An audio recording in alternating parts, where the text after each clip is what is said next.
What if every single arrow you fired made you permanently stronger?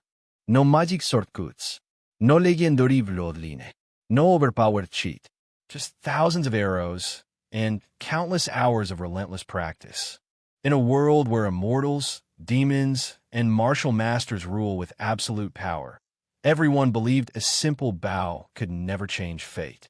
They were wrong. One forgotten hunter would turn his bow into a weapon so terrifying that even immortals would learn to fear the sound of his arrow. But how did an ordinary man rise from hunting for survival to shaking the entire cultivation world? That's where the story begins. My cultivation starting from archery. Chapter 1. The world does not want people to live. Where's your man?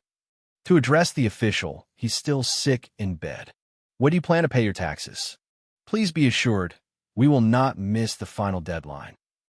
In the darkness, Chen Sansi heard a conversation between a man and a woman.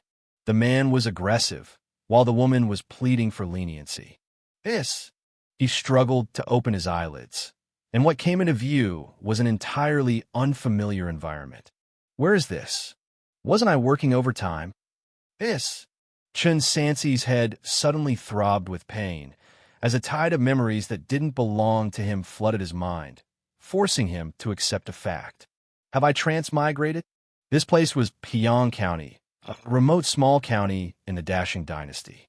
The original inhabitant lived outside the county town in Yinbian Village. He was a full-time, impoverished scholar whose family survived on his father's hunting, leading a barely acceptable life. Until half a year ago, after his father set off for the mountains at night, he never returned. With the loss of the family's pillar and the failure of the original inhabitant's child exam, the double blow led to a serious illness. That's when Chen Sansi transmigrated. Ah, brother, sure you're awake. A woman, carrying a bowl of medicinal soup, entered the house. She was overjoyed to see the young man waking up. She hurried to the bedside, her already ill-fitting garment shaking violently as she ran, as if there were two rabbits tumbling inside. This woman was named Gu Xinlan. She was a child bride bought by the original inhabitant's father when he was very young. She had always taken care of the original inhabitant like an elder sister, staying loyal even after his father's death and through his illness. However, the original inhabitant seemed to have looked down on this sister quite a bit. Being the descendant of criminals, she was sent to the frontier and nearly sold to a brothel, making her the lowest of the low class. Considering himself far superior, the original inhabitant had believed he would one day pass the exams and marry a well-to-do woman, becoming a successful man. He thought she wasn't good enough for him and treated her like a servant on a regular basis. Brother Sure, how are you feeling? Gu Xinlan sat down by the bed and placed her hand on the young man's forehead, exclaiming with surprise, "The fever's gone?" Chen Sansi sat up and tried to move his body. Aside from some weakness, there was nothing seriously wrong with him, as the illness had disappeared with his transmigration. Truly the blessing of the gods. Gu Xinlan was visibly relieved. "Brother Sure, you drink your medicine first, I'll go fix you some food." Watching her walk away, her tortoise-like hips ready to burst from her clothing, Chen Sansi spent 10 minutes digesting his current situation. Since I'm here, I might as well make the best of it. He'd always been quick to adapt to his environment. Since he'd come to this world, he needed to figure out how to live well. He picked up the bitter medicinal soup and drank it all at once, then went to the next room. He saw Gu Xinlan almost entirely inside the rice bin. Just her hips stuck out as she struggled to scoop out some grain. After much effort, she managed to gather a small handful of millet. Since the death of the original inhabitant's father, the family had lost its source of income. Moreover, the original inhabitant's recent illness had completely depleted their savings, bringing them to the brink of utter destitution. Just now, was that the tax collector for the autumn taxes? Chen Sansi stood behind Sister Lan. "How much do they want?" 3 taels of silver, Gu Xinlan replied. 3 taels? Chen Sansi inhaled sharply. "Are they including father in the count?" "Yes." Gu Xinlan nodded gently. The petty official said that since they hadn't found father's body, he couldn't be declared dead and his registration couldn't be canceled. We still have to pay the full tax, including the hunting tax too. Chen Sansi cursed inwardly. The oppressive taxes of the Dashang dynasty were severe, and with frequent wars in recent years, the taxes had only increased. Brother Shi, don't worry. Worry was evident in Gu Xinlan's eyes, though she tried to reassure him. I've recently got some work at a tailor's shop, and, along with doing laundry for people, we should be able to scrape together something. Clearly, the original inhabitant was completely financially dependent. Even after his father's death, he was reluctant to seek another livelihood and preferred to have Sister Lan work herself to the bone, not even considering whether he was cut out for it. Chen Sansi felt rather speechless. He couldn't even pass the exam to become a scholar. Yet he was still dreaming of one day passing the imperial examination. Wasn't that the talk of a delusional person? He could no longer continue this way. He needed to find a means of making a living. Otherwise, if he couldn't pay the taxes, the men would be sent away for forced labor, and the women would be sold into brothels, a fate worse than death. I'll go cook rice. Gu Xinlan busied herself with the task. Before long, the meal was prepared. 2 bowls of staple food, made from a mixture of millet and chaff. Not even pickled vegetables were served. This was probably the last bit of grain in the house. Chen Sansi noticed that his bowl had a higher proportion of millet compared to Gu Xinlan's, which was mostly chaff. Chaff, which was the husk of grains such as rice, wheat, and soybeans, was rough and difficult to swallow. In the modern age, it was essentially used as livestock fodder. Eat, Brother Shi. Gu Xinlan picked up her chopsticks and ate with small, deliberate bites, her fingers visibly red and swollen, the joints showing small sores. This was the result of washing too many clothes for others.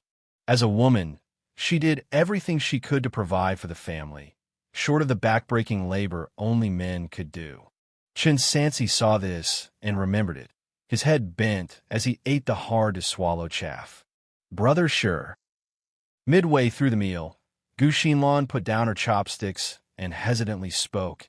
Actually, aside from the tax silver, we still owe Aunt Li 2 coins for medical expenses. Otherwise, I'm just suggesting, if you could just recover a bit more, maybe you could also find some work to do. If we can't gather enough silver for the tax by the end of the month, I heard they'll take people away. As she spoke, she quietly watched his expression, her fingers anxiously picking at the corner of her clothes. Each time this matter was brought up before, Brother Shi would fly into a rage, saying things like how a scholar shouldn't engage in menial labor. Eat your food.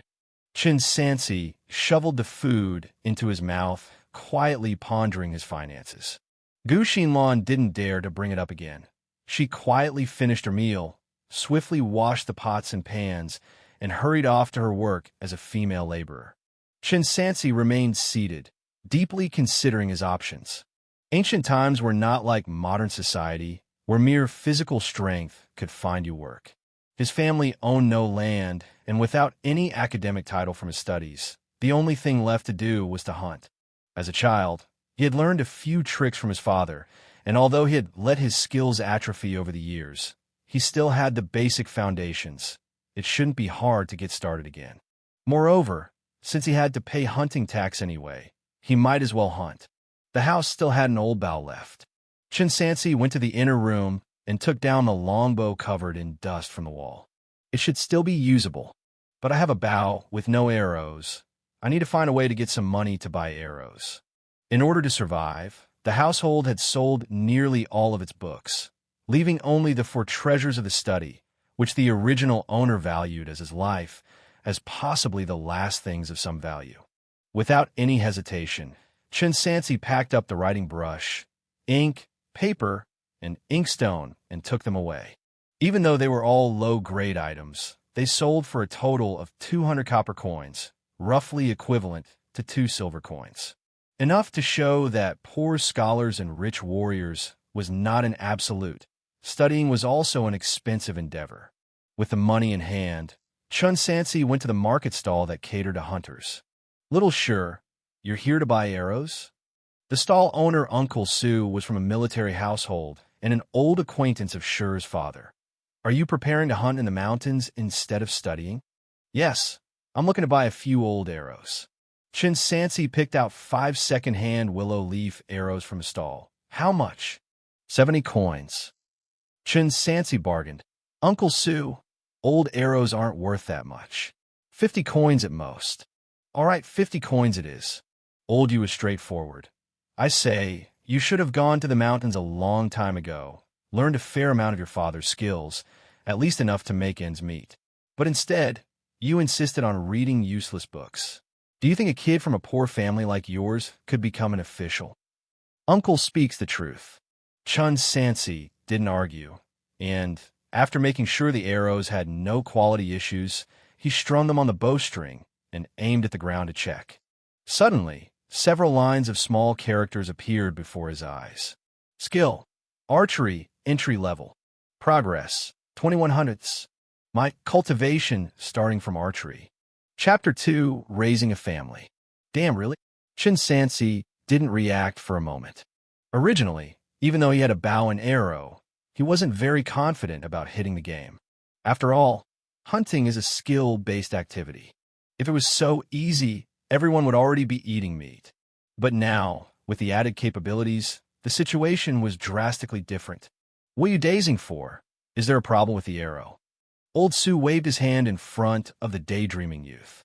Chen Sansi snapped back to reality and quickly found an excuse. It's nothing, I just thought of my dad. Ah, your dad was a good man, what a pity. Mentioning his original father, Old Sue also sighed incessantly. Chen Sansi didn't say more, paid the copper coin, took his things, and immediately left. He carried his bow and arrows, walking and stopping, heading straight to the foot of Tiger Head Mountain, located about 10 miles away. The mountain was the nearest place in Piyang County with game, and it was also the livelihood of many hunters. Chen Sansi had just recovered from serious illness and had walked such a long way, so he was gasping for breath, sitting on a rock for quite a while before he recovered. He carefully examined the bow and arrows left by his father. From its construction, it was a typical recurve bow. The bow core was made of bamboo, the bow was made of willow wood, the bow was made of sturdy wood, and the bowstring was made of cow tendon, with a pulling force of about 40 pounds, still categorized as a soft bow. Chen Sansi picked up the bow, and the panel from before re-emerged in his mind. Skill: Archery, entry level. Progress, 2100s. Utility, none. This time, undisturbed, he managed to calm down and understand the system's function. Simply put, it was about persistence. As long as he repeatedly and earnestly performed an action, he could gain progress, and upon completing the progress, he would certainly break through. In this way, as long as I practice hard, won't I have the chance to become the best divine archer in the entire Piyang County? Chen Sansi's heart suddenly filled with hope, remembering the tips his father had taught him when he was young, and he slowly raised the bow and arrow. Is a 40-pound bow this heavy? He struggled to draw the bow to its full extent, almost gnashing his teeth to do so, and couldn't imagine what kind of people were mentioned in legends who could open a stone bow. Stand straight and steady. Exert even force, grip the bow correctly, mount the arrow calmly, push forward and step back, and complete the bow drawing pose. Muttering the formula in his heart, Chen Sansi stood up straight, drew the bow, and mounted the arrow, facing a tree trunk about 40 meters away with the thickness of a hug, pushed the bow forward with his left palm, pulled the bowstring with 3 fingers of his right hand, slightly aimed the arrowhead downward, and then released the arrow. Swoosh! The arrow flew off, missing the target, and hit another tree. Chen Sansi was not discouraged and immediately took another arrow from the arrow bag, aimed at the target, and shot another arrow. This time, the arrow went directly into the grass. Again, Chen Sansi shot 5 times in a row and finally hit the tree trunk. He carefully approached and pulled the arrows out of the tree trunk, repeating the previous actions. After several repetitions, he summarized the regularity for improving the archery progress. As long as he shot an arrow wholeheartedly, whether it hit the target or not, he could improve his proficiency. If he was not focused enough, it would not work. Moreover, hitting the target resulted in greater progress improvement. After shooting over 60 arrows, Chen Sansi began to feel cramps. His body was originally weak, and combined with malnutrition, being able to shoot so many times consecutively was already quite an accomplishment. Fortunately, with each arrow shot, his proficiency increased, and the more he shot, the more accurate he became, rarely missing at a distance of 20 steps. Skill: Archery, entry level. Progress, 71 hundredths. Utility, none. The entry level was not far away, but Chen Sansi had hardly any energy left. After resting for a while, he began to wander in the woods with his bow and arrow, trying to see if he could hunt some meat to eat with the remaining energy. Unfortunately, this area was too close to the town, and the easy-to-catch game was basically all gone. He wandered until the evening before he found a few wild pigeons, but they were too far away to hit. In the past life, I always came back empty-handed from fishing, and now I'm empty-handed from hunting too. Fortunately, it wasn't completely in vain. Before leaving the mountains, Chen Sansi found a patch of wild shepherd's purse, quickly dug it up by hand, and stuffed it into his chest pocket before heading down the mountain. On his way, he went to the market and learned that the price of grain had gone up again. Due to consecutive poor harvests, the price of rice in Piyang County had soared to 100 copper coins per bushel, and the price of meat was even more outrageously expensive, with a pound of pork costing 17 copper coins.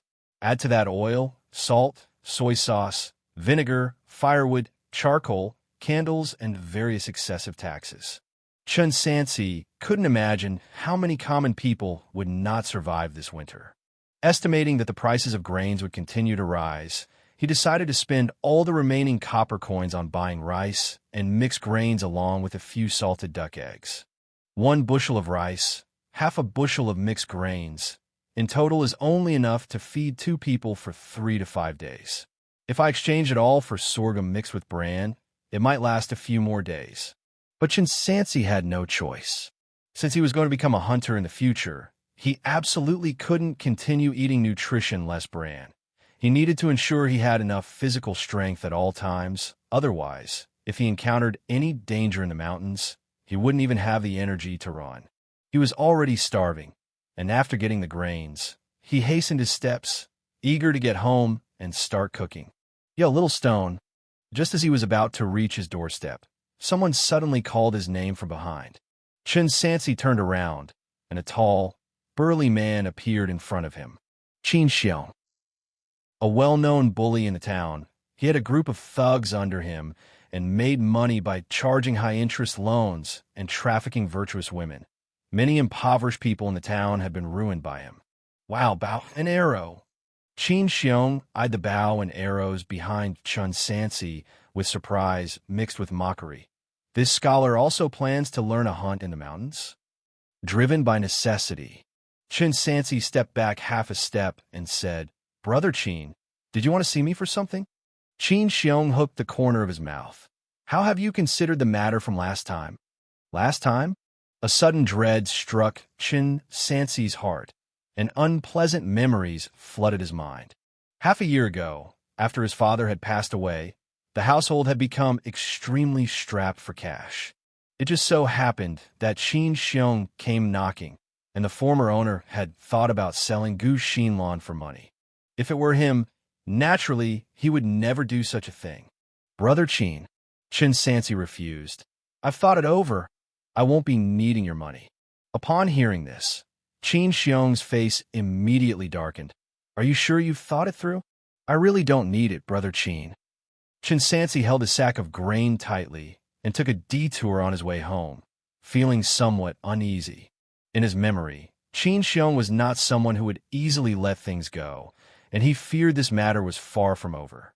Truly, good fortunes never come in pairs, and misfortunes never come singly. He hadn't even sorted out his meals, and now a bully had targeted him. Chen Sansi touched the arrow bag at his waist. A bow and 5 arrows were his greatest reassurance living at the bottom of this chaotic world. He didn't know what changes would follow after progressing past the entry level of the system. I need to fill my stomach first to have the energy to practice archery. Chen Sansi pushed open his home's door, only to find Sister Lan had not yet returned. Every day, she was busy laboring, sewing in the tailor shop in the morning and washing clothes for the wealthy families in the afternoon. He took the initiative to chop wood and start a fire, preparing the meal in advance. Plain rice served with salted duck eggs and a soup of boiled wild greens. For many households, this was already a decent meal. When Gu Xinlan returned home after her busy day, for the first time ever, she was surprised by the steaming ready-made meal. Brother Sure, where did the white rice and salted duck eggs come from at home? Eat. Chen Sansi beckoned her to sit down, then grabbed the chopsticks and wolfed down the food. He had been starving. Brother Sure. Chen Sansi had his head down, eating away, when he finally noticed that Gu Xinlan hadn't touched her chopsticks. Her eyes had reddened unknowingly, and tears trembled on her lashes as she choked up and said, "Can you not sell me?" Chen Sansi was stunned and a bit confused. "I heard people say that you made a deal with that Xianxia today." Gu Xinlan's voice trembled. "Otherwise, where would the silver to buy white rice and even salted duck eggs come from?" She frantically pulled out a patched-up purse from her waist, poured out a few copper coins, and pleaded, "Brother Sure, I was wrong. I won't urge you to work anymore. Just stay at home and study. I can earn money. I can pay the taxes. Please don't sell me." Everyone in Piyang County knew of Qin Xiong's reputation. Landing in his hands, she was likely to be sold to a brothel. The reason Gu Xinlan had faithfully stayed with the Chen family all these years was precisely because Chen Sansi's father had bought her from a trafficker, preventing her from becoming a prostitute, and thus she remained grateful. Was she really unable to escape this miserable fate in the end? "Sister Lan, you're overthinking it." Chen Sansi understood, guessing that someone had been spreading rumors. He comforted her. "You are a member of the Chen family. How could I possibly sell you?" Having someone around who was as intimate as a sister was incredibly valuable to someone new like himself. He would never push her away, or else wouldn't it be terribly disgraceful? Gu Xinlan didn't make a sound. She just sat there sobbing, obviously not convinced. Chen Sansi was helpless. He grabbed her swollen hand and led her into the inner room. "The food was bought with the money from selling my books, not from Qin Xiong." Gu Xinlan saw the empty book desk and a bow and arrow hanging on the wall, and was stunned. "Brother Sure, you sold all the scholars' forward jewels for about and arrows?" "Yes," Chen Sansi patiently explained. "From now on, I plan to follow Father's footsteps, hunting to support the family. How can I let a woman like you suffer so much? Your hands are even chapped." To support the family. Gu Xinlan never thought she would hear Brother Sure say these words. She realized her decaying hand was still being held by him. Feeling somewhat inferior, she tried to pull it back, but instead was embraced tightly. "Rest assured," Chen Sansi, seeing her severe insecurity, spoke solemnly. "Father once said, 'You were to be my wife. Why would I send my wife away?'" Gu Xinlan was startled by the sudden embrace. Feeling the warmth, she looked up incredulously at him. "Brother Sure, you don't mind that I am of low status?" "I don't mind," Chen Sansi affirmed. "I can't like you enough. Brother Sure, you are all the family I've left in this world. Don't deceive me." Gu Xinlan no longer tried to escape, but after a few tests, finally rested her cheek against his chest, feeling this rare warmth. "Sister Lan, what is it? I feel a bit sore today. Let's go to bed. Can you give me a massage?" "All right." Brother Sure wasn't a massage. "I'll massage you. My cultivation starting from archery." Chapter 3, Entry-Level Archery. The next day, the rooster crowed at dawn, and the morning fog was thinning. Chen Sansi woke up early, with warm jade hot in his embrace. With cheeks pink like peaches, Gu Xinlan was still deep asleep, clinging tightly to his arm, almost leaving marks.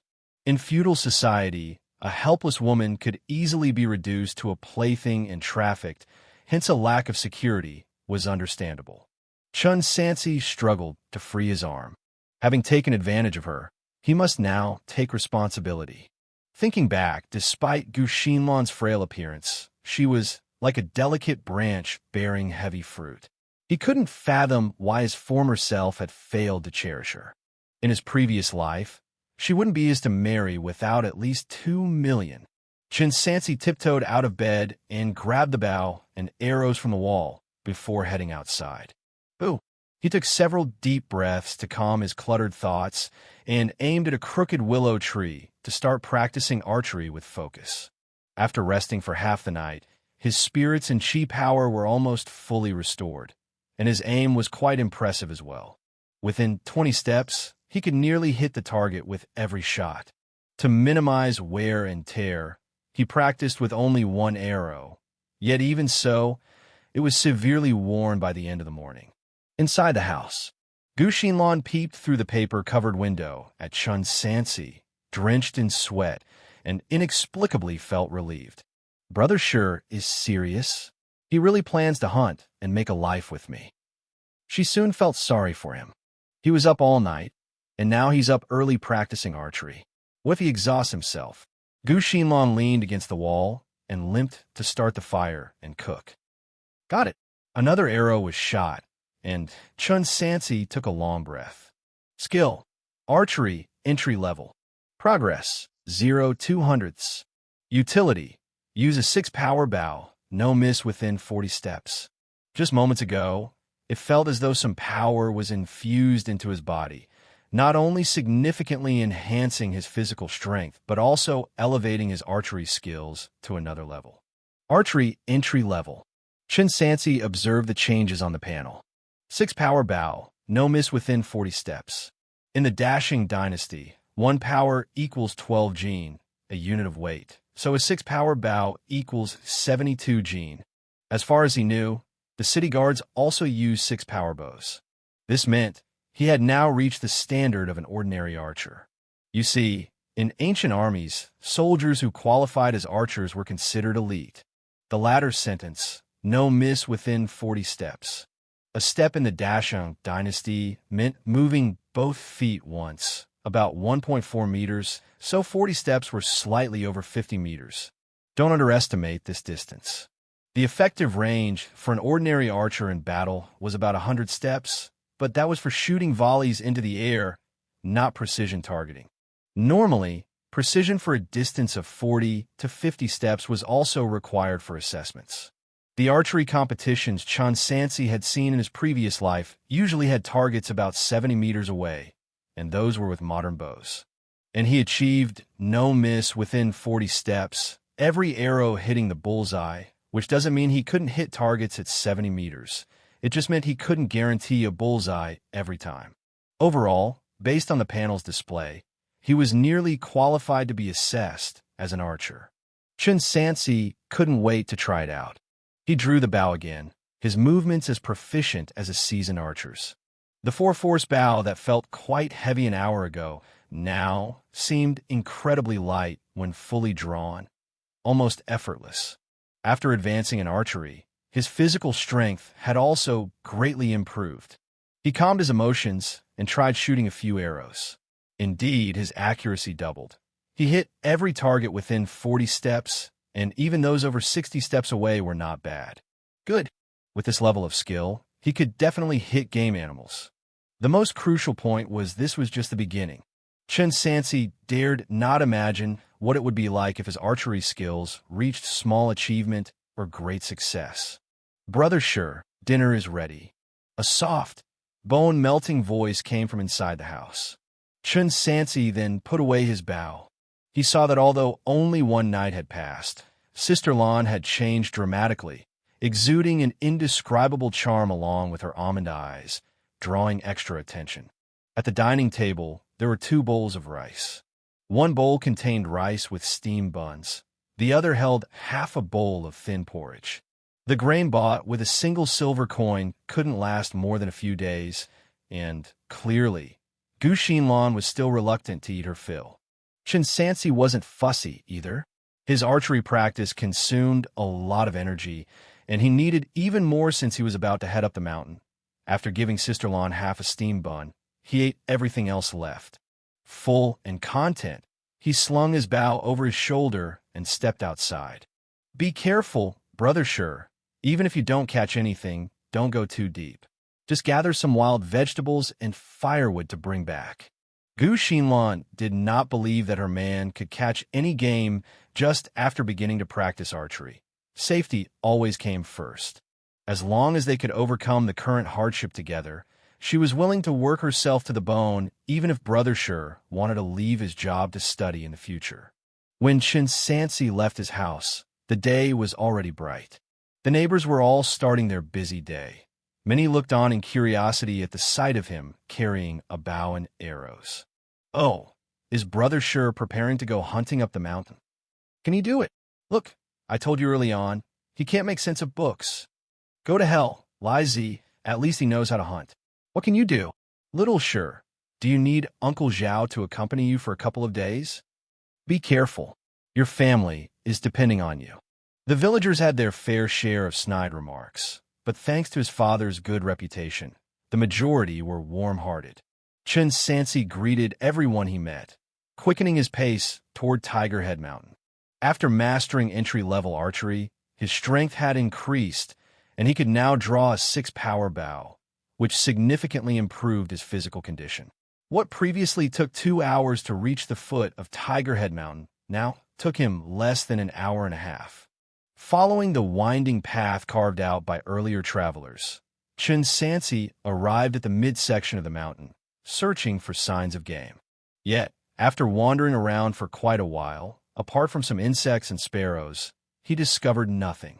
Normally, a qualified hunter would need the aid of tools like hunting dogs and animal traps, but he was too poor to afford anything beyond a bow. No, he had to succeed. Otherwise, the modest amount of food at home would quickly run out. Chen Sansi closed his eyes, trying hard to recall the extensive lessons from his father's youth. For instance, determining what kind of game could be nearby based on the feces, what kinds of environments certain animals preferred, the habits of various animals, and also how to walk through the jungle without alarming the prey, and so on. Tracking and stealth, uninitiated. Progress, 3 out of 100. Utility, none. Looking at the rows of text that suddenly appeared, Chen Sansi was somewhat baffled. Is this possible? Could it be that as long as the technical task, I can manage it? All right, it's time I earn my living by hunting. Curbing the joy of discovering he had more than one skill, he began to search for tracks more meticulously. This search lasted almost half a day. By the time Chen Sansi sat down to rest, his proficiency had also progressed. Tracking and stealth beginner. Progress, 0 200ths. Utility, keen observation, light steps. Chen Sansi's senses sharpened significantly. He could easily pinpoint the exact direction of birds' calls in the forest, effortlessly observe the subtle movements of small insects and ants on the ground, feeling as if everything was within his grasp. He got up and resumed his search, and soon near a bush, he spotted some animal droppings. Round and black, the size of beans. There were also oval footprints in the loose soil nearby. A wild rabbit. The droppings are fresh. It must be nearby. Following the trail, Chen Sansi moved forward. Under the effect of tracking and stealth, he made almost no sound. He entered a wooded area and then saw in the distance a plump gray rabbit, focused on gnawing at the grass, completely unaware of any danger. What a fat rabbit! Chen Sansi's eyes turned sharp as he drew his recurved bow, his 3 fingers firmly gripping the bowstring, ready as a hungry wolf poised to strike. Whoosh! The sound of the arrow ripping through the air was heard. Within 40 steps, his arrow did not miss. In a blink, the arrow pierced straight through the rabbit. He had hit it, his first successful hunt in life. My cultivation starting from archery. Chapter 4 Tax Collection. Chen Sansi excitedly ran over, picked up the rabbit from the ground, and weighed it a few times, estimating it to be around 7 or 8 jeans in weight. Based on the current market price, this could sell for at least 60 copper coins. He wasn't in a rush to descend the mountain. Instead, he securely bound the rabbit with a rope and hung it on his body, continuing to search for new prey. Goo-goo. Nearby, The calls of birds continued unabated.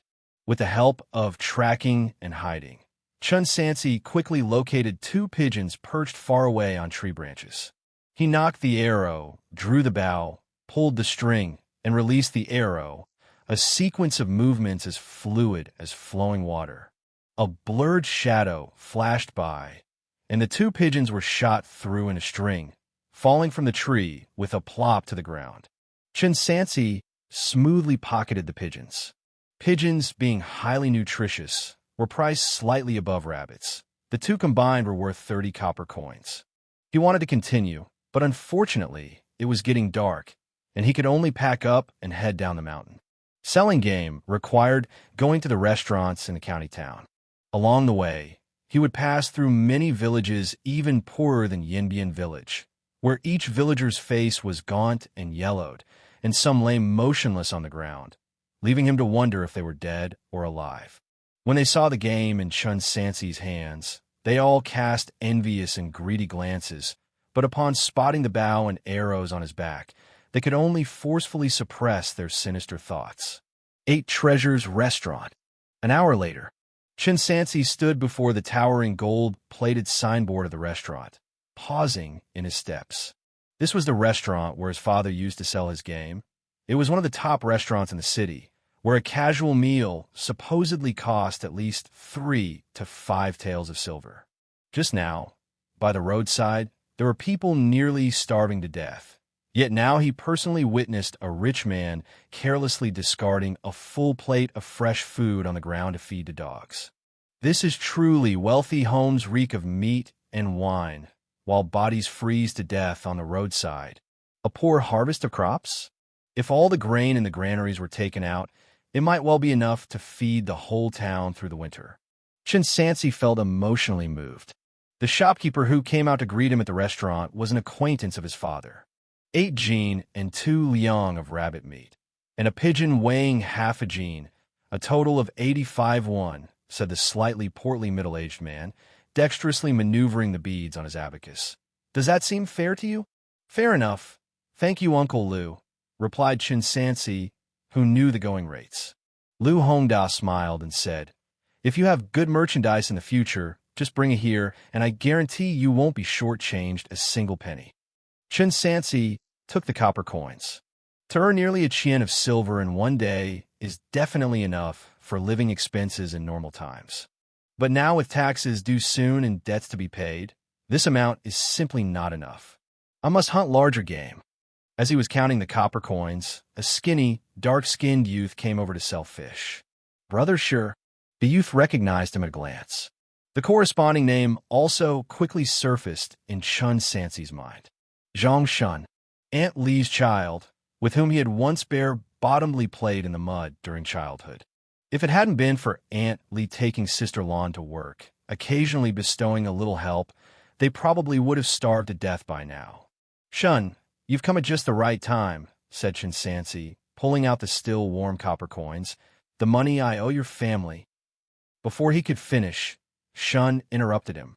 Brother Sure, don't worry. I'm not in urgent need of money right now, said Zhang Shun while lifting the fish basket at his feet, showing the full catch within, which even included a large fish weighing 7 or 8 jins. It's you who have just recovered from illness and need money more. Pay me back when you are in a better financial position. All right. Thank you, Shun. Chen Sansi did not refuse further. He owed the family 2 qian of silver. 1 qian was not enough. He might as well wait until he could repay it all at once, both principal and interest. Bro, don't mention it. You're the one who taught me how to read when we were kids. Since both lived in Piyang County, they naturally went back home together. During their conversational walk, he learned that Shun's family had saved up more than 10 taels of silver and was planning to join a martial arts hall to learn martial arts soon. Martial arts, mused Chen Sansi, well aware that in this world, those able to practice martial arts held exceptional status. For a common family child to enter a martial arts hall was to make something of oneself, and achieving even small successes would bring glory to the ancestors. With a progress panel on him that tracked his martial arts learning, he naturally wanted to practice martial arts as well. However, the tuition fees were hefty, and he first needed to get past the current difficulties and save enough silver. Upon reaching the town, Chen Sansi and Shun parted ways. He had not even reached home when he saw a graceful figure anxiously looking out at the doorway from afar. It was Gu Xinlan, of course. She had deliberately finished work early and gone home to cook, waiting for the man to return. As dusk approached and he was still nowhere in sight, she nearly panicked to the point of heading up the mountain to look for him. "Brother Sure." Gu Xinlan hurried over, half concerned, half reproaching as she said, "It's already dark and you just got back. Are you trying to scare me to death? Haven't I told you it doesn't matter if you can't catch anything?" Chen Sansi didn't rush to speak, but cheerfully pulled out a gray pigeon from behind his back. "Ah, did Brother Sure catch something?" Before Gu Xinlan could recover, a bag of copper coins was thrust into her hands, and a gentle voice simultaneously sounded in her ear. "Tonight, we eat meat." Half an hour later, on the dining table, besides the salted duck egg with rice, there was also a pot of fragrant pigeon soup. Ever since Xianlan's father passed away, their family hadn't had meat for half a year. "Brother Sure, you're truly amazing." Gu Xinlan still couldn't quite believe it. "I heard even Uncle Zhao from the village returned empty-handed today. I just got lucky." Uncle Zhao and the others are old hands at Second Layer Mountain. They always bring back big catches. Chen Sansi gnawed on a pigeon leg, relishing the salted duck egg mixed with rice, feeling immense satisfaction in his stomach. He purposefully didn't sell everything for silver, just so he and Sister Lan could nourish themselves. But Gu Xinlan still refrained from eating the meat. After Chen Sansi urged her again and again, she finally ate a pigeon wing. After a satisfying meal, he sat on the edge of the bed, pulling Sister Lan to sit beside him. She lowered her head, her face flushed, fingers nervously intertwined. Today marked their first day of marriage. Under the flickering candlelight, Chen Sansi took his time to carefully observe Sister Lan's pretty face for the first time. Her fine arched eyebrows were charming, apricot eyes reflecting the candlelight as if autumn waters mirrored the moon. Her slightly flushed cheeks resembled peach blossoms. She radiated an irresistible charm all over. And on top of that, she could read and was skilled in embroidery. If it weren't for the coarse hemp clothes she wore, she would be a perfect young lady from a reputable family. "Sister Lan." Chen Sansi unconsciously drew closer. "What's wrong, Brother Sure? You smell so good." "Brother Sure, I still hurt." Late at night, Chen Sansi leaned against the bedhead, his arms still being tightly clung to. "Brother Sure." Gu Xinlan looked worried. "Did we offend that Qin Xiong?" "Qin Xiong." "MHM." Gu Xinlan nodded. "I heard from the neighbors that Mr. Qin had been lingering at our doorstep for quite a while during the day." Chen Sansi took note. "It seems that fellow really isn't willing to let things go. I'll have to be more cautious in the future." He comforted her. "Go to sleep, Sister Lan. I'm here." MHM. Gu Xinlan was already exhausted and quickly fell asleep. These last few days, she somehow felt at ease. Chen Sansi leaned against the bedhead and noticed a leftover old book at the bedside that hadn't been sold, so he picked it up and flipped through it. Skill, reading entry level. Progress, 15/300. Utility, spirit refreshed, photographic memory. Not bad at all. While hunting during the day, when he realized the skill, tracking, he wondered, could reading work too? It turned out he wasn't wrong. Not only that, but he had reached entry level right away. Looking at how the original body had accumulated knowledge, how come he never managed to become a scholar? Holding the book in hand, Chen Sansi estimated that if he were to take the civil service exam, he would surely pass. Unfortunately, the next exam wasn't for another 2 years, too long to wait. First, he needed to survive. After browsing the book for a while, Chen Sansi also fell into a deep sleep. Thud, thud, thud. "Open up. Open the door quickly." The next morning, Chen Sansi was awakened by the urgent knocking. He told Sister Lan to dress and hide in the inner room. Then he got up to open the door. My cultivation starting from Archery. Chapter 5 Persecution. Outside the door were 2 officials. One was holding a register, and the other wielded a long whip. Tax collectors. Without thinking, everyone knew what they had come for. Chen San, with all due politeness, said, "Sirs, please give me just half a month more, and I will have the taxes ready." According to the regulations of previous years, the deadline for tax payment was still about 20 days away. He strived hard. Gathering 3 liang of silver should not be difficult. However, the tax collector sneered. "Considering the barbarians from the north constantly harassing us and the thieves from the south causing trouble, the great Shang dynasty needs your grateful contributions now. How can we wait that long?" Chen Sansi inquired. "Then, sir, how long do I have?" 7 days. The tax collector held up 3 fingers. Within 7 days, anyone who fails to pay their taxes will be sent to Huzhou to work on the canal. With that, the 2 clerks turned around and left, knocking on the next house's door, which had also not yet paid its taxes, like heralds of doom. If they encountered any resistance, they would administer a couple of lashes. Why has the tax collection been advanced by so much? It must be related to the war and turmoil. Chen Sansi's Yinbian village in Piyang County was situated right on the northern frontier of the Great Shang dynasty. Northwards were the garrisons and the Great Wall, beyond which lay the barbarian tribes. In recent 10 years, the frequency of barbarian raids had increased. There had even been instances of small groups of barbarian cavalry breaking into the territory, plundering an entire village before making a brazen escape. It was only 3 years ago that the court sent a new elite military force to maintain control, stabilizing the situation, but the minor conflicts near the Great Wall never ceased. Not just the north, the south was also restless. Chen Sansi, although not well informed, was aware of the constant uprisings in the south. Although they were quickly suppressed each time, there was always someone new to take up the cause. 7 days. What's the use of hurrying us like this? Can common folk just conjure up silver and food out of thin air? As someone with basic historical knowledge from the modern era, he knew that the dynasty was in its twilight years and chaotic times were approaching, making life increasingly difficult for the common people. "Brother Sure, what's going on?" Inside the house, Gu Xinlan asked with concern. "It's nothing." Chen Sansi didn't want others to worry unnecessarily.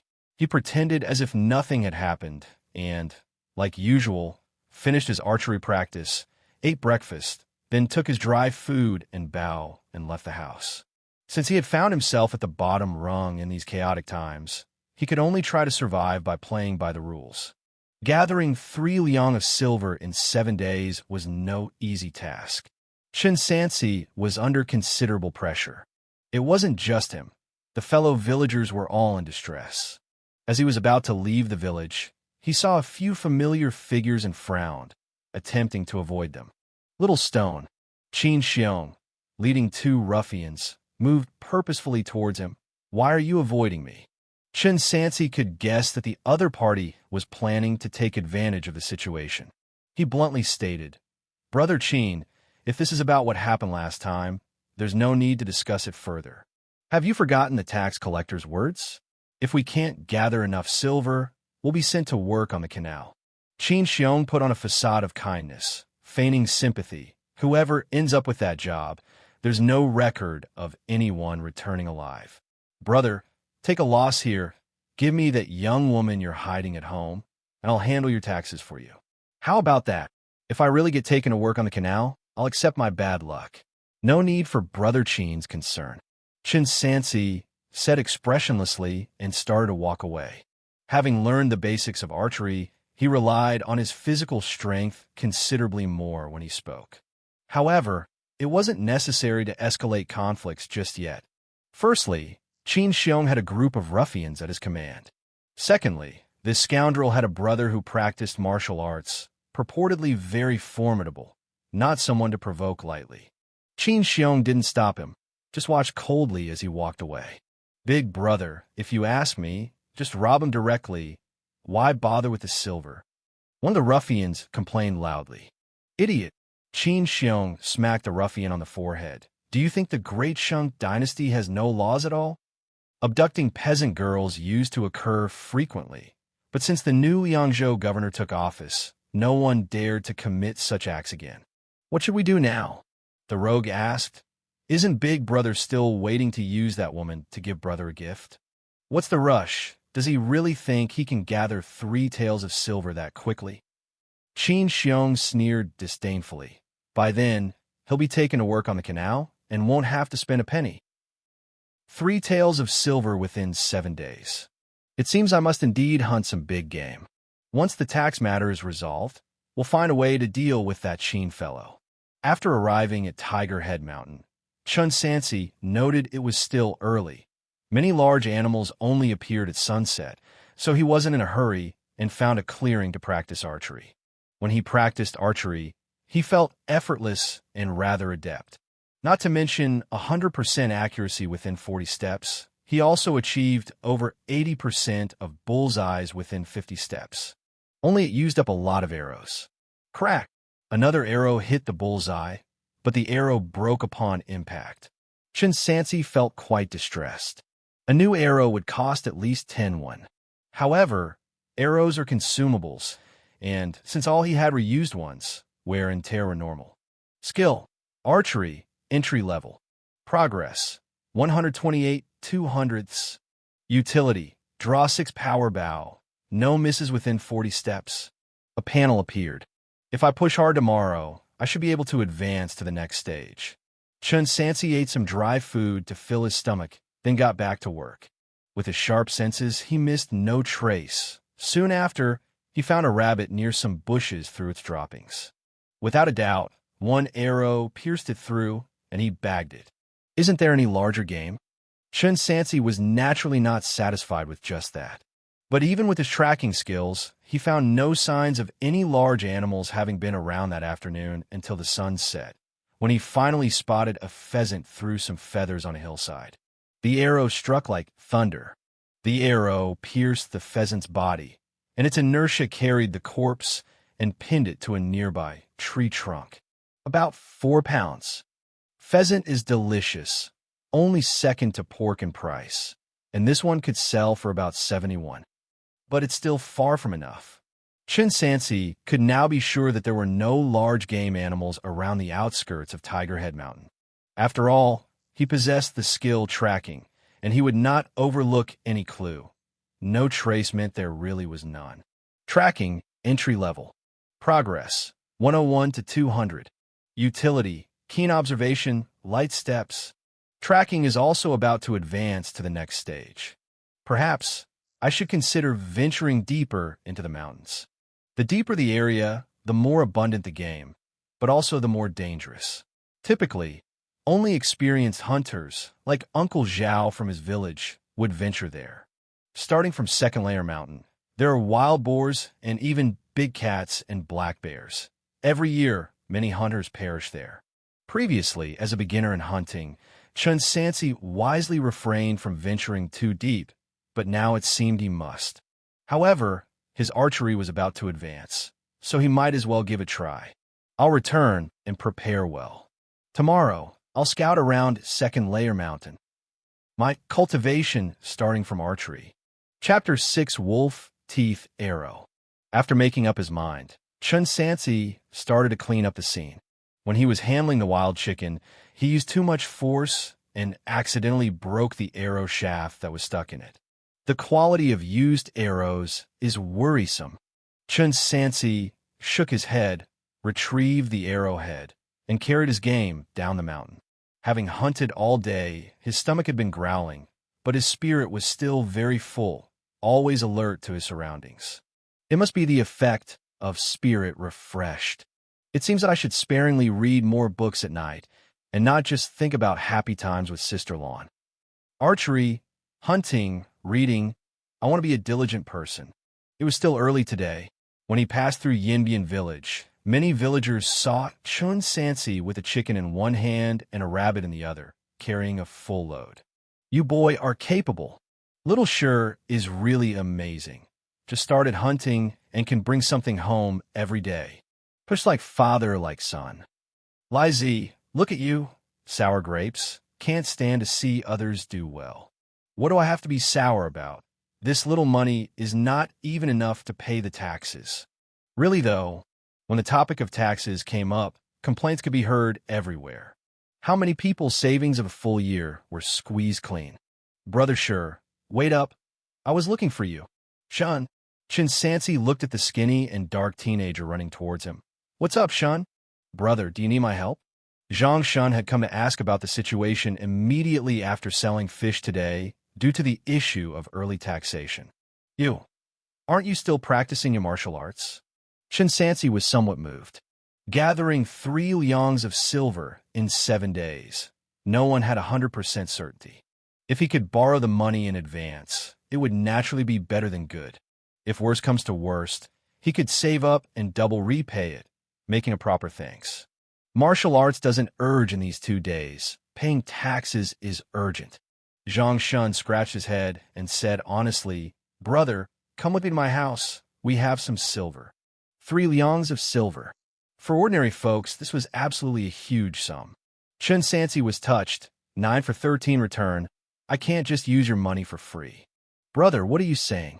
Zhang Shun said. Not to mention that you taught me literacy since I was young. But do you remember that time we played in the river? If it wasn't for you pulling me up, I would have drowned by now. Why mention this? It's one thing to say, but to help during tough times is indeed precious. Brother, wait here. I'll go home and get the money. Shun didn't give an opportunity to refuse and turned and ran back madly. Since the other party wasn't asking for interest, Chen Sansi felt uneasy about using the money with no return. He carried his wild chicken and rabbit and followed, planning to offer them as a thank you gift. The 2 families lived not far from each other, reaching the destination in 10 minutes. Shun's house door wasn't even closed. Just as Chen Sansi was about to visit, a gust of wind brought the sound of an argument to him. Shun, 3 liangs of silver, are you mad? Mom, that's my brother Sure who saved my life when I was young. Saving your life, so what? Hasn't our family repaid him? When he fell ill before, wasn't it our family who paid for his treatment? Mom, our whole family has been working day and night for so many years, barely saving some silver. Isn't it just so you can enter the martial arts hall and become a martial master? At least, have some pity on your father?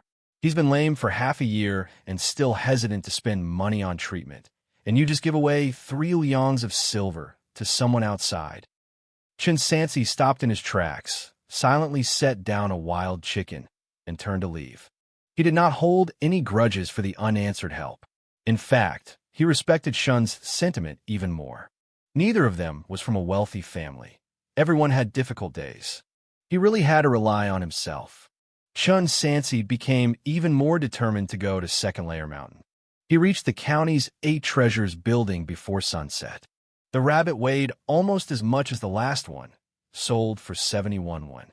With the money in hand, he didn't rush home, but went to the market to prepare for the trip to Second Layer Mountain the next day.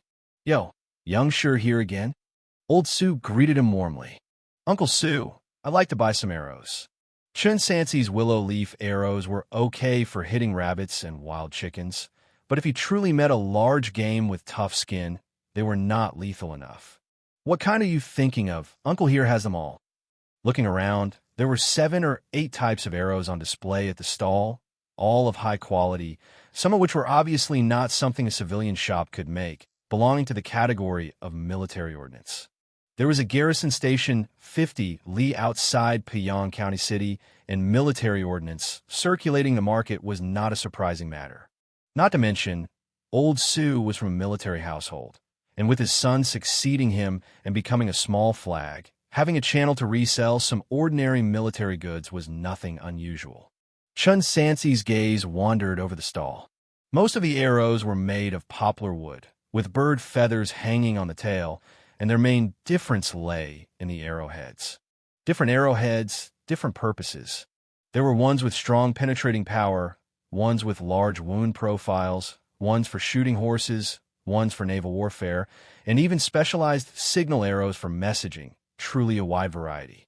He finally chose a uniquely shaped arrowhead. Wolf Teeth Arrow. As the name suggests, the arrowhead had 2 side hooks shaped like protruding wolf teeth. Once this arrow hit, the side hooks would firmly lodge inside the body, and trying to pull it out would tear off a large chunk of flesh. If not removed, it would continue to grind the flesh. Whether for hunting beasts or hunters, it had a very strong lethality. Old Sue said, "This wolf teeth arrow is good quality. I sell it to others for 23 won each, but for you, 21. Can't it be cheaper? Any cheaper, and I'd be losing money." Chen Sansi bit his teeth and bought 5. But he understood the principle of sharp axe making light work. To make a sale, you have to be willing to invest. If conditions allowed, he would also like to buy a heavy bow. After all, the main force in killing with a bow and arrow lies in the draw weight. He intentionally took a longer look. The heaviest one on this stall was just the 4-force bow, with nothing heavier available. Only a heavy bow could pierce armor. It seems there was a limit to how far one could go in dealing in military arms. Money paid, goods delivered. The 2 arrowheads he had worn out previously, added together, deducted 11 coins, making the final payment 89 coins. A day's work for nothing, and quite a bit out of pocket to boot. Chen Sansi put the wolf teeth arrow into his bag and hurried home. On the way back, Chen Sansi ran into Xianxia and his ruffian followers, squatting on the essential path home, casting malevolent glances his way. They were clearly using this method to intimidate him on purpose. The evil spirit never leaves. It's impossible to hide. Better pay the tax first, then think of a plan. Chen Sansi chose to ignore them and went straight home. "Big brother, he's very arrogant. Shall I go beat him up?" The ruffians gritted their teeth and discussed sneeringly. "Beat him up." Xianxia pointed at the bow and arrows on Chen Sansi's back and asked, "Do you know what those are?" "Bow and arrows. A 4-force bow, enough to shoot you stone cold. You think you can beat him if he can handle that thing?" Xianxia was somewhat frustrated. At first, he thought Mr. Chen was just a scholar, and that going hunting in the mountain was simply a stroke of luck. But after some inquiries, he learned that the kid could actually make sales 2 days in a row, proving he really had strength and wasn't just fooling around. Hunters in the village were actually not easy to provoke. They had only bullied the kid because his father had died, and he was just a scholar. Of course, in this world, having strength was useless. Having money was important. Rabbits and wild chickens weren't worth much silver. If he couldn't gather 3 taels of silver in a few days, he'd still be under Xianxia's thumb. Late at night, Chen Sansi got out of bed agilely. As for Sister Lan, she was too tired and had fallen asleep. "I'm still too young and impetuous." Chen Sansi was somewhat annoyed. He had promised to study at home. With no time for reading, he couldn't delay practicing archery any longer. Before going to the mountain, it was best to advance his archery to the next stage. He took his bow and stepped outside, coming to the clearing in front of the forest behind his house, beginning to practice archery under the moonlight. As arrow after arrow shot out, his proficiency continued to climb. He kept practicing until the late hours of the night. Only then did Chen Sansi return to his room to sleep for a few hours, getting up immediately upon hearing the roosters crow to practice archery. Shoo! Another arrow shot out, directly hitting an early rising sparrow looking for food from the treetop. Simultaneously, the panel changed. Skill, archery, master. Progress, 0.05. Utility, physical enhancement, natural bowman, effortless operation of a stone bow, within 70 steps, 3 shots in the blink of an eye with unerring accuracy.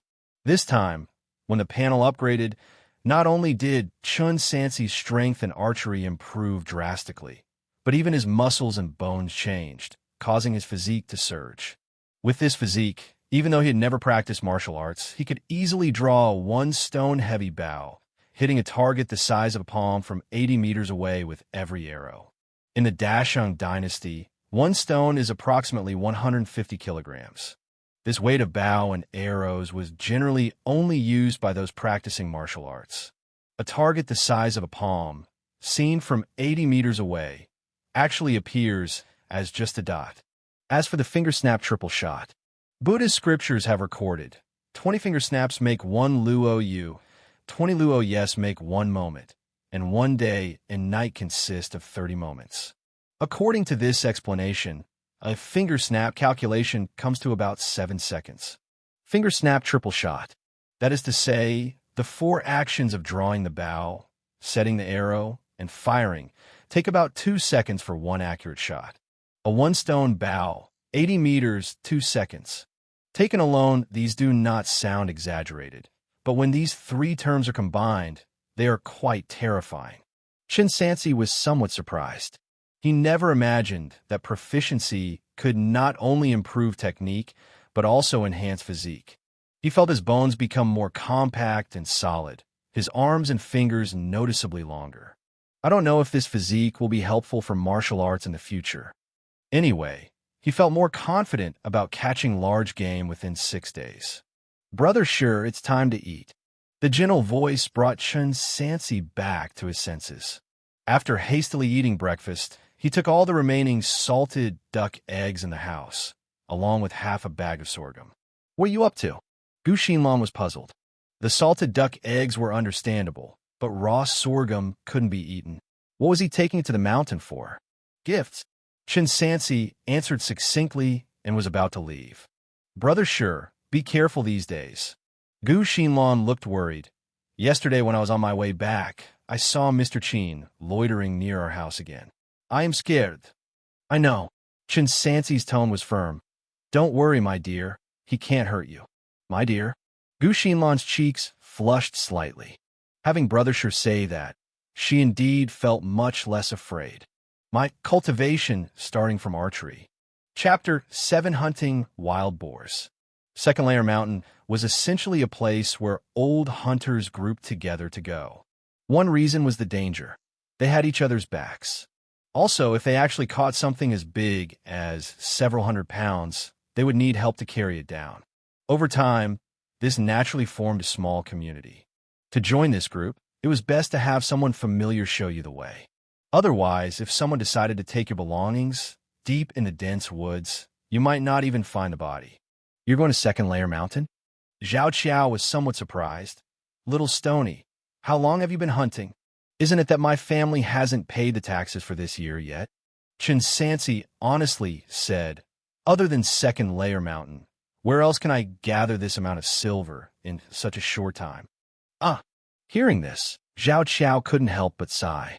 These days, the government was as fierce as a tiger. He hesitated for a moment. All right, but I have to say it up front. If you come back empty-handed, you can't blame me. That's natural, Uncle Xiao, rest assured. Chen Sansi nodded. On the way up the mountain, Xiao began to explain the precautions. It's true that you can get goods in the deep mountains, but it's also common for people to lose their lives. If you encounter big worm or black bear, you'd better run quickly. And the most important point, avoid those in brocade clothes. Avoid those in brocade clothes? Chen Sansi queried. Yes. Xiao explained in a grave voice. Those who come to the mountain in brocade clothes to hunt are either martial masters from the martial arts hall or children of the wealthy. We can't afford to offend them. There are instances in the past where hunters fought with nobles over game, leading to direct loss of life. So later on, our hunters' activity area was limited to the south side of Second Layer Mountain, and few dared to go to the north side anymore. Just remember that. Finally, if you catch something too big to carry by yourself, shoot a whistle arrow into the sky. Nearby hunters who are empty-handed will come over to help carry it down the mountain. But of course, you have to pay them depending on the situation. That's about all I have to say. Be careful in everything. Even villagers might try to trick you. He took out a bonehead arrow from the arrow bag and handed it over. The bonehead arrow, like the whistle arrow, belongs to the group of signaling arrows, but its head isn't made of metal. It's made of wood with hollows, making a loud noise when fired, having no lethal power. Thank you, Uncle Xiao. Chen Sansi was very sincere. A few salted duck eggs in exchange for this information was absolutely worth it. During the conversation, the two of them had already arrived at the foot of Second Layer Mountain. To avoid competing for game, hunters generally operated independently, unless they agreed to group hunt fierce beasts. Second Layer Mountain was deep and dense. The moment Chen Sansi stepped into the woods, he spotted many animal feces hidden in the soil and footprints under the bushes within a 10-meter radius. Some hunting dogs can't even achieve what I do. I might not have a hunting dog, but I am better than a hunting dog. And this is just the entry level.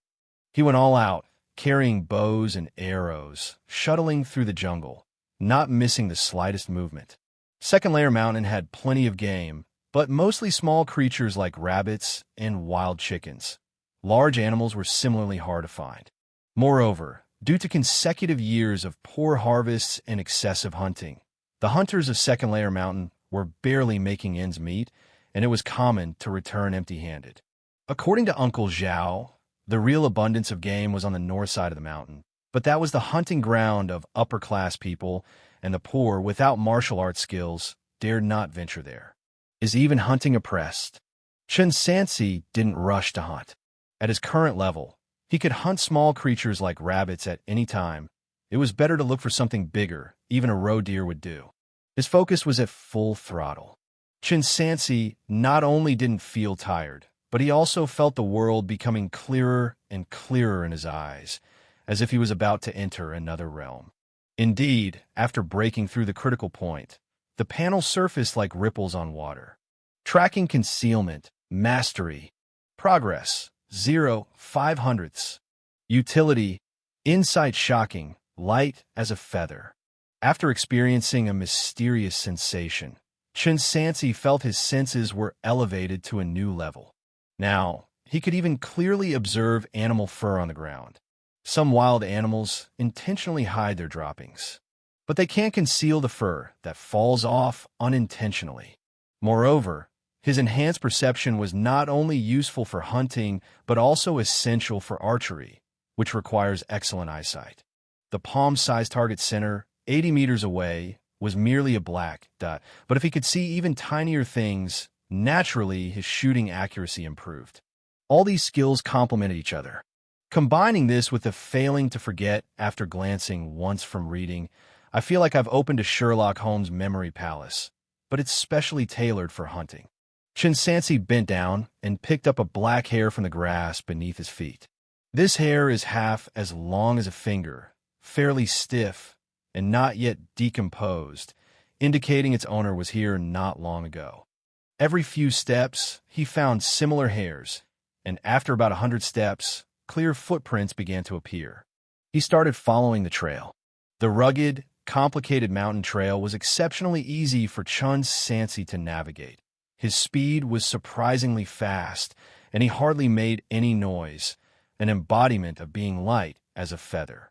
I wonder if this counts as Qigong. There's movement. He slowed his steps outside a bamboo grove, approaching the source of the sound within. He suddenly came upon a strong, black wild boar. In tow were 5 piglets. It was searching for food in the mud at the forefront, with the piglets grunting cheerfully behind, a family of pigs happily unaware of the looming danger. Jackpot! This sow weighs at least 300 pounds, and the piglets are even more valuable. Chen Sansi visualized waving silver coins calling him. He repressed his excitement and crept as close to the wild boar as possible. Though his shots were long-ranged, naturally, the closer he was, the more powerful they were, especially against the tough skin and flesh of a wild boar. Too far, and it's hard to be lethal. Only when about 20 steps away from the wild boar did Chen Sansi stop on an upward slope.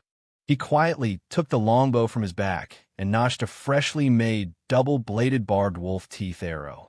The 4-force bow now felt light as a feather in his hands, almost effortless to fully draw, feeling like he might even snap it with a bit more force. The bowstring was released, and the arrow flew instantly. Since it was a back ambush, the arrow directly penetrated the buttocks of the wild boar, causing a sharp scream, and a flock of birds flew away in panic. Perhaps because the bow was too light, the arrowhead penetrated only about 3 inches into the flesh. Instead of running away, the wild boar entered a frenzied state, ignoring the blood flowing non-stop from its body, and charged towards him with heavy grunts. Wild boars are also a kind of fierce beast. If an ordinary person was hit by a wild boar, they wouldn't die, but would have to lie down for half a month. Chen Sansi remained calm. The second arrow was already on its way. Hoo. Another arrow added to the wild boar's body. It visibly hesitated, but it didn't stop, just continued charging at a slightly slowed pace. The third arrow followed closely, directly piercing its skull. This time, the wild boar finally lay straight down dead. The 5 piglets, startled, scrambled in different directions. With the complicated terrain and the small size of the piglets, any ordinary hunter would likely miss at least 2, but Chen Sansi's archery skills were extraordinary. Whiz. In just a few breaths, all 5 piglets were pierced by arrows, dead beyond doubt. The arrows in Chen Sansi's arrow bag were just used up. My cultivation starting from archery. Chapter 8 Apology. Over 300 pounds of an adult pig, plus 5 piglets. That should be enough for my taxes and leave me with a good amount of money. The only problem is getting it back might be a bit of a hassle. This place was deep in the mountains, dozens of miles from the county town. Even if one person could carry it, there was simply too much game to take all at once. Chen Sansi thought for a moment before shooting a bonehead arrow into the sky. I'm far from the meeting spot. I don't even know where Uncle Zhao is, or if he can hear my signal. Sometime later, footsteps sounded from outside the bamboo forest. However, it wasn't Uncle Zhao Qiao who appeared, but a rough-looking man, muscular and with a scar on his face. When he saw the wild boars on the ground, he first looked envious, then incredulous at the sight of the young man's kill, and finally his expression turned rather odd. "Brother," the man strode over, sizing up the youthful, tender-looking man. "I've never seen you around." Chen Sansi introduced himself. "Uncle Zhao Qiao from Yinbian village brought me up the mountain. My name is Chen Sansi. I've been around for 3 or 4 days and haven't caught anything valuable." The man squinted his eyes. "It's your first day up here, and you scored all this treasure. Just luck." Chen Sansi bowed slightly. "Please help me take the game to the county town, brother. I will pay you according to the village rules." Helping is no problem at all. While the man agreed verbally, his eyes darted around. "But it's a long way from here to the county town, and about the price, well, he hadn't had any yield for days and was nearly unable to cook at home.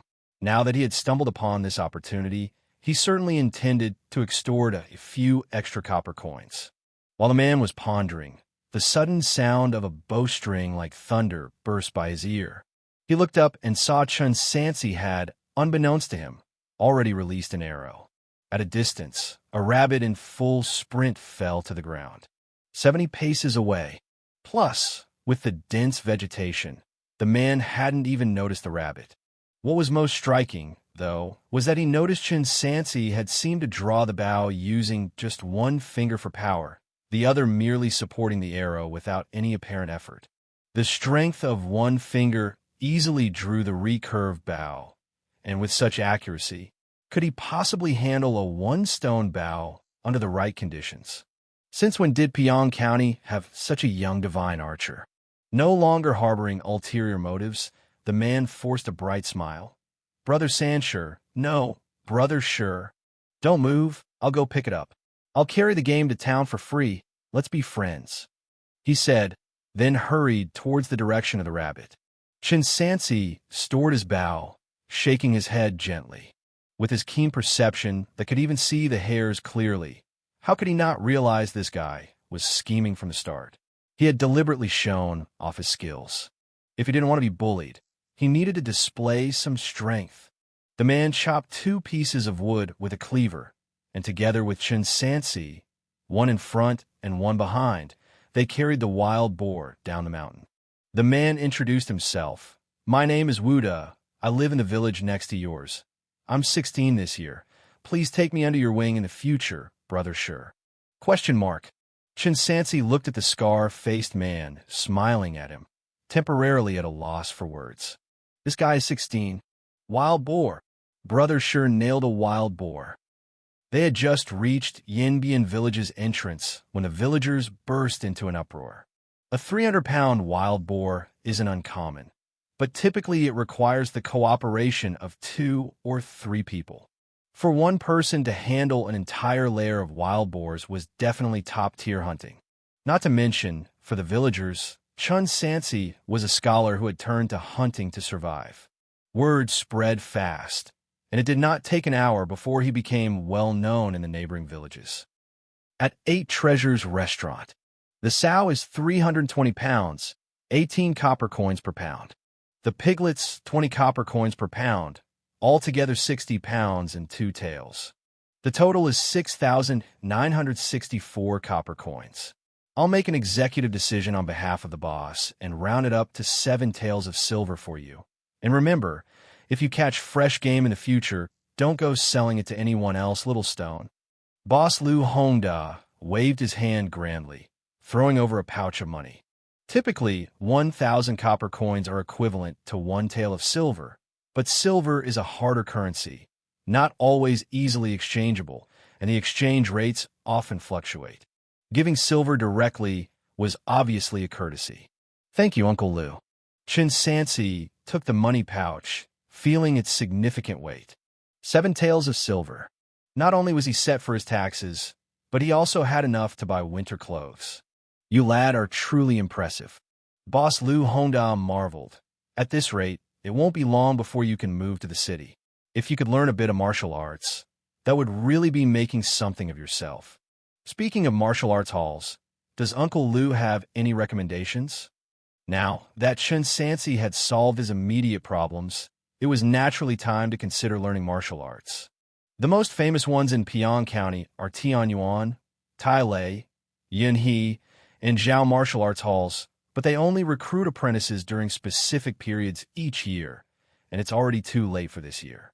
Honestly, for us commoners, there's no need to aim for the top halls. Learning just a few moves to bluff people is usually good enough. But if you're set on a major hall, you might ask Xianxia. Chen Sansi was a bit perplexed. That kid has been frequently treating martial arts academy disciples to meals recently, just over there across the street. And look, there he comes now. Boss Lu Hongda pointed behind him. Across from 8 Treasures Restaurant, there was a relatively modest hall. Chen Sansi turned around and saw Zhang Shun stepping out of a diner with 2 young men in white robes. Brother Sure. Upon seeing Chen Sansi, Zhang Shun immediately ran over, his face apologetic. Bro, I've been meaning to see you these past few days to talk about last time. Chen Sansi cut him off. Shunzi, don't worry about me. I've gathered enough money. Your brother sure just bagged a whole lair of wild boars today and earned 7 taels of silver from me. Boss Lu Hongda spoke up for him. Really? Bro, you're amazing. I wonder how long I'd have to fish to earn 7 taels of silver. Shunzi exclaimed in admiration, his envy pure and untainted by any other emotions. By the way, this is for you. Chen Sansi took out 3 pieces of broken silver, ready to pay off the silver, both principal and interest. Brother, I can't take this. I wasn't able to help you last time. That's a separate matter. Your dad also needs money for his leg treatment. After some back and forth, Chen Sansi finally managed to stuff the silver into the other's pocket and change the subject. Are you treating the Martial Arts Academy disciples to a meal? Yes. Zhang Shun lowered his voice. I missed the Tailei Martial Arts Academy's recruitment period, so I thought I'd try something to see if they could accept one more disciple. He just happened to meet 2 disciples outside the academy, and they offered to put in a good word for him, which is why he invited them to dine and build relationships. This was already the 3rd meal. Even though the small restaurant wasn't as extravagant as the 8 Treasures restaurant, it still cost quite a bit of money. I see. Chen Sansi looked across the street at the 2 Martial Arts Academy disciples. One was picking his teeth, and the other was patting his round belly and burping, seemingly impatient, urging, Little Shun, what are you doing? Come on, weren't we going to enjoy some drinks? The senior brother I introduced you to is highly regarded by our master. You get what I mean, right? Don't be mad, brothers. I'm coming right now. Zhang Shun hurriedly said goodbye. Chen Sansi watched them walk away, feeling that the gazes of those 2 academy disciples seemed unreliable. I should remind Shun to be careful later. He didn't linger any longer and hurried off to the government office to pay the tax of 3 taels of silver. Seeing the tax officer check off his name in the register, he finally felt a massive weight lift from his shoulders. Only Chen Xiong left. I wonder if he will try to cause trouble in other ways. I need to hurry home, or else Sister Lan will start to worry again. Chen Sansi rushed back home. At the home's entrance, Gu Xinlan was caught up chatting with a few women, who were all admiring how capable her man was. How he could read, earn money, and was handsome too. Ultimately, when a man earns money, even his shortcomings can be turned into advantages. Xianlan, you must hurry to give your brother Sure a child. Don't worry about that. With Xianlan's big hips, she'll definitely be able to have a son. The women kept bantering, making Sister Lan's cheeks turn bright red. Xianlan, look, your man is back. Brother Sure. With no interest in small talk, Gu Xinlan hurried over to greet him. We're eating rabbit tonight, Chen Sansi said, smiling, holding out an unsold rabbit. Gu Xinlan didn't even glance at the rabbit. Her hands kept touching here and there. How are you, Brother Sure? Are you hurt? I heard that wild boars are really fierce. Chen Sansi was stunned for a moment. No worries, I'm fine. Brother Sure, please don't provoke such frightening things next time. After confirming that her man was unharmed, Gu Xinlan finally relaxed and helped him unload his things. Must be hungry. I'll go cook. Chen Sansi watched Sister Lan's busy figure and suddenly felt a profound sense of belonging. He had a home in this world after all. Soon, the aroma of food from the kitchen wafted around. It stirred such a craving in Chen Sansi's stomach that it wouldn't stop rumbling. Knock, knock, knock. Just as they were about to eat, someone gently knocked on the door. Who is it? It's me, Chen Xiong. Hearing this name, Gu Xinlan's face turned white, and she clutched at Chen Sansi's sleeve, indicating for him not to go outside to eat. It's fine, I'll go and see. Chen Sansi tucked the kitchen knife behind his back and went out to greet the guest. He thought Chen Xiong, knowing he had paid his taxes, was either looking for a new problem or was ready to escalate things. But it appeared to be the complete opposite. Chen Xiong was all smiles, holding a jug of the cheapest yellow wine. "Ha, little brother." Chen Sansi furrowed his brow. "What's this?" "Little bro, I am here to apologize." While speaking, Chen Xiong casually patted Chen Sansi's shoulder, secretly applying force, only to find that his adversary didn't budge. Damn it, where did this kid get such strength? He had just come home today and heard that the scholar named Chen had single-handedly killed a wild boar. Now it's autumn, and wild boars with piglets are extremely aggressive, and there had been instances of hunters being devoured by them. Handling a wild boar solo is definitely no easy feat. Yet this fellow is clearly just a useless scholar. Could it be he's naturally strong, but took the wrong path, wasting his potential? Either way, Chen Xiong decided to give up on Gu Xinlan. He had been thriving in the surrounding 10 villages for years, raising his brother alone and sending him to the best martial arts hall, not just because he acted rashly on the surface. Who to offend and who not to mess with, he knew very well. If he really offended a formidable hunter, he should not venture into the mountains for the rest of his life. Otherwise, he might just receive a deadly arrow to his back. As for women, there are plenty more to choose from.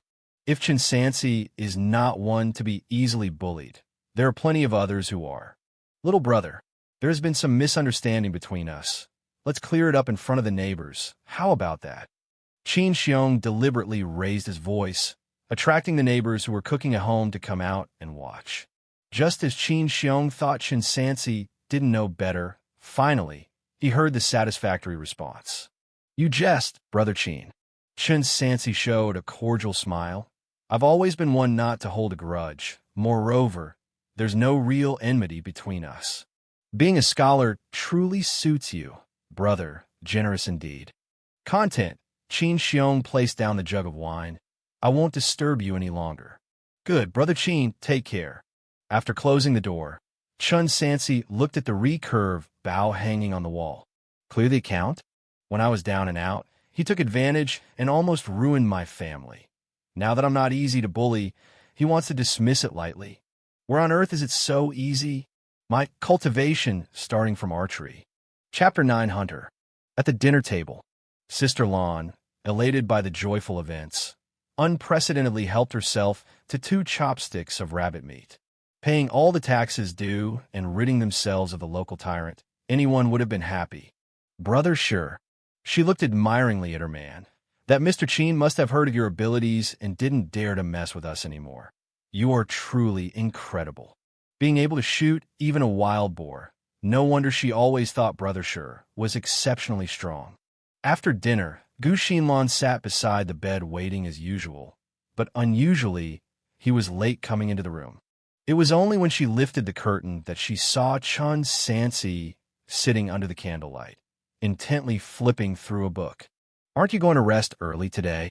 Gu Xinlan was somewhat disappointed, but she quietly did not disturb him and went to sleep first. Skill, reading, entry level. Progress, 123 hundredths. Utility, spirit refreshed, photographic memory. Chen Sansi gently closed the book, and after confirming that Sister Lon was soundly asleep, he tucked a kitchen knife at his waist, slung the longbow over his shoulder, and tiptoed out of the house, blending into the night. The brothel. Sir, why not stay here for the night? Why bother going back? Scram, scram, scram. I still have things to take care of. Qin Xiong pushed away the courtesan who was holding him back and staggered out of the brothel. The cost for overnighting was triple. He wasn't foolish. The money at home shouldn't be wasted, and he needed to save it as a gift for his younger brother. Since he was young, he had lost his parents and had raised his younger brother by selling pancakes. Once he made a name for himself, he managed to save enough money to send his younger brother to the best martial arts academy in Piyang County. But practicing martial arts was indeed very expensive. The enrollment fee, master's tribute, and medical expenses were just the beginning. To receive the true teachings was yet another significant expense. The old folks at the County Martial Arts Hall would generally pass on their skills only to their own sons or direct disciples. Outsiders couldn't learn the real deal. His younger brother was no exception. He had been practicing martial arts for over 3 years and still couldn't learn the complete cultivation techniques. Fortunately, his brother was close to the young master. That young man was a debauchee who favored beautiful women. Perhaps by sending some beautiful women his way, there might be a chance to acquire the true teachings. Speaking of which, that Ms. Gu is really beautiful. Her looks, they just don't seem like those of a village girl. What a pity, such a pity. Thinking about this, Qin Xiong felt aggrieved. He actually had to apologize to someone with the surname Chun. But this was only temporary. Once his younger brother could spare the time, what was a hunter considered anyway? No matter how skilled, could a hunter be more formidable than a martial artist? Given the chance, he could have his brother deal with Mr. Chan in the mountains, and even keep his family's young lady for his own enjoyment. Ha ha! Thinking of the young lady's buttocks, irresistibly round and plump, Qin Xiong laughed out loud. A gust of cold wind swept by, sobering him significantly. Looking around, he realized that he had unwittingly walked out of the town, surrounded by pitch darkness, with only the occasional crow caw breaking the deep silence of the night. My courage seems to be shrinking. For some reason, today Qin Xiong felt a vague sense of unease, as if someone was following him. He scoffed at himself and was just about to head home when suddenly another gust of wind came from behind. This gust was very sharp and precise, directly hitting the back of his head with a chilling iciness.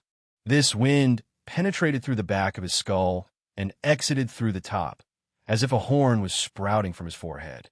Qin Xiong fell straight down, never stirring again. Not satisfying at all, Chen Sansi emerged from the distant woods and approached to examine the body.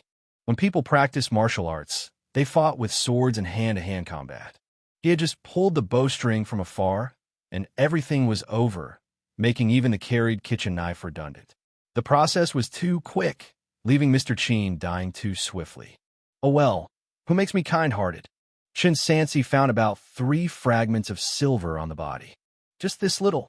This scoundrel has been plaguing the village, surely making at least a few dozen silver pieces a year. Where has the money gone? Is practicing martial arts that expensive for his brother? After pocketing the silver, he began to ponder how to dispose of the body.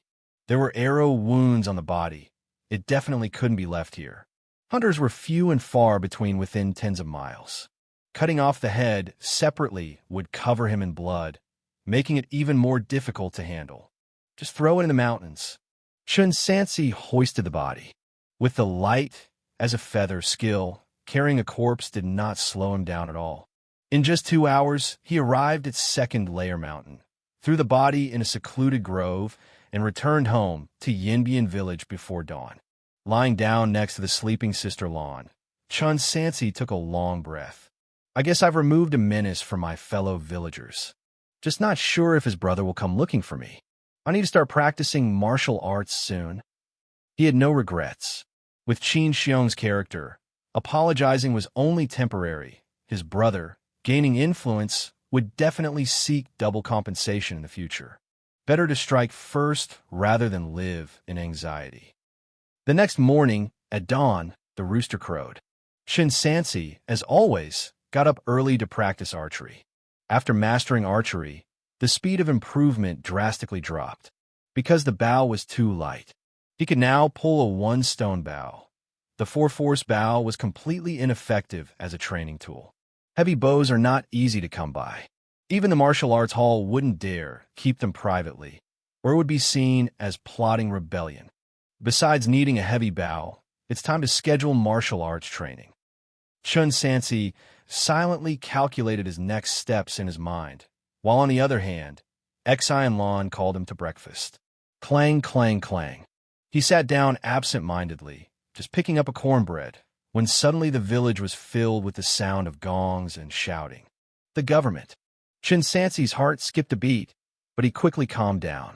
It can't be because of Xianxia's affair. He only died last night. He's not worth such a big fuss. There must be something else. Indeed, the people from the county government's patrol office called everyone out and announced a major event. An assassin from a barbarian tribes had infiltrated Piyang County and murdered the Piyang County magistrate. The whole village was in an uproar. The government's people were here to search for the assassin's whereabouts. After gathering all the villagers together, the patrol office began searching every house and left grudgingly after half a day. The county magistrate has been killed. Xianxia and Lan whispered. I remember this county magistrate had been transferred here less than 2 years ago. Seems like being an official isn't easy. Chen Sansi watched the departing constables, feeling something was odd. Why would a barbarian warrior kill the county magistrate? The forces guarding the border are from the garrison, not the county government. If they wanted to attack, they should target the skilled soldiers. Forget it. It's none of my business. Chen Sansi shook his head, lamenting that the world was becoming increasingly chaotic, which spurred him even more to earn money. With money, he could enhance his personal strength and protect himself in these turbulent times. After hastily filling his stomach, he took his bow and arrows and went hunting in the mountains. My cultivation starting from archery. Chapter 10 Difficulties in Martial Arts Practice. No one caused trouble, and Chen Sansi was living a peaceful life. For 5 consecutive days, his life was a simple cycle. Hunting in the mountains, selling game at the restaurant, and then going home to sleep. As for Xianxia, his body was gnawed to nothing but bones by wolves the day after he died, and Chen even took the opportunity to shoot a few of them. A wild rabbit of 6 pounds, 2 pheasants weighing 5 pounds and 3 ounces, plus a 50-pound roe deer. 8 Treasures Restaurant. Chen Sansi, like a mission turning point in a game, habitually came here to sell game. Shopkeeper Lu Hongda clicked his abacus. Exactly 1 tael of silver. Keep it up. A single tael of silver, if not for the expensive prices due to chaos and war, would be enough to sustain an ordinary family for a month. But he appeared very calm, considering he had recently earned a sum of 7 taels at one time. Unfortunately, wild boars were not that easy to find. If only I could go to North Mountain. Uncle Zhao and the others said that in the real deep mountains there's a chance to find exotic beasts, one could sell for upwards of 10 taels, or even an astronomical price. It's a pity without the backing of a powerful force. North of Second Layer Mountain was completely dominated by martial artists. If a country hunter dared to venture there, they might be beaten and robbed of their game at best, or even lose their lives at worst. It was very oppressive. I still need to inquire about joining a martial arts hall. Thinking so, Chen Sansi didn't rush to leave. After waiting about half an hour, he saw Xianxia coming to sell fish, carrying his basket. When the topic of martial art halls came up, Shun began to curse. "Brother, don't even bring it up. Those two had no intention of helping me. They just freeloaded food and drink, consuming a whole 2 taels of my silver." However, he lowered his voice. "I didn't let them off cheap either. Yesterday, with a trap, I splashed them both with golden juice. It was at least a bit satisfying." "Do they know it was you who did it?" Chen Sansi was a bit worried. In recent times, commuting back and forth to the county town, he had also encountered many martial arts academy disciples who were arrogant and unreasonable, even those who beat up ordinary people on the street without cause. Shun's way of getting back at them might bring trouble upon himself. In some matters, you either don't do them at all, or you must be ruthless in execution. "Don't worry, it didn't see me." Xianxia changed the subject. "By the way, brother, aren't you also planning to learn martial arts? Got any plans?" Chen Sansi shook his head.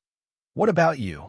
"Sai, I'm worried too," Xianxia lamented. "Apart from the 4 great martial arts schools, the rest of the martial arts halls in the county town are not that cheaper either, and the worst part is having to do strenuous labor for 2 years before you even start learning the real skills. Without 3 or 5 years, it's impossible to learn anything substantial. But what can we do? I'm going to try out at a martial arts hall with a better reputation after all." It was consistent with what Chen Sansi had learned. In this world, it's not easy to change one's fate through scholarship, and it's even harder through martial arts. In a nutshell, ordinary folks don't expect to live a good life. Working his hands to the bone in a lousy martial arts hall for 3 to 5 years was out of the question. Apart from the martial arts halls, there was actually another place to learn martial arts: the garrison. But as a military household, he would have to go to battle and face the enemy, especially now with the current state of turmoil and war. Let's go ask around first. After saying goodbye to Shun, Chen Sansi went to the market to seek out Old Su. When Old Su heard his question, he couldn't help but chuckle. "How much silver does it take to become a military household?" "Little Stone, have you lost your mind? You don't need a single coin to become a military household. Instead, they have to pay you. The garrison does want to recruit people, but how many are willing to go?" The Great Shang Dynasty had a history of over 350 years. After the Grand Ancestor founded the nation, he implemented the garrison and commandery system. In essence, it was a system of military colony farming. 7 parts farming, 3 parts military readiness. At the beginning of the dynasty, Great Shang had as many as 3 million military households, and they could be self-sufficient. The Grand Ancestor once said, "The soldiers of Great Shang need not consume a single grain of rice from the people." Such an astonishing coincidence.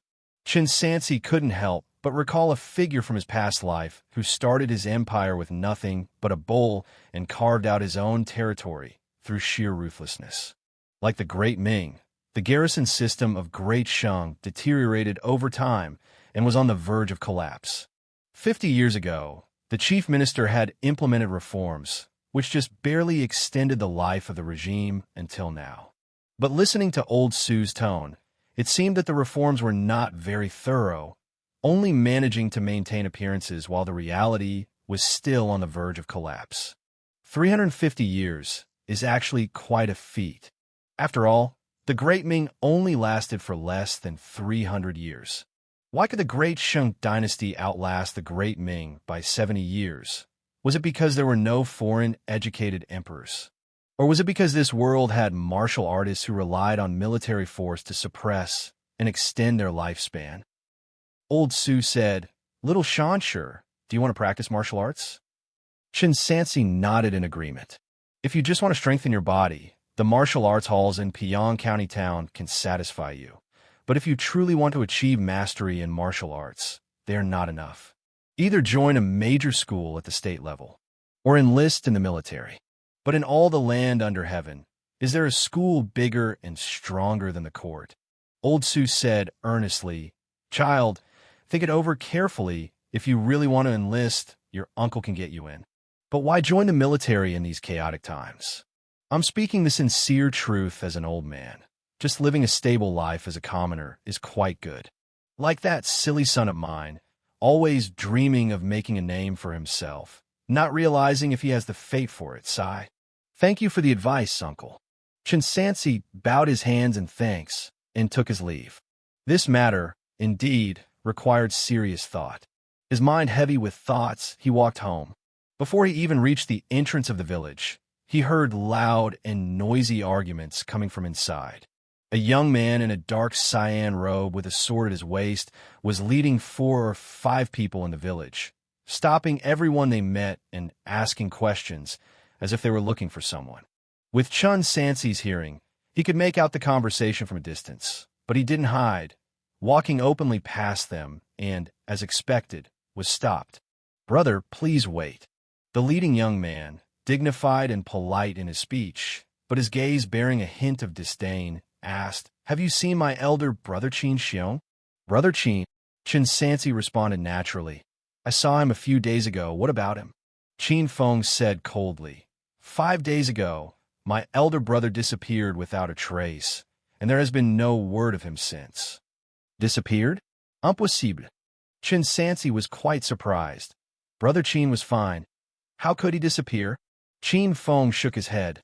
"If there is any news, please inform us." "Yes." Chen Sansi stroked his chin. "A few days ago, barbarians infiltrated Piyang County and killed the county magistrate. I wonder if it has anything to do with this?" Qin Feng paid him no further attention and turned to question the next person. "I wonder how well this younger brother of Qin Xiong has learned martial arts. The few disciples around him are calling him senior brother. Seems like he holds a high status. If I attack by surprise, could I kill him with 1 arrow? I really need to learn martial arts." As Chen Sansi pushed open the door to his home, he did not smell the familiar fragrance of cooking. "Sister Lan hasn't come back yet? That's not right." It wasn't until half an hour later that hurried footsteps sounded outside the door. "Brother Sure, what's happened?" Chen Sansi asked. "Tax officials collecting taxes." Gu Xinlan leaned against the doorframe, panting for breath, barely able to speak. Chen Sansi remembered that today was the last deadline for tax payment. In previous years at this time, the tax officials would bring government office workers to tally up, and those who couldn't pay the taxes would be taken away for hard labor. "Don't panic, speak slowly," Gu Xinlan said haltingly. "Aunt Li, Brother Sure, you should go and see. Aunt Li's family can't pay the taxes and are about to be taken away." My cultivation starting from Archery. Chapter 11. Tranquility is a luxury. I ask you one last time, will you pay the tax or not? The tax collector squinted his eyes, looking impatiently at the family of 3 before him. Xianxia said with righteous indignation, "Sir, our family paid the autumn tax 10 days ago."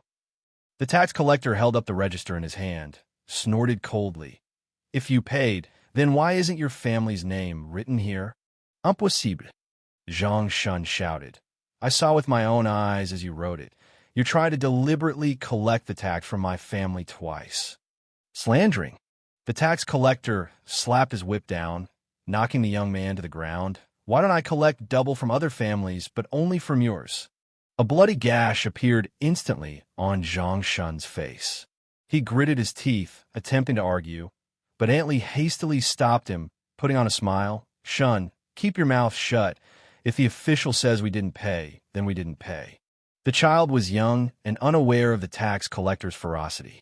There's a saying, fear not the official, but the one who enforces. Don't look at the tax collector as just a minor official.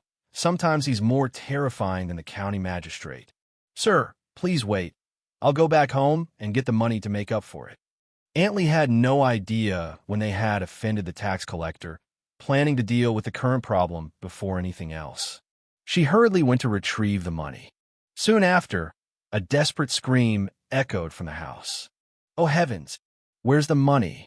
The 13 taels of silver hidden under their water jar had vanished without a trace. Hearing the commotion, Mr. Zhang with a lame leg stumbled in, and after seeing the empty hiding spot, he fell to the ground. Thief! There's been a thief. The tax collector lost his patience, whipping Mr. Zhang twice in the back. Are you playing me for a fool here? Sir, Mr. Zhang grimaced in pain. The silver was right here. There were 13 taels, 13 taels. The tax collector scoffed. I could also say I have 3,000 taels of gold in my house. If you have no money, just confess your crime honestly. Father. Zhang Shun, seeing his father beaten, rushed forward in a panic, only to be knocked down by a whip, his face covered in fresh blood. He lay on the ground, not understanding what was happening. Only when he saw two figures in white robes in the crowd, giving him a triumphant smile, did he have sudden realization. It was you. Zhang Shun staggered to his feet and charged at the two disciples. Give me back my silver. Go to hell. The slightly overweight disciple kicked the young man down. Where's the proof? Zhang Shun could no longer contain his anger. You're in cahoots with the tax collector. Slandering. Hearing this, the tax collector raised his hand and delivered several more whiplashes, beating the young man until his skin was torn and flesh exposed. Damn troublemaker. Like a rabid dog, barking at everyone, take him away. The old fool to Tsangzhou to repair the city wall. The youngster to Hezhou to repair the riverbank. The onlooking villagers were silent as cicadas in cold weather. Seeing this, almost everyone understood what was happening, but nobody dared to say anything. Officials, martial artists, neither were people ordinary folks dared to offend. If the lords wanted you dead, you had to die. Zhang Shun was covered in blood and dirt, screaming in extreme frustration. He had toiled from dawn to dusk catching fish, saving up for 4 whole years to learn a few moves, just to have an easier life in the future. How did it come to this? Was it because he hadn't worked hard enough? Shun, a powerful voice rang out. Chen Sansi squeezed through the crowd. He saw the 2 martial arts academy disciples and quickly guessed most of the story. Shun's act of splashing the golden liquid had offended them, so they sought revenge by bribing the tax collector to tax them twice and then stealing the silver, aiming to directly cause the death of Shun's family. Thinking it over, Chen Sansi himself felt a chill. If Qin Xiong was willing to spend silver on bribes, he might very well have ended up with the same fate as them. He stepped forward. Sir, may I pay the tax on their behalf? Brother, sure. On hearing this, Zhang Shun felt so ashamed he couldn't lift his head. He hadn't insisted on taking out the silver to help Brother Sure before. How could he have the nerve to let Brother Sure help him now? Aunt Lee and her husband felt the same shame, wishing they could just crawl into a hole and hide. Not just them, the watching villagers were also taken aback. The tax collector's face darkened. Boy, are you sure you want to meddle in this affair? I dare not interfere with the official's duties. Chen Sansi pulled the tax collector to a corner and pointed to Mr. Zhang, whispering, But this cripple, how could he handle the work? He's likely to die on the way, and that would just be a waste of food. The tax collector raised his eyebrows. You mean to say? Chen Sansi quietly slipped 2 taels of silver into his hand. Sir, let's forget about the cripple. As for Zhang Shun, he was disrespectful to you, so he deserves to do hard labor. That was all he could do. Clearly, the tax collector had come for Zhang Shun. Mr. Zhang was merely collateral damage. If Chen Sansi tried to intervene, it would not only fail to alter the outcome, but would also draw disaster upon himself. While he was speaking, the 2 martial arts academy disciples were staring at him intently from within the crowd. Better to save one if he could not save both. After all, Zhang Shun was young. There was at least a 20% chance he would survive the conscription labor. You sure know how to handle things, kid. The tax collector was amused. He took the money to teach Zhang Shun a lesson. The old man was essentially dispensable. 2 extra taels of silver? Why not? Thinking this way, he discreetly accepted the silver and announced, The head of the Zhang family has made up his tax payment. Let him go, and take the young one away to be dispatched to Hezhou. The decision was final. Those present mostly understood what had transpired. Little Stone, that move was clever. He didn't offend anyone and managed to save old Zhang's father. This kid really values loyalty and friendship. Such a pity he stopped his schooling. He would have made a good official if he'd pursued it. Little Stone, I, Li Zi, am truly convinced by you this time. The villagers whispered among themselves, expressing their admiration for Chen Sansi's actions. Chen Sansi walked over to the thin and dark young man, gently patting him on the shoulder. I did my best. Brother. Xianxia knelt down with a thud. You saved my life, and now my father's life. If I can make it back alive, I will be forever in your debt and work like an ox or horse to repay you. He knocked his forehead to the ground 3 times, making a loud sound each time. What the hell, putting on a grand play. Cut the crap and get moving. The government office constables took Xianxia away, while the tax collector continued to tally the next household. Aunt Li, watching her son being taken away, collapsed crying and lost consciousness, and Mr. Zhang sat numbly on the ground. Scenes like this, on the last day of the autumn tax collection, continued to play out. In Piyang County, at least 1/10 of the male population would be taken away. Most of them were farmers. After 300 years of land consolidation, more than 90% of the land in and around Piyang County had become the property of the rich people and the martial arts halls. The farmers were essentially tenants. Each year, they had to give half of their harvest as rent, and the remainder was taxed so heavily that they barely had enough to feed themselves. Spare me, sir. For several years the harvest has been poor, and we are required to plant 10% spiritual grain on every acre. We simply cannot survive this way. Stop your nonsense. Take them away. Take them away. The Great Shang dynasty's taxation was multifaceted and intricate. The most bizarre was the immortal tax. 50 years ago, in the 21st year of Longqing, Emperor Longqing had a dream. He claimed to have met an immortal in the dream, who gave him some seeds and proclaimed that these could grow immortal herbs. These immortal herbs, when offered to the immortals, could ensure the empire's prosperity for thousands of generations. Consequently, from the 22nd year of Longqing, the emperor decreed, all cultivated land in the country must allocate 10% to the planting of spiritual grain, and those without cultivated land were required to pay the equivalent in silver tax. The problem was this spiritual grain was not some mysterious immortal plant. It was inedible and even poisonous, deadly poisonous. Anyone who consumed it would die instantly. This effectively wasted land resources, making life even more difficult for the already struggling tenant farmers. Chen Sansi stood by the field ridge. Within half an hour, he saw at least 3 or 4 households that had their men taken away, not even sparing men as old as 70. Such suffering. The people were suffering.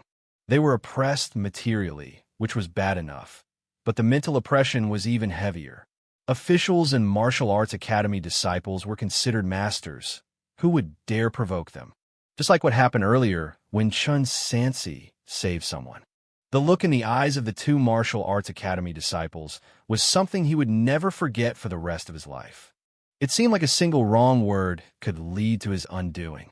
The feeling was truly unbearable. Just because he was a commoner, he was oppressed and exploited in every way, living his life with utmost caution. He suddenly made up his mind. Uncle Su was wrong in what he said. In such an era, living peacefully was a luxury far beyond the reach of the common people. Only by fighting vigorously might they have the chance to turn their lives around. Tomorrow, I will enlist in the army. My cultivation starting from archery. Chapter 12, Joining the Military. Brother Sure, are you really going to enlist in the army? On the couch, Chen Sansi and Gu Xinlan snuggled together. Is it because of what happened to Shunzi's family? Yes, but not entirely. This was just one of the things that stimulated Chen Sansi. He thought of Qin Feng. He had killed Qin Xiong, and although he left no evidence, who knew if his brother would suspect him? What if he used the same methods? How would he respond then? What's more, What if the other party didn't care about evidence and wanted to assassinate him anyway? He didn't even know the various levels of prowess among martial artists. Could he really protect his little household with just a bow? As for peace and stability, it ceased to exist the moment he was transported here and targeted by Xianxia. He would be persecuted sooner or later without taking the initiative. Enlisting in the army. Not only could he learn martial arts, but he would also have a chance to gain status. Moving up in every aspect was the only correct way to seek security in a chaotic world. Chen Sansi spoke softly. What? You don't want me to go? You are the head of the family. It's up to you to decide what to do. I'm just afraid something might happen to you. Gu Xinlan said she had no objections, but her tone was filled with hidden resentment, and her almond-shaped eyes became moist, clearly worried about being left alone. Don't scare me with your doom and gloom, or I'll have to shut you up. No, don't. After 2 hours of intense discussion, the couple reached a consensus. Chen Sansi didn't rush to sleep, but picked up a book to read. Unknowingly, he became absorbed, and his proficiency steadily increased. Upon reaching a certain point, he had an epiphany, finding the words on the page simple and easy to understand. Things that he previously couldn't grasp were now clear. Skill, reading expert. Progress, 0.08. Utility, witty and clever, spirit refreshed, photographic memory. Witty and clever? Unlike archery, which directly strengthened the body, the changes brought by reading couldn't be directly observed and required heartfelt experience. Chen Sansi's most direct feeling was that he could easily comprehend what he read and retain it in his memory. This should be very helpful for my martial arts practice. But why has the requirement for advancement increased so much? Moreover, the improvements this book brings me are getting slower. It looks like I need to read different books. It's the same with archery. Only the army has heavy bows. Enlisting is imperative. Closing the book, he too fell into a deep sleep. The next day, the sun rose as usual. Chen Sansi carried cured meat and food into the city. Is the county under martial law? From a distance, he saw armored soldiers at the city gate scrutinizing people entering and leaving. He inquired and learned that the barbarian martial artist who had attempted the assassination of the county magistrate not only evaded capture, but had returned and killed the master of the Yunhum Martial Arts Hall in the south of the city. What a ruthless man! Chen Sansi was filled with emotion. After a search and interrogation, he smoothly made his way to the market and found Old Su. Since you've made up your mind, come with me. Old Su didn't stand on ceremony. He took the items and led out a donkey cart, taking him out of the city. I'll take you to meet my son. The dashing military households were hereditary. If your father was part of a military household, then your family, generation after generation, would be military households. The father would serve until he was replaced by his son, and even if there were no sons, other male relatives from the clan would take over to maintain the number of troops. According to Old Su, the military household registrations were numbered, and during the height of prosperity, it was rare to recruit outsiders. Now, they wanted to recruit people, but it was very difficult to find any. In the early stages of the nation's founding, the treatment of military households was quite good. They were issued grain pay based on the number of people in a household. They could learn martial arts for free, and they were even given winter clothes. The living standards were generally above those of the middle-class farmers. But gradually, everything started to change. The amount of military land somehow kept decreasing, and the soldiers' labor grew heavier and heavier. Old Su said that when he first enlisted, the situation was at its worst. Many military households could barely afford to eat with just their grain pay and had to work as tenant farmers for nearby gentry or martial arts halls, and some nearly became house slaves. With no other options, many military households simply ran away. For a time, in the entire Liangzhou Guard, the number of deserters reached a staggering half. It wasn't until the chief minister Yan Liang took office later on, spending 10 years of hard work to save the situation, that he managed to keep the garrison system from collapsing to this day, though the combat strength had become very weak. On paper, Liangzhou's frontier had 29 guards and over 160,000 military household soldiers. But if there were actually over 100,000, it would be considered good. The real main force guarding the Great Wall was under the commander's 8 northern camps, the elite troops that deterred the barbarian tribes. The 8 camps had generous treatment, but only admitted the elite. You had to make a name for yourself in the garrison before you got a chance to join the northern camps. As the two chatted, they unknowingly left Pyong County City. West of Pyong County City lies the Huta mountain range, and to the north lies the frontier Great Wall. Between the county city and the frontier Great Wall was where the army resided. The garrison stationed, there were not the vast fields of tents seen on TV, but a number of villages built for living.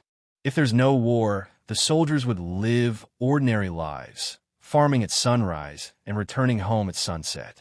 The military camps between the villages served as command centers and training grounds. Although Pyong County is a frontier, due to the presence of the Longhu mountain range making troop movement difficult, it usually does not need to directly face large forces of barbarian tribes. Often it's just small bands of cavalry, which is relatively safer, Old Su explained. Old Su stopped the donkey cart outside the military camp and signaled for the young man to follow him in. You want to enlist? Old Su had a son later in life. His son was not very old, probably not yet 30, with a short beard and an air of vibrant energy. Learning that his father's acquaintance's son had come, he didn't ask any further and helped with the registration into the rolls. Military households are exempt from the grain tax every year. If it's just you, your monthly pay is 4 coins of silver, 7 for those with a wife, and 1 tael of silver for families of 5 or more. My dad says you can hunt.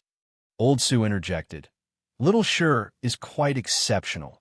In the villages for dozens of miles outside Pyong County, everyone knows he's a skilled hunter. Subin nodded. If you can't become a military soldier later, you don't need to go to the array soldier. You could be an archer with a monthly pay of 1 tael and 5 coins of silver. They proceeded to the military camp for registration and reporting in the Army record book, where he also received an old set of armor, a red hat, and a secret skill book. On the yellowed thread-bound book cover, it read Basic Spear Technique for Soldiers in 6 big characters. After receiving his items, from this moment on, Chen Sansi was a soldier of the Great Shang Dynasty's frontier. The full name of his unit was the Ding Prefecture's Pyong Left Army 1,000 Households Frontier Defense Unit. Lately, they've managed to enlist a few people, he said. Tomorrow, you'll formally report to the camp. The 100 household officer will speak at the martial arts arena and teach you martial arts skills. Remember to prepare well. Your performance when you first enlist will determine your future in the army. Once you become an array soldier, you'll never have another chance to advance. My Cultivation, starting from Archery. Chapter 13, Military Soldier, Array Soldier. This basic skill book, take a good look at it when you get back, and it's best if you can memorize it beforehand. It will help with the assessment. Subin emphasized, then, ready to leave, he rested his hand on the knife at his waist. Old man Su chuckled.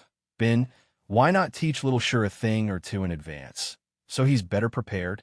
Subin's brow furrowed slightly, glanced at Chen Sansi, and said coldly, I still have matters to attend to. You boy, we are all from the same village. What's wrong with helping out? Old man Su pointed at his son, ready to scold him. Uncle Su, Brother Ben surely has military duties to tend to. There's no need to trouble him. Chen Sansi knew well. He and Subin weren't close at all. Getting a few tips was already quite generous. How could he dare ask for more? Humph! On the donkey cart back to Pyong County, old man Su said grumpily, Little Sure, don't be like my foolish son, thinking himself a big shot just because he's a small flag, always looking down on people. If he won't talk, I will. The first 3 realms of martial arts are blood refining, bone training, and refining internal. Minor success in blood refining qualifies one as small flag. Great success as flag leader. Bone training qualifies one for 100th commander, and refining internal for household commander. Of course, these are just the rough correspondences of realms to military ranks. The actual situation may be more complicated. As the rickety donkey cart traveled, Chen Sansi asked earnestly, What did Brother Ben mean by military soldier and array soldier earlier? Old Man Su explained patiently. Be it sex or martial arts halls, there are qualifications required for disciples, and the army is no exception. Generally, there is an assessment after you join the military. If you pass the assessment, you can become a military soldier. If not, you will only be an array soldier. A military soldier can further practice martial arts, receive resources, and retains the qualification for military promotion. An array soldier, due to limited talent, cannot cultivate martial arts. They train collectively in battle formations and lack the qualifications for promotion. Archers, cavalry, they're all types of array soldiers, but with slightly better treatment. I myself have poor root bone. I'm just an array soldier. Chen Sansi nodded thoughtfully, understanding the implication. The status of a military soldier was akin to that of a university graduate from a military academy in his past life, with potential for upward mobility, whereas a big-head soldier could only ever be a big soldier. I've told you everything I know, Old Man Su said somewhat awkwardly. As for the cultivation techniques, I never quite grasped them in my youth. Better not mislead the younger generation. You should study it carefully when you get back. Outside Pyong County town, the two parted ways. Chen Sansi quietly contemplated. I definitely must become a military soldier, otherwise wouldn't my enlistment be in vain? And I wonder about my talent for martial arts. Back home, the meal had already been prepared. With the household's improved circumstances, they basically had white rice, salted duck eggs, and often meat with every meal. Gu Xinlan no longer went out to work as a female worker. Now she was a full-time housewife at home. At the dinner table, she brought up Qin Xiong with surprise. Brother Sure, did you know that Mr. Qin has disappeared? His brother has been frantically searching for him lately, nearly out of his mind. Zhao San, who used to have conflicts with him, had an arm chopped off in the street. They say the blood was everywhere. It was terrifying. Zhao San was also a notorious thug, but he didn't operate in their area. Luckily, people in the village know that we've reconciled with the Qin family. Otherwise, they'd definitely come knocking. An arm chopped off in public? Martial Arts Academy disciples, truly arrogant. Luckily, Chen Sansi now had the identity of a military household. Even if Qin Xiong's brother suspected him, he wouldn't dare to act violently in public. At most, he would strike covertly. However, he also needed to quickly enhance his own strengths. After dinner, Chen Sansi couldn't wait to arrive at the empty space behind the house and started reviewing basic spear technique of array soldier under the moonlight. Though called a spear technique, the content inside was actually about pile work without any relation to weapons. Each page of the book depicted lifelike images, representing a pile work posture with several lines of small text below that detailed precautions and cultivation experiences. His photographic memory finally came in handy, as, spending only around 15 minutes, he firmly remembered 36 pile work postures and began a practice. Chen Sansi followed the drawings in the booklet, naturally pointing his toes forward, chest recessed, and back pulled up, shoulders sunk, and elbows drooping freely, top of his head pressing up as if supporting something, ensuring he did not let it fall, maintaining the standard of the posture. The movements seemed simple, but when he actually began practicing, he realized they were not as they appeared on the surface. Following the movements depicted, just after a few breaths, Chen Sansi felt his body changing.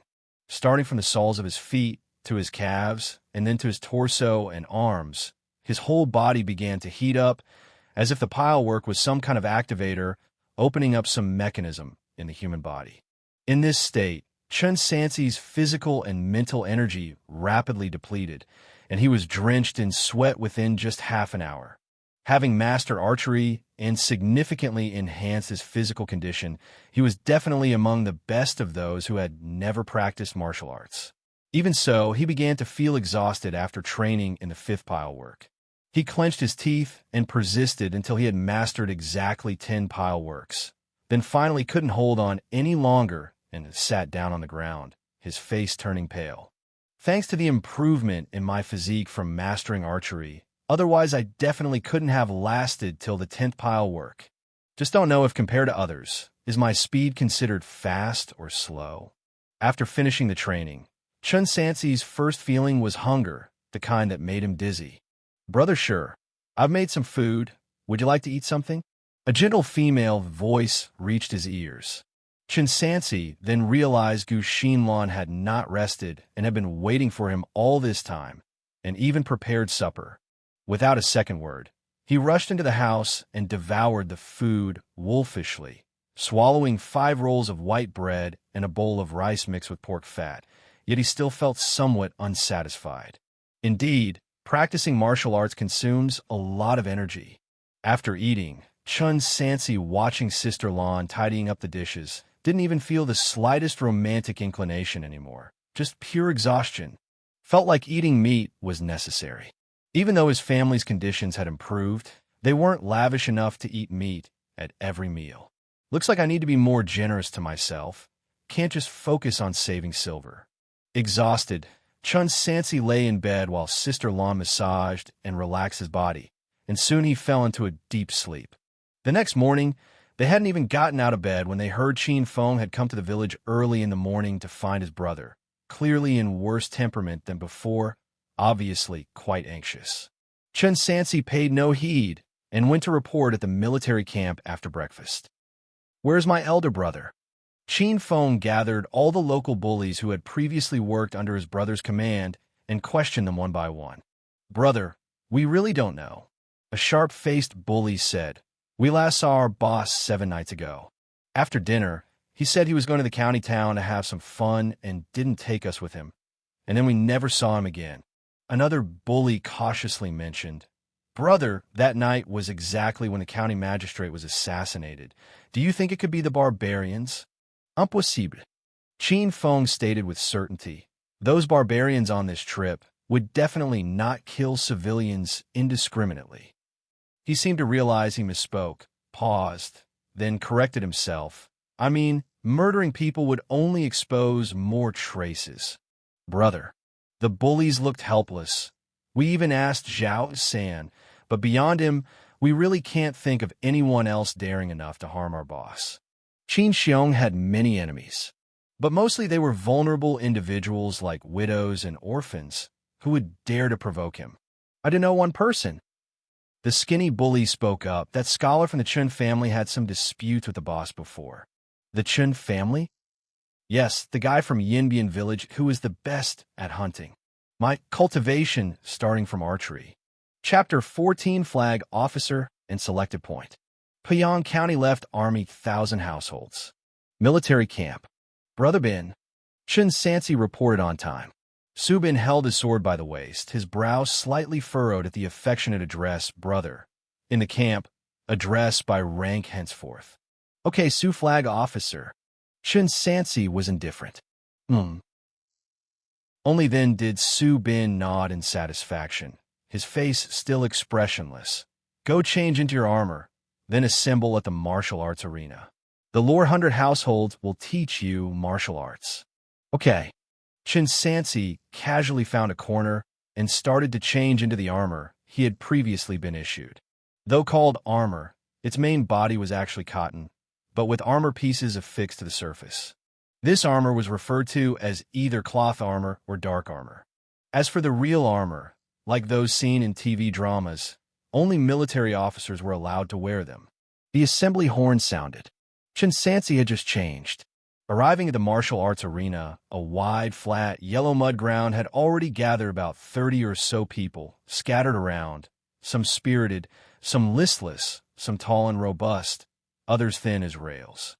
About half of them were locals, the rest didn't seem to be from Payang County. "Line up, line up."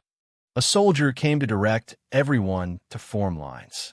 Following that, a fat man with a goatee beard took the lead, flanked by 2 officers, strolling out one foot after the other. Raising his voice, he introduced himself. "My surname is Wang, first name Ji. You can call me 100 Household Wang. I am responsible for teaching you the basic martial arts of the Border Army. The pile work was distributed yesterday. You should all have received it. After pile work, there's spear technique. Combining the two for practice constitutes the complete basic spear technique for military soldiers. Today, I will personally demonstrate it to you. The chubby 100 households readied his posture, his bulky body as stable as Mount Tai, performing the pile work as smoothly as flowing clouds, without a single deviation. Next is the spear technique. He reached out, catching an iron plum blossom short spear thrown by an adjacent officer. The spear, about 2.5 meters in length and not exceeding 3 meters, was still considered a short spear. The previously steadfast 100 households Wang, upon receiving the plum blossom spear, suddenly became very agile, his iron spear thrusting out like a storm, the sound of tearing air echoing throughout the martial arts arena. Leaving everyone stunned, it was their first time witnessing true martial arts. Before they could recover, a set of spear techniques coordinated with pile work was already demonstrated. That's it. The crowd looked at 100 households Wang, who had tossed aside the iron spear, clearly not intending to explain further. That quick, who could see clearly? Wang Ji ignored the murmurs below, cleared his throat, and spoke sternly. Let me talk about the assessment standards for the new soldiers. 3 days pile work, 7 days spear technique. Those who can fluently execute spear techniques combined with pile work within 10 days will become military soldiers. The rest will be array soldiers. For military soldiers, pay starts at 3 taels per month, with supplemental medicine provided every 7 days. Based on cultivation or meritorious deeds, one could be promoted to officer. Moreover, among you, anyone who can first cultivate the first strand of Qi blood will be directly promoted to flag officer, plus eligibility for next year's selected point. Direct promotion to flag officer. Hearing this, everyone was interested. Who wouldn't want to be an officer right away? Regarding the subsequent selected point eligibility, very few understood it. The 100 households on stage didn't seem inclined to explain either. Finally, a lean man with a goatee from the crowd dragged out his words and started explaining. This selected point means selecting the elite. 3 years ago, after the Lord Governor took charge of the entire Northern Territory, he started selecting elite from each garrison. Those who succeed in selected point could directly enter the Heavenly Strategy Camp and become direct disciples of Supervisor Sun. TSK. I thought it would be a huge promotion and great wealth. Exactly. Who doesn't know that confronting barbarians in the 8 camps requires risking one's life daily? I'm not going. Some are greatly disappointed. You know nothing. If you want to go far in martial arts, you need the guidance of a powerful figure like Supervisor Sun and the resources of the 8 camps. Right. Were there shortcuts to success without risking your life? Another group argued. Enough. I've taught all I'm going to teach. 100 households Wang interrupted them, quite impatiently. Next, you practice on your own. For specific tips on pile work and spear technique, if there are things you don't understand, go ask a flag officer, Fishing his statement, he yawned, massaging his shoulders and scratching his back as he left. That's it. What was just taught? Everyone looked at each other in dismay. The entire teaching process had not exceeded 20 minutes, without even a detailed explanation or slow-motion demonstration. Who the hell could learn it? The pile work, they could somehow manage. They each had a manual and could mimic like drawing a gourd from a model. But what about spear technique? No one could remember it. Someone went to ask the small flag for advice. Only then did they find out it cost money. To demonstrate, once was 30 coins. To teach hands-on was 50 coins. The prices were marked clearly, honest to all ages. Hearing it cost money immediately deterred most people. If they had money back home, enough to eat well, who would join the army? Of course, there were also a few ambitious ones who wanted to make it as military soldiers, willing to pay to start learning from each action of pile work. Watching the absurd scene unfold, Chen Sansi was rather speechless. This was the damn military. This could be used to make money? No wonder the garrison was increasingly corrupt, its combat effectiveness ever declining. He couldn't help but shake his head. Luckily, Chen Sansi had a photographic memory. He didn't need someone else to explain. He took a deep breath, positioned his stance firmly, and the familiar burning sensation returned. Each movement previously demonstrated by 100 households, Wang had been firmly imprinted in his memory. Now, he checked for any missed or incorrect movements. After confirming there were no mistakes, he began practicing the new movements. In less than half an hour, about half of the 30 or so people in the martial arts arena had fallen, the strain of pile work being too much for most to handle. However, quite a few were still persevering. Chen Sansi keenly observed this. A boy younger than him was only slightly slower in practicing pile work, and his breathing rate was different from the others while practicing, seemingly having some special techniques. Upon closer inspection, it seemed extremely similar to what 100 households Wang had demonstrated. Initially, he thought the prolonged aura of the household officer was a trait of a martial artist, but now it seemed likely to be part of a cultivation technique. Are we practicing a compromised version? What do you mean? Chen Sansi looked at the flag officers waiting to collect money next to the martial arts arena. How could he not understand? The breathing skill was most likely also going to cost money. But according to Uncle Sue, it's already easier to learn something in the army compared to the martial arts halls. Let's master pile work first. He was confident about becoming a military soldier, though he might not immediately advance to flag officer to qualify for selected point. He also had no full guarantee. Keep working hard. Not far away, inside the tent, 4 or 5 military officers were gathered around a table, eating and drinking. In the midst of enjoying themselves, the tent was abruptly flung open. A high-ranking military officer clad in lock armor strode in. The officers immediately put down their food and drink, standing up all at once, greeting with clasped fists. Lord Thousand Households.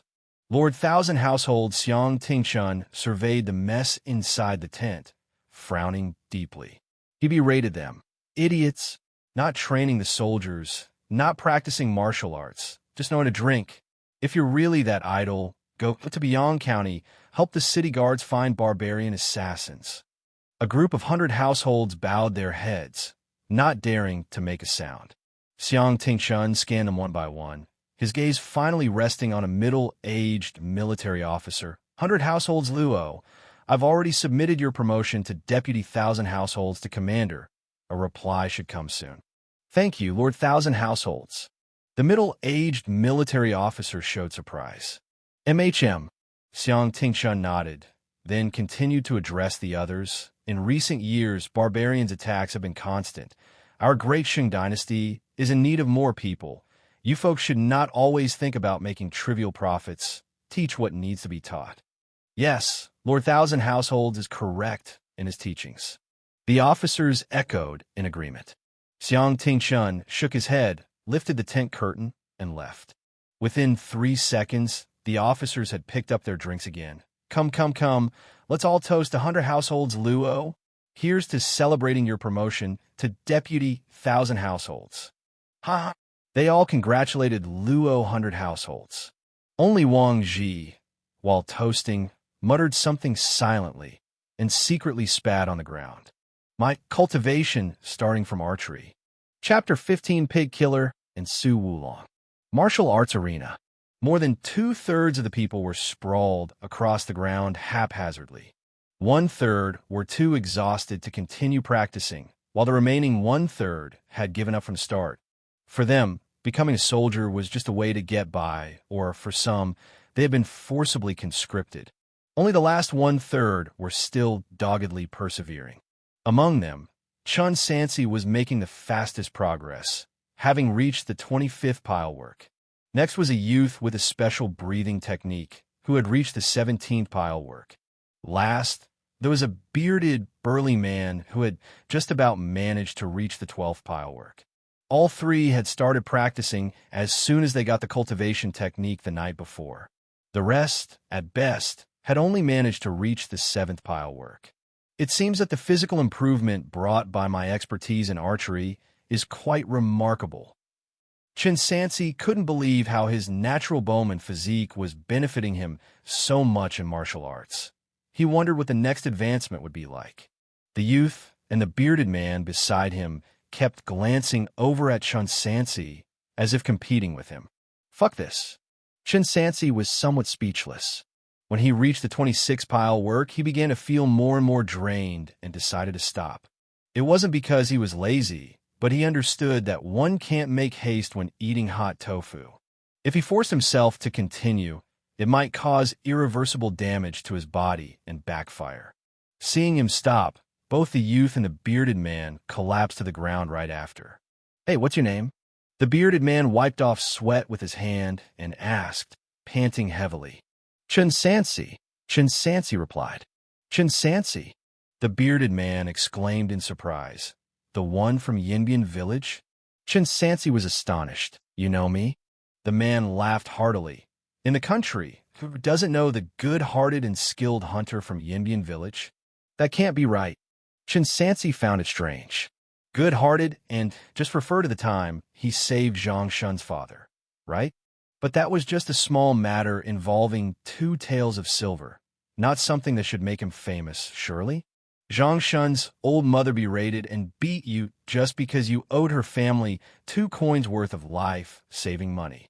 She even wanted to sell your wife to Xianxia to pay off the debt. You didn't hold any grudge, and, on the contrary, you risked retaliation from martial arts academy disciples and offered 5 taels of silver to save someone. The man was vigorously thumping his chest, his voice booming. "Where else can you find such a loyal and just man these days? Brother, I admire you." Question mark. Chen Sansi was full of question marks. He had been close with Xianxia since they were young. But when had they become sworn brothers? And since when had Xianxia's mother berated and beaten him? What did the matter with Xianxia have to do with Aunt Li? He wondered who could have spread such wild stories. Was this the so-called rumors compounding upon rumors? "I share the surname Zhu, with a single name Tong." Zhu Tong said with a clasped fist. "If you don't mind, I'll call you Brother Chen from now on." Chen Sansi returned the gesture with a clasped fist. The other youth approached as well. "My name is Song Yin. Your pile work is quite fast. Impressive." "You're not bad yourself," Chen Sansi said. Zhu Tong spoke rudely. "Don't pay attention to this kid." Chen Sansi asked in confusion. "Brother Zhu, what's this about?" Before Zhu Tong could respond, Song Yin preempted. "The cultivation technique you guys learned is missing a part, but mine isn't because 100 Households Luo is my uncle. He taught me in advance. If you want to learn, you can offer 8 taels of silver to ask the various 100 households for instruction." You sure have the nerve, being able to say that with a straight face. Zhu Tong had happened to see this kid with 100 households Luo yesterday in the garrison, overhearing something about a breathing skill. "Okay, thanks." Chen Sansi nodded, just as he suspected. Song Yin nodded too, and then went to find some steps to sit and rest. Zhu Tong pulled out a stuffed pancake from his bosom and handed it over. Chen Sansi didn't stand on ceremony, and while munching on the pancake, he chatted with Zhu Tong, getting to know a bit about each other's background. Zhu Tong was the pig killer from Zhu family village, who, not long ago, had beat someone up because he couldn't stand seeing a widower bullied and almost got sent to the southern region of labor. It had cost more than half of his family's silver to work things out and change it to enlisting in the military at his hometown instead. "Old Zhu, pass me a pancake too." As the two of them were talking, a hand stealthily reached towards Zhu Tong's bosom but got slapped away. Scram! Chen Sansi looked up and recognized the man who had been explaining the meaning of selected point to everyone earlier, appearing to be almost 50 with patches of gray hair already showing. Zhu Tong introduced him with displeasure. "This is Su Wenkai, the notorious layabout from Zhu family village." "Hey, who are you calling a layabout?" "Su Wenkai, Hotet." All day long, you either loaf around at home doing nothing or gallivanting about. Usually, it's your old mother farming the land to support you. If you're not a layabout, then who is? Zhu Tong sneered. "There you go. With no one to do the work and earn the money after your mother passed away, you're short on tax payments. Hence you were dragged here to fill the ranks in the military. Failing to pay taxes also could lead to military enlistment. As for Xianxia being sent to work on the canal, it was purely because he offended someone." You're talking nonsense," Su Wenkai retorted agitatedly. "At home, I am one who reads 10,000 books, and when I travel far, I am one who travels 10,000 miles. I'm a man destined for great things. Zhu Tong spat out mockingly, calling yourself Wulong, and yet you can't even pass the exam to become a scholar. And you're giving me lip.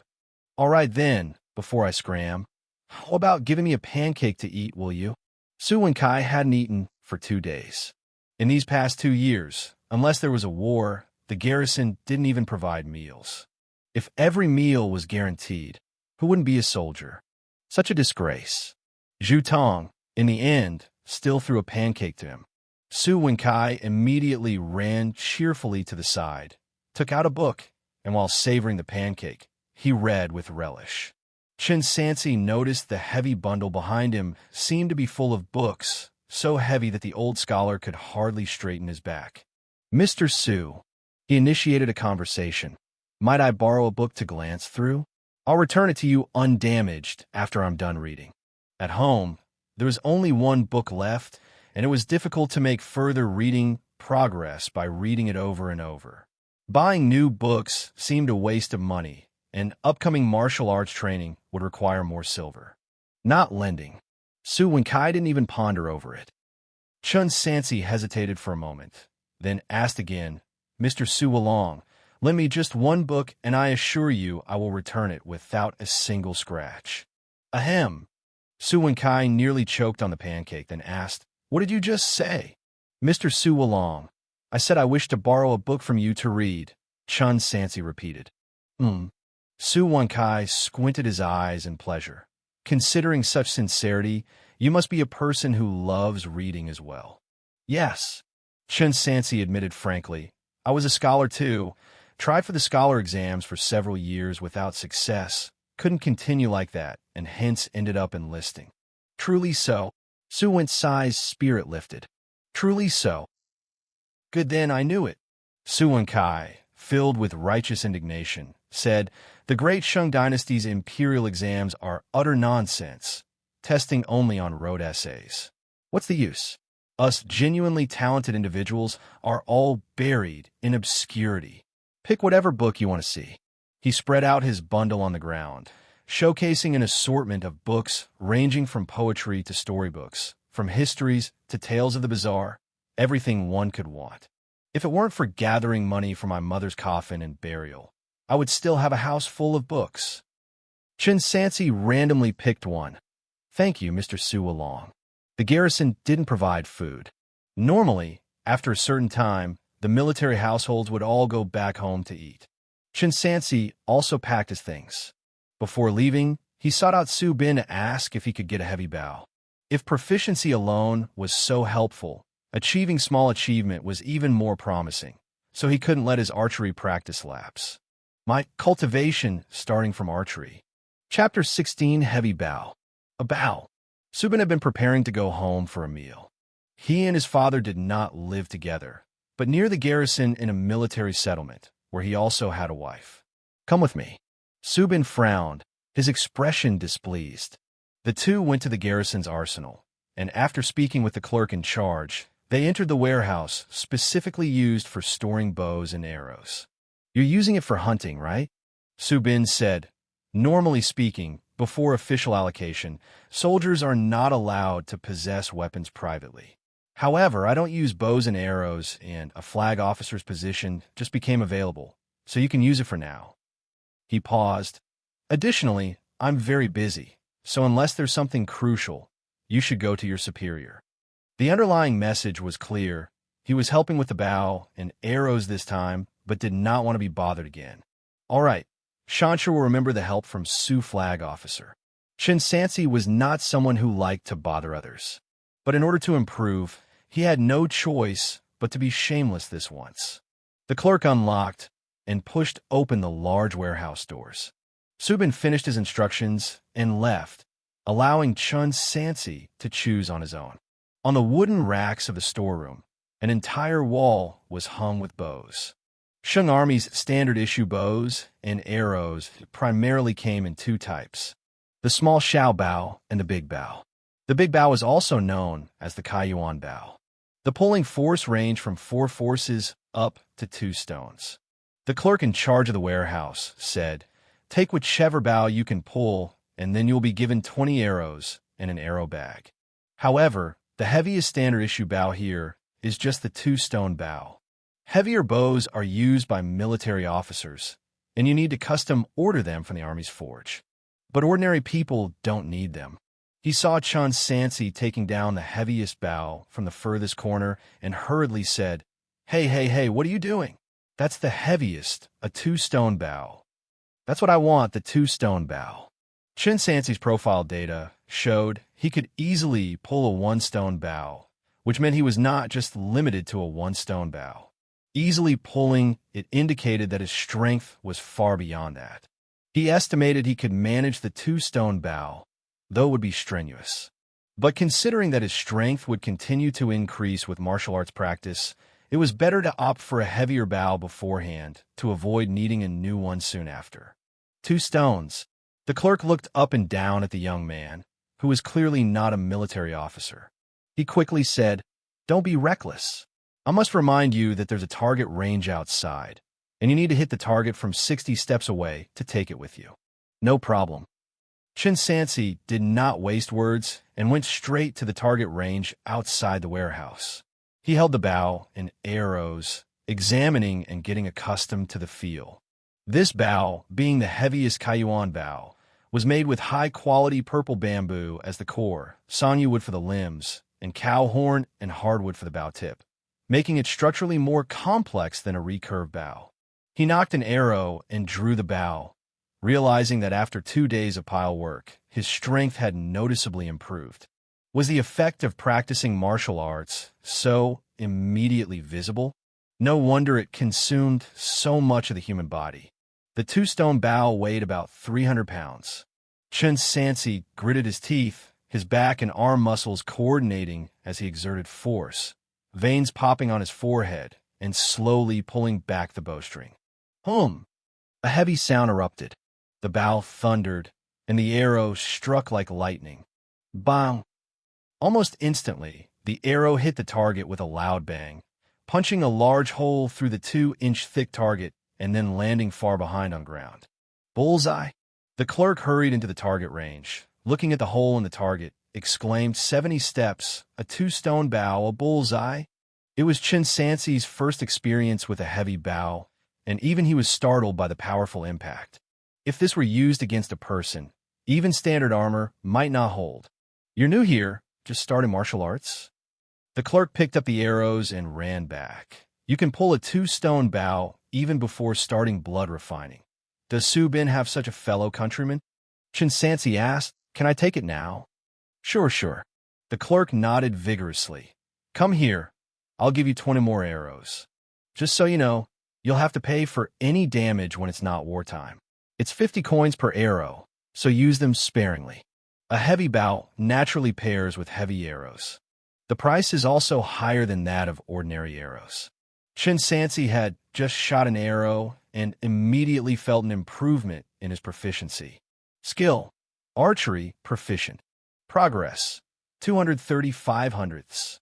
Utility: Natural bowman physique, easily draws a 1-stone bow. Within 70 steps, snaps fingers 3 times, hitting the target every time.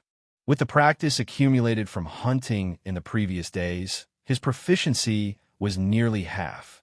With the heavy bow, it shouldn't take long to advance to the next stage. I'm so hungry. The physical exertion of that half day was truly too much for Chen Sansi, and a single pancake was not nearly enough. He simply decided to head home with his bow and arrows. The garrison discipline was lax. Furthermore, since the soldiers lived in the nearby military village, they could go home anytime after reporting for duty. Chen Sansi didn't even have an official assignment yet, and no one was inclined to supervise him. When he was close to Yinbian village, his attire of blue armor and red hat drew the attention of the townspeople. I was wondering why I hadn't seen you around these past 2 days, so you've joined the military households. Not going to lie, Little Stone, you actually look quite the part in that outfit. Imposing indeed, but I reckon you won't have many good days ahead. Uncle Iz, you really ought to drop dead. Hey, you don't believe me? Just wait and see. At these words, Chen Sansi stopped in his tracks and approached a middle-aged man with a mottled bald head and ringworm, saying, Uncle Lai Zi, what do you mean by that? Lai Zi looked around furtively, then lowered his voice. I heard from Ergu and a few others that Qin Feng's brother is planning to kill you. Qin Feng. So he had come looking for him, had he? Chen Sansi was not surprised nor afraid. With his military household status, and without evidence, the other party definitely couldn't just harm him recklessly. Not to mention the ongoing wars. The status of military households during peacetime and wartime was entirely different. Harming a military household without any reason was akin to challenging the court. Moreover, Qin Feng wasn't someone of significant power or influence. Otherwise, his brother wouldn't need to devote all his energy to acquiring silver to support his martial arts training. At most, he would scheme behind the scenes. Thank you for the warning, Uncle Lai Zi. Chen Sansi continued on his way into the village. As soon as he entered, he saw several of Qin Feng's underlings rushing off to report his arrival. Brother, Chen Sansi has returned to the village, but Tianyuan Martial Arts Academy. Qin Feng put away the long sword in his hand and turned to ask coldly, but what? He's wearing a military uniform. The ruffian said, I found out that he seems to have joined the army these past few days, wearing that armor. Shouldn't we avoid making our move directly? Qin Feng closed his eyes and took a deep breath, suppressing his irritation. From what he had gathered, the hunter named Chen could be the only one strong enough and possibly responsible for his brother's disappearance. He had initially planned to capture him, chop off an arm to force the truth about his brother's whereabouts, but now, I didn't expect him to have joined the military households. The great Shang dynasty was in constant warfare at the time, and he was merely a disciple of the martial arts academy. Attacking a military household in the street was purely suicidal. No, we can't let him train in martial arts. Qin Feng suddenly felt a sense of urgency. This guy used to be a scholar who couldn't even touch spring water with his fingers. The moment he picked up a bow and arrow, he had food to eat and his physical foundation isn't bad. If he truly becomes a military soldier and gains position over time, wouldn't my difficulties increase? I can't let things go smoothly for him. Absolutely not. My cultivation starting from archery. Chapter 17, Breathing Skill. Returning to the cozy small home, Gu Xinlan was bent over a desk, meticulously sewing clothes stitch by stitch. Upon seeing her man return, she immediately dropped her work and came out to greet him. I'm hungry. As soon as Chen Sansi spoke, Sister Lan busied herself in the kitchen. He sat down and began to read through the books he had gotten from Su and Kai. The book titled The History of Dasheng was a history book recording major events since the founding of Dasheng. Before Dasheng, there was a chaotic era similar to the 5 dynasties and 10 kingdoms.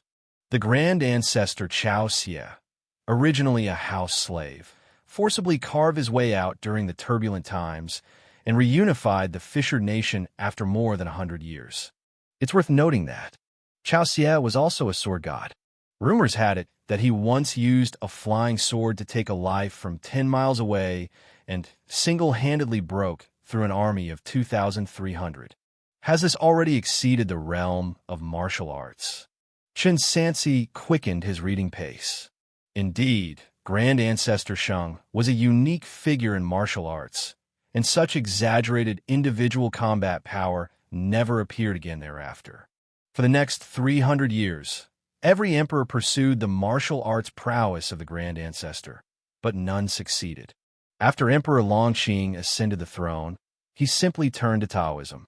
He even dared to use 1/10 of the country's land to cultivate spiritual grain to offer to the immortal. Did Emperor Longqing really see an immortal? Otherwise, he's not a fool. Why would he willingly give up 1/10 of the tax revenue to make offerings? He's making offerings to the immortals, letting the common people foot the bill. Skill, book reading, small achievement. Progress, 18/800ths. Utility, keen perception, spirit refreshed, photographic memory. Chen Sansi felt a surge of energy and simply closed the book as the meal was ready. Half a pot of rice, stir-fried beef, salted duck eggs, along with a bowl of fish soup. He devoured everything in a whirlwind, leaving nothing behind. Chen Sansi didn't sit idle for a moment and soon went outside after regaining some strength. I need to master pile work entirely tonight. Late into the night in the countryside, a full moon, an old house, two figures. One outside the house, agile and tall, diligently practicing martial arts under the frosty moonlight. One inside the house, graceful and lovely, threading a needle by the flickering candlelight. Phew! I've completed the 36 moves of pile work. Finally completing all the pile work moves, Chen Sansi collapsed exhausted on the ground. Having finished pile work, starting tomorrow he would begin practicing spear technique and the breathing skill, which he must not forget. After eating the prepared midnight snack, he rested briefly, then got ready to practice archery. Gu Xinlan followed him out, her almond eyes filled with reproach. She said reproachfully, "Are you trying to kill yourself?" "Don't worry. Practicing archery isn't as tiring as martial arts training. I know my limits," Chen Sansi reassured her as he lifted his longbow, only to be abruptly stopped by her grab. "No more practice. You may not care about hurting yourself, but I do. We're not starving. Why push yourself so hard? Come, let's go to sleep inside." The next day, the dawn gently broke and the light dispersed the mist. Chen Sansi started his morning with archery practice. Skill: archery mastered. Progress: 355 hundredths. Although drawing the two-stone bow was exhausting, it improved his skill much faster. The sweat wasn't for nothing. Chen Sansi was satisfied. He checked the time and decided it was time to pack up and leave.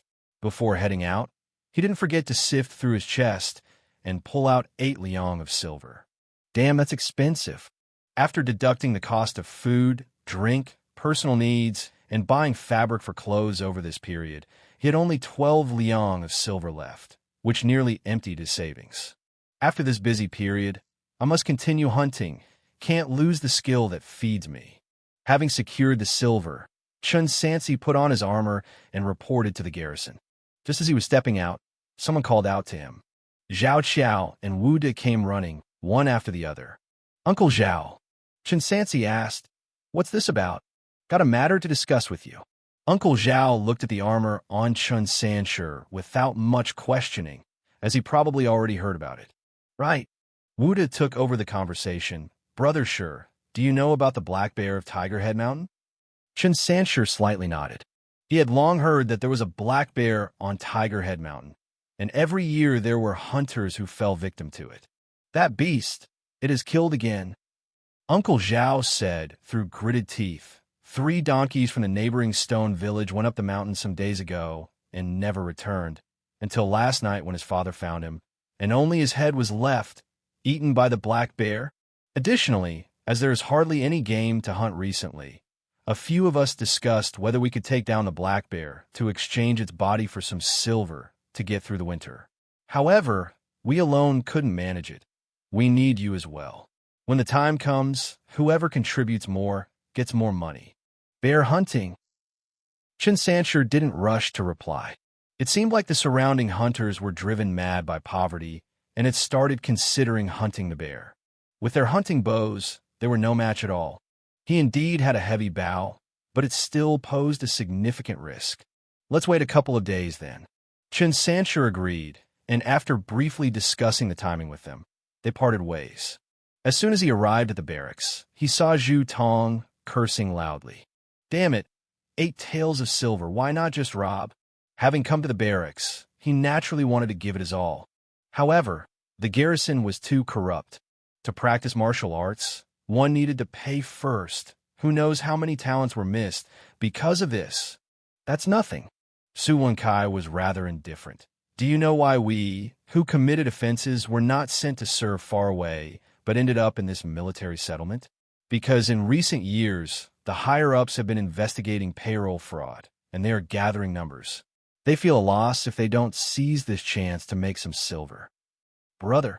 After Zhu Tong became familiar with them, he started using a more affectionate nickname and said earnestly, "Are you learning the breathing skill? I'll teach you." Seriously, after learning the breathing skill, practicing pile work isn't so exhausting and the progress is much faster. Su Wenkai immediately grabbed him. "Old Zhu, are you seeking death?" Old Jew, I appreciate your kindness, but let's not. Chen Sansi shook his head. Zhu Tong was really naive. If the lower ranks were allowed to teach each other privately, how could those above make money? Looking around, there seemed to be 5 or 6 people who had learned the breathing skill. He was not planning on saving money. After understanding the situation, he took his silver and went to find the household's Commander Liu. Commander Liu looked him over, and after asking his name, immediately refused, "I'm not available." Household's Commander Zhang, could you? I have others to teach. Household's Commander Zhang, I don't teach. Household's Commander Xiang, I don't know how. Chen Sansi tried several commanders in succession, and unbelievably, none were willing to teach him. The price was exactly the same. He realized something was wrong, and with a mindset to test one last time, he walked into the tent. Household's Commander Wang, who had taught them spear technique yesterday, was lying on a chair, idly eating peanuts with a pile of shells at his feet. Chen Sansi saluted. I have seen Household Commander Wang. Wang Ji glanced at him sideways, and, after a long pause, sat up leisurely. So, want to learn the breathing skill? Exactly. Chen Sansi respectfully said, I would be grateful if Household Commander Wang could kindly teach me. Agreed. Wang Ji spat out the peanut shell from his mouth and spread out his large hand, gesturing with his fingers, bring it here. So straightforward. Chen Sansi, who was almost ready to give up, had not anticipated this at all. Could it be that these commanders had earlier agreed to distribute the number of apprentices? A bit odd. But at this point, if he wanted to learn the breathing skill, he had to pay. With due respect, he handed over 8 taels of silver, and Chen Sansi stood waiting quietly. What are you stupidly standing there for? Household's Commander Wang, unapologetically pocketing the money, then waved him away. Sir, what does this mean? I'm tired today. I'll teach you in a few days. At that, Chen Sansi's heart sank with a thud. My cultivation starting from Archery. Chapter 18. As long as the mind does not slip. Sir, you should. I said 2 days. Can't you understand human speech? Feeling the anger in the other party's tone, Chen Sansi didn't dare to continue, respectfully bowed, and withdrew from the tent. Wait 2 days. I'm afraid it's not just 2 days and then another 2 days. By the time the 10-day assessment period is over, it'll all be old news. Others pay money and are willing to be taught, but when I pay, they refuse to teach. Even a fool could see he was being deliberately targeted. Since joining the military camp, Chen Sansi had not offended anyone. So who was out to get him? 2 possibilities. First, Qin Xiong's brother. He was dressed in a military uniform. So Qin Feng didn't dare to touch him, but feared he might make some achievements in martial arts. So he targeted him in this manner. But Qin Xiong's brother didn't seem capable of mixing up with the true inheritors. He shouldn't have the power to connect with the 100 households. So the second possibility, 100 households Luo. 100 households Luo's nephew is currently ranked 2nd fastest in practicing pile work. He's worried that I might steal Song Yan's future. It makes sense now. Chen Sansi felt an immense pressure. Climbing up the ranks is truly fraught with obstacles. How about it? Who's teaching you? I heard Household's Commander Liu teaches with the most patience and offers the best deal. Zhu Tong approached to inquire. After learning the outcome, he was furious. What kind of nonsense is this? Taking money and not teaching? I'm going to reason with him. Old Zhu, you can't go. Su Wenkai advised. This brother Chen must have offended someone. This? Zhu Tong scratched his head. So what do we do? Among all these people, it's Stone who practices the fastest. The qualification for the selected point should naturally belong to him. Otherwise, what if I teach him on the sly? Surely nobody would notice. Old Zhu, it's really not necessary. Chen Sansi didn't want to drag others down with him. Even if the others had the breathing skill, he was still the fastest at practicing pile work. There might still be hope. With that thought, he took a plum blossom spear from the rack near the martial arts arena and started practicing. Spear technique. Zhu Tong was astonished. Stone, you've started practicing spear technique now. Not just him, everyone at the martial arts arena took notice. It's fine, Zhu Tong shouted loudly. Stone is so impressive. Everyone can see it, and if any military officer notices and reports it, there's bound to be a superior who would value his talent. Su Wenkai looked at him with the eyes one uses when observing a naive child and gently shook his head. Clearly, that's not how things are. There were no superiors around, but there were plenty of small flags, none of whom intended to poke their noses into others' business, including Su Bin, who passed by. He had just arrived at the camp today and heard the arsenal clerk speaking of his fellow villager as a divine archer, highly likely to become a military soldier, so he thought of taking a look. Then, he saw Chen Sansi being targeted, unable to learn the breathing skill, even with money. This kid, offending people as soon as he arrives.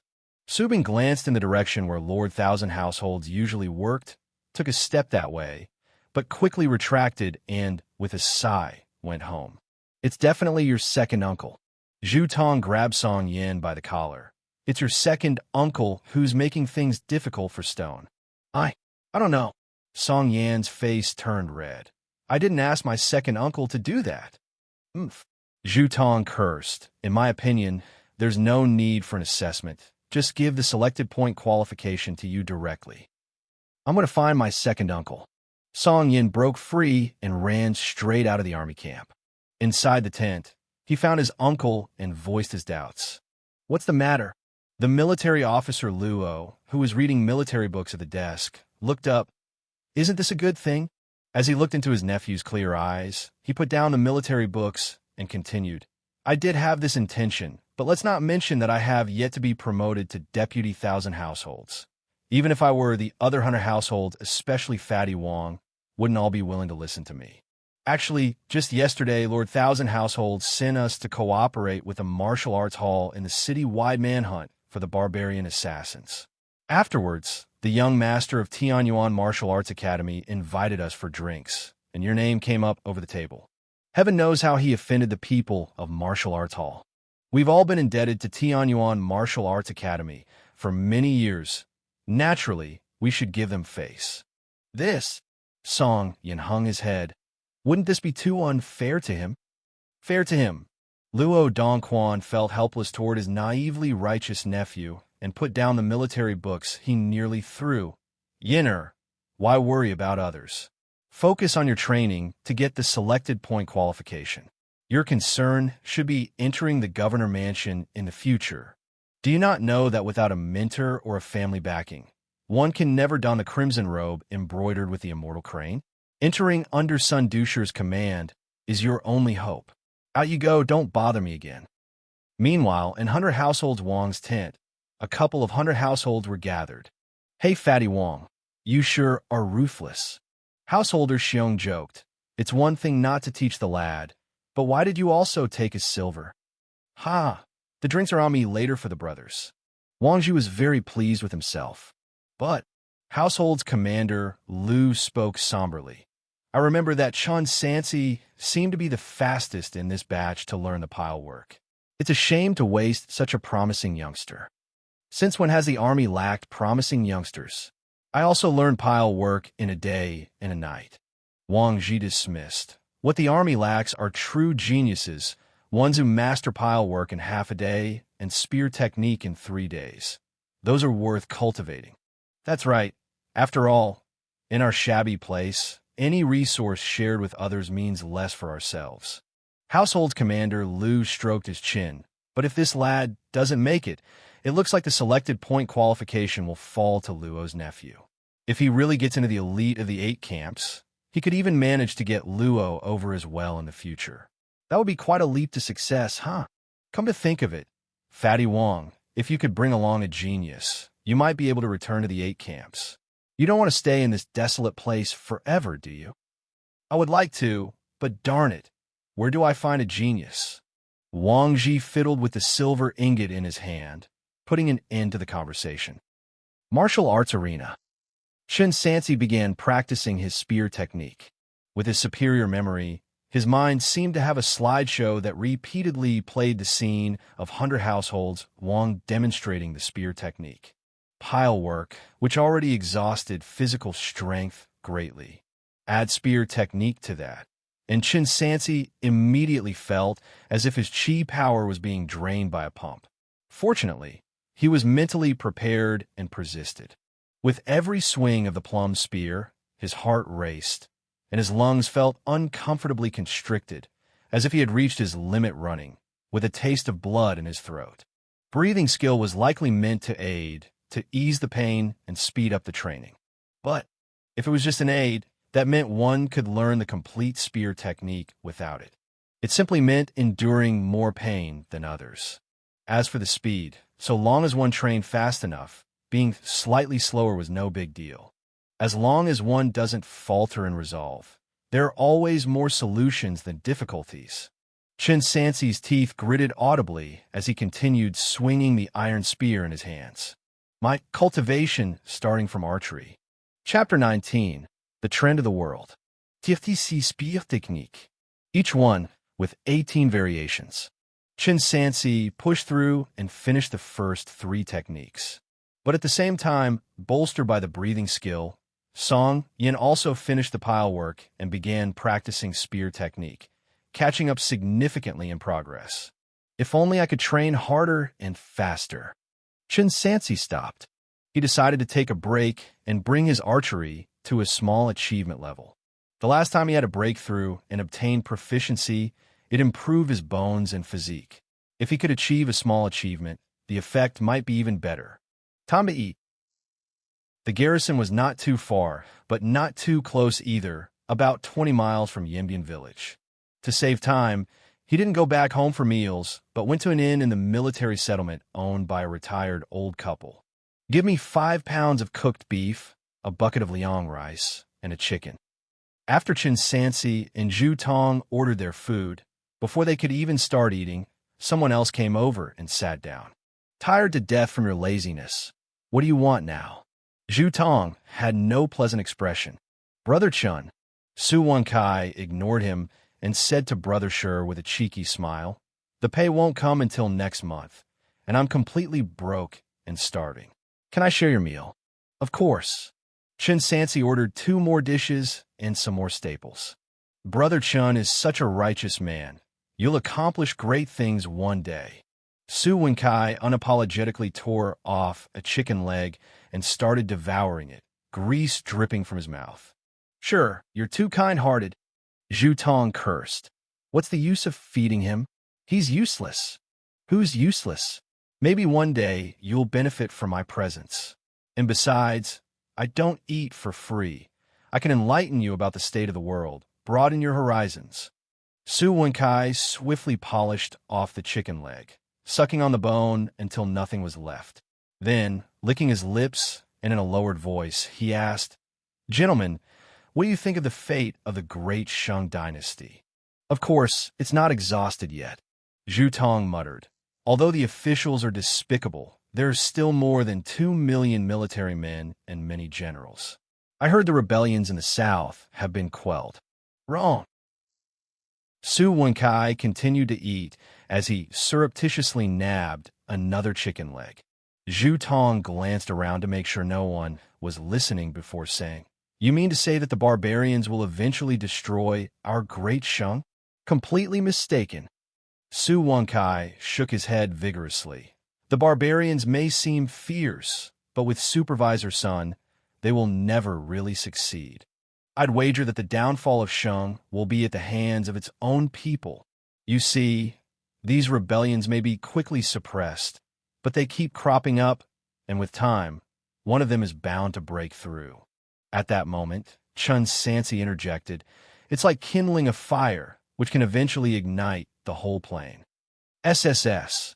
Su Wenkai visibly paused at these words, as if savoring them, then slapped his thigh. What an exquisite phrase. It perfectly conveys what I mean. Brother Chun, truly a scholar like me, to be able to utter such a brilliant phrase. They were not my words.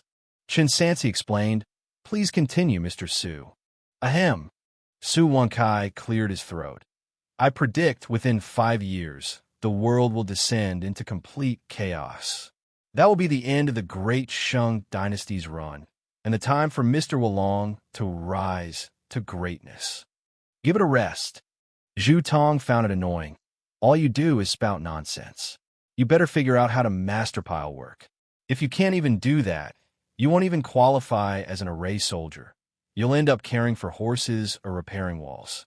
Chen Sansi looked at Su Wenkai, a hint of surprise in his eyes. Having received 9 years of education, it wasn't strange for him to foresee the end of the Shang era and the onset of chaos. But Su Wenkai was a local, and moreover a rural one, for whom such foresight was quite impressive. Despite the awkwardness of always bumping into the Prime Minister, it seemed he genuinely had something of substance. After the chat, they returned to their meal with gusto, sated with food and drink. Chen Sansi didn't continue practicing martial arts, but instead took his bow and arrows to the shooting range. The more chaotic the world seemed to become, the more he felt the need to strengthen himself, not just in skill but in status too, to remain unscathed in the torrent. He drew the bow and notched an arrow. Bang, bang, bang, bang, bang. On the martial arts arena, a series of sounds like thunder exploded. After more than 50 arrows, Chen Sansi's arms began to ache, but he dared not stop, continuing to aim and release one arrow after another. Whoosh! Keep up. By the afternoon, a stir arose in the military camp.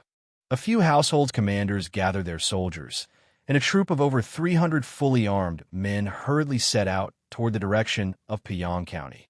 If they're not heading to the Great Wall, then it's not an enemy invasion. But what in Piyang County could warrant mobilizing so many people? Most likely it's the citywide search for barbarian assassins.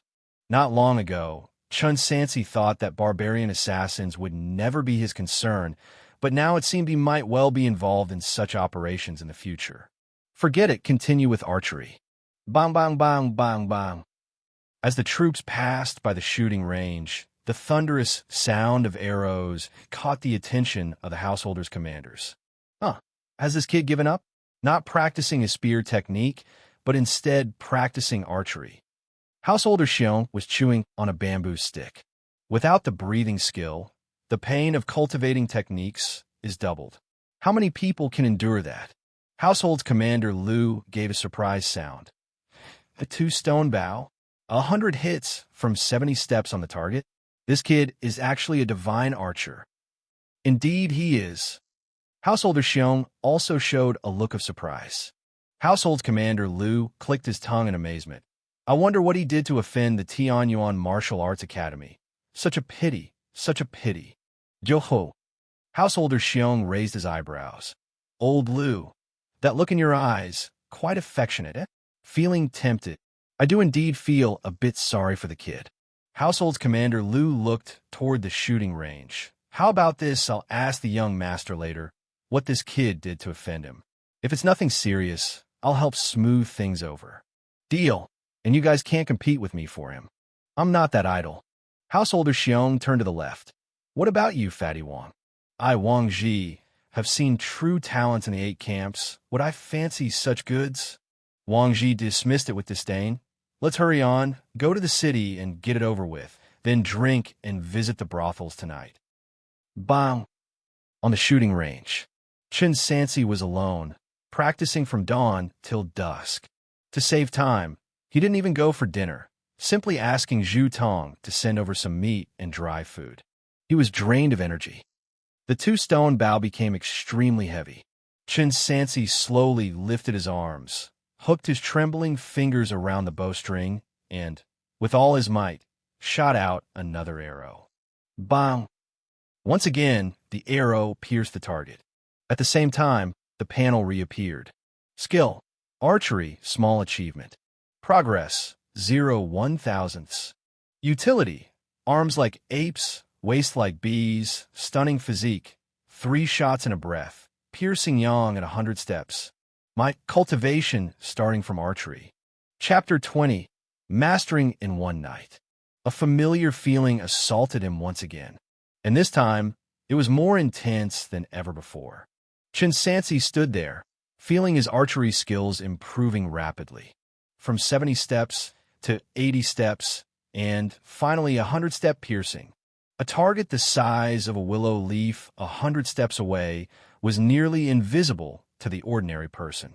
Yet he could hit it with every shot, and that too, 3 shots in an instant. 20 instants make 1 finger snap. 3 instants, roughly 1 second. From drawing the bow to aiming and then firing, it only took 1 second. Even the top snipers of his previous life needed 2 seconds to aim. Besides the improvement in archery, more noticeable was his body. For some unknown reason, his body began to grow and reshape for the second time, with his bones changing to better suit bow usage, reaching the extreme limit. Archer. For archers, the longer the arms, the more suitable they are for pulling the bow. Thus, his arms became sturdy and elongated, resembling those of an ape. The power of the back determines the upper limit of drawing the bow. Thus, his backbones became more compact, and his waist slim yet powerful. Ape arms and a wasp waist, the bones were astonishing. The whole process, as if anesthetized, was completed with rapid speed. Accompanied by this, the fatigue on Chen Sansi's body was swept away, leaving him feeling refreshed and full of energy. He opened his eyes again. Unbeknownst to him, night had already fallen. The vast target range was empty, with only the bright moon hanging high. Chen Sansi simply ate some leftover dry food from noon, then went to the martial arts arena, picked up the Meihua iron on the lawn chi, recalled the 36 basic military spear techniques, and slowly began to practice. The muscle strain from overlapping pile work and spear techniques followed, causing uncontrollable physiological shivers. He almost shattered his back teeth, yet his hands did not pause for a moment. Previously, when practicing spear techniques, his body resembled an aged, rusted heavy machine. Although operable, each movement required great effort, wasting much time. Now, with a small achievement in archery and a remodeled body of ape arms and wasp waist, it was like replacing old parts of the machine with new ones. Hence, when the machine operated again, although still heavy, it became several times smoother. The 4th spear technique complete. The 5th spear technique complete. The 6th route. He practiced one after another. Without the breathing skill to mitigate side effects, there were several moments when Chen Sansi felt his lungs about to burst and his throat clotted with blood. Every time this happened, signaling that his body reached its limit, he would pour a ladle of cold water over himself, rest for a moment, then continue. Chen Sansi, holding the white waxwood pole, felt increasingly familiar with the Meihua iron spear, and his practicing movements got faster. The 10th route. The 11th route. Continue. The universe turned, days and nights shifted. Gradually, soldiers reported to the military camp, making it bustling. Su Wenkai emerged from the tent, stretching towards the sky. The day's plan starts in the morning. He was looking through a scroll book and faintly heard the sound of shouting, that kind which was strained to the utmost. Su Wenkai found it noisy and followed the direction of the sound until he saw the scene.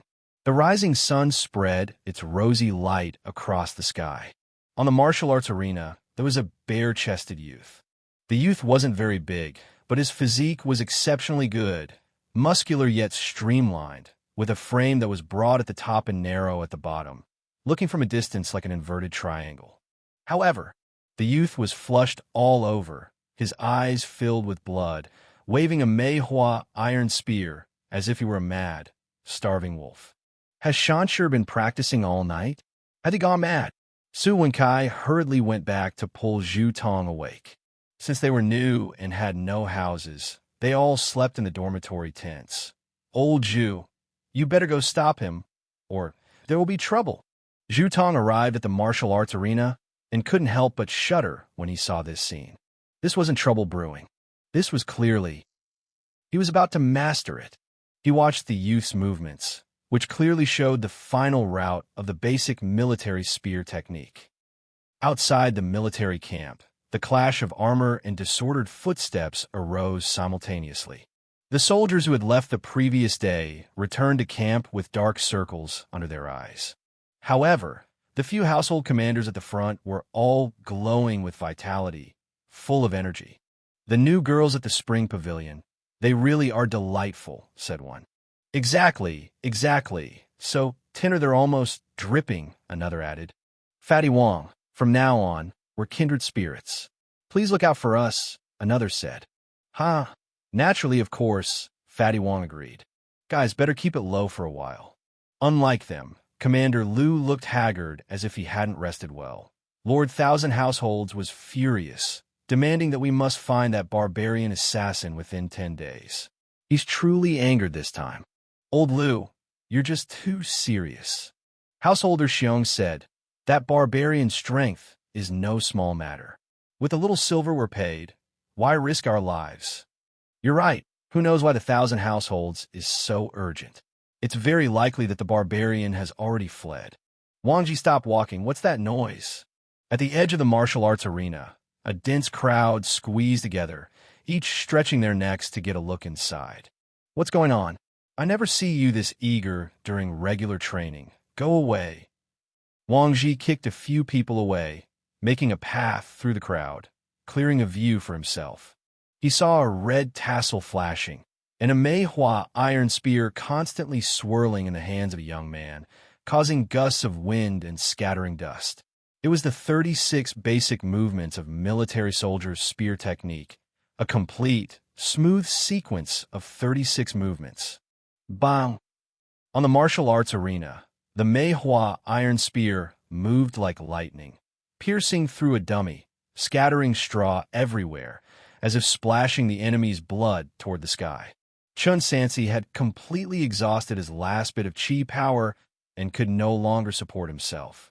He used the iron spear as support, planting it into the ground and kneeling on one knee, gasping large breaths of the bloody scent.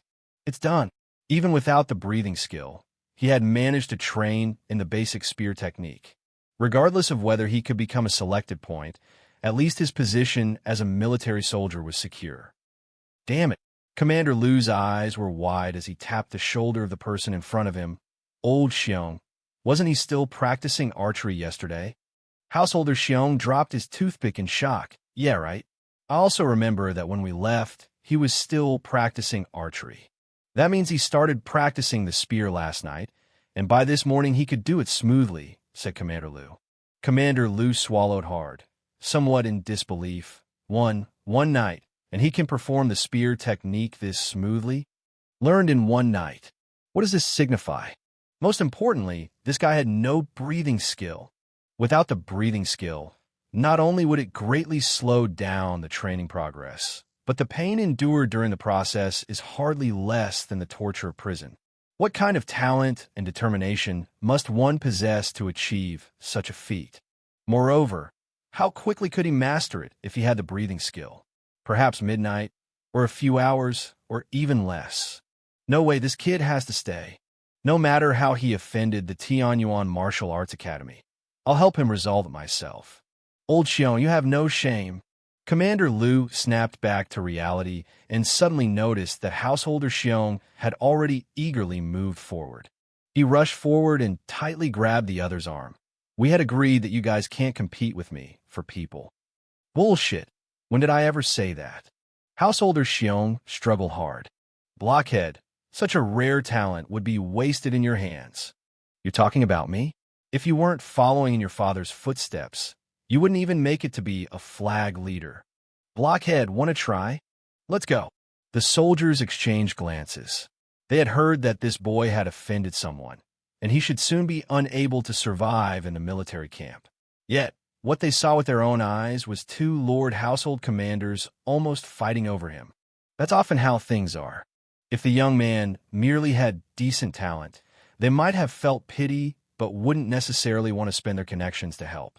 However, if they could see truly rare value in him, those connections wouldn't matter anymore. Just as Commander Liu and Householder Xiong were arguing fiercely, a sly voice chimed in. Little Stone, we had a deal that I'd teach you in 2 days. Come on, today is the second day. My cultivation starting from archery. Chapter 21. Power and Breathing Skill. Fatty Wang. Household's Commander Liu and Householder Xiong turned back.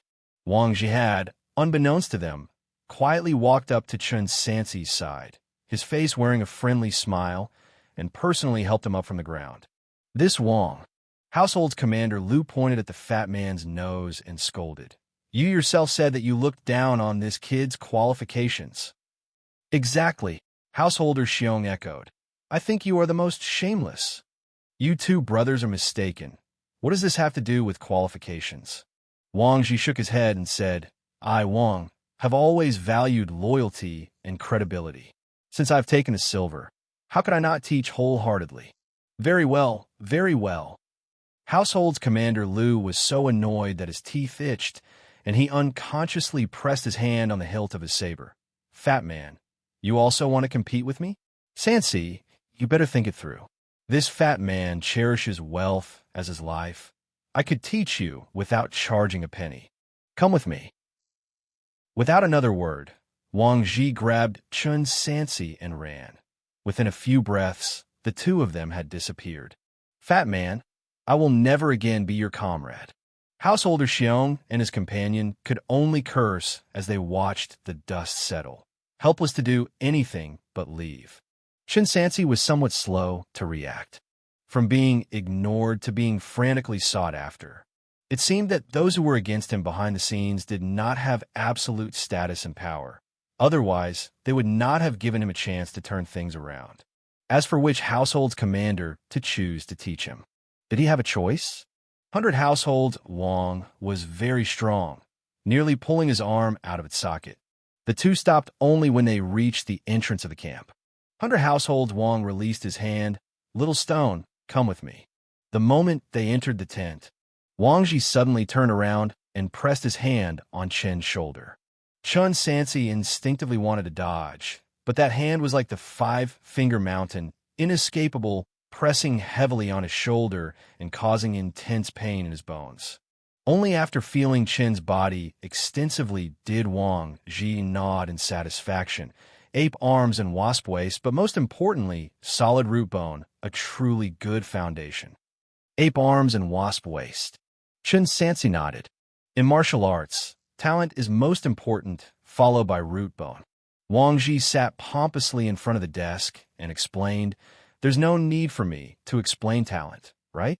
As for root bone, those practicing martial arts must first withstand much torment, and their bones need to be solid. Moreover, various types of root bone also indicate different specializations.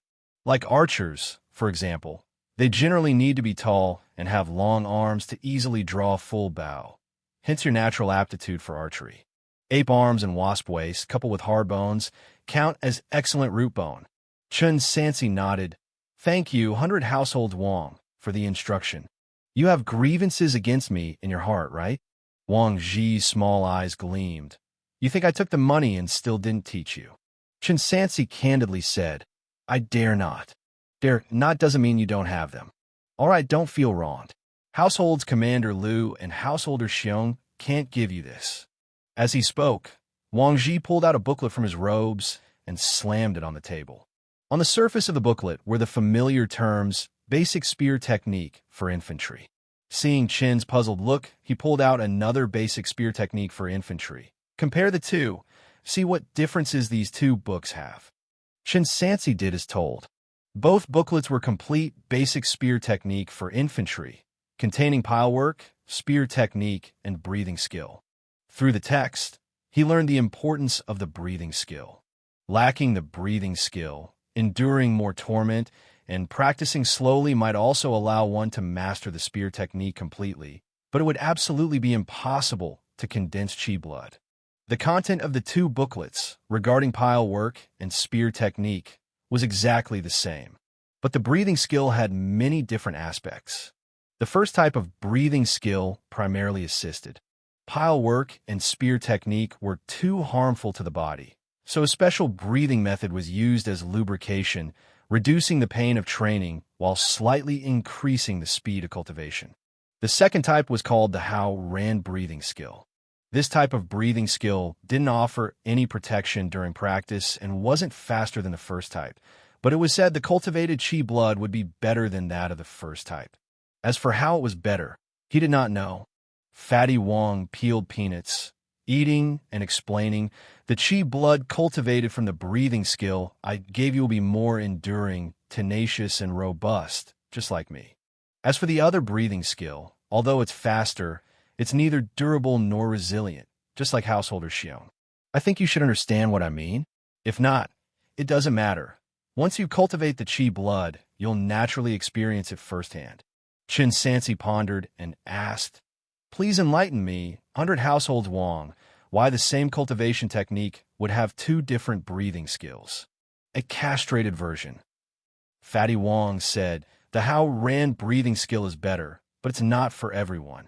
If the root bone is not strong enough, it might ruin the person, and if the talent is not sufficient, it will greatly slow down the progress. Moreover, this thing is very costly in terms of silver. It's generally only taught in the 8 camps.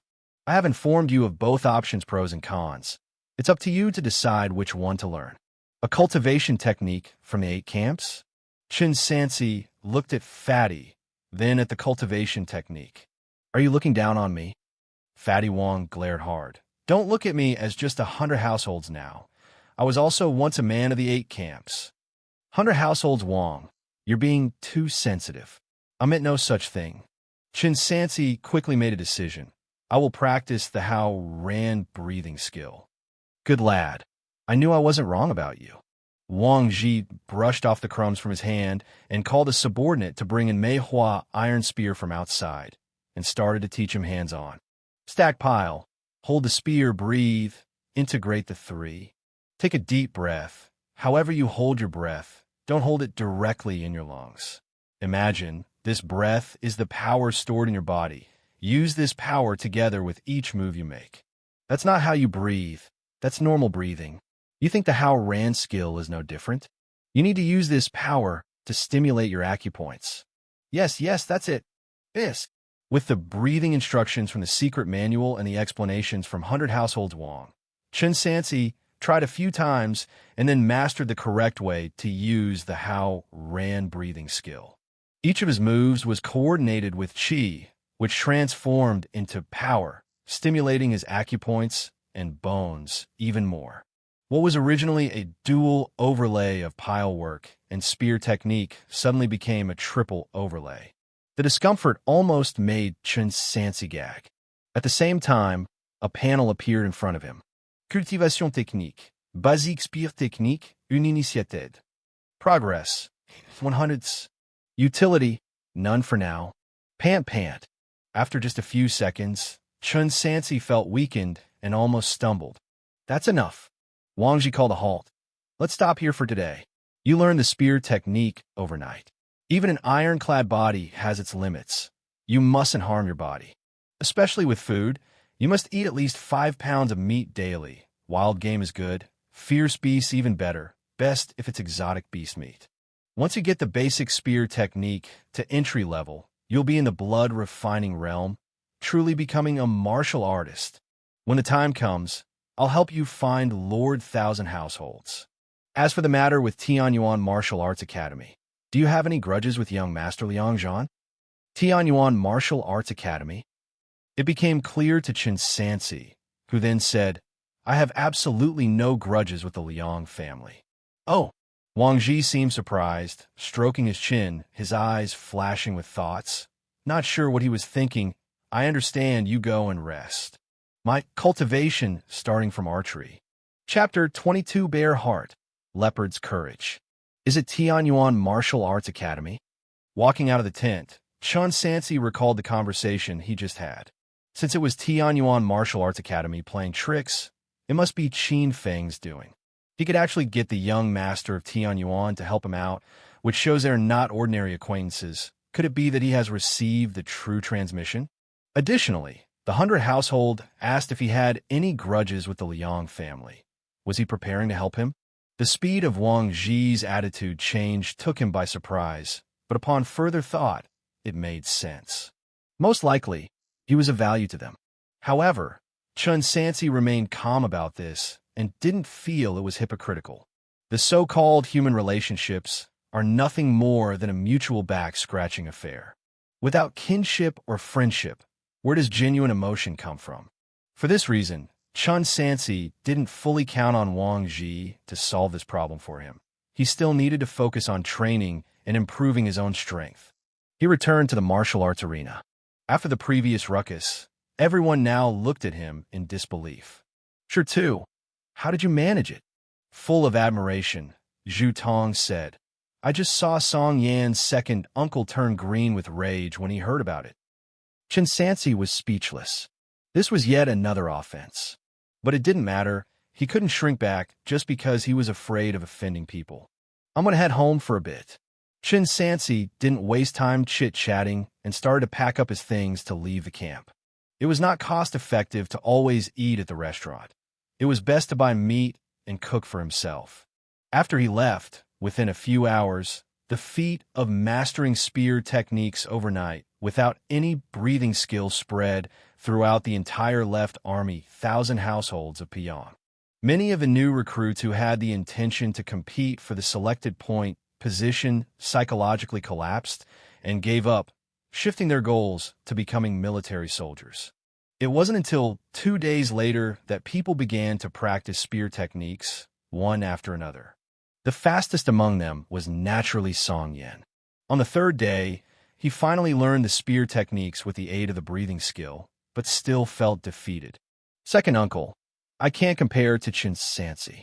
In a double courtyard house, Song Yan said with his head down, his tone dejected. You have to compete even if you can't compare. Luo Dongquan said with annoyance, you still have a chance as long as you haven't cultivated Qi blood yet. 2 servants carried trays into the courtyard. On the trays were steaming hot-boiled meat and offal, with the most conspicuous item being a dark yellow, elongated organ slightly twisted in shape. This is a leopard's gallbladder. Luo Dongquan stated, bear heart and leopard gallbladder count as great nourishing medicine. Starting today, you will eat one every day. It will not only nourish your body, but will also help you accelerate the cultivation of Qi blood. 1 leopard gallbladder costs 10 taels of silver, and that kid with the Chun surname can't afford it. Second uncle, he is a hunter, Song Yan stated, and I heard he's a very skilled hunter. Upon hearing this, Luo Dongquan couldn't help but laugh. A hunter? Do you think those hunters outside Pyong County can't even afford to pay their taxes? The really valuable things on Tiger Head Mountain are all beyond the second-layer mountain in the deep forests. Those game animals hardly ever come out, and the hunters also dare not venture in. Why not? Why not? Because they're poor. Luo Dongquan said gravely. Poor people just need to barely stay alive, that's all. It's not their turn to make money. It's that simple. That's why I'm trying my utmost to send you, climbing upwards. Only if you climb high enough can you bully others instead of being bullied. Second uncle, why do we have to bully others? Song Yan didn't understand. You fool, Luo Dongquan erupted. Just eat your leopard gallbladder. As for that fat man, squandering and extremely greedy for money, it definitely won't take out real gold and silver to support that Chin kid. Phew. After completing a set of spear techniques in combination with a breathing skill, Chen Sansi was covered in sweat and doused himself with a bucket of cold water. Cultivation technique. Basic spear technique for military soldiers, not entry level. Progress, 38 1/100ths. Utility, none.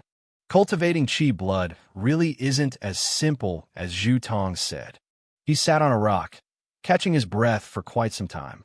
Chen Sansi had been training day and night for the past 2 days, but only made progress to this extent, still some distance from truly being entry-level. Brother Sure, it's time to eat, Gu Xinlan called out. Coming. Chen Sansi sat at the table and grabbed an entire beef shank to nibble on. Gu Xinlan said sympathetically, you must be exhausted recently. It's okay. Chen Sansi inquired, is our home running low on money? We still have 1 tael and 3 coins of silver. Gu Xinlan had every detail of the household memorized. We can hold on for a few more days. Martial arts training is really burning through money. Chen Sansi commented with some irony. Within just a few days, he had consumed all the stored silver in the house.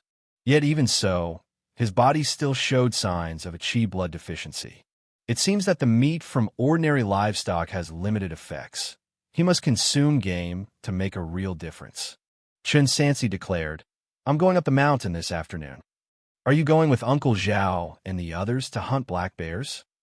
Gu Xinlan asked anxiously. Be careful. Don't worry. Chen Sansi put down his chopsticks, and, at the same time, someone knocked on the door. It was Zhao Qiao and the others. Zhao Qiao carried a basket full of fish, Wu De held a jar of honey, and another honest-looking young hunter led a dark gray slender dog. After introductions, he learned a man's name was Zhuang. The four of them, familiar with the path, headed towards Second Layer Mountain. There's plenty to hunt south of Second Layer Mountain, but not much is valuable, Zhao Qiao said, including that black bear. It actually also comes from the north. Under normal circumstances, it wouldn't be our turn to take action. But that beast developed a taste for human flesh, and it's cunning too. It doesn't dare mess with those who practice martial arts. So every year around this time, it quietly runs to the south of the Second Layer Mountain or the First Layer Mountain to attack hunters who go up the mountain. Even beasts bully the common folk. Zhuang, he said indignantly. We're here. Wuda pointed ahead. 3 donkeys and a few other hunters. It all happened around this area. They stopped in a relatively open and flat grassland, placed the bait they brought with them on the ground, and then hid in the distant woods, planning to rely on the autumn wind to spread the scent and attract the black bear. But after a long wait, they did not see any movement. Let me do it. Chen Sansi had not wanted to show them up before, but since this method wasn't working, it was better not to waste any more time. Tracking expertise, mastery. Progress, 350 to 500. Utility, insight shocking, light as a feather. It had been quite some time since he last went hunting in the mountains, and this was an excellent opportunity to improve his skills. With his piercing gaze, he soon found a piece of rotten fruit peel in the grass nearby, and then cylindrical feces wrapped with insects under a bush. For Chen Sansi, as long as he could lock down a general area, there were no traces he couldn't find. After he found the signs, the hunting dog followed over and discovered them too, barking excitedly as if it were in awe. To be admired by a dog. Wasn't that a bit odd? Hey, Brother Chen, you're really amazing. Zhuang, he spoke honestly. You're even better than a dog. Do you even know how to talk? Wu just slapped him on the back of the head. Brother sure has real talent. Learn something.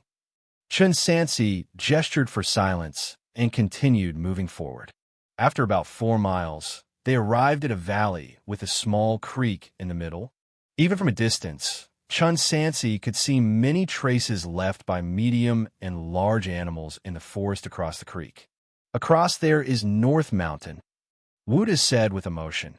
Not only are there many large animals there, there's also a chance to encounter exotic beasts.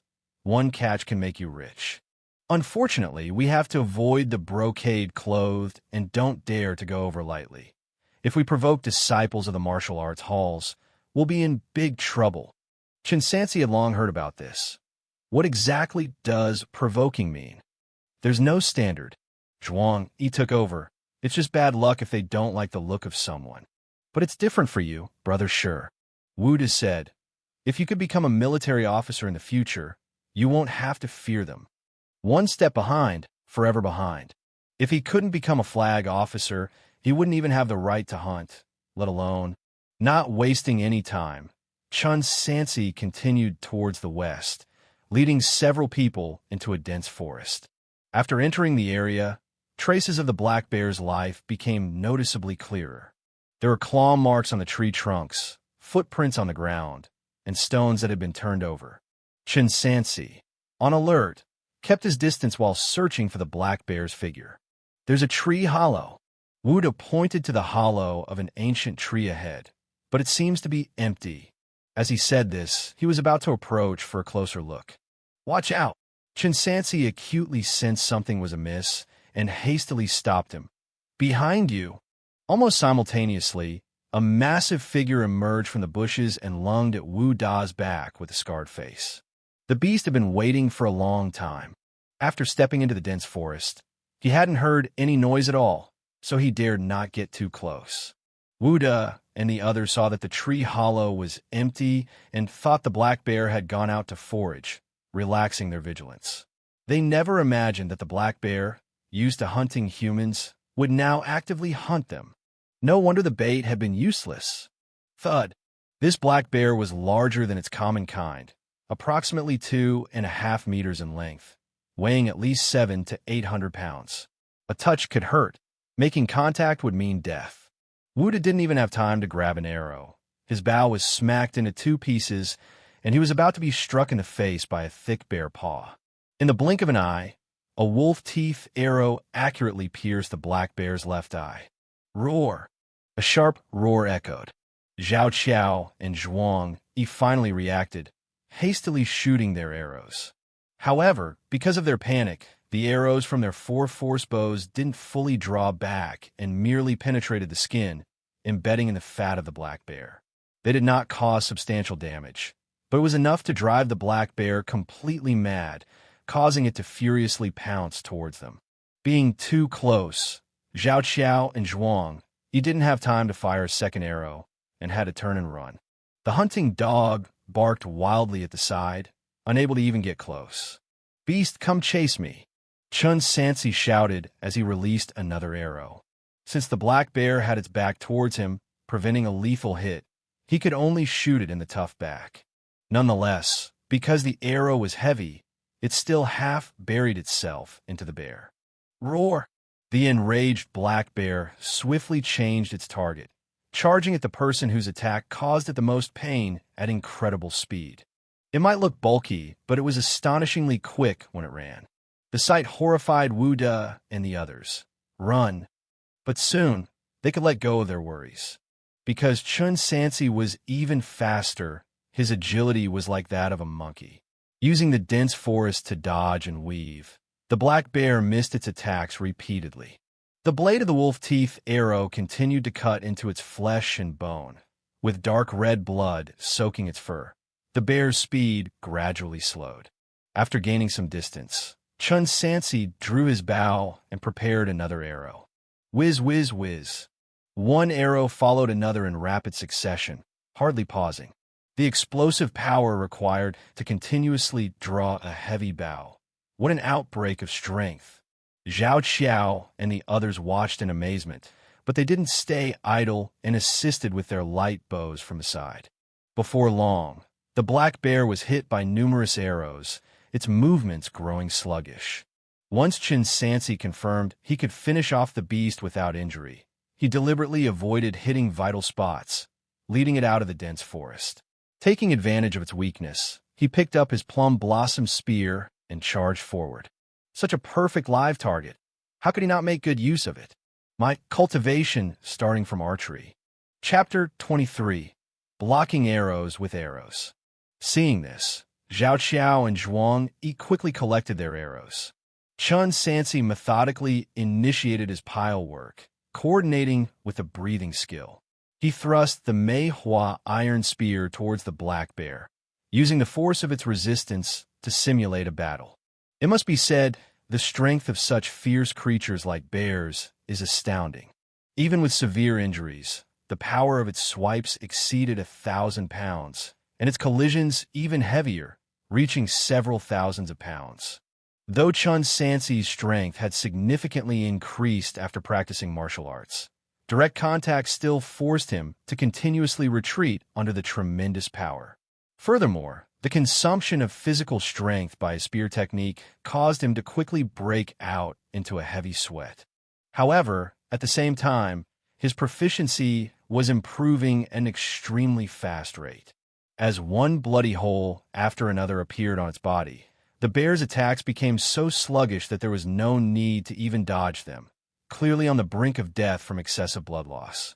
It was only then that Chen Sansi delivered a spear thrust from the eyeball to the back of the skull, piercing through and ending its life. Boom! The heavy body fell to the ground, completely lifeless. Cultivation technique. Basic soldier spear technique, entry level. Progress, 47/100ths. Utility, none. In just a short while, the progress increased by nearly 10 points, The effectiveness was indeed very good. Unfortunately, such ideal live targets weren't always available. Sigh. Chen Sansi planted the iron spear into the ground, taking deep breaths to stabilize his physical condition. After a while, Wu De and the others came over, their eyes wide in disbelief. Even though the black bear was sluggish from excessive blood loss, it was definitely not an opponent just any ordinary person could contend with. Is this the difference between a martial artist and an ordinary person? Especially Xiao. He couldn't imagine that the boy who had approached him not long ago to join him and go to Second Layer Mountain had become much stronger than any of them in just over half a month. Oncle Zhao, Uda, said Chen Sansi. It would be great if you could chop some sturdy wood to make a stretcher. Let's carry the bear back together. Xiao and the others didn't move immediately, standing and looking at him, with an awkward expression on their faces. Little sure. At last, it was Xiao who spoke. Can we take half of the share? In cooperative hunting, the earned benefits naturally needed to be shared among the participants. But they were admittedly a bit useless. From the beginning, it had been Chen Sansi who found the black bear's habitat. Then, they had even been saved from a life-threatening situation. If it hadn't been for Chen Sansi being there today, the three of them might have ended up dead or severely injured. Conversely, even if they hadn't been there, given some more time, Chen Sansi could have worn the black bear down alive with his speed and heavy bow. But they had just paid their taxes and were so broke that they couldn't scrape 2 coins together. They had also spent quite a bit on bait for the trip, and to return empty-handed would be somewhat. Of course, if Chen Sansi really didn't agree, they could only accept it.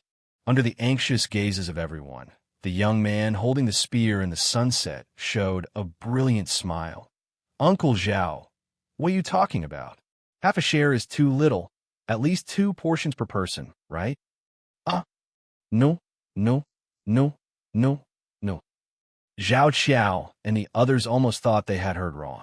They didn't deserve to take so much. They didn't even have the face to ask for it, since he was willing to give. After much insistence, Xiao and Zhuang firmly stuck to taking only half a share, whereas Wuda had thought about a whole share, but after getting a stern look from Xiao, also meekly agreed to half a share. Chen Sansi didn't press further. He knew they felt embarrassed. Getting more when you work more was only natural. Moreover, a 700-pound bear, including its expensive bear paws, could easily sell for 50 taels, so half a share amounted to more than 2 taels of silver. In usual times, this was equivalent to hunting 20 or so rabbits, so it wasn't like they had run around for nothing. Chen Sansi didn't feel pained about it.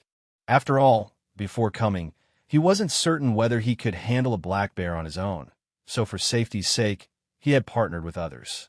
Having made such a choice, there was no point in regrets. It was just a matter of understanding his own strength, and in the future, he could simply hunt alone if necessary. Brother sure, from now on, you're like my real brother. Wuda smiled, his facial scar making him look ferocious. The group quickly cut sticks and tied them with ropes, carrying the massive black bear and heading home. As they passed by a small creek in the valley, the hunting dog began barking at the opposite bank, woof, woof, woof. He fixed his gaze, noticing 2 young men in long robes, looking discontentedly at the black bear on their shoulders from afar. Chen Sansi recognized them immediately. It was these 2 who had tricked Shunzi into repairing the canal more than half a month before. After the incident, he had secretly gathered information about these 2. One was namely Hao, and the other Zhang Chao, both from Tai Martial Arts Academy, but they were merely servant disciples, not even as qualified as the outer disciples. After years of training, they might not even have mastered the breathing skill or developed their chi blood. Unexpectedly, they would meet again. Woof, woof, woof. As if sensing the men's ill intentions, the hunting dog's barking grew louder. Little Blackie, stop barking. Zhuang quickly rushed to cover the dog's mouth. Don't provoke them. What are you afraid of? We're not fighting them directly. Wuda had not finished speaking when one of the young men promptly drew his bow and released an arrow. Good beast, dare to bark at Grandpa? Although he claimed to be shooting at the dog, his arrow was clearly aimed at a person. A willow leaf arrow whistled straight towards Xianxia. The two sides were only about 40 to 50 steps apart, and a four-force bow was more than enough to kill a man easily. Xianxia's pupils dilated as the arrow rapidly enlarged in his view. His legs went weak, and his heart chilled. In the blink of an eye, another wolf-teeth arrow flew from his side, precisely and impeccably severing the willow leaf arrow mid-air, using an arrow to block another arrow. What? Zhang Chao's eyes nearly popped out. A moving target so small and in such a short time. How could that be? The military officer's second stone-heavy bow. Li Hao's face turned unpleasant. Is it you? They both had recognized Chen Sansi as well. How has this guy become a military man? Let's go. Li and Zhang exchanged a glance and fled in panic, not even leaving a chance for Chen Sansi to speak. Only when they had gotten far away did they shout a threat. You wait. A bunch of cowards. As for Chen Sansi now, he didn't need to fear them anymore. After all, these were men even Qin Feng wouldn't bother with. The whole process, from the other party shooting an arrow to being scared off by Chen Sansi, took just a few seconds. So much so that Wu De and the others took a long time to realize what had just happened. Brother Chen. Xianxia's voice still trembled. You saved my life? He was at a loss for words, unsure how to express his gratitude. It's nothing, Chen Sansi said calmly. If I hadn't retaliated, their next arrow would have been aimed at me. Even servant disciples from the martial arts academy dared to bully like this. It seemed he had to vie for the position of military officer. With the status of a military officer for protection, the arrow he shot just now wouldn't have been to block the arrow, but to take a life. Let's head down the mountain. After a close shave, the party, carrying the black bear, headed back home. The county was still under martial law, and it was not known where that barbarian was hiding since he hadn't been found yet. It was almost as Chen Sansi had calculated. The black bear totaled 51 taels. The rest each received a little over 2 taels and 5 maces of silver. Chen Sansi kept the bear heart valued at 20 taels, undoled, and also kept 30 pounds of bear meat. In the end, he pocketed 20 taels of snowflake silver. It should last for a while. Cradling the still warm bear heart wrapped in lotus leaves, Chen Sansi hurried home eagerly. The bear heart was a great tonic, particularly beneficial for his recent deficiency in chi blood. My cultivation starting from archery. Chapter 24 Blood Refining. Chen Sansi and Zhao Qiao returned to Yinbian village together. Along the way, they were almost treated as heroes. After all, with the black bear dead, whether going up the mountain to hunt or gather herbs, it would be much safer. Some villagers wanted to send their children to him as apprentices. Others wanted to offer their daughters to him as concubines. A single bear equaled several dozen taels of silver, which in those days could buy the lives of many young girls of marriageable age. Chen Sansi naturally declined each offer politely. Even when he pushed open his door, 2 matchmakers coincidentally walked out of his house. How did all this come to my doorstep? Chen Sansi was speechless. You weren't injured, were you? Gu Xinlan, as always, checked the man's body to make sure he was unharmed before she breathed a sigh of relief. What do you think? What do you mean, what do I think? Chen Sansi was stunned for a moment before he realized she was referring to the matter of taking a concubine. He hurriedly shook his head. I need to focus on practicing martial arts. I don't have time for this. I figured as much, so I turned them down for you. Gu Xinlan helped him unload the bow and iron spear from his body and said softly, Brother Sure, whenever you want to find someone, just tell me, and I'll help you pick a good-looking one. Chen Sansi was somewhat surprised. It seemed that Sister Lan didn't care about this matter after all. Indeed, the mindset of ancient women was different. Sister Lan, please prepare this for me. Just boil it in plain water without adding salt. Chen Sansi hadn't forgotten the important matter at hand. He took out the nearly 4-pound bear heart, which felt potent with vigorous life force even through the lotus leaves. Keep this silver safe. Remember to replace anything that's lacking at home, and also manage this bear meat for me. I plan to take it to the garrison in a couple of days to share. Having a female master in the house meant that he almost didn't need to worry about anything. Gu Xinlan started a fire in the kitchen. Chen Sansi went outside to practice his spear technique. After several sets of spear movements, he was so hungry that he felt dizzy, and there was a clear sense of deficit within his body. Fortunately, the meal was soon ready. Bear meat, pork, rice, wild vegetable and egg soup, and most importantly, the hearty dish of bear heart. Chen Sansi picked up the bear heart and took a big bite directly. The taste of blood spread throughout his mouth, then rushed straight to the crown of his head, almost causing him to vomit. He covered his mouth and forcefully chewed and swallowed. Taste aside, the effects were genuinely good.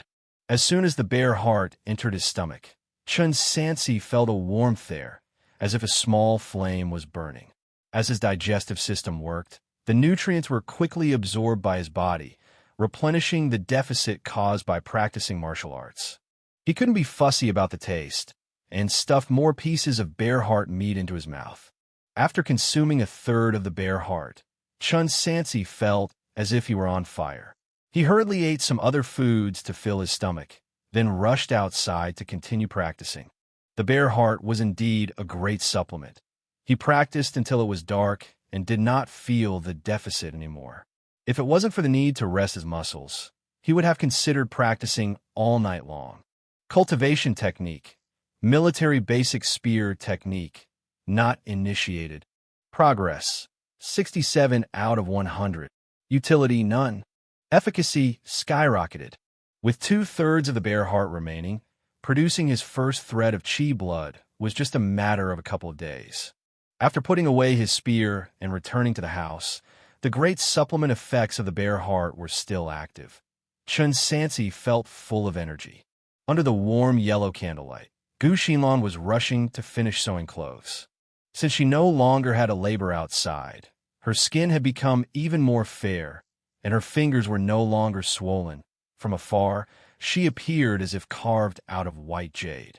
To save silver, Gu Xinlan did not buy ready-made clothes, but instead bought various fabrics to make them herself. Chen Sansi quietly walked up behind her, and suddenly he whispered in her ear, "Wife, put on the red one. I'll wait for you in the room." Gu Xinlan hadn't heard his footsteps and was startled into trembling. She patted her chest, then her eyes drifted towards the fabric on the table. Red? Her face flushed deeply. It was a half-finished red belly band. Chen Sansi stayed at home for 2 days. On the third day, thinking it was about time, he packed up his belongings and headed towards the garrison. Cloth armor and a red hat, carrying a bow and spear, full of style. The villagers frequently cast their glances. "Brother Sure is about to become an official," one said. "Yes, I have a relative who serves in the garrison too. I heard Brother Sure is doing quite well. PSH, I don't think his fancy days will last long. Uncle Iz, you really can't speak anything good. Believe it or not, whatever." Uncle Iz raised his voice loud enough to ensure Brother Sure heard him. "Uncle Iz." Chen Sansi approached. "Do you have something to say to me again? You're quite sharp, lad." Uncle Iz leaned closer. "Guess what I saw recently? These past few days, I've been seeing Qin Xiong's brother frequently inviting a fat official from the military camp to drinks. Guess what he's planning?" "The fat official? Wang Ji?" Chen Sansi speculated. "Qin Feng has been frequently hosting Wang Ji recently." He wasn't too worried. Wang Ji had known long ago that he had issues with the people from Tianyuan Martial Arts Academy. If he intended to harm him, why would he bother to teach Hao Ran the breathing skill? Moreover, accepting invitations doesn't mean he agrees to help with affairs. He had experienced this firsthand. It looked likely that Qin Feng would waste his silver for nothing. Of course, Chen Sansi still needed to be cautious in case the other party became desperate. He had specifically inquired about it these past few days. He learned that half a month ago, Qin Feng had suddenly transformed from an external disciple to a true inheritor, but since becoming a true inheritor, he had only recently mastered blood refining. Chen Sansi was only a step away from entering blood cultivation. When the time came, he might be able to battle it out. The experience of hunting black bear had taught him that having a bit of extra strength wasn't that remarkable. With this in mind, he felt full of motivation. At the entrance to the military camp, he encountered Wang Ji returning on horseback. Even from a distance, he could smell the thick scent of alcohol on him. Catch! He tossed him a flask. Inside is deer blood wine. This flask alone costs 3 taels of silver, but it's worth it. I bought it especially for you. Who says I, Wang Ji, am stingy and treasure money as if it were my life? Don't listen to old Lu and the others spouting nonsense. Stick with me, and you won't miss out on benefits. You also strive for it, and try to cultivate your first strand of chi blood within 10 days. Thank you, 100 households Wang. Chen Sansi bowed with his hands clasped. I have reached a bottleneck practicing my spear technique and was wondering if I might receive some guidance from you to prevent any deviations. Bottleneck? What bottleneck in the introductory period? Wait a minute. Wang Ji sobered up a bit. You're about to start blood cultivation? At the martial arts arena. Chen Sansi swallowed the last piece of bear heart and gulped down a few more mouthfuls of deer blood wine, feeling an intense heat throughout his body, with chi power almost overflowing. He seized the moment to pick up his plum blossom spear and practice the basic military spear skills. Pile work, spear technique, breathing skill. With the triple reinforcement, Chen Sansi's body entered a fully loaded state. Coupled with the supplement of meat and wine, his spear moves became faster and faster, not feeling the slightest fatigue or depletion. His heart was beating wildly, as if something was about to burst forth from within. Is this chi blood? He wondered. Chen Sansi knew this was the crucial moment for cultivating chi blood, so he dared not stop, continuously increasing the power of each move, exhaustingly extracting every last bit of physical strength and pushing his heart to the limit. Until his arms went numb and veins bulged all over his body, he let out a loud shout, gathering his last breath, and thrust the spear into a large stone at the edge of the martial arts arena.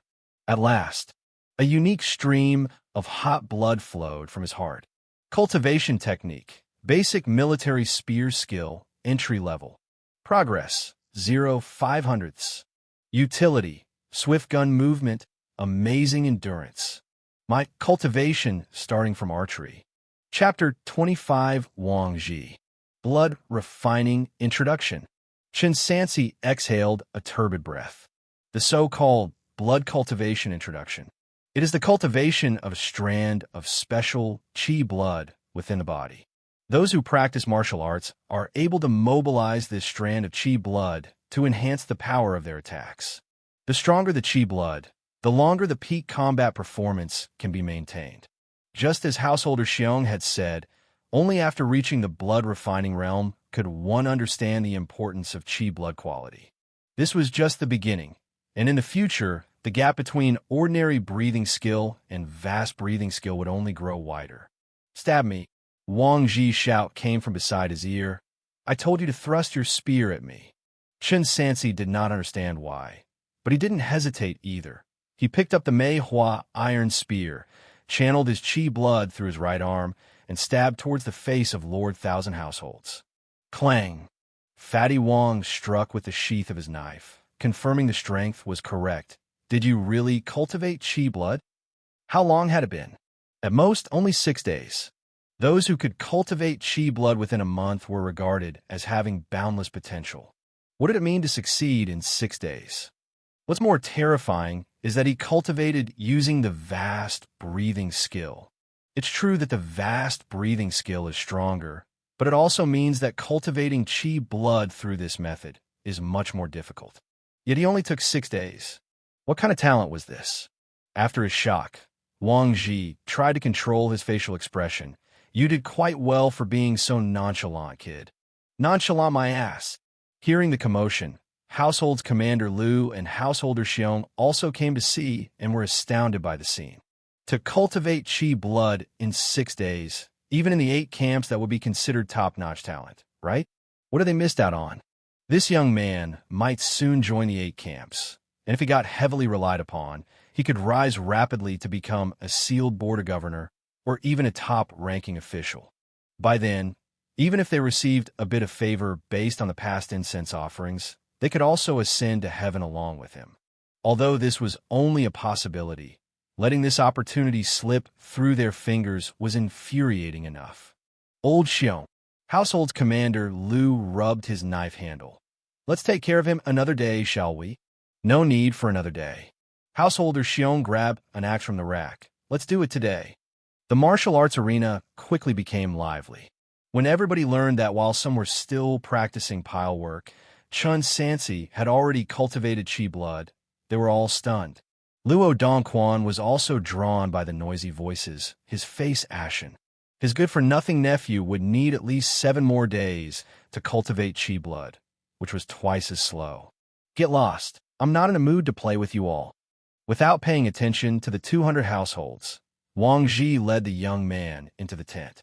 He first poured himself a bowl of wine and drank it, then said, Today, household's commander Xiang went to the county city. Once he's back, I'll report this. The selected point qualification rightfully belongs to you. Thank you, 100 households Wang. Chen Sansi did not dare to take this seemingly avaricious, fat man lightly. This guy might not look much, but his strength was extraordinary. That previous thrust, he had put in all his effort, yet the opponent had effortlessly blocked it with just the sheath of his knife. With such a huge gap in strength, one truly couldn't underestimate any military officer. You are now officially a martial master. Wang Ji asked, What weapon do you plan to primarily train with from now on?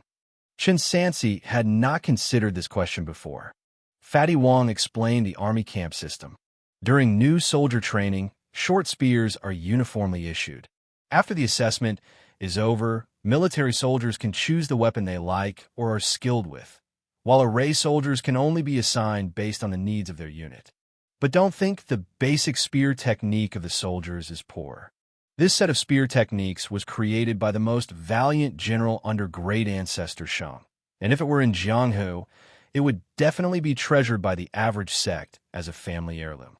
The reason it's used to train new soldiers is precisely because it's not easy to learn, and it can test a person's talent and potential.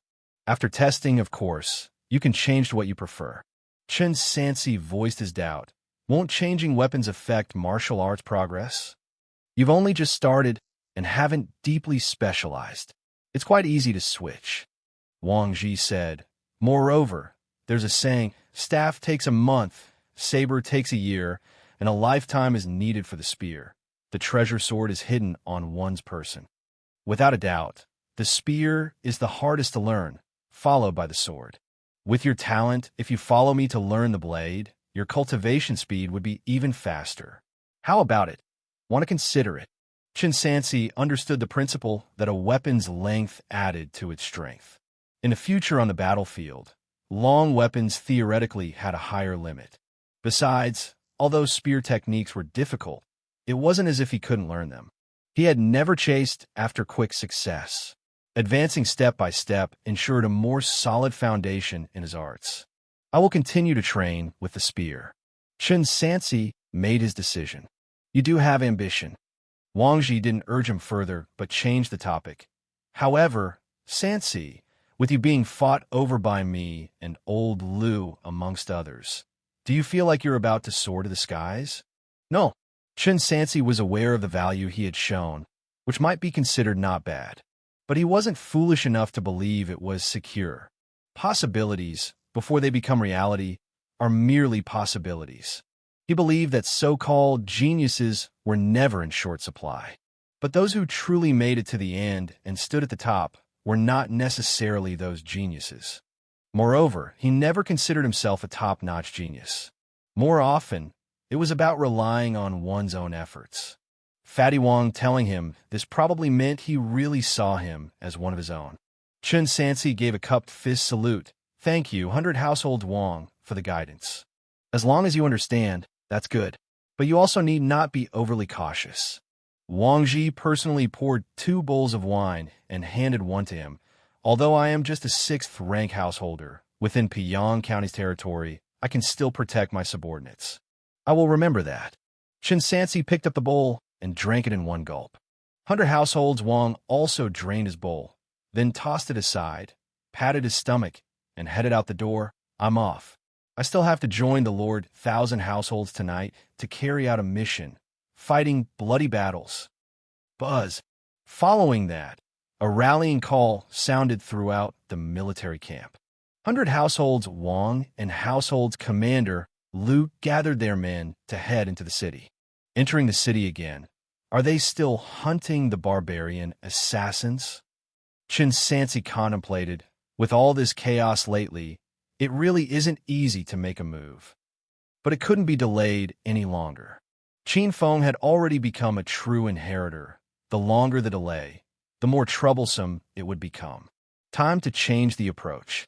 With all this chaos, the death of 1 or 2 people should be quite normal, right? Mr. Wang, you are so naughty. You're so big a hut. Spring Pavilion. In a private room, Wang Ji, with a beauty in each arm, couldn't stop being fed grapes and sipping fine wine, thoroughly enjoying himself. Across from him sat 2 young men.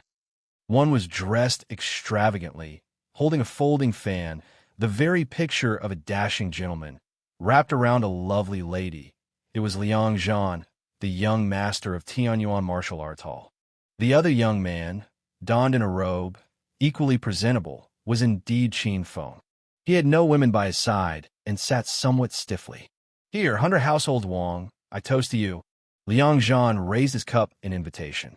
Sure. 100 households Wang drank heartily. 100 households Wang. Liang Zhan put down his cup and asked with a smile, what about that hunter from the countryside? How have you considered it? Mr. Liang is talking about whom? Wang Ji feigned ignorance. Liang Zhan went silent for a moment, took out a 20-tael silver ingot from his sleeve, and slapped it over with a chuckle. 100 households Wang. You really forget things so quickly, don't you? Wang Ji glanced out of the corner of his eye and gestured with his mouth, the silver disappearing from his hand in an instant. Look at my memory. He slapped his forehead. I remember now. Is it that fellow named Qian from Su family village? I'll take care of him, don't worry. Mr. Wang, you've misremembered. Qin Feng, unable to hold back, suddenly stood up. I'm talking about Chen Sansi from Yinbian village. Chapter 26. Going to see your brother. Qin Feng could no longer hold himself back. He had recently obtained the qualification of true inheritor and was on reasonably good terms with the young master, Liang Zhan. After learning that Chen Sansi had joined the army, he implored Liang Zhan to pull some strings and see if it was possible to kick him out of the barracks to deal with him easily.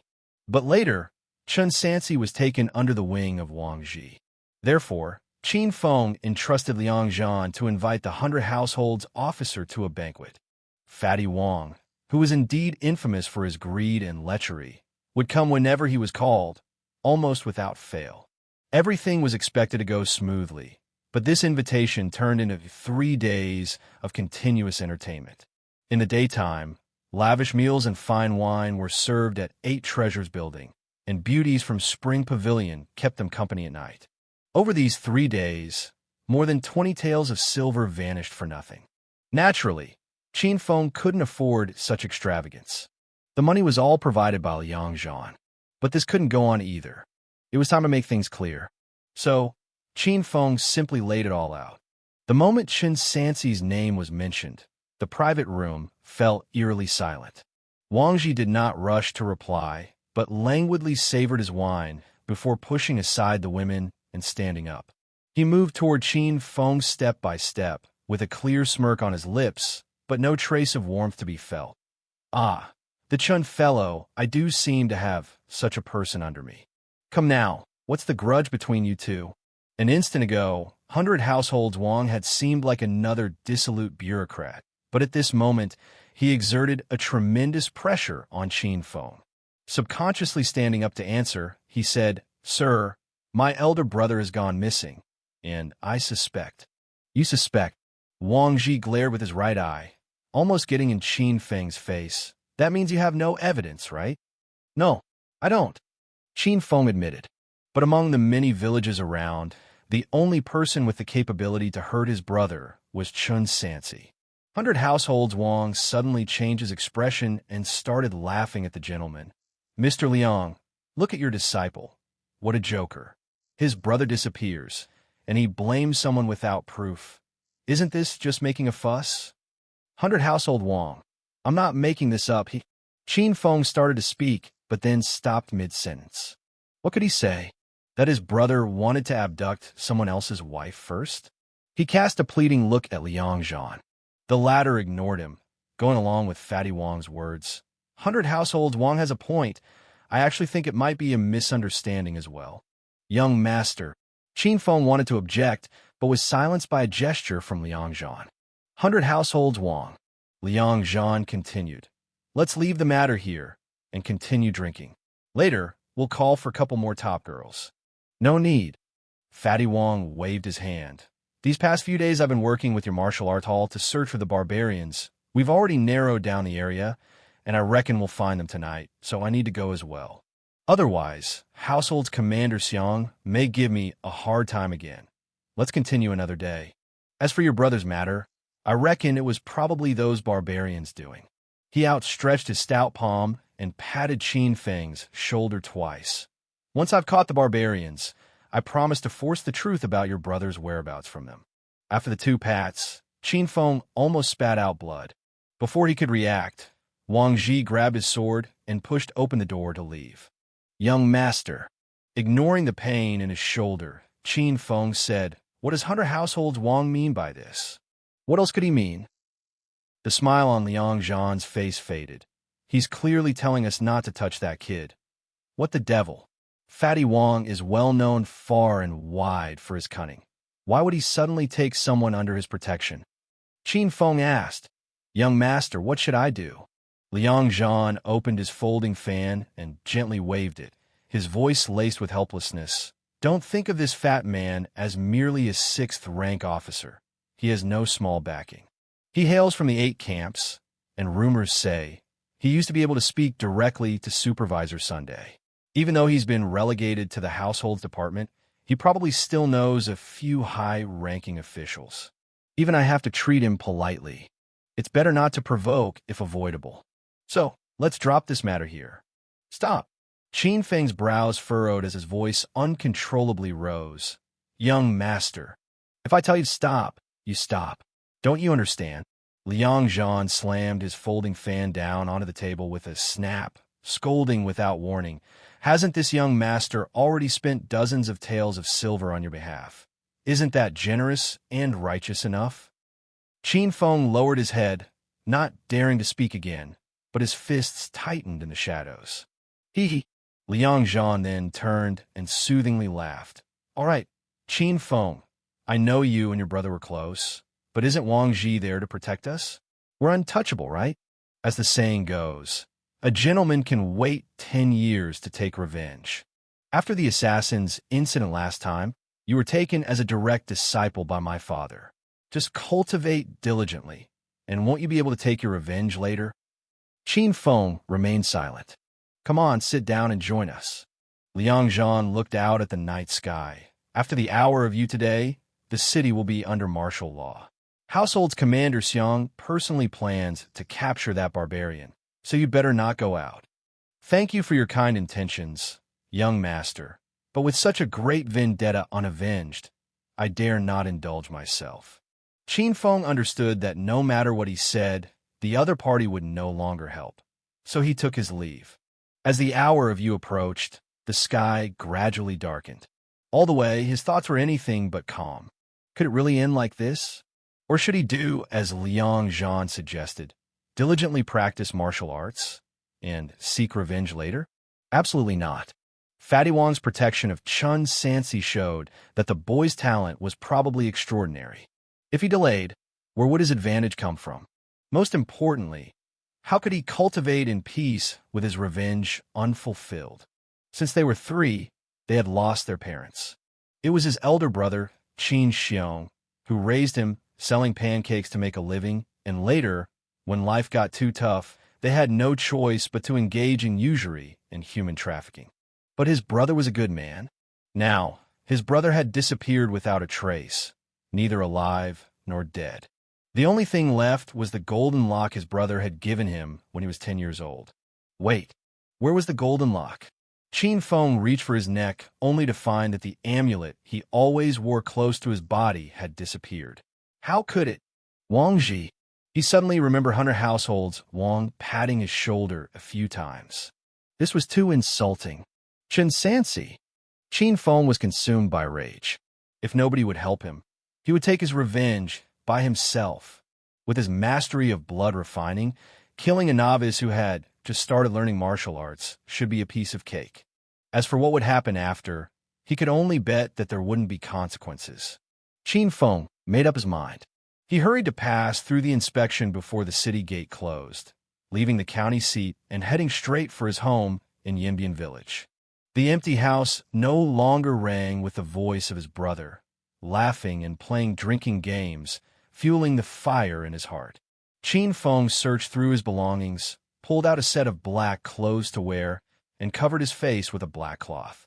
He sat down on a chair, cradling the treasure, sword with both hands as he closed his eyes and concentrated.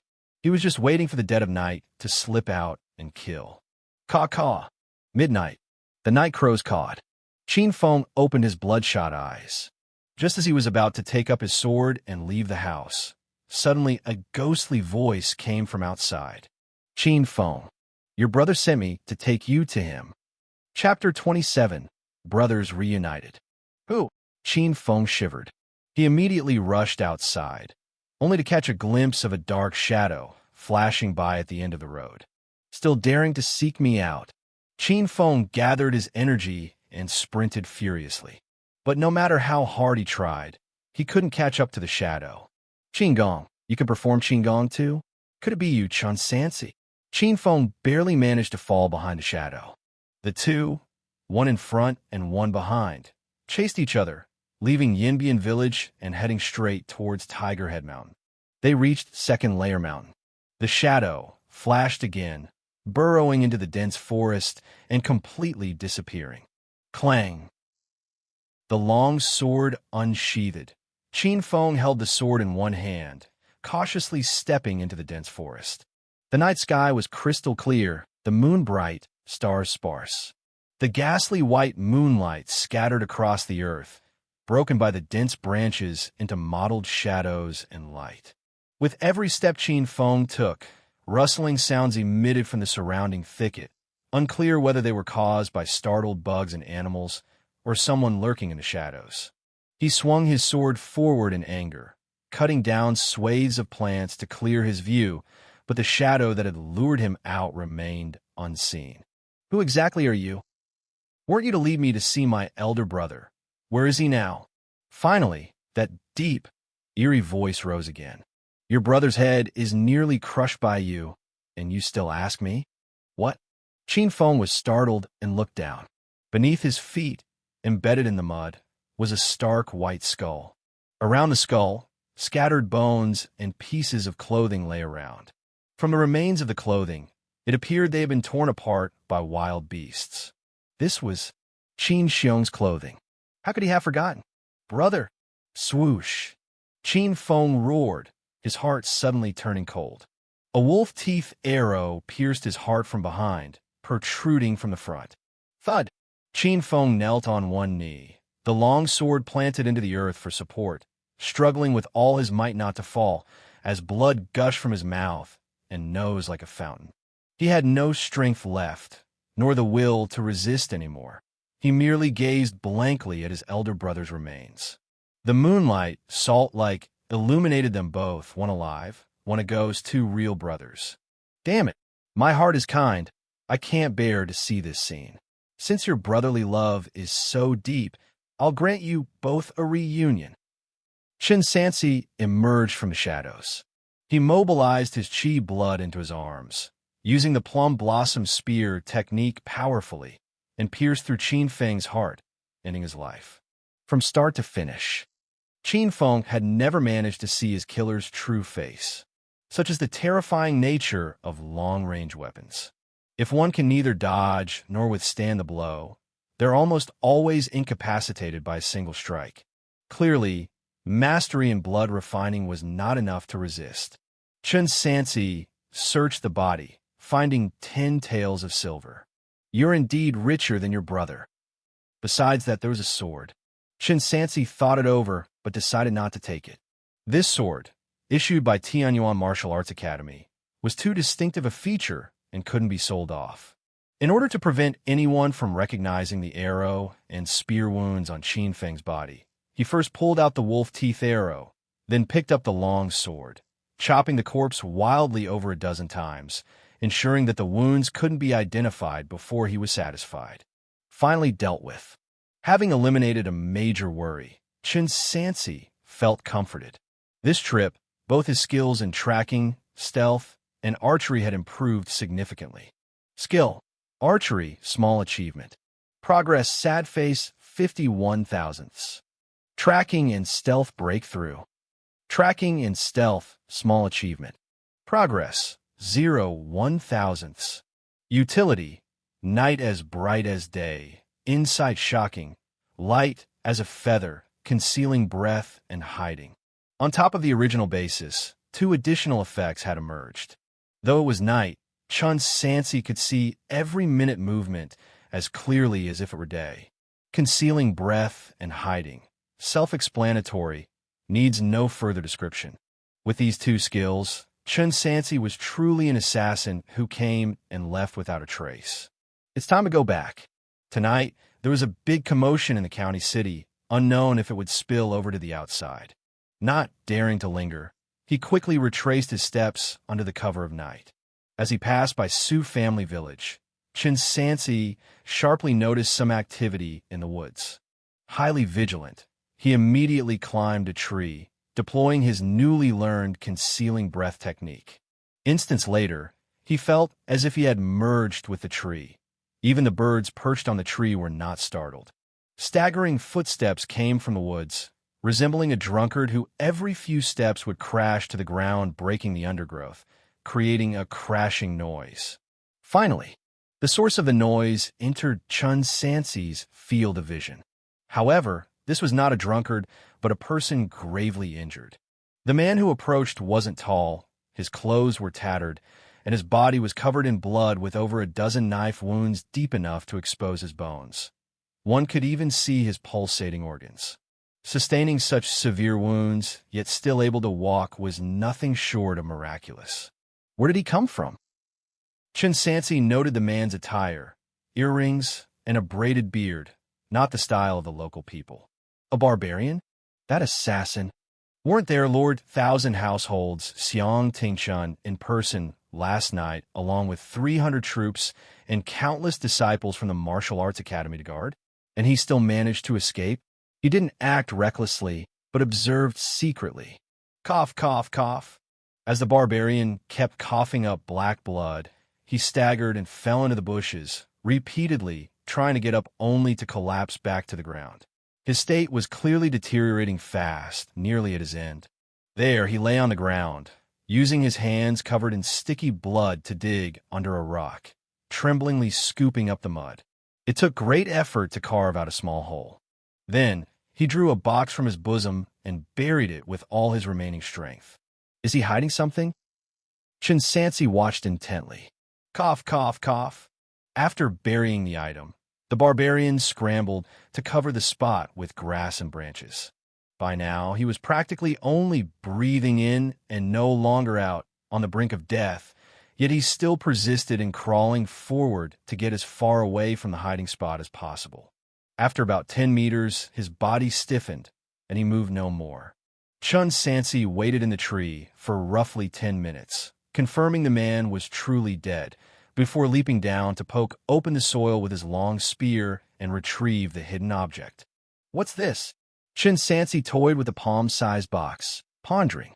The fact that he strained his last breath to hide it meant it must be extremely valuable.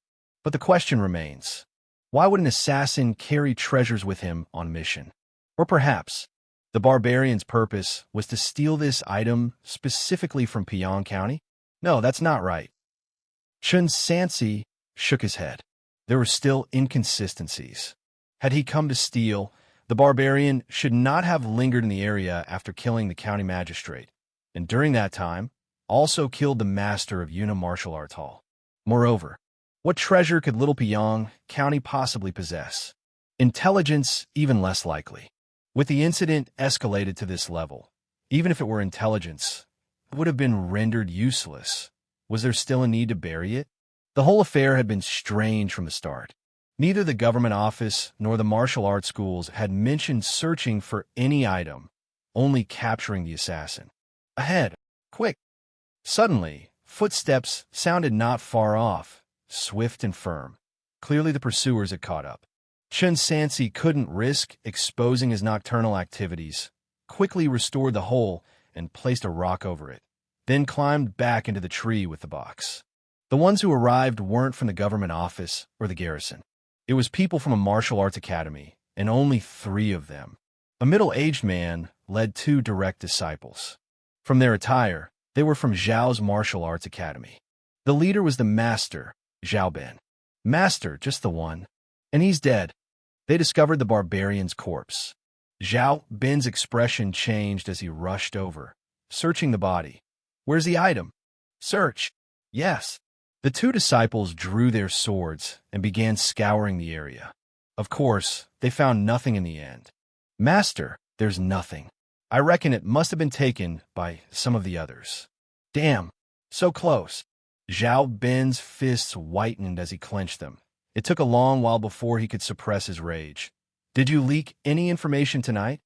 Master, rest assured. Besides the masters of the 3 major martial arts academies, only a few direct disciples and Lord Thousand Households knew that we were searching for an immortal treasure. The rest of the ordinary disciples and the official soldiers from the garrison think we were simply capturing an assassin. Good, Zhao Ben warned. This matter is critical to our 100-year plan. If any word leaks out, the consequences are unimaginable. Therefore, if any outsider learns even a fraction of information, they must be killed without hesitation. Go back. Also, carry the barbarian's corpse back and cut it open. Don't rule out the possibility that the item is inside him. Yes. Watching as the group departed, Chen Sansi took some time to absorb the overwhelming amount of information from the conversation. Immortal treasure? They were searching for an immortal treasure? And Lord Thousand Households Xianxia was in on this too? And hell, they were so ruthless as to kill any outsider who came into contact with it? Chen Sansi weighed the box in his hand. Well then, there's no way I can let anyone know I've touched this thing. It looks like it's mine now. Chapter 28, The Box.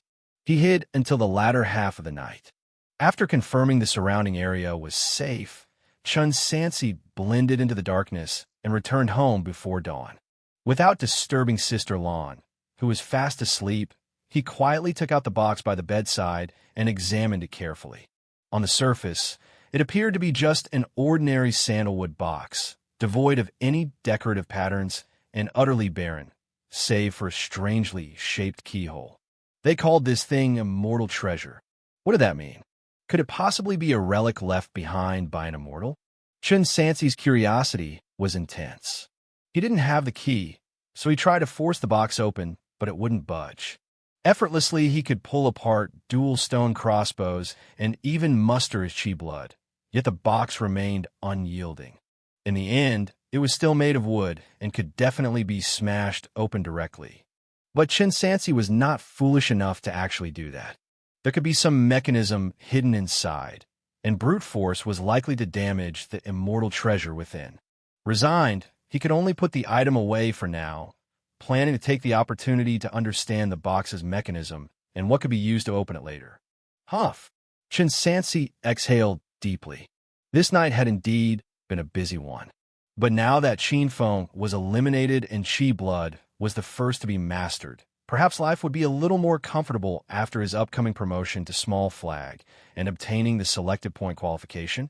As these thoughts wandered through his mind, he used Gu Xinlan as a soft pillow, pressing her beneath him and drifted comfortably into a deep sleep.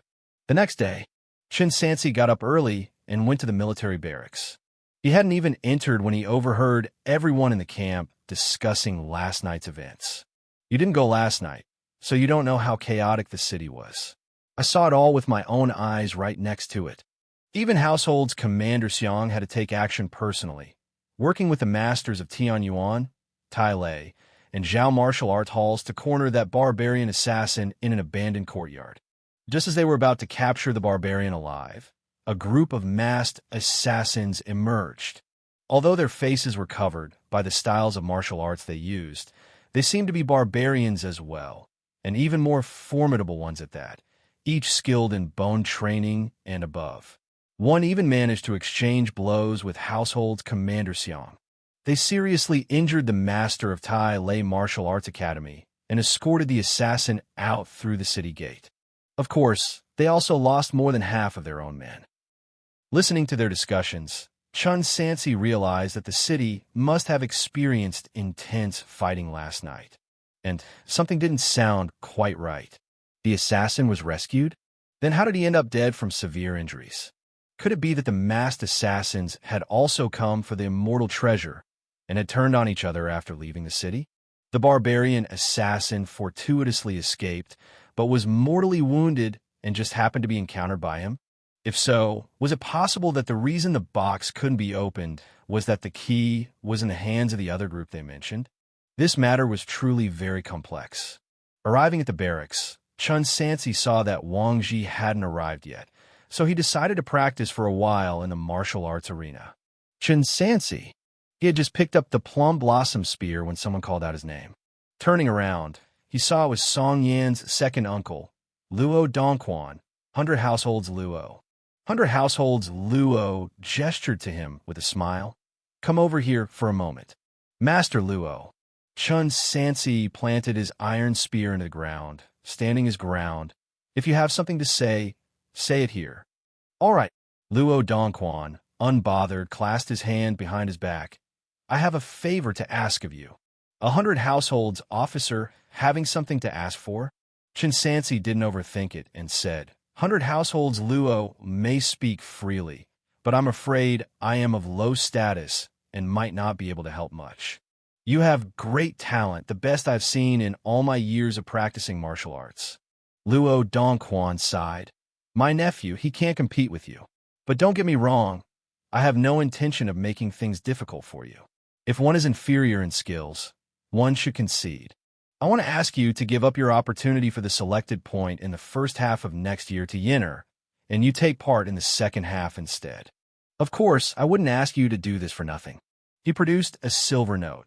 This is a silver note worth 100 taels, which can help you buy plenty of blood-replenishing soup and beast meat to increase your cultivation speed. It's just a delay of half a year. Should be quite a good deal, right? There are 2 selected points every year, one in the first half and one in the second half. Each household's commander can only send one person at most each time. On the surface, half a year's delay doesn't seem like much. But why doesn't he let his own nephew delay for half a year? Only a fool would believe that. Chen Sansi wouldn't delay his own advancement over such a small amount of silver. Thank you, 100 Households Luo, but I think there is no need for this. Song Yin has good talent. He will certainly have no problem in participating in the selected point in the second half of the year. 100 Households Luo kept his smile. Fine, business not done, courtesy remains. Since you are unwilling, let's leave it at that. Don't take today's matter to heart. Old Luo, you're quite a character. A plump hand suddenly flashed by, snatching the silver note directly. Wang Ji appeared silently at some point, with a grin that could not be concealed. You are planning to give this as a congratulations gift to Sansi, aren't you? My. 100 taels, you're so generous? You really are the wealthiest. Damn it, Wang. Luo Dongquan reached out to grab the silver note back. Wang Ji, quick as lightning, kept backing away while pocketing the silver note. Since you've given a gift, how can you take it back? Or is old Luo not really giving a gift? Are you trying to coerce and bribe him? Shall we inform Household's Commander Xiang about this? You? Luo Dongquan was speechless for a long while, eventually sneering and walking away. Chen Sansi watched, utterly dumbfounded. What skill 100 households Wang had to make 100 tales with just a few words? What did old Luo want from you? Wang Ji spit after Luo Dongchuan's departing figure. Chen Sansi reported truthfully. Such a crafty mind. Wang Ji scoffed. Do you know why he wants you to participate in the second half of the year? Rumor has it supervisor son is getting on in years, and the first half of next year will be the last time he personally selects his direct disciples for the selected point. Starting from the second half of the year, it will be someone else teaching. Chen Sansi wasn't too surprised. Very well, try to avoid dealing with old Luo from now on. Wang Ji said, just wait here. Households Commander Xiang and County Magistrate Zhang have arrived. They'll be blowing the assembly call soon to gather and inspect your batch. He began explaining the next steps. Selected point is usually chosen only from the newest recruited soldiers of that year. Only those who show talent in a short period of time imply high potential and are worth cultivating. In a while, Households Commander Xiang Tingshun will personally check the cultivation levels. Then the county government's county chief will confirm the time of enlistment and whether there are any instances of favoritism or fraud. Once verified, it will be reported up to the Liangzhou governor's mansion. After that, the governor mansion will send a dedicated selection officer later on to personally confirm there's no deceit. Only then will it be time to go to the 8 camps in Liangzhou to participate in the true selected point to determine future status and position within the 8 camps. Buzz. 100 households Wang finished talking. The assembly call just then sounded. Chapter 29, Assessment. The assembly call sounded. The new batch of soldiers gradually arrived and lined up in the martial arts arena. Not long after, clad in lock armor and with a saber at his waist, Xiang Tingshun appeared first, followed by a civil servant dressed in official robes. Xiang Tingchuan's face was expressionless as he directly made his way to the high platform. He surveyed the crowd and slowly spoke in a deep voice. Those who have refined their chi blood stepped forward. Out of 38 men, only Chen Sansi took a step forward. A hint of surprise flickered across Xiang Tingchuan's usually unfathomable face, and he ordered, "Let a small flag spar with him, so I can take a look." Su Bin, step out. Wang Ji raised his hand to point and said, "Follow the rules. Use only the blood cultivation introduction level, but you are free to unleash any cultivation technique and help Chen Sansi practice." At the edge of the martial arts arena, Su Bin, who was unexpectedly chosen, was momentarily stunned but still stepped out. He looked at Chen Sansi with a complex expression.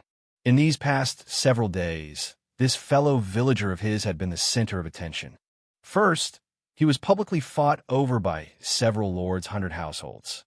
Then, he refined his chi blood in a mere 6 days. 6 days.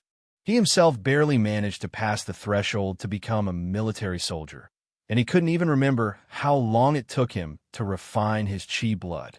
In any case, it took him years in the army to finally scrape together the rank of a small flag. If this youngster performed well today, he'd likely be promoted directly to small flag. Such limitless prospects. He, on the other hand, hadn't shown a good face to the newcomer on his first day of enlistment. Even more unlucky, somehow he was chosen to be the one to assess the newcomer. "What are you dawdling for, begin?" Xiang Tingshun urged. "Use the same level of chi blood and go all out. This will also let me see if your martial arts as military officers have made any progress." "Old Su, they say this man is your fellow villager. Make sure you don't go easy on him." A few flag officers and lords' 100 households chimed in from the side. They had often heard about a prodigy arriving at the garrison and had been eager to assess his true skills. Su Bin, as instructed, summoned a thread of his chi blood. The amount of chi blood could be controlled. Blood cultivation introduction was 1 thread, mastery was 2, and small achievement meant it spread throughout the limbs. Maintaining only 1 thread of chi blood was the equivalent of suppressing one's level to introduction.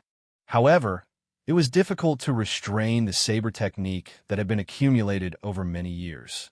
In theory, if the two were to fight, he would have an absolute advantage. Even so, Su Bin felt somewhat nervous.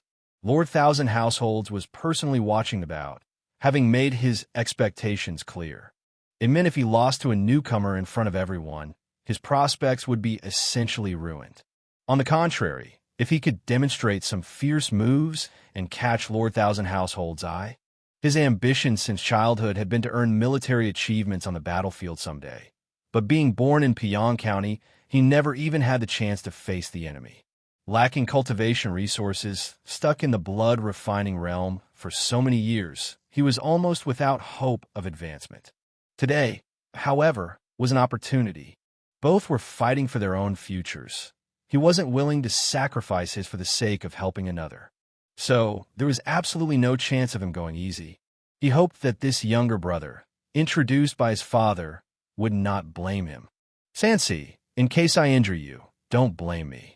Su Bin drew his saber from its sheath, the 3-foot-long blade emitting a chill in the blazing sun. Su Flag Officer, please come at me, said Chen Sansi, bracing himself with his spear raised. Ever since he started practicing martial arts, he hadn't truly sparred with anyone. This opportunity was also a good chance to see what level he was at. Good, watch the saber. Su Bin suddenly made his move.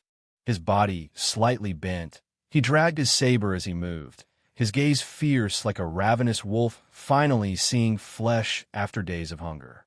In just 2 breaths, he reached the young man's side, and his Yanling's saber slashed horizontally. At the same time, a dot of cold light appeared in front. In the blink of an eye, this cold light became the gun tip, rapidly enlarging in Su Bin's pupils. The later man arrives before one who set off earlier. The saber is short, the spear long, the way of a long weapon. What a fast spear! Su Bin dared not advance further. Half a step more, and he wouldn't strike the opponent, but likely be pierced first. He swiftly halted his steps, attempting to use his saber to break the spear shaft made of white waxwood.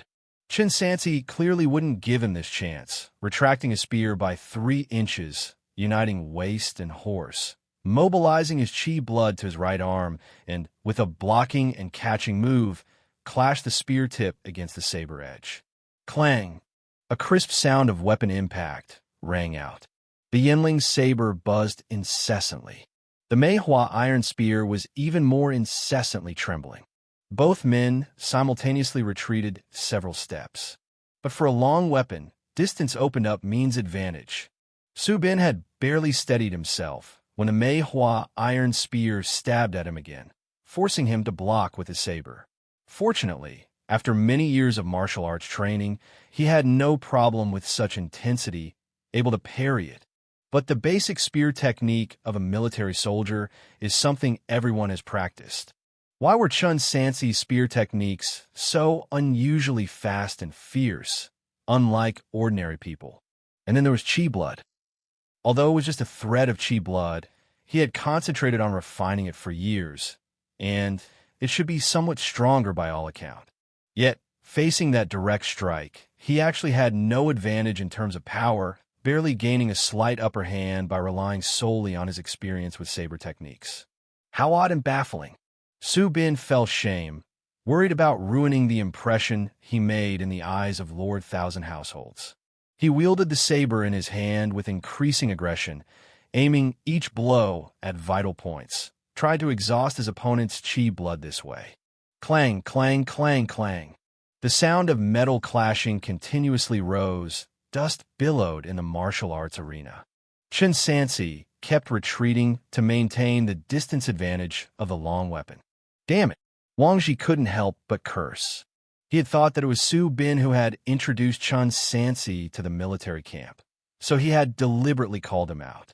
Was this guy actually playing for real? He'd wait and see how this blind fool would be dealt with later. Meanwhile, Xiang Tingchuan's eyes narrowed slightly, watching with great interest. Well done! The soldiers watching also began to cheer. Clang! Another clash of metal on metal. Chen Sansi narrowly avoided being hit. At a critical moment, he held his breath, twirled a spear flower, and pushed the metaphorical fierce wolf, which had come close to him, back to a distance of 7 steps. Su Bin was indeed a veteran. After several bouts, his arms grew numb, his shoulders ached, and his body and face were covered in sweat. Yet his chi blood was still plentiful. He could go on. Rarer were such sparring opportunities, and his skill with the spear was improving rapidly. He treasured this chance. Come on. Su Bin swung his saber, one stroke after another, his eyes reddening. This was already the 8th round, and he still couldn't defeat his opponent. Since he had already offended him, he might as well do it thoroughly. No matter what, he could not become a worthless person in the eyes of 1,000 households. He spared no effort, the Yinling's saber tearing through the air as if he were a raging wolf, using every possible means to rip into his prey. He planned to fight hard and fast to speed up the wear on his opponent, looking for a weakness. However, as time went on, Su Bin gradually noticed something was wrong. On the surface, the young spearman seemed to be on the defense all the time. But his chi blood never waned. Instead, it was his own chi blood that kept being expended, close to bottoming out. How can this be? A look of astonishment spread across Su Bin's face. Impossible. This kid had just begun cultivating chi blood. He must run out after another 10 rounds. With that thought, he became even more violent in his saber techniques. But the reality was entirely different from what he had imagined. After another 10 rounds, he had used up most of his chi blood, yet Chen Sansi still hadn't lost. This young man, looking out of breath and nearly done for, always managed to persist at critical moments, displaying terrifying endurance. Clang! Su Bin, due to his depleted chi blood, slowed in speed and weakened in strength. It was then that the tide turned, and the Mei Hua iron spear shifted completely from defense to offense. A parry, a grab, a stab. Every key point in the spear technique was executed by Chen Sansi with precision and ferocity, combined with chi blood, like a sudden downpour of a violent storm, instantly upon him. A moment's inattention could lead to a catastrophic injury. Now, it was Su Bin's turn to be drenched in sweat. His chi blood gradually dried up in the fierce fight. His hand holding the saber even began to cramp. He forgot about attacking, or to put it more accurately, he no longer had the opportunity. All he could see was the constant flickering of cold light and fluttering red tassels. This was impossible. Chen Sansi had only recently cultivated chi blood. How could his endurance be so extraordinary? There were several moments when Su Bin almost tapped into his other chi blood reserves, revealing the strength of blood refining mastery, but he knew he had lost. 5 years. 5 years of martial arts practice, and he couldn't compete with someone who had half a month of training. Clang! In a daze, his Yinling saber was picked off, and the sharp triangular gun tip followed close behind, pressing against his throat. Su Flag Officer, I yield. Chapter 30 Flag Officer. Chen Sansi was sweating profusely. Even his eyes were soaked in sweat, and his physical strength was nearing exhaustion. Yet he felt like he could still push on a bit longer if he gritted his teeth. Perhaps this was the chemical reaction produced by pairing amazing endurance with the Hao Ran breathing skill. However, his victory was not easy. After all, Su Bin was a military officer who had practiced martial arts for years and had achieved a small accomplishment in blood refining. This battle had been quite helpful to him. Cultivation technique. Basic spear technique for military soldiers, entry level. Progress, 52 to 500. Utility, gun movement swift, amazing endurance. He personally experienced the effects of these 2 skill descriptors. He estimated that any peer within 7 steps would be struck down before they had a chance to draw their sword. His spear technique was not only enduring, but also swift. Both long-lasting and fierce. Good. Atop the high platform, Xianxia loudly exclaimed in approval, his eyes brimming with gratification. The watching soldiers burst into applause and cheers. Fierce. Zhu Tong's voice was the loudest. Su Wankai stretched his neck, equally energized by the sight. I see a hidden king's aura in Brother Chen. He is destined for greatness. What's the use of your looking? Zhu Tong cursed. You'd better focus on yourself. It's been 10 days, and you still haven't grasped a single pile work. You're just waiting to be sent out to repair city walls. Brother Chen is truly formidable. Song Yin couldn't help but express his admiration. Su Bin's heart felt as dead as ashes. He had lost to a novice in front of hundreds of people. His chances of advancing in his military career from now on were pretty much over. Not only that, this duel had offended Chen Sansi. Previously, he could disregard him and not show a good face, and that was that. This time, he had been ruthless and had shown no mercy. If he had incurred resentment, once Chen Sansi rose to a high position, wouldn't it be easy for him to make life difficult for him? You won. Su Bin picked up his knife and dejectedly left the field. Chen Sansi didn't even have the chance to speak. Xiang Tingshun, on the high platform, was very satisfied with his competition. He looked towards the accompanying civil servant. Before Wang Ji spoke with me, I did not believe him, but now it seems like our Pyong 1,000 households have really produced a potential general. County Magistrate Zhang, no issues, right? No issues. County Magistrate Zhang had already checked the military register. I will report it to the Liangzhou governor's mansion after I return and make clear the qualifications for selected point of this Chen Sansi. The matter was originally expected to be handled by the county prefect himself. However, since the prefect had died and a new one had not yet been assigned, it was temporarily entrusted to the county chief. Xiang Tingshun nodded, signaling Chen Sansi to step down and continue the examination of the other new recruits. How many of them have cultivated Qi blood in 10 days, and how many have learned the spear technique? Out of 38 people, 6 stood out. Xiang Tingshun commanded, "Pair up in twos, and show me a fight." "Yes," the 6 responded.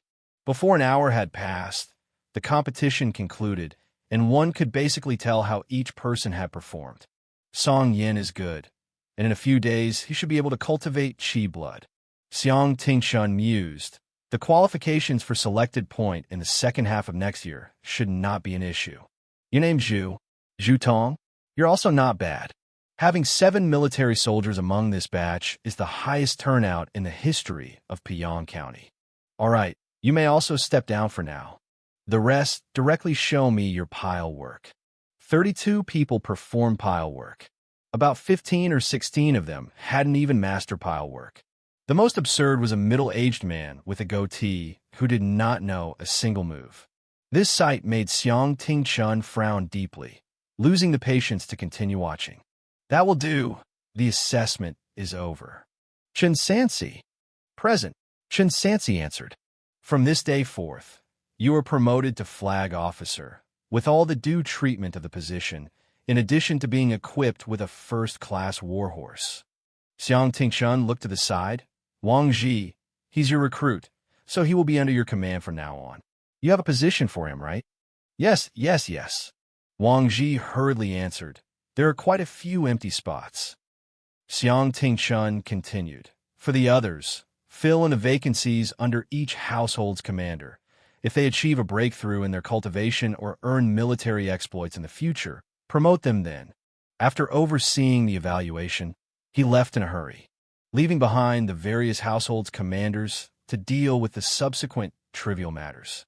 First was to classify the ranks of the soldiers, and then decide who they would report to. When the selection officers come to pick people each year, it's also the time for those from above to investigate the issue of phantom soldiers. In recent years, the scrutiny has become stricter, and the phenomenon of phantom soldiers has decreased a lot, but it has not completely vanished. 1,000 households should have a full complement of about 11-20 people. Pyong County reported about 1,000 people. In reality, there were only a little more than 900 people. This meant that there were nearly 100 vacancies. 30-something people, as long as they looked presentable enough to pass the inspection, were all picked by the military officers to fill the gaps.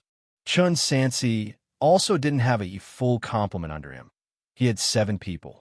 There was Zhu Tong, who actively clamored to come over for fellow villagers, and 2 who were sent to the army as a punishment. Soon, only 2 or 3 old, weak, sick, and disabled remained unwanted by anyone, belonging to the kind that even a beggar hired temporarily from the street would look better. You don't even know how to stand in a horse stance? Go build the city wall in the neighboring county. No, no, no, my lord. I could do odd jobs. Odd jobs? Can you feed a horse? I can learn. Learn. Who has the time to teach you? Cut the nonsense. Drag him away. Su Wenkai was one of those who nobody wanted. Brother Chen, seeing that he was about to be taken away, Su Wenkai, as if seeing a lifeline, rushed over and clutched Chen Sansi's arm desperately. Do you have a shortage of people under you? Let me follow you. Let me follow you. Don't come and bring us misfortune. Zhu Tong said with extreme disdain. When we go into battle, you won't even know what to do. You'll just drag us down to our deaths. Who says I can't do anything? Su Wenkai said, full of earnest promises. Brother Chen, I, Su Wenkai, have a broad knowledge of astronomy and geography. I am good at arranging troops and managing affairs. Other than being too old to learn martial arts, I could do everything else. Take me in, and I assure you it will be worth it. Enough talk. Household Commander Liu gave a signal, and 2 soldiers approached to restrain Su Wenkai. At that moment, Chen Sansi cupped his fist and said, Household Commander Liu, please give this man to me. Are you sure? Household Commander Liu looked puzzled. Aren't you afraid of wasting a spot under you? Think it over carefully.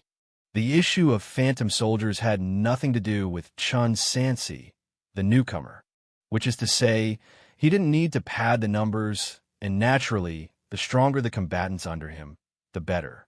No problem, Chen Sansi insisted. I'll make him feed the horses for me later. Fine then. Household Commander Liu didn't say much. As you wish, if you regret it, just let me know. Phew! Relieved from having to go work on building the city wall, Su Wenkai let out a long sigh of relief. Brother Chen, you really have vision. He's just too kind-hearted and got fooled by you. Zhu Tong cursed. About half an hour later, the soldiers were mostly allocated. The one in charge of the armory handed Chen Sansi a few slips, telling him that he could use them to collect resources. There was blood-replenishing soup, weapon slips, and also a horse. I still owe Su Flag Officer a bow. Chen Sansi wasn't one to shirk debts, but he couldn't find Su Bin in the crowd at the moment. Never mind. Let's go check out the horse first. A horse. It was an extremely valuable strategic resource. Not all flag officers had one. The entire Pyong 1,000 household had less than 30 horses in total. Chen Flag Officer, this horse of yours isn't an ordinary one. The head of the armory said with a grin. It's a top-grade baihu that Lord 1,000 households took great effort to acquire from the prefecture city. There were only 2 in total, and he was willing to spare you one, a clear sign of how much he values you. Chen Flag Officer, you have a boundless future ahead. He ordered the coachman to lead a fine horse out of the stables. This horse was pure white all over, with strong muscles and a well-proportioned physique. As the wind blew, its mane danced in the breeze, resembling clouds in the sky. Would you like to give it a try, Chen Flag Officer? Be careful, though. The head of the armory reminded. This horse has a fiery temperament. I like them fiery. Chen Sansi mounted the horse. Skill. Horse control, uninitiated. Progress, 0/100ths. Utility, none for now. Chapter 31, Xiang Tingshan. Horse control also counts. Winnie. Before Chen Sansi had time to think carefully, the white swan horse suddenly neighed to the sky and bolted out of the stables uncontrollably, bucking wildly, trying to throw off the person on its back. Damn! Chen Sansi almost flew off completely, hastily grabbing the reins with both hands and clamping his legs tightly around the horse's belly while stepping on the stirrups. It seemed easy for others to ride a horse, but one only knew how difficult it actually was after trying it themselves. Especially with a violent and untamed horse, one could easily lose their life if they weren't careful. Winnie, the white swan horse neighed as it charged haphazardly. Sitting atop, Chen Sansi only felt the gale piercing his ears, the scenery moving rapidly backward, and with the horse's resistance, it was like riding a roller coaster without any safety harness. Good beast! He simply hugged the horse's neck, trying to subdue it with pure brute force. Man and horse were locked in a standoff for an hour, with neither gaining the upper hand. It wasn't until both were exhausted that a temporary truce was called. Skill: horse control, not entry level. Progress: 35 out of 100. Utility: none. Are you a mare? Chen Sansi leaned over to check closely.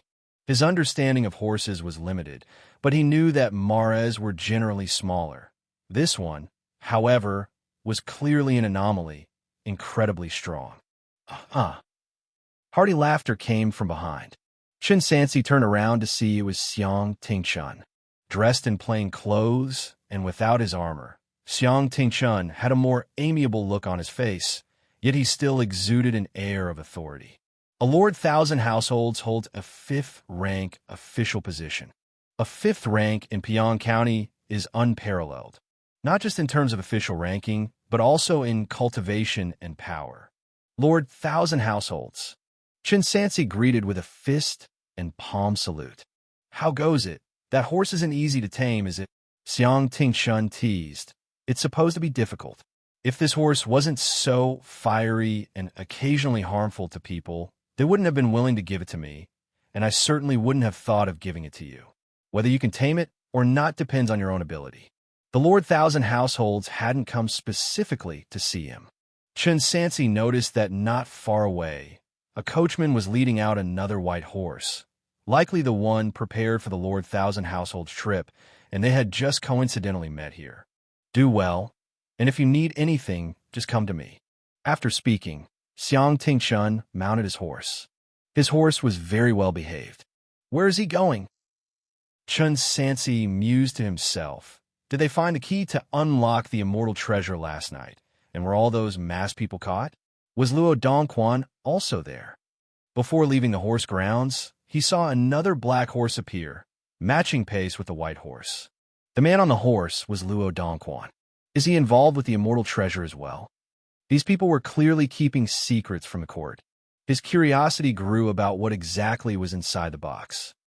Luo, stop bringing up selected point, Xianxia said firmly.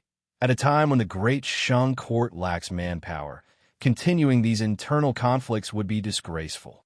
Lord, Luo Dongquan looked reluctant. Next year's first half is the last supervisor selected point. So what? Xianxia pulled the reins. You need to understand something. The supervisor's power is too great, and coupled with his advanced age, His Majesty has long wanted him to step down. Joining the 8 camps at this time may not be a good thing. His Majesty has been looking for newcomers these years, wanting to reshuffle the Northern Territory. It's very likely that the 8 camps will be disbanded and reassigned to every corner of the land, east, west, south, and north. At this critical juncture, if someone can distinguish themselves, they might very well rise to a high position under the future new supervisor. Luo Dongquan listened, utterly engrossed.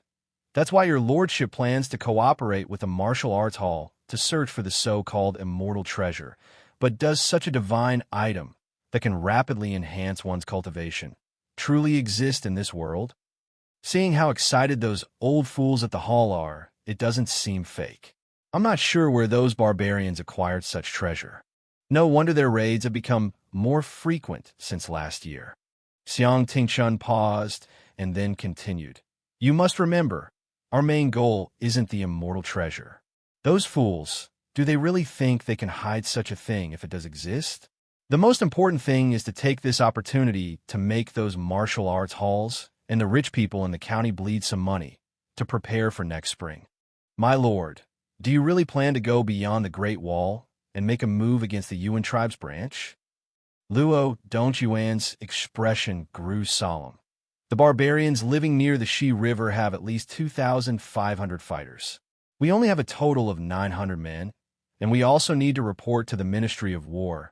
Only after their approval can we dispatch troops. That's why I need war horses, crossbows, provisions, medical herbs. In other words, I need silver. During their conversation, the two arrived in the fields. Xianxia raised his riding crop, pointing at the vast farmland. Do you see? This land should all belong to our great Shang, but what happened? 7 or 8 parts out of 10 now belonged to the martial arts halls and the local gentry as private property. Now that wars are non-stop, when we need money, they aren't willing to contribute a single copper. The matter of the immortal treasure happens to be a good scare tactic to subdue them.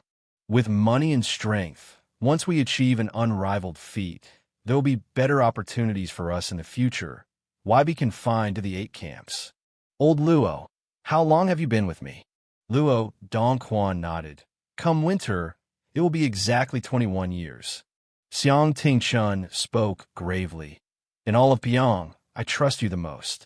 That's why I've confided in you alone about this matter, and hope you can lend your full support. If we succeed, whatever position I attain in the future, you will hold the same. Lord Thousand Households, rest assured. Luo Dongquan bowed with clasped hands. Your humble servant is willing to walk through fire and water for the Lord, and will not shy away from death. Let's go talk to those old fellows at the martial arts hall. The two, riding their horses, entered the city and made their way straight to Tianyuan Martial Arts Academy. Liang Zhan greeted them at the entrance. My father and several uncles have long prepared a feast, waiting for both lords. Please come in. After welcoming the guests, Liang Zhan did not hurry inside, but waited for a martial arts academy disciple to arrive. He asked, have you found him? To answer, young master, no. The disciple replied. Nobody was seen at the residences of the brothers in the city, nor at the old home in Yinbian village. When asked around, everyone said they haven't seen Qin Feng. Disappeared. Liang Zhan tapped the palm of his hand with his folding fan. 8 out of 10. That's soldier. Then young master.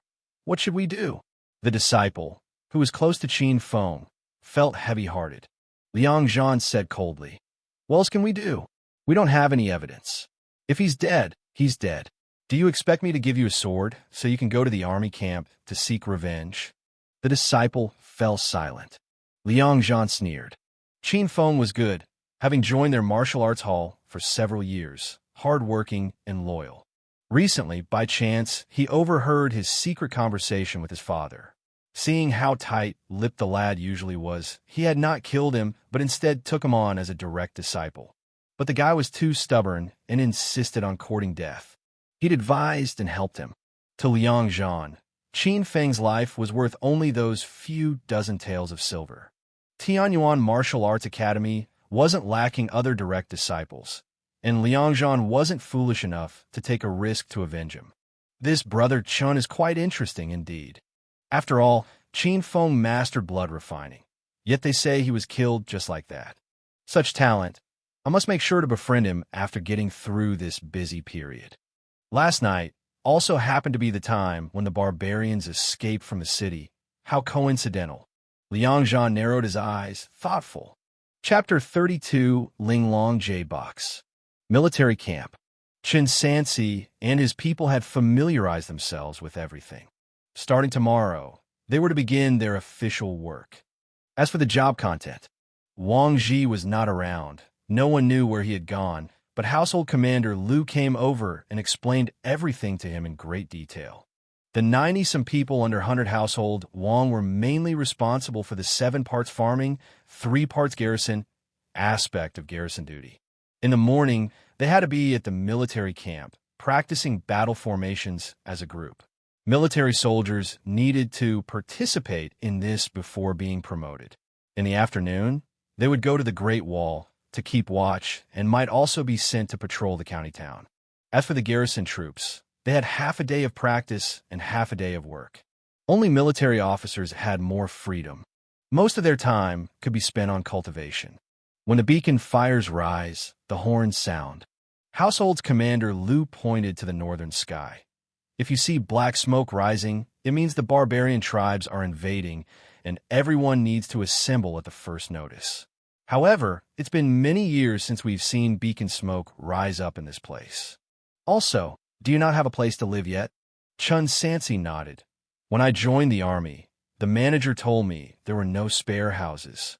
There's no room for ordinary soldiers, but there are a few houses for military officers. Come with me. Household's commander, Lu, led the way. In the military settlement, the vast majority of houses were as simple as those in Yinbian village. mainly made of mud bricks. However, walking 2 miles west of where the military officers lived, everything suddenly looked new. All were standalone courtyards made of blue bricks and solid wood, large and small, divided according to rank. This is a house only 100 households can live in, right? Stopping in front of a 2-entry courtyard, Chen Sansi said, "It doesn't seem appropriate for a small flag like me, does it?" "What's inappropriate? Who's to say you won't become 100 households before long?" Households Commander Liu said, "Besides, it's empty anyway, and Lord Thousand Households isn't going to care. Even if he finds out, he'll just turn a blind eye." All right, Chen Sansi understood it was a favor being given to him, and didn't turn it down. Firstly, running back and forth between the military camp and Yinbian village every day was not only inconvenient, but also a waste of precious time. Secondly, his family's living conditions were truly humble, so moving to a better house would make life more comfortable for Sister Lawn. Using a cart borrowed from the military camp for transporting grain and fodder, Chen Sansi went back to Yinbian village to move. "Sure to. You really became an officer?" "For sure. He's even moving with a horse and cart. Once you climb up the ranks, you won't bother with us anymore." What Lai Zi said this time might actually happen. When Chen Sansi had just brought the cart into the village, the villagers were happy to watch the excitement, but gradually, the smiles disappeared from their faces. Becoming an official, it meant that from then on, they were no longer the same kind of people. Uncles and aunties are joking. "I'm just a small flag without even a rank. How am I an official?" Chen Sansi didn't know what else to say. There wasn't much to move from his home, just a few quilts and some pots and pans, making the cart seem rather superfluous. This house is quite nice indeed. Arriving at the new house, Gu Xinlan was also very pleased and busily started to tidy up. Chen Sansi was not idle. After finishing the last 2 pounds of braised bear meat at home, he started practicing spear technique right there in the yard.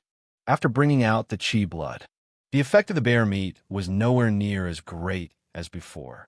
It was only equivalent to eating ordinary livestock before he had cultivated chi blood. Cultivation technique. Basic spear technique, entry level. Progress, 72 500ths. Utility, gun movement swift, amazing endurance. An afternoon only increased the progress by 20 points. It looks like I still need to buy things like bear heart for proper nourishment and medicinal soups. As a flag officer, Chen Sansi could receive a bowl of blood-replenishing soup every 3 days, but he didn't know how effective it would be. He looked up at the sky and realized it was already dusk. By this time, the people in the pharmacy should have stopped decocting medicines. With nothing else to do, he sat down and flipped through a book for a while. It was still the dashing book from before. Reading about the current emperor's great-grandfather, it mentioned that he was particularly fond of designing things and had invented numerous ingenious devices, including a wooden box specifically for the transmission of intelligence, named the Linglong Jade Box. This box contained mechanisms and had to be opened with a special jade key. Otherwise, it would burn from the inside out, destroying the intelligence. However, the box was lost after the emperor died. "Isn't this the box in my hands?" Chen Sansi felt relieved that he hadn't destroyed it with brute force. Otherwise, he would have truly lost a treasure. Skill, reading small achievement. Progress, 51 800ths. Utility, quick-witted, spirit refreshed, photographic memory. The next day, Chen Sansi finally didn't have to travel far. After breakfast, he took a leisurely walk to the barracks, first practicing archery for a while, then practicing spear technique. When he estimated that the time was about right, he went to look for Su Bin. It was also a twist of fate that Su Bin was under Wang Zhi's command as well, but after several rounds of searching, he didn't see him and had to ask other flag officers. "Old Su, yesterday afternoon, I saw 100 households Wang beat him up, and then he disappeared." 100 households Wang. Chen Sansi was taken aback. He realized something. When the sparring happened yesterday, it was very possible that 100 households Wang chose Su Bin hoping he would throw the match. "There's no need for that," he said. Chen Sansi was somewhat speechless. If he truly had thrown the match, it would have been of no benefit to either of them. He inquired about Su Bin's residence and then went to find him. Bin, have you lost your mind? Today, old Su had come from the town to bring a stewing hen for his pregnant daughter-in-law, and as soon as he entered, he saw the huge palm print on his son's face. Usually, Su Bin would go to the barracks to practice martial arts early in the morning, but today he hadn't moved even though it was near noon. He knew right away that something had happened. After some pressing inquiries, he finally understood the whole story. Little Stone is our fellow villager, and if he makes a name for himself in the future, it would only benefit you. How could you hit him with all your might? You deserve to be beaten, deserve it indeed. Su Bin kept his head down, saying nothing. In fact, from the moment he was chosen for the assessment, he was stuck in a dilemma. If he had thrown the match, wouldn't Lord Thousand Households have seen through it? Not throwing the match would offend 100 households won. The only good outcome was to be treated with respect by the Lord Thousand Households. The result was obvious. He ended up with the worst possible outcome. Afterwards, Wang Ji found some pretext to slap him and demanded 20 taels of silver, threatening to beat him up every time he saw him if he didn't pay. All of his military pay went into practicing martial arts, and with his daily expenses, he had nothing left. Where would he find 20 taels of silver? Go find Little Stone, urged old Su. Hurry up, apologize to Little Stone, and ask him to smooth things over for you. Dad, it's useless, Su Bin said without any sense of hope. During the sparring match, he had gone all out to the point of killing. With swords and knives being blind, one could easily end up bleeding for real.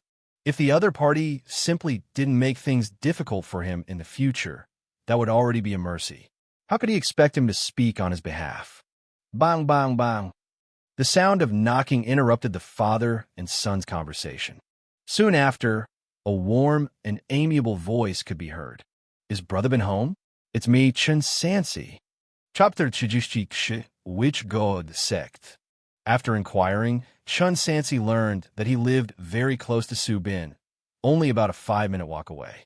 He knocked on the door and announced his identity, and soon a young woman opened the door. Chen Sansi noticed the slight bulge in her abdomen. Is this Su Bin's home? Yes. The woman hurriedly called someone out. There came Su Bin, sporting a handprint on his face, and greeted awkwardly, Chen Flag Officer. He remembered that not long ago, he had requested the other to address him by his official title. How long had it been? And now everyone held the same rank. I really don't consider myself as an officer. Just calling me Rock or by my name will do. Chen Sansi smiled and pulled out a slip from his sleeve. This is for you. This is... Upon seeing it was a weapon slip from the arsenal, Su Bin remembered he indeed had loaned out a bow and arrows before. What are you staring at? Apologize to Little Rock. Old Su came running out and kicked Su Bin on the buttocks. Su Bin's face turned red immediately.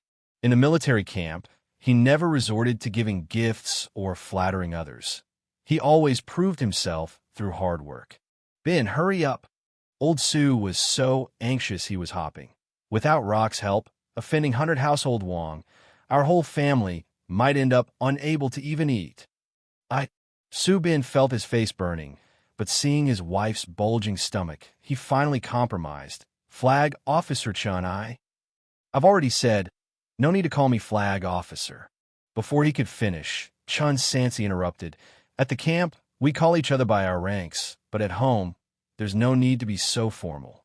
If you don't mind, I'd still like to call you Brother Bin. What? Su Bin doubted his ears. You don't resent me? Why should I resent? Chen Sansi was candid. If it wasn't for borrowing the heavy bow, he wouldn't have so easily won the favor of the household officers, nor could he have built his chi blood so quickly. Admittedly, Su Bin's attitude might not have been the best, but help was help. The other could have completely refused to lend it. 100 households Wang is a bit. Chen Sansi couldn't compliment Wang Ji's character. Anyway, I'll speak with him, no worries. Right. I knew Little Rock was good-natured. How could he not help you? Old Su said. Aren't you going to thank him now? Su Bin looked at the youth. In this world, not repaying kindness with enmity was already good. And here was someone willing to disregard past grievances, even calling him brother. Furthermore, for him, it was really just a small effort. How could he face such decency? For some reason, when Subin looked at Chen Sansi again, he began to sense an indescribable aura about him that commanded respect. Respect might not be the exact word, but he couldn't think of a more fitting way to describe it at that moment. Swallowing his words, Subin finally simply offered a fist salute. From now on, anything you ask, I am at your disposal. Chen Sansi smiled. That's too much, but I do have a favor to ask of you. I'd like Brother Bin, whenever you're not busy, to spar with me on spear technique. I benefited a lot from our last exchange. At your service. Subin agreed instantly, but I really cannot accept this. He handed the slip back. I have a sword and that's enough. If you insist on giving me this, it means you still hold a grudge. All right. Chen Sansi didn't insist further. Little Rock, don't go. Stay for dinner.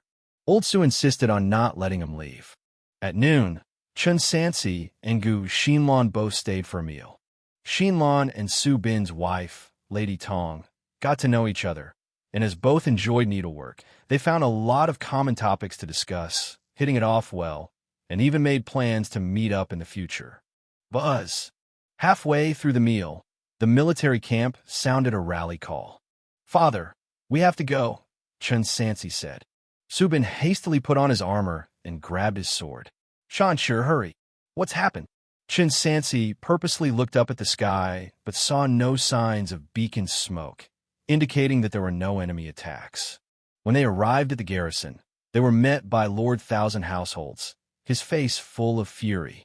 Xiang Tingshun ordered in public, effective immediately, that half of the personnel within the household should search the city of Payong daily for witch god sect followers, not sparing even the martial arts schools, and conduct strict searches of each. If any were found, they would be charged with the crime of colluding with the enemy and treason. What was the witch god sect? Why even search the martial arts schools? Hadn't they just cooperated recently to surround and attack barbarian assassins? I'm not sure, he replied. Householder Xiong said, puzzled, all I know is that yesterday Lord Thousand Households and Luo Dongquan went to the Tianyuan Martial Arts Academy, and when they returned, he was furious, stating that they were all parasites of the court, and it was time they learned their lesson. Lord Thousand Households is probably preparing to let the local lords bleed a little, Household Commander Lu said, stroking his chin. Isn't he afraid of the higher-ups? It was a well-known fact that the Great Shang Court was heavily in debt. In earlier years, the garrison occasionally had delayed payments.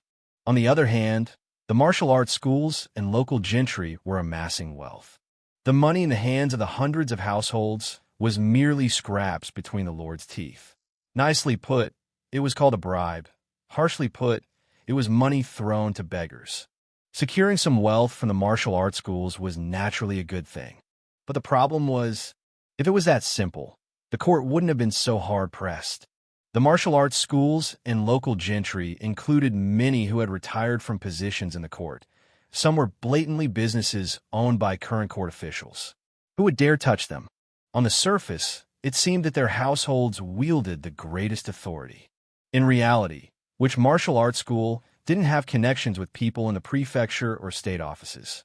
The actions of Xiang Tingchun were difficult for them to understand. Unless Xiang Tingchun has some leverage over them, Chen Sansi thought, though he did not voice it. And he was right. These people had been hiding from the court while searching for the immortal treasure. Xiang Tingchun had planned to use this matter to blackmail the martial arts schools, but it seemed the talks had broken down. Move out. 500 households, leading over 400 soldiers, marched out of the garrison mightily. Chen Sansi and his subordinates were among them. Wang Ji was not present, and 2 flag leaders led them instead. One surnamed Miao, the other surnamed Fong. Flag leader Fong. Chen Sansi asked, wasn't it barbarian assassins before? How did it become the witch god sect? Flag leader Fong shook his head. That night, the masked persons who suddenly appeared and rescued the assassin were said to be from the witch god sect, supposedly very notorious villains. That's all I know. I know about this, I know. Su Wenkai rushed over excitedly, raising his hand. Mr. Su knows? Chen Sansi said, Please tell us. Ahem. Su Wankai cleared his throat and began seriously. This witch-god sect, it originated from the barbarian tribes and has a history of 200 years. However, it declined long ago. Just about 10 years ago, they suddenly became active again and even supported the Yuan tribe to swallow up 3 tribes on the grasslands in one fell swoop, transforming from a small tribe into one of the 4 hegemons. These years, the barbarians who have been harassing the borders of Shang are mainly from the Yuan tribe, with the other 3 hegemons mostly watching from the sidelines. You seem to know quite a lot. Zhu Tong was half skeptical. You aren't making this up, right? Tui, Su Wenkai proudly stated, I traveled everywhere in my early years. You think I did that for nothing? No wonder you weren't at home, even when your father died a few years ago. Zhu Tong said bluntly. Su Wenkai turned dark and fell silent. Which god sect, Yuan tribe, border, immortal treasure. Chen Sansi connected the dots and realized it seemed to be a matter of great significance.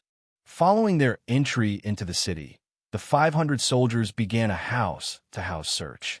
However, they temporarily did not search the 4 great martial arts schools and other top-tier halls, focusing primarily on the smaller and lesser-known ones. This was Xianxia making an example of the smaller entities. The search continued until dusk, and they then left without any conflicts, but this was just the beginning. After wasting an afternoon, Chen Sansi went straight to the arsenal upon returning to the households, intending to exchange the weapon's slip and then get a bowl of blood-replenishing soup. Chapter 34 Mastery of Spear Technique. The weapon was not needed by Su Bin. Of course, it cannot be wasted. Conveniently, the plum blossom spear in Chen Sansi's hand was too common. Although it did not drag down his abilities, it also did not offer any enhancement. In the arsenal, various types of weapons filled the racks. Most were standard issue. A small portion was fine weapons made by military officers, among which spears were the scarcest with only 2 or 3 varieties available. Chen Sansi's gaze fell on a long spear in the center of the last row. This spear was about 4 meters long, with a slim, reed leaf-shaped head, a red tassel following the blade, and a shaft slightly thicker than the plum blossom spears, also made of white waxwood but wrapped in bamboo strips after being oiled, coated in black lacquer, with a conical spear but at the end. This spear is called the reed leaf spear. The arsenal keeper introduced. It was left behind by 100 households from before and has been gathering dust here ever since. If Chun Chigu fancies it, you're welcome to take it. Thank you. Chen Sansi took the long spear, weighing it in his hands, approximately 20 or 30 pounds, and began to practice with it immediately outside the arsenal. The spear technique that came with the soldier training was fundamentally a long weapon style. Wielding the reed leaf spear, his spear technique became even more adept. After practicing for roughly half an hour, signs of chi blood deficiency emerged. Martial arts really is a bottomless pit. Chen Sansi, carrying the spear, left. Not far from the arsenal was a pharmacy. From a distance, one could catch the scent of the medicinal herbs. The pharmacy was quiet, home to only an old man, 2 errand boys, and several jars simmering with content. Elder, I come and get some blood-replenishing soup. Chen Sansi passed over a slip. The old man took the slip. Have you trained out your chi blood? If you haven't trained out your chi blood, you shouldn't drink the blood-replenishing soup. Chen Sansi, who had never encountered supplemental medicine, was clueless. Is that so? Of course. The old man stroked his beard and explained, all medicine carries a certain toxicity. Only martial artists who have trained out their chi blood can expel the poisons through sweat during training.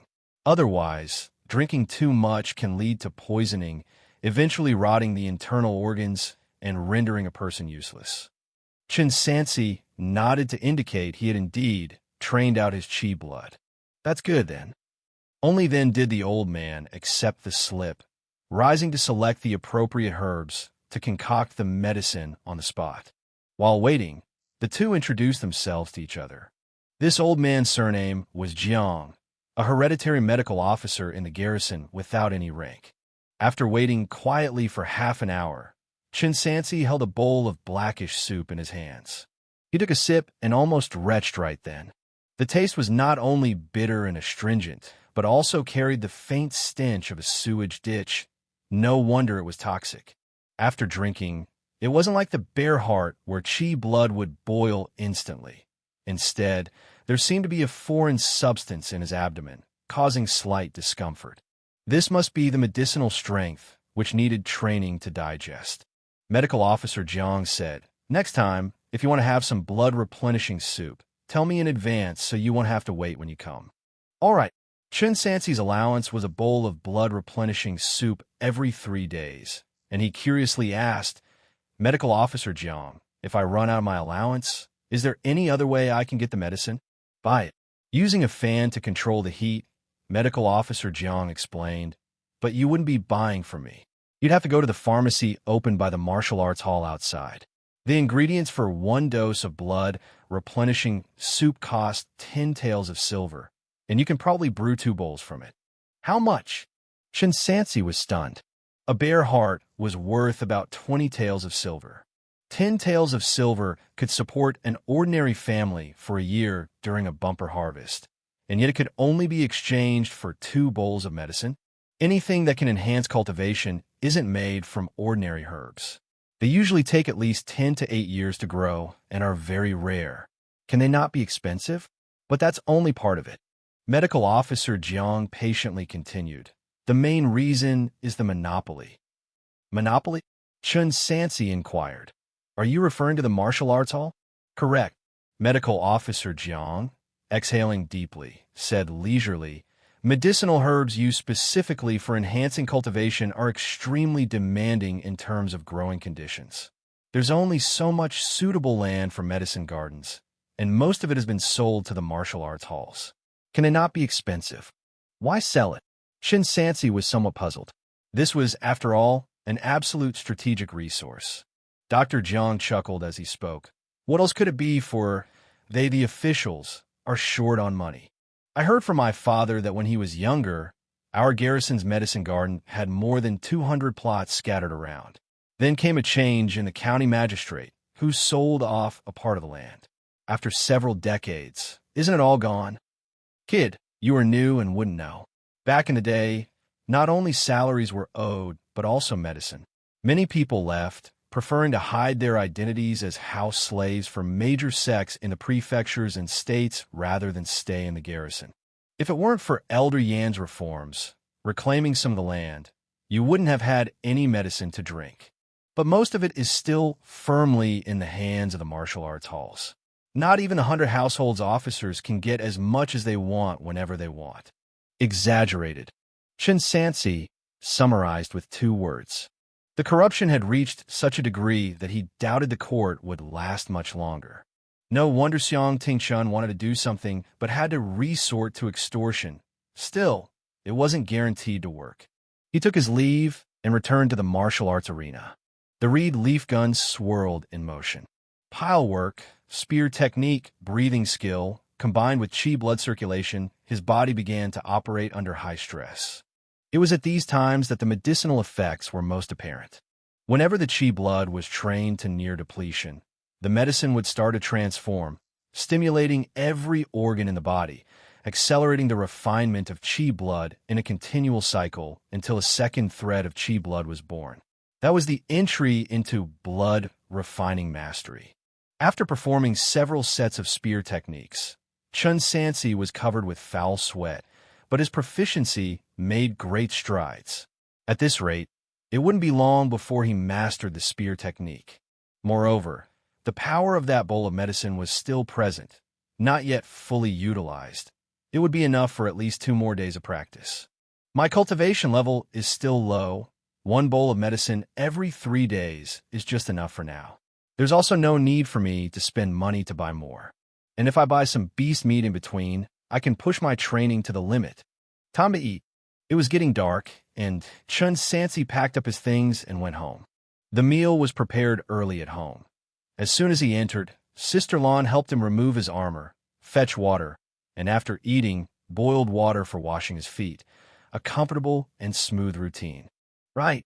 Guxin Lan held the wooden basin, Someone came to see you today, hoping to invite you to be a guest tomorrow. Chen Sansi asked. Who? Tianyuan Martial Arts Academy. After pouring out the water for washing his feet, Gu Xinlan began to massage Chen Sansi.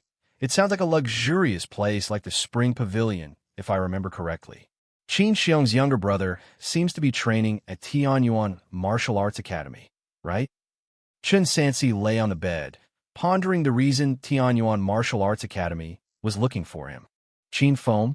It was possible, but not very likely. Now that he was a Xianfeng flag officer, his identity would be directly recorded at the governor mansion. Unless it was. It might also be because of the immortal treasure. The incident with the immortal treasure was entirely coincidental. He never expected to run into the barbarian before going out to kill Qin Feng. The Liang family's young master might suspect he had obtained the immortal treasure. Fortunately, the other party was also speculating without any substantive evidence. Moreover, since the martial arts hall and the military were not getting along well, they wouldn't dare do anything to him at this juncture. However, he didn't need to speed up enhancing his power. In the future, if they come again, just directly reject them. In the following days, aside from patrolling the city, Chen Sansi invested all his remaining energy into martial arts training. Blood-replenishing soup, beast meat, along with Su Bin's sparring far exceeded his expectations. 6 days later, he successfully made a breakthrough. An exhausted Chen Sansi planted the gun, but into the ground, feeling a second surge of hot blood flowing within him. No, it was different from others. The qi blood in his body wasn't threads, but streams. Cultivation technique. Basique soldier spire technique, expert. Progress, 0.001. Utility, gun movement swift. Amazing endurance, robust qi blood. Chapter 35, Coming. Normally, bringing forth a strand of qi blood is considered entry level. Mastering the second strand. For the average martial artist, qi blood is only as thick as a thin rope. However, the qi blood that Chen Sansi cultivated is equivalent to several thin ropes twisted together, 2 to 3 times more than that of an ordinary person.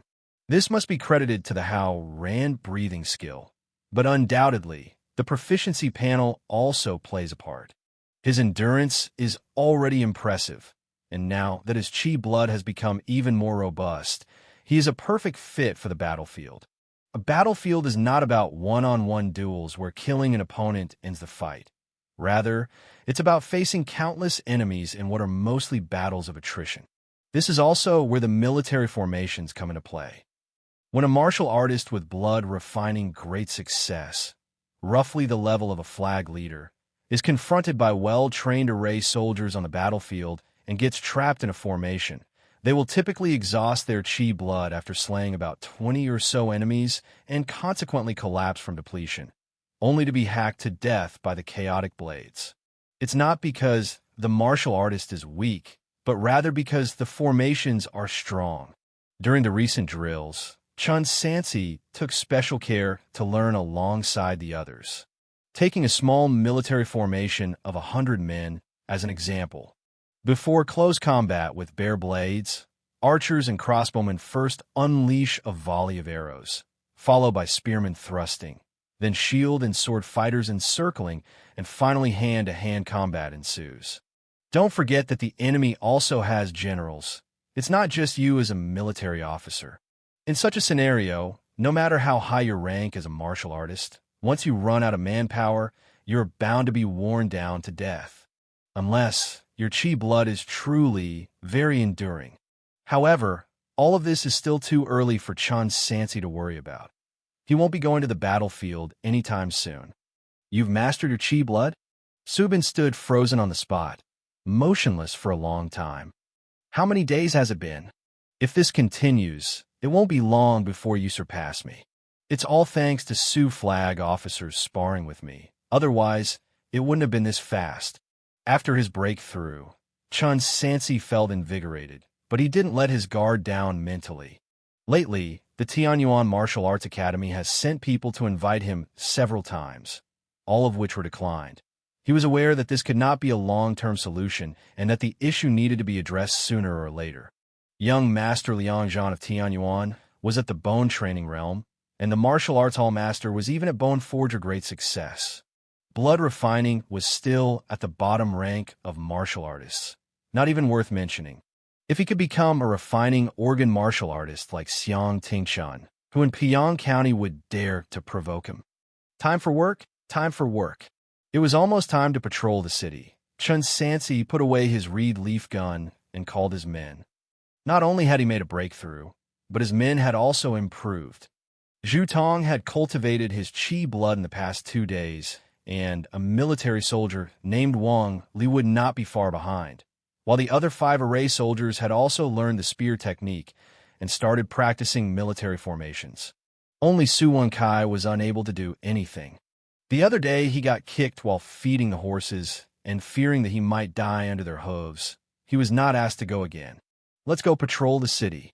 Ever since the Witch God sect incident occurred, people were dying daily within and outside the city. Rumors claimed that the Witch God sect was bloodthirsty by nature. Hence, the recent crackdowns have been extremely stringent. Yet, despite this, no disciples from any martial arts academy were allowed to participate. Clearly, the Lord Thousand Households wanted to seize the immortal treasure before the martial arts academies and then use it to coerce all the martial arts halls in Piyang County. Chen Sansi took his city patrols very seriously, attempting to locate traces of Witch God sect followers. Unfortunately, he hasn't found any leads so far, and even if he did find them, his current strength probably wouldn't be enough to seize the items. So, cultivating remains the most important thing.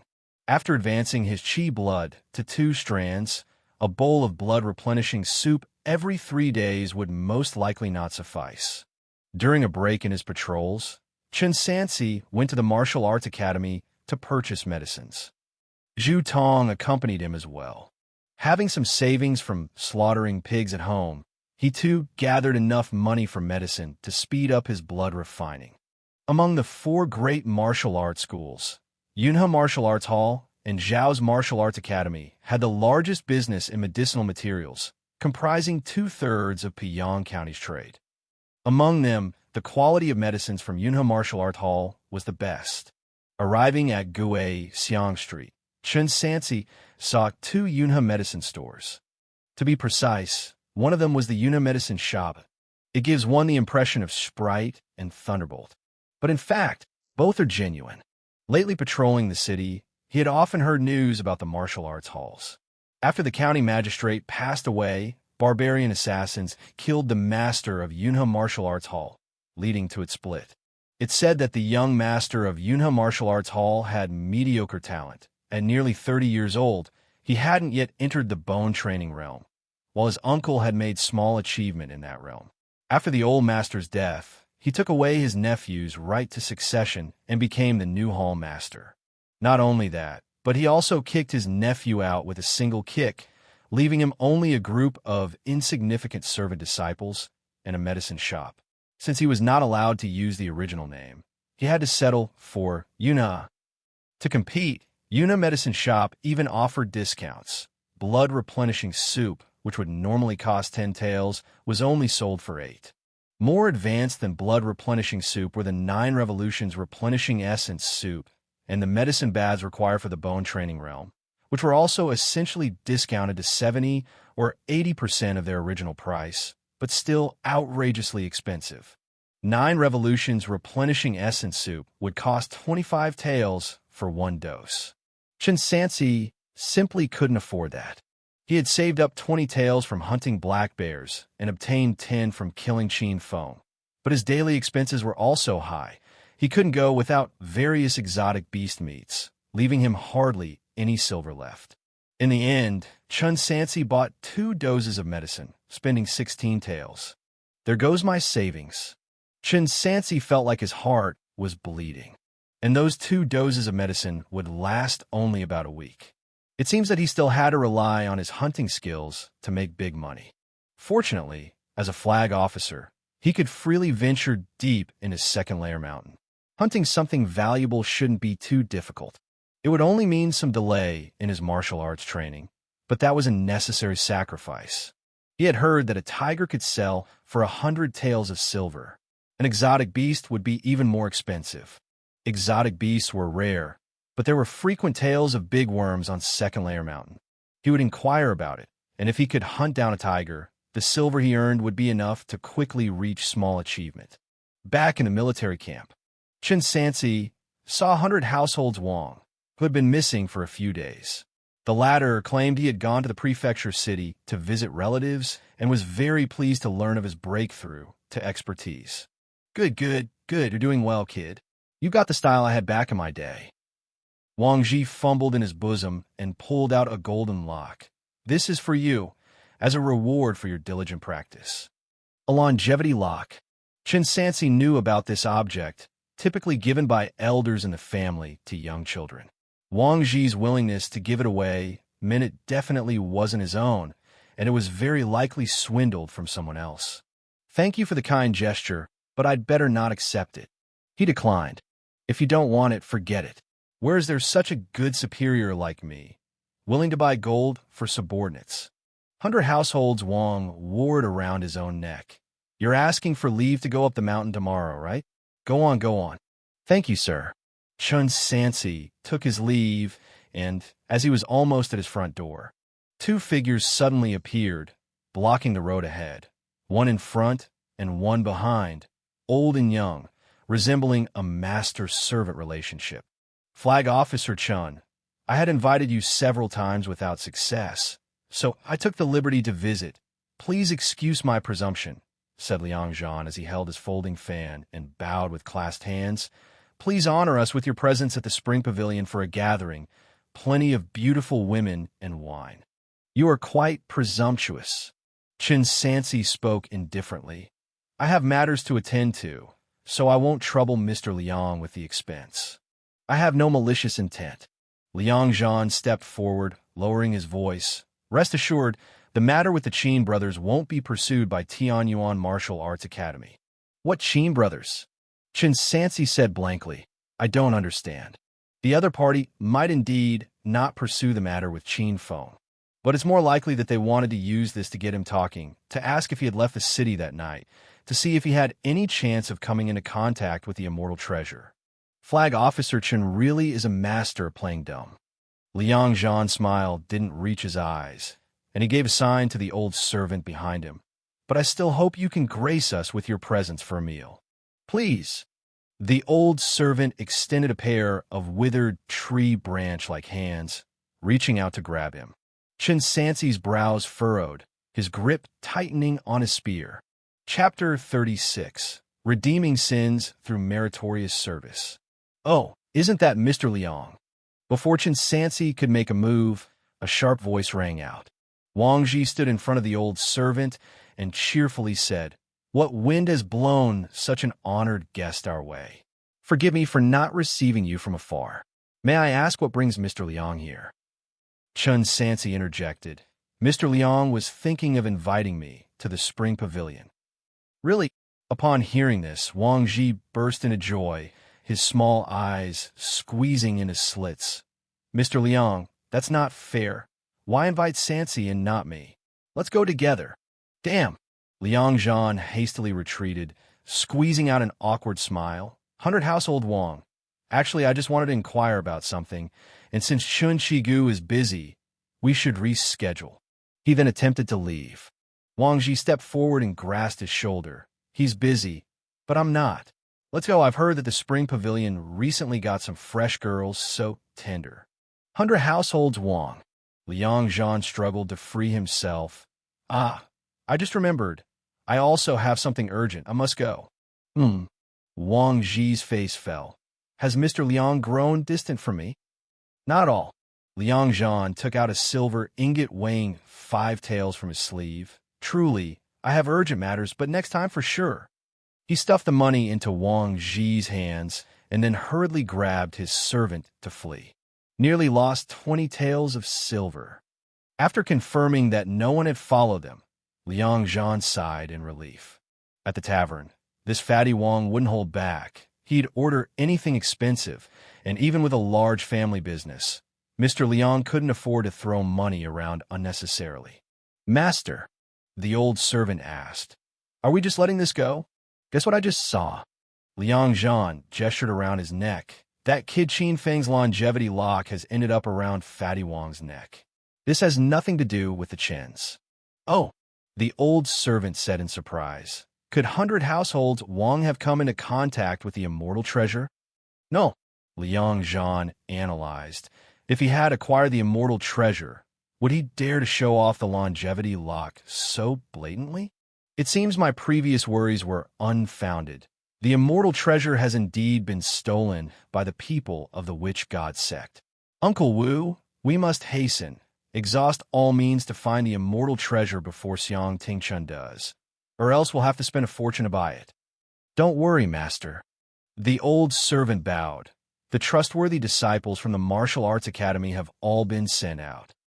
This Mr. Liang is getting tighter with his money. Huh? I'm giving this to you." Wang Ji was about to throw the silver ingot to Chen Sansi, then stopped midway and changed it for 2 taels in smaller denominations, split 50-50. Chen Sansi wanted no less and pocketed the money. "What did he want from you?" Wang Ji's narrowed eyes gleamed, clutching the golden lock around his neck. "It was about that kid. What's his name? Qin something? I'm not sure." Chen Sansi feigned confusion. He hadn't expected the golden lock to belong to Qin Feng. No wonder Liang Zhan had glanced at it several times just now. Qin Feng's death could likely not be concealed much longer. But in fact, as long as it didn't involve the immortal treasure, no one would trouble him over the death of a Qin Feng. "Ah, you don't trust me?" Wang Ji found it amusing. "Do you remember what I told you before? No need to be overly cautious about such matters. If you killed someone, you killed someone. What's there to fear? With me here, no one dares to touch you." Chen Sansi conservatively said, "I really don't know. Some things, even when both parties well understand, it's still best not to articulate them. Look at you guarding against others. All right, let's not hide things anymore, lest you always suspect I have designs against you."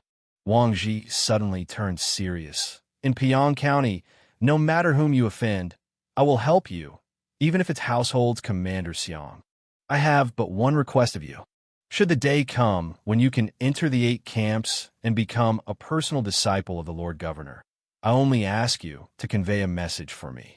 Tell the Lord Governor that I, Wang Ji, wish to make amends through meritorious deeds. I only ask for a chance from the Lord Governor, even if it's to be a coachman or to face death. I want to die in the 8 camps." Chen Sansi had indeed heard some rumors in the military camp, such as Wang Ji coming from the 8 camps and even knowing some high officials there. But making amends through meritorious deeds, that phrase sounded quite severe. Given that Wang Ji was 100 households, his realm would not exceed bone training. A bone training martial artist, how grave a crime could he have committed to talk about making amends through meritorious deeds? And it sounded as if he was quite familiar with Commander Sun before. Alas, since the other party had already said so much, Chen Sansi also had to take a stand. He solemnly said, "100 households Wang, rest assured, if I really live up to expectations and enter the 8 camps to meet Commander Sun, I will surely deliver the message no matter what." "Good, good." Wang Ji nodded repeatedly. "From now on, don't call me 100 households. Just call me Fatty, since we're brothers." "Is that appropriate?" Chen Sansi asked. "Pretentious. Why wouldn't it be?" Wang Ji cursed, waving his sleeve as he left. "If those from the Liang family come looking for trouble again, let me know. I'll cover my face at night and take care of him for you." At this moment, as Chen Sansi watched Fatty's hefty back, why did he feel that the phrases greedy as life and cunning villain seemed somewhat out of place when applied to him? Of course, one shouldn't judge a book by its cover, nor should one easily believe what others say on the surface. Actions are what truly matter. He stopped pondering and went home to consider tomorrow's hunting. Improving his strength was urgent. This feeling of being approached at home was something Chen Sansi did not want to experience again. Lion. If he could hunt a lion, it would be very useful for a long time. Tomorrow he would go back to Yanbian village and ask Uncle Zhao. Although they did not have the strength to hunt lions, having roamed the mountains for years, they surely knew where to find one. Although he possessed tracking skills, he still needed a rough area. Or else how long would it take to search the vast Hoda mountain range? After dinner, Chen Sansi also prepared and drank some blood-replenishing soup, practicing until late into the night before resting. The next day, Chen Sansi rose early. Going to Yinbian village was not close, and he wanted to ride a horse to save time. He failed again. This horse was fiercely defiant, utterly refusing to be subdued and continuously acting up. Fortunately, his proficiency had increased quite a bit. Skill: horse control, entry level. Progress: 75 out of 100. Utility: none. After one or two more tries, he would enter the initial stage of horse control skill, surely subduing it then. Having a means of transportation was crucial. Leaving the military camp, he went straight to Yinbian village. You want to hunt tigers? Xiao, Wuda, and Zhuang were all there, ready to team up to hunt wolves. Yes. Chen Sansi nodded. Uncle Zhao is an experienced hunter. He surely knows. Okay, let's go up the mountain together. The group of 4 arrived at the creek at the border between the north and south peaks of Hoda Mountain. Xiao pointed toward the southwest direction. 5 years ago, old Lu from the village saw a big worm in a cave 20 miles in this direction. He was so frightened that he wet his pants on the spot. Luckily, he wasn't discovered and managed to run back. However, I'm not sure if the big worm is still there now. Thank you, Uncle Zhao. Chen Sansi bowed his hands, ready to cross the creek. From afar, he could already see the traces left by animals in the forest on the other side. All silver. Xiao and the other 2 stood there, eagerly watching him. Uncle Zhao. Chen Sansi knew they were having a hard time. How about we do it together? Not at all, not at all. Xiao waved his hands repeatedly. Black Bear almost took our lives, let alone Big Worm. We would only be holding you back. We dare not go. Little Stone, you be careful too. Big Worm is even more dangerous than Black Bear. Uncle Zhao. Wuda looked longingly at the lush forest on the other side. What if we also go over there? Not to hunt tigers, but even hunting a mountain goat would be good. Are you crazy? Xiao chided. Have you forgotten how old Lu died? He ran over there to hunt because he couldn't survive 3 years ago. Ended up shooting a deer, but the martial arts academy disciples coveted it and wanted to snatch it. Those people didn't want to pay for it and shot him full of arrows. If I hadn't risked going over, you wouldn't even see his body. Just because one couldn't survive and went hunting on the other side, did that mean one deserved to die?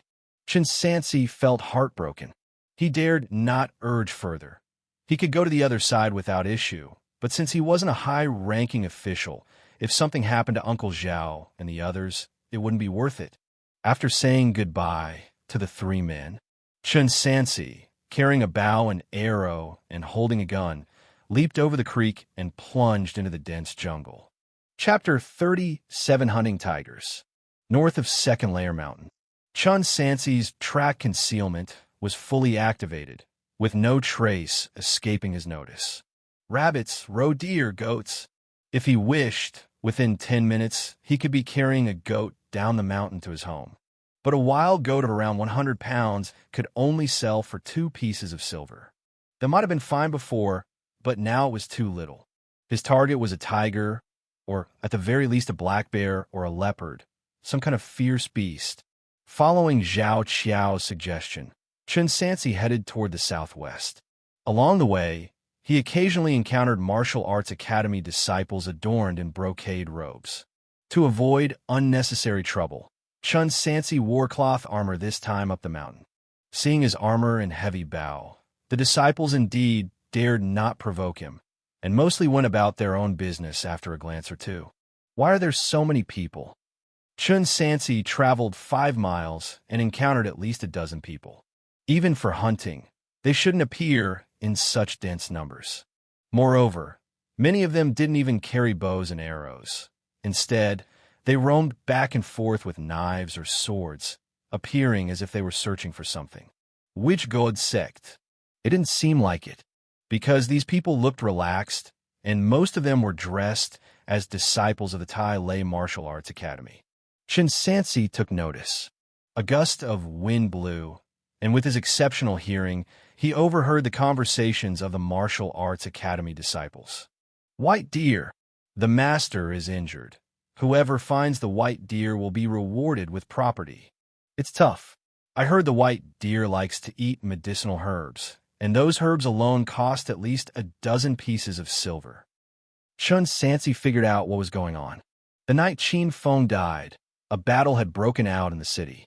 Xianxia and the masters of the three big martial arts halls were arresting barbarian assassins when they encountered the witch god sect. Master Tai Lei was seriously injured and needed an exotic beast, the white deer, for healing. Thus, a reward was offered. No matter the level of the disciple, anyone who could present the white deer would be immediately taken as a core true inheritor and also manage a portion of the properties in the future, which is why they were running into the mountains like headless chickens. Chen Sansi made a mental note of the exotic beast characteristics and continued to hurry forward. Tai Lei Martial Arts Academy. He hadn't seen Zhang Chao and his companion. Otherwise, he would have shot a few arrows at them regardless. After traveling another dozen miles, he arrived at the midsection of a mountain peak. At the side of the winding and narrow path stood two martial arts academy disciples with bows on their backs, one of whom had a bow that Chen Sansi estimated was a 7-strength bow, already considered forbidden weaponry. Holding iron swords, they looked ahead with hesitant expressions and were reluctant to move forward. Chen Sansi ignored the two of them. "Hey," a martial arts academy disciple called out to him, "You dare to go forward? There's a big worm inside this peak." "I know," Chen Sansi answered perfunctorily, showing no intention of stopping. "You're still going? Aren't you afraid of death?" The martial arts academy disciple noticed the big bow on the newcomer's back, and his eyes lit up. He looked at his companion with the prohibited 7-strength bow and, getting his approval, proposed, "How about we cooperate? The brotherway next to me is a blood-refining warrior with small achievement." They had discovered the presence of a tiger on this peak only in recent days. But due to the court's ban on heavy bows and their limited cultivation, they wouldn't normally dare to provoke it. Wei Su took the risk of acquiring a 7-strength bow, but was still not very confident he could take down the big worm. Close contact with the beast would be more than a blood-refining warrior could withstand. Finding someone carrying a 2-stone bow was an unexpected surprise. "Brother," Wei Su, full of confidence, said, "I have blood-refining minor success, and with our combined strength, taking down the big worm will be a piece of cake. Once successful, we'll split the proceeds, 60-40. I'll take 60, you take 40. How about it?" Chen Sansi frowned upon hearing this, and, uninterested in further engagement, quickened his pace. Wei Su was staggered, clearly not expecting to be treated as if he didn't exist. Arrogant. "Brother Wei, he doesn't want to cooperate. So what do we do?" his junior asked. "I've glimpsed that big worm from afar once. It's incredibly formidable. Where does he get his confidence from?" Wei Su said angrily, "Let's follow and see. Maybe the big worm will eat him, and we can take advantage at the rear. Someone else has their eyes on this big worm. If I had come 2 days later, I might have missed my chance." Chen Sansi crouched on the ground, scooped up a handful of dirt, and from it extracted 2 rather stiff orange hairs, followed by claw marks, buried feces, and dried bloodstains in the grass. He knew this process by heart. Like following a thread, he traced it to a hidden cave halfway up the mountain. The cave, with a diameter of roughly 5 meters, was concealed by dense grass and branches, easily overlooked if not examined closely. About 20 zhang from the cave's entrance, amidst the thickets, one could vaguely see rotting clothing and chilling white bones. It seemed the deceased had been there for some time. 99% sure the big worm lives inside. Of course, Chen Sansi would not foolishly charge in. In the confined space, the advantages of bows and long spears disappeared, so he needed to find a way to lure the big worm out. Whoosh! Chen Sansi suddenly turned and loosed an arrow. 100 paces away, A passing roe deer got grazed by the precise shot, leaving behind a trail of blood. This, the foolish roe deer let out a piercing scream. Whoosh! Another arrow shot, landing near its feet. Startled, the roe deer bolted towards the cave's direction. Chen Sansi had deliberately not killed it. His experience hunting black bears had taught him that a dead lure might not attract the game. But a live one was different. Predators like tigers, with their strong territorial instincts, wouldn't allow any infringements. A creature carrying the scent of fresh blood, running around, and calling out on its territory was certainly not something the big worm would tolerate. Chen Sansi climbed up a tree to a vantage point, then continually prevented the roe deer from leaving the vicinity with arrows, forcing it to stay near the cave, its wounds bleeding as it ran chaotically. The process went on for a full 5 minutes, the huge commotion scaring away the birds in the woods, but the pitch-black cave remained eerily silent. Ineffective? It shouldn't be. Tigers are ferocious and murderous. They usually don't hold back. Just as Xianxia was considering other approaches, a gloomy wind swept through the mountains. Wind follows the tiger, clouds follow the dragon. Here it comes. A robust shadow, as mighty as a mountain, yet as nimble as a leopard, burst out of the silent cave. In the blink of an eye, it pinned the roe deer to the ground, its sharp fangs accurately clamping down on the carotid artery. After a few feeble struggles, the roe deer became a lifeless body. What a majestic king of the mountains. Chen Sansi focused his gaze. The tiger was more than 10 feet in length, weighing no less than 700 or 800 caddies, its golden fur dazzling in the sunlight, and its saber-like claws dripping with blood. Its orange-yellow pupils emitted a fierce light, letting out a roar that shook the area for miles. No wonder ordinary people would be petrified at the sight. After hunting the roe deer, the big worm did not rush to feast, apparently not hungry, purely bothered by the noise. It grabbed its prey, intending to drag it back inside the cave. Right at that moment, Chen Sansi's two-stone bow was drawn taut as a full moon. A wolf-teeth arrow whistled through the air. Bang! The arrow collided with the tiger's skull, making a dull sound, and got firmly stuck, piercing through the bone, but failing to reach the brainstem and deliver a fatal blow. Such a tiger must be close to an exotic beast. Roar! In pain, the big worm roared, and with a swipe of its paw broke off the arrow shaft in its forehead. Then, with a gust of gale, charged towards the direction of its attacker. Chapter 38, No More Fear. Only by witnessing a big worm charging at oneself could one truly grasp the sheer force of a tiger descending the mountain.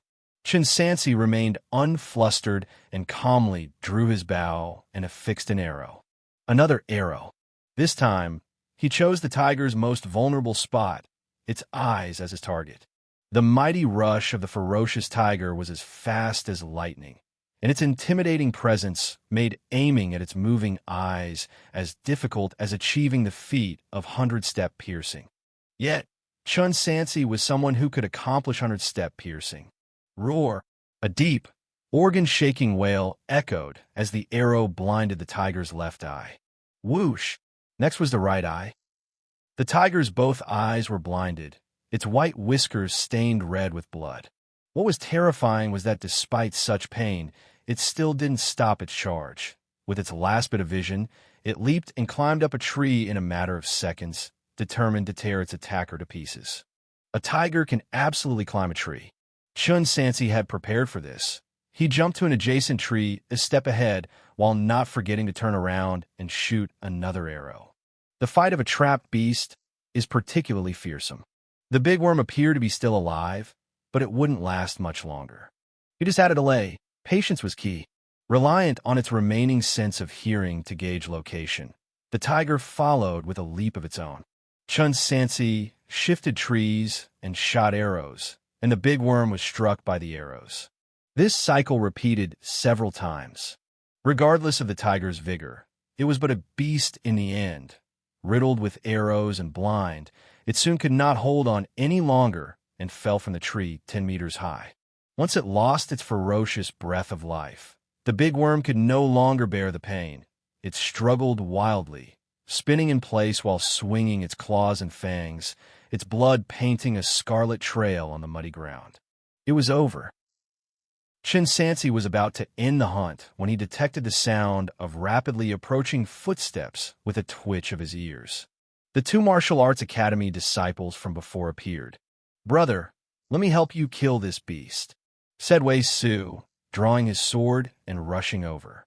At this point, the mighty tiger was at its last gasp, barely a hit away from death. Assistance was unwarranted. It was clear that they only wanted to help as a pretext to claim a share of the spoils. "Get lost." Chen Sansi was sparing with words, and in an instant, he shot an arrow from his Kaiyuan bow. A gust of cold air brushed against Wei Su's neck, causing him to freeze in place, unable to move for a long time. Only when hot blood trailed down his neck and soaked into his collar did he realize the danger he had narrowly escaped. It was a close shave. He was inches away from having his artery penetrated by the arrow. Elder brother, his junior brother at his side, was similarly terrified. How could this man be so ruthless? They only wanted a piece of the action, some silver for their troubles. They never intended to harm anyone. Yet this fellow greeted them with an arrow right off.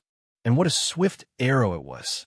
All they saw was his hand reaching into his arrow bag at his waist, and in the next second, the arrow came flying at them. Wei Su clutched at the wound on his neck, retreating continuously. He didn't dare advance another step. Fight back. He wasn't blind. If this young man could nearly kill the big worm, couldn't he easily kill him as well? Up in a tree. Once Chen Sansi had intimidated them, he stowed his bow and arrows and wielded his reed leaf spear in a reverse grip. His arms, muscled and lined like entwining snakes, poised the spear tip toward the tiger's head, and he descended from the heavens. This!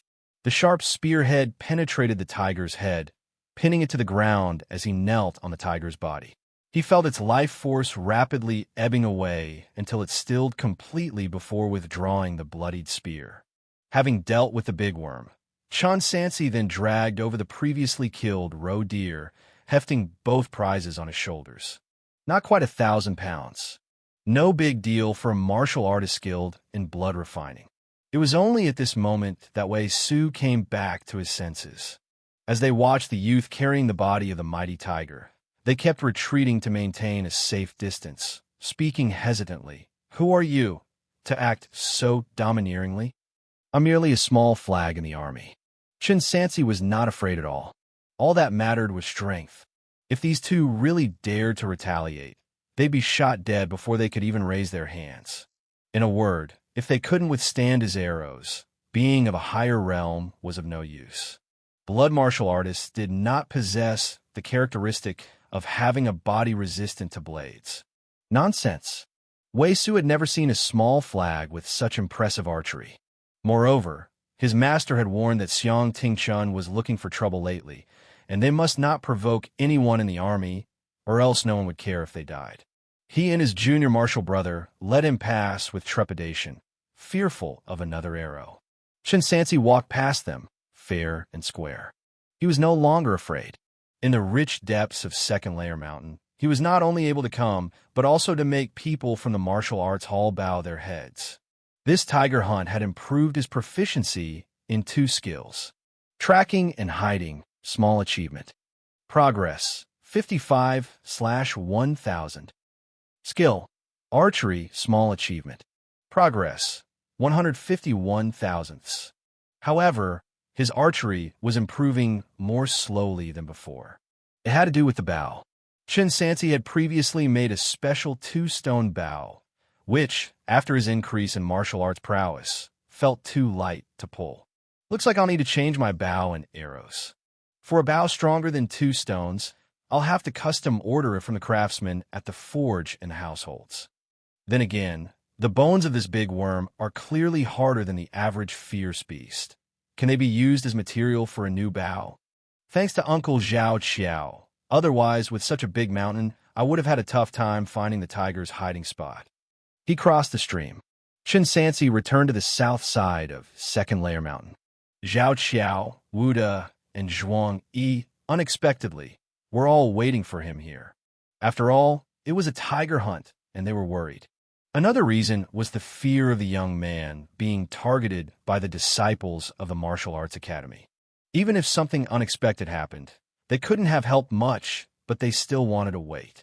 Putting it bluntly, if an accident did occur, there would at least be someone to retrieve the body, ensuring that it wouldn't be left unclaimed. This was another reason hunters stuck together. It seemed they were overly concerned. "Brother Chun, you're really fierce." Zhuang eyed the big worm's claws and fangs. The thought of it being alive was so daunting he didn't dare imagine. The hunting dog at their feet lay down submissively, not daring to take a deep breath. Wu Da's eyes almost popped out. Can a martial artist really kill a tiger?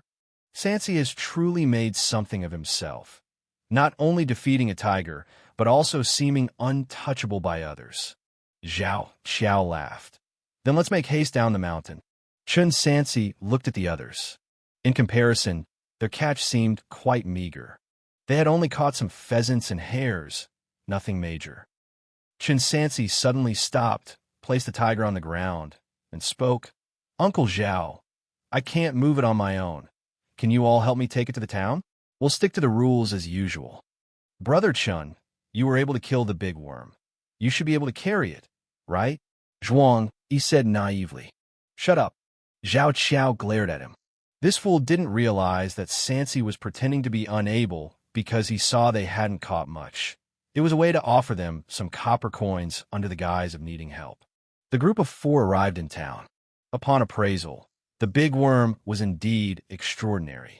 Although it wasn't considered an exotic beast, it wasn't a normal fierce beast either, and the price was accordingly higher. The tiger weighed a total of 700 caddies and was valued at over 150 taels in total.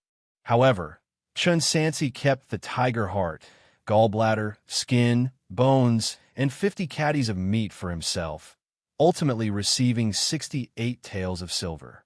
For the idiot animal, they got 1 tael of silver. The resources for blood refining minor success are almost enough. Chapter 39, Custom Heavy Bow. All affairs taken care of, silver tucked into his belt, the sky had already begun to darken. Zhao Qiao and his 2 companions hurried back. "That cult has been causing a lot of trouble recently. People are dying every day. Let's hurry home.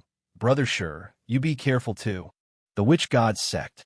Chen Sansi felt it was strange. In theory, those people should be laying low in Pyong, so how dare they come out and make trouble? It was unclear when they would find them. With silver in hand, Chen Sansi arrived at the medicine shop, only to find it closed. Not just Unimedicine shop, but Cloud Crane Medicine Store was closed too. Am I too late? He wasn't in a hurry. Coming tomorrow would be the same. Upon rushing home, Gu Xinlan and Su Bin's wife, Sister Tong, were in the courtyard working on shoe pads. They shrieked in fear and trembled like flowers in the wind when they saw someone draped in a bloody tiger skin storm in. "Brother Sure." Gu Xinlan's heart pounded, and she said with disbelief, "You killed a big worm?" Chen Sansi awkwardly dropped his things and apologized to Sister Tong. "Sister-in-law, I didn't know you were here." It's fine. Sister Tong, looking at the blood-soaked youth, didn't dare stay any longer and left in a flurry. "Brother Sure, really?"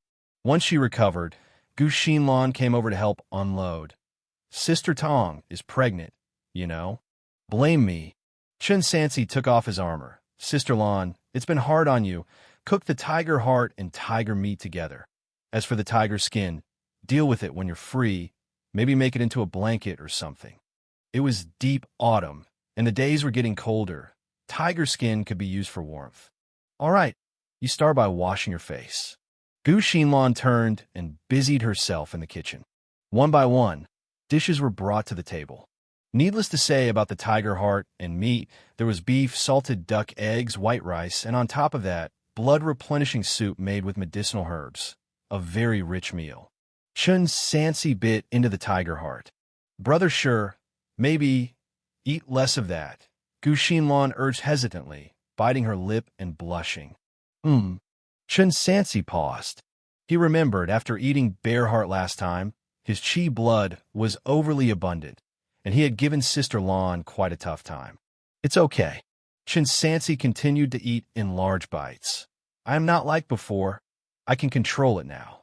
Purchased alone, the tiger heart would cost at least 30 taels of silver or more, and that wasn't even a sure deal. After all, big worms weren't as common as rabbits that you find everywhere.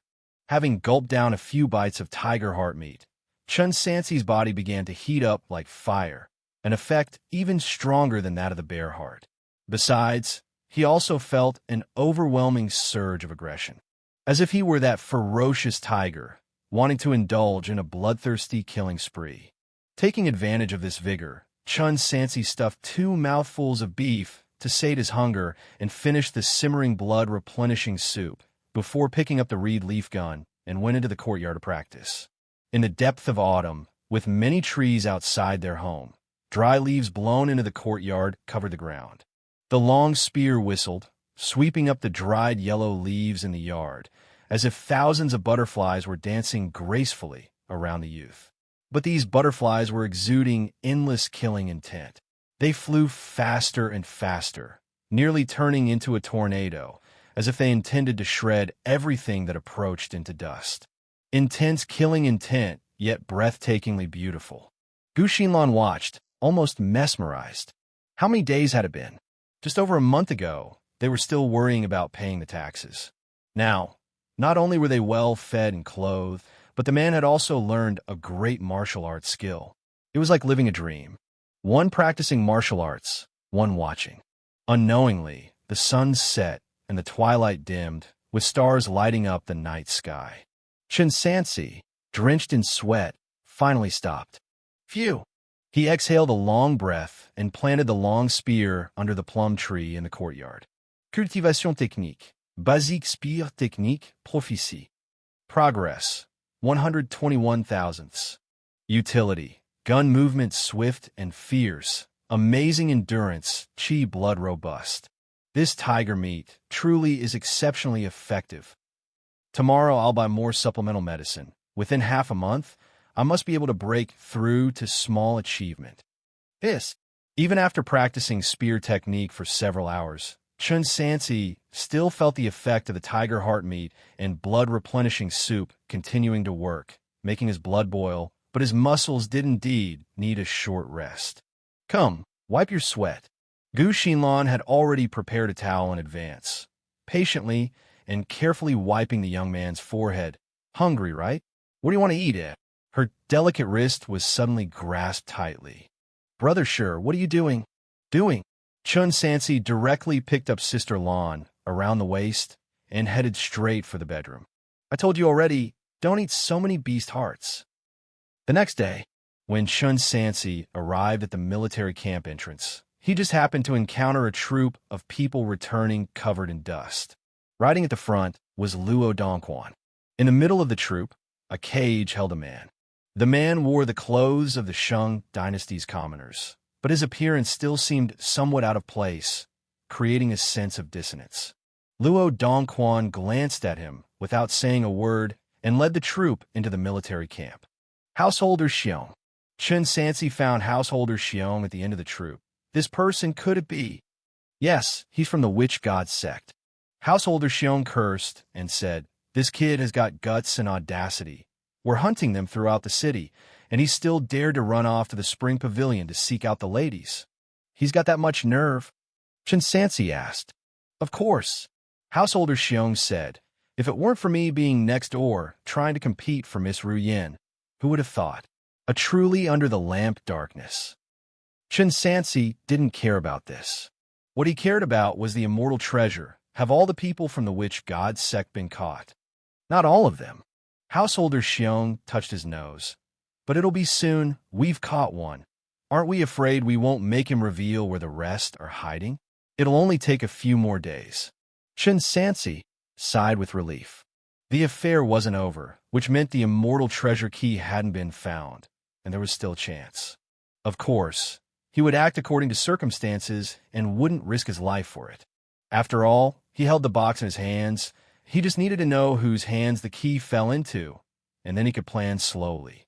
Watching the troop enter the military camp, Chen Sansi also busied with his own matters. He went to the forge and stated his needs. The person in charge, a bare-chested middle-aged man named Nyo Gai, had spectacularly developed muscles. Stopping his work, he wiped the sweat off his head with a torn cloth. "What weight of bow do you want?" 10 stone. Chen Sansi had only a few pieces of the tougher parts of the tiger bone left. Tiger bone. Nyo Gai picked up the skull to feel it, replacing cow horn. Hardwood to make the bow is good, but to make the bow's body, it's slightly lacking in resilience. I suggest you use purple gold bamboo that's over 50 years old.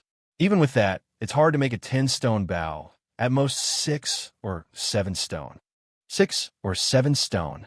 Chen Sansi asked, how can a 10-stone bow be made? He still hoped to make a heavy bow that would be effective for training, so he wouldn't have to keep changing bows and arrows. Nyo Gai explained, generally, bowstrings are made from cow horn and cow tendon, with limited upper bounds. Even if you force a 10-stone pull-strength bow, the practical utility would be very poor. Tiger tendon won't work either, unless it's from an exotic beast of the bovine species, or an even better exotic beast. What about deer? Chen Sansi paused. I meant an exotic beast white deer. Deer tendon is flexible, and exotic beasts are especially so. Certainly it can be done. Nyo Gai said, if you can really find an exotic beast of the deer species, I can definitely make you a bow that surpasses 10 stone. Chapter 40. Encircling and Capturing the Witch God Sect. However, it's agreed that you will cover the cost of the materials yourself. Nyo Gai, counting on his fingers, said 50-year-old purple gold bamboo, plus other rare materials, will cost at least 50 taels. How much? Chen Sansi gasped in shock. Did you think mutant purple gold bamboo was easy to find?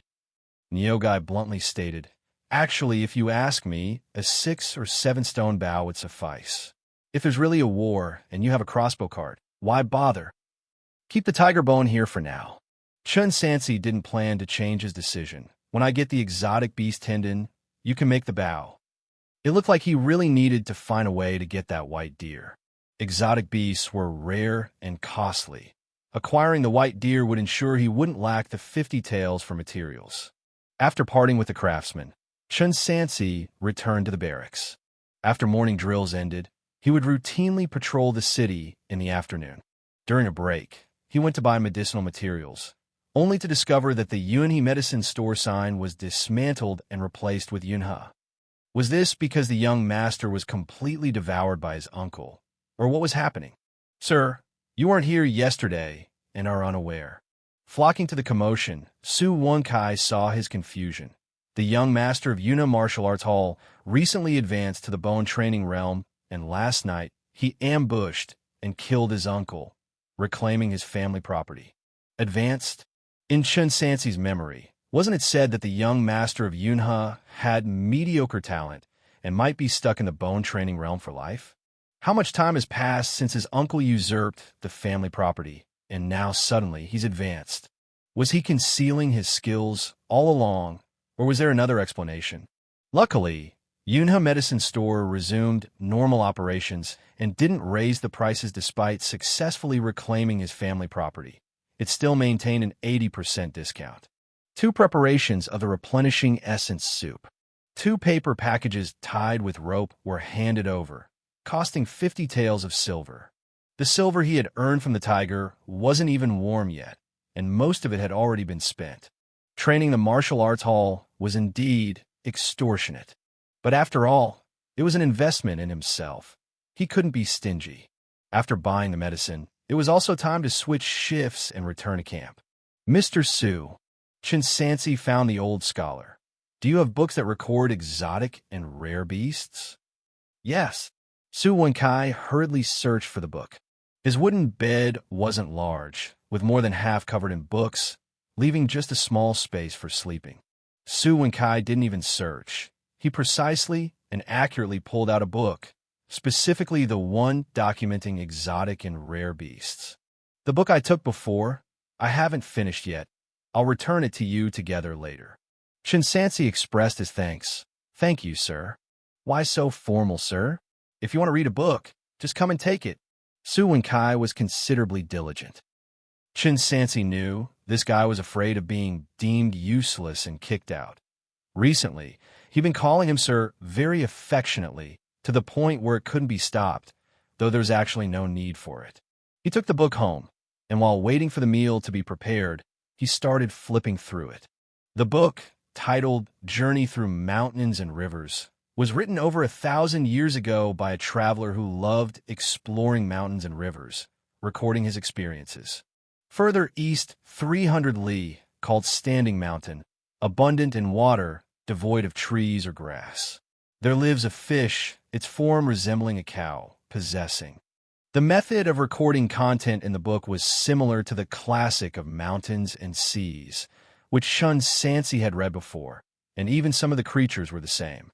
Further west 300 li, at Xian Mountain, it abounds with chiming snakes, resembling snakes, but with 4 wings, emitting sounds like clanging.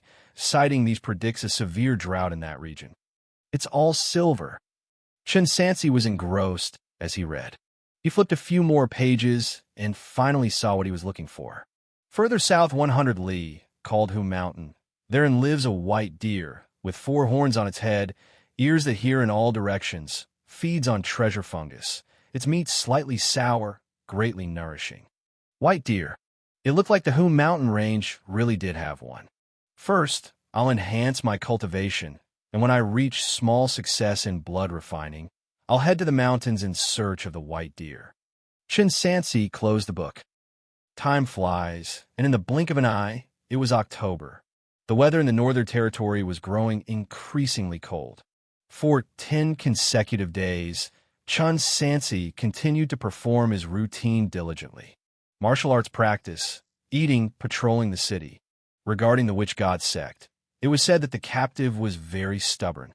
After being tortured for 7 consecutive days without confessing a single word, he found an opportunity to bite off his tongue and committed suicide. Thus, the lead was broken, and the search of the city continued. Chen Sansi, however, was not in a hurry. The later the things arrived, the more advantageous it was for him. At the martial arts arena, having just consumed a bowl of replenishing essence soup, Chen Sansi felt every pore in his body heating up. The effect of the replenishing essence soup was twice that of blood replenishing soup. He cupped his fists and said, "Su Flag Officer, today I would like to trouble you to exert your full strength." Full strength. Holding a saber, Su Bin was momentarily stunned. "Are you sure?" "Sure." Chen Sansi nodded. At the same cultivation level, the opponent had long been unable to put any pressure on him. Good. Su Bin did not refuse. He had wanted to give his all for a while. Not because he wanted to win, but because with the same chi blood, this youngster was too terrifying. In front of the young man, he was like a training dummy, posing no threat at all, relying solely on years of saber technique to avoid utter embarrassment. "Watch this saber." Su Bin shouted loudly as his small success-level chi blood suddenly erupted, charging forward and slashing down with a saber as if a wild wolf was descending from the sky. Chen Sansi also went all out, with 2 streams of chi blood condensing on his arms, turning his Lu Yi long spear into a blur of shadows. Clang, clang, clang, clang, clang. The sound of metal clashing. Su Bin was astonished to find, even with his full strength, he could no longer suppress the young man. The opponent's blood-refining mastery, in terms of pure strength, was not inferior to his, not to mention endurance. Within 10 exchanges, Su Bin's hand that held the saber went numb, his vision blurred, and he began unable to predict from which direction the opponent's long spear would thrust, his lower stance becoming increasingly unstable and chaotic until he finally fell to the ground. "Stop, stop, stop. No more fighting," he hurriedly shouted. Clang! Chen Sansi withdrew his spear and stepped forward to help him up. "Much obliged, Brother Bin." Majestic breathing skill, advantage of long weapons, gun movement swift, strong chi blood.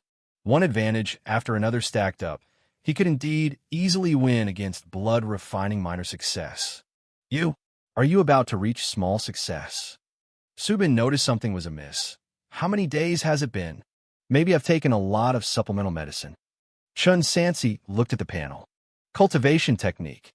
Basics of spear technique. Mastery. Progress. 910/1000.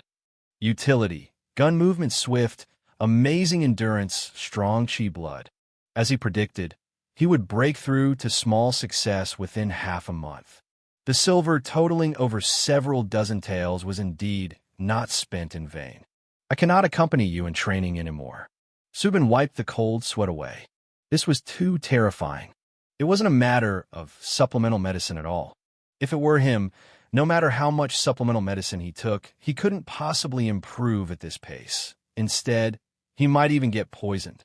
This youngster could very well become a refining organ martial artist, or even higher in his lifetime. Brother Ben, you've worked hard. I'll treat you to a drink tonight. Chen Sansi knew well that sparring was not an easy task. Done. Subin did not refuse. Buzz. Just as the two were preparing to leave, the assembly call sounded unexpectedly. An order officer, riding a fast horse, sprinted between the military camp and the garrison, his voice loud and clear. 300 garrison soldiers, assemble. Traces of the witch god sect discovered in Pyong County City. Assemble to encircle and suppress. Assemble to encircle and suppress. Chapter 41. Insignificant things. Assemble quickly. What are you dawdling for? Military orders are as mountainous. Do you no longer value your lives? Under the order officer's urging, within the time it took to drink a cup of tea, all 300 garrison soldiers had gathered. Chen Sansi was naturally among them. Leading the group were Householder Xiong and Household Commander Lu, with no sign of Xiang Tingshan. Depart. At the command, the entire army struck out. This is really sudden. For Chen Sansi, it was his first time executing a real face-to-face mission with the enemy.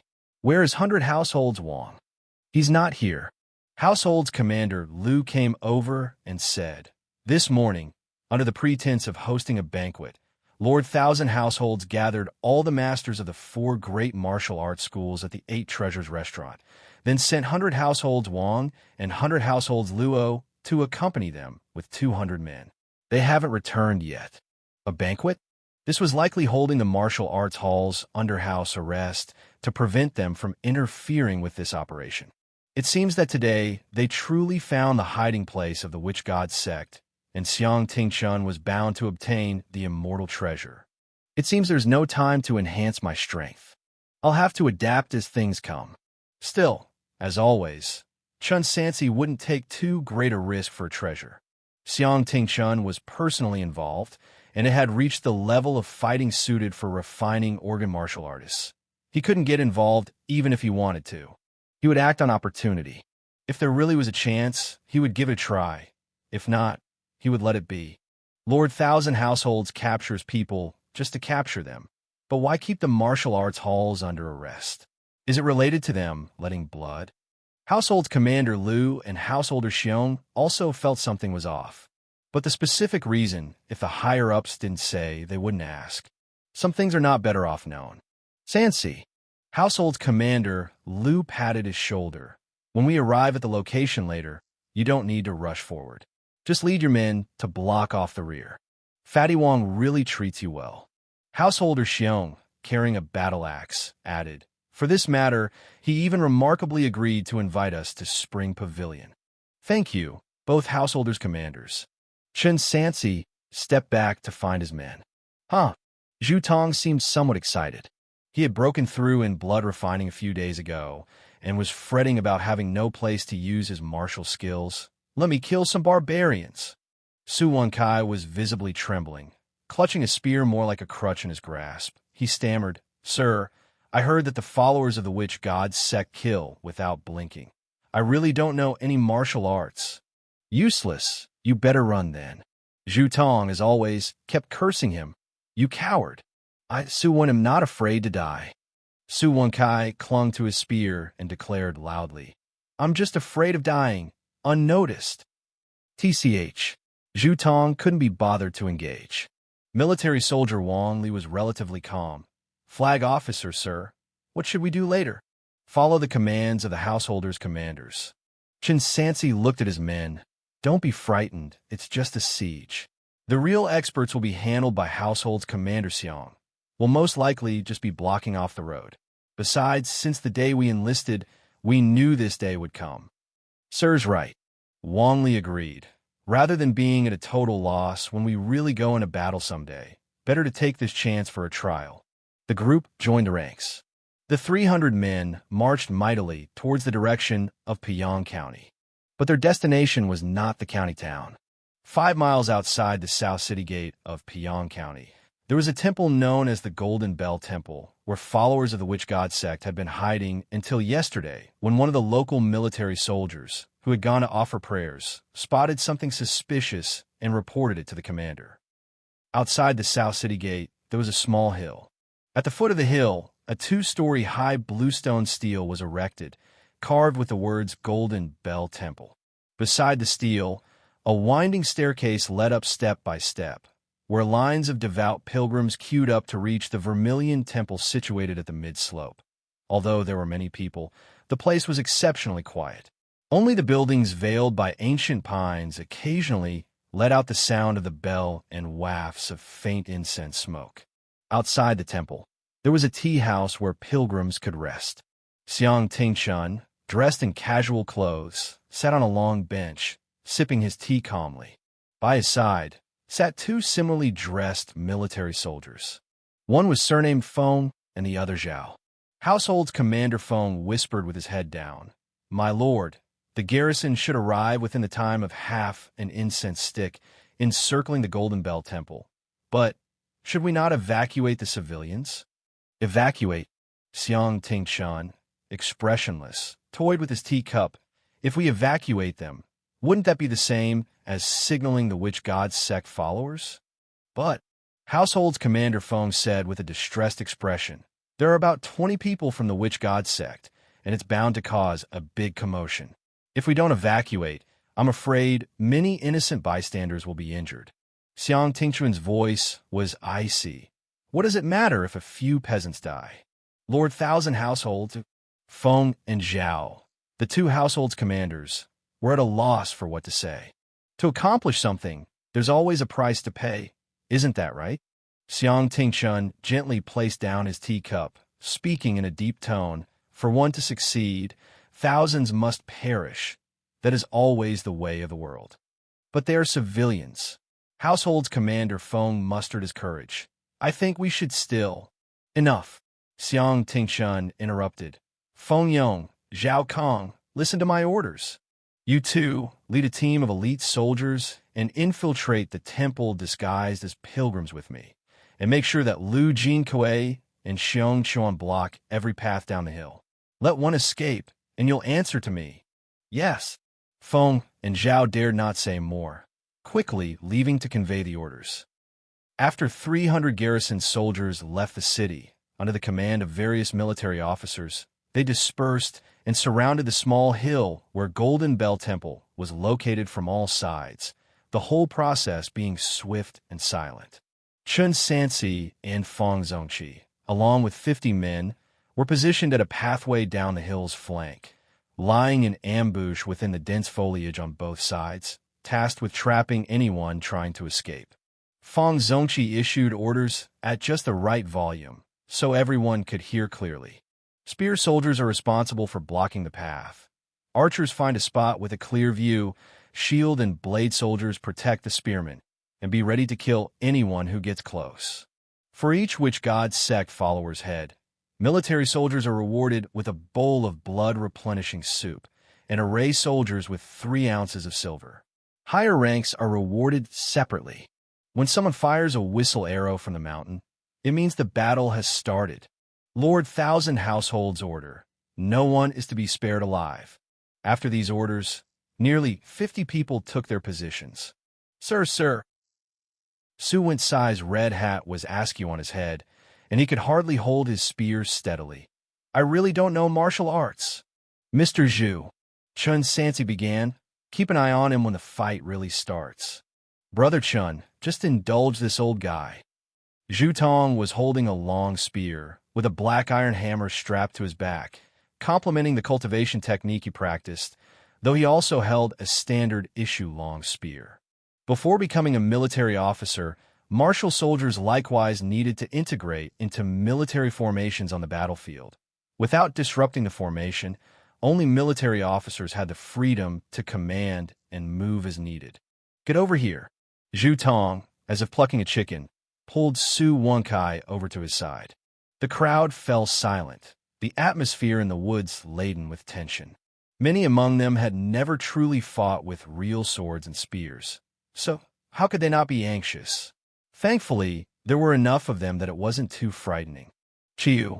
It was unclear how much time had passed when a sharp cry rang out, breaking the eerie silence.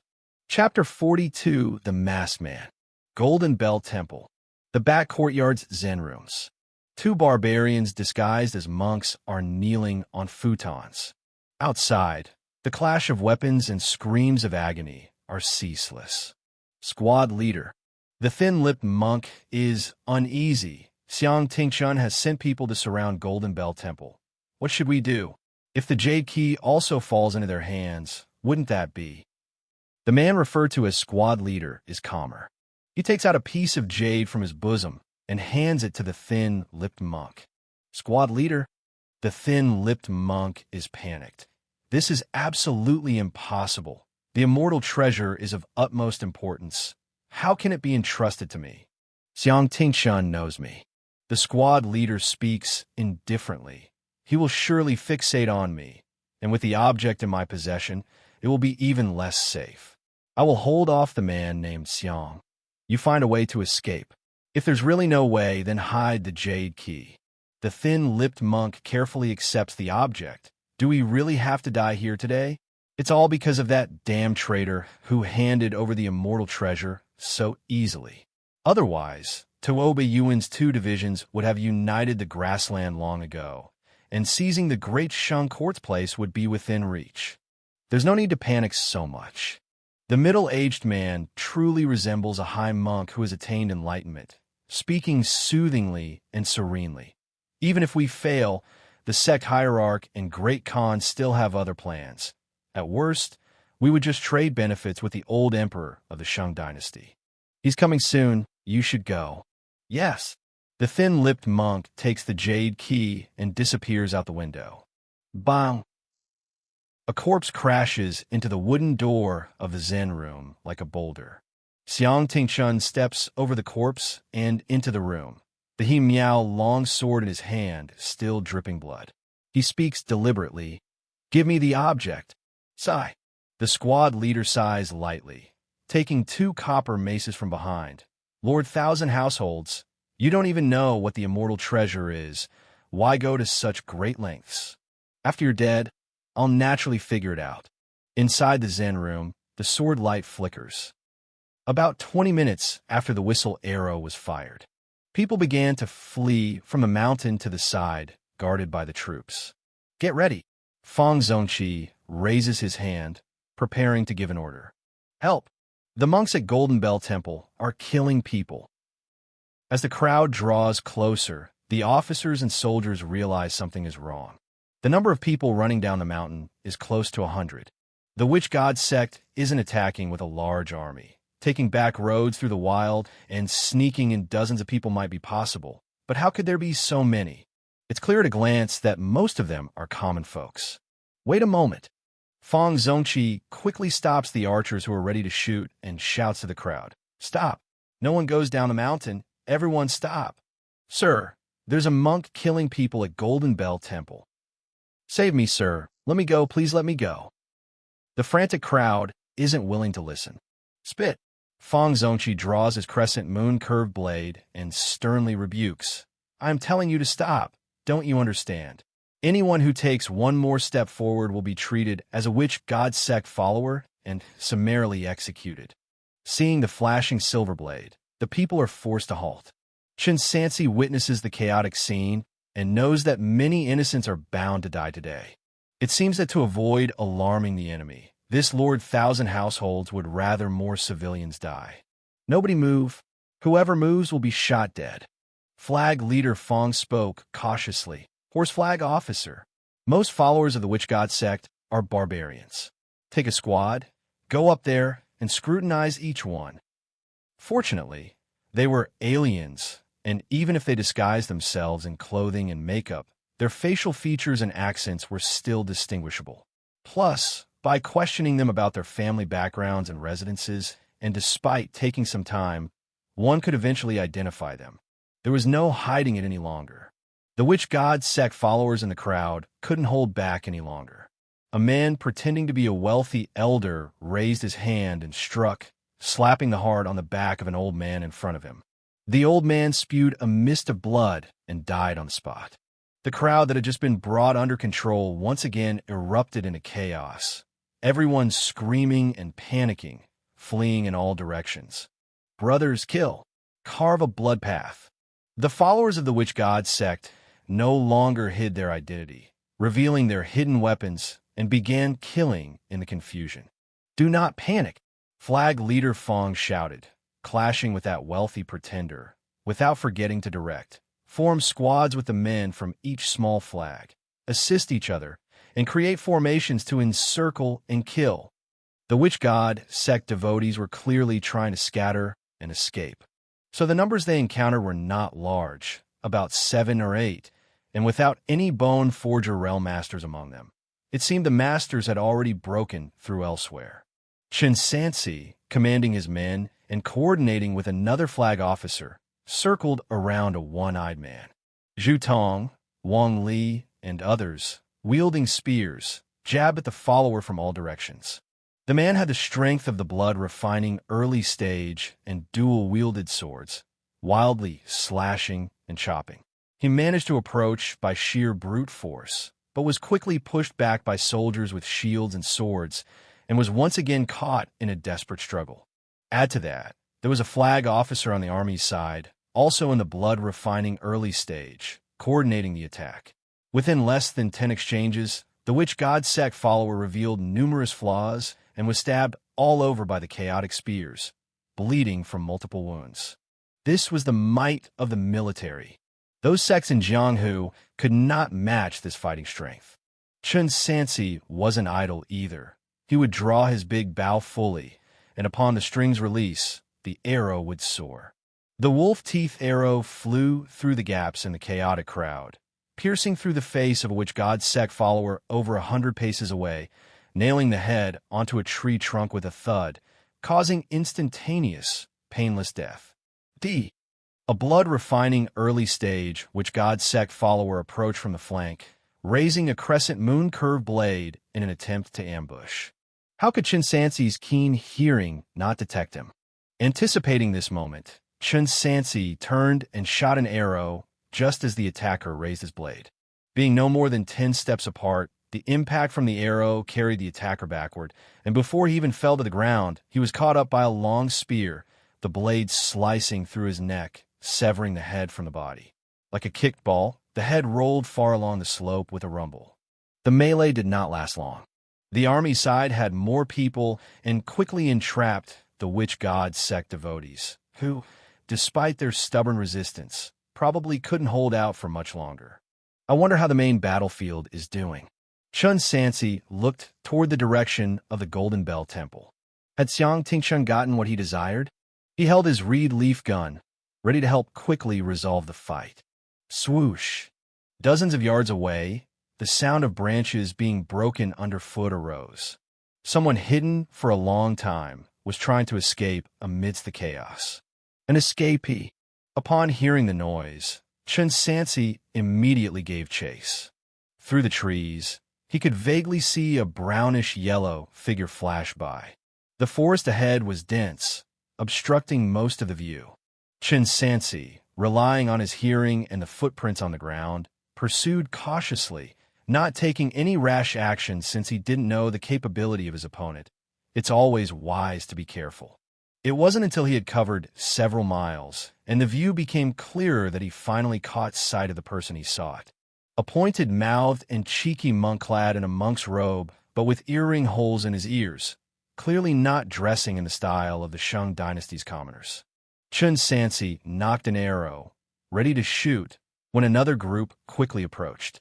This group carried ordinary long swords, each wearing black clothes and masking their faces with black cloths. There were 4 of them in total, blocking all escape routes and stopping the pointed-mouthed monk. A third-party force? Chen Sansi recognized someone familiar among the masked people. Is it him? He concealed his breath and hid, watching secretly. Chapter 43, Immortal Treasure. Stop right there. The masked leader's blade pointed at the person. A follower of the witch god sect? Unmatched. The sharp-nosed monk pressed his palms together. Sirs, please do not speak nonsense. This humble monk is a monk from the Golden Bell Temple. A monk? Then why are you running around in such a panic? The masked man barked coldly. Cut the crap. With that face, who could you fool? Meet your death. No more words were wasted. All 4 of them made their move simultaneously. The monk didn't hesitate either. His hands, at some point, were already quietly equipped with a pair of gloves wrapped with iron wire, directly clashing with the sword's blade, instantly sparking and creating sounds like that of blacksmithing.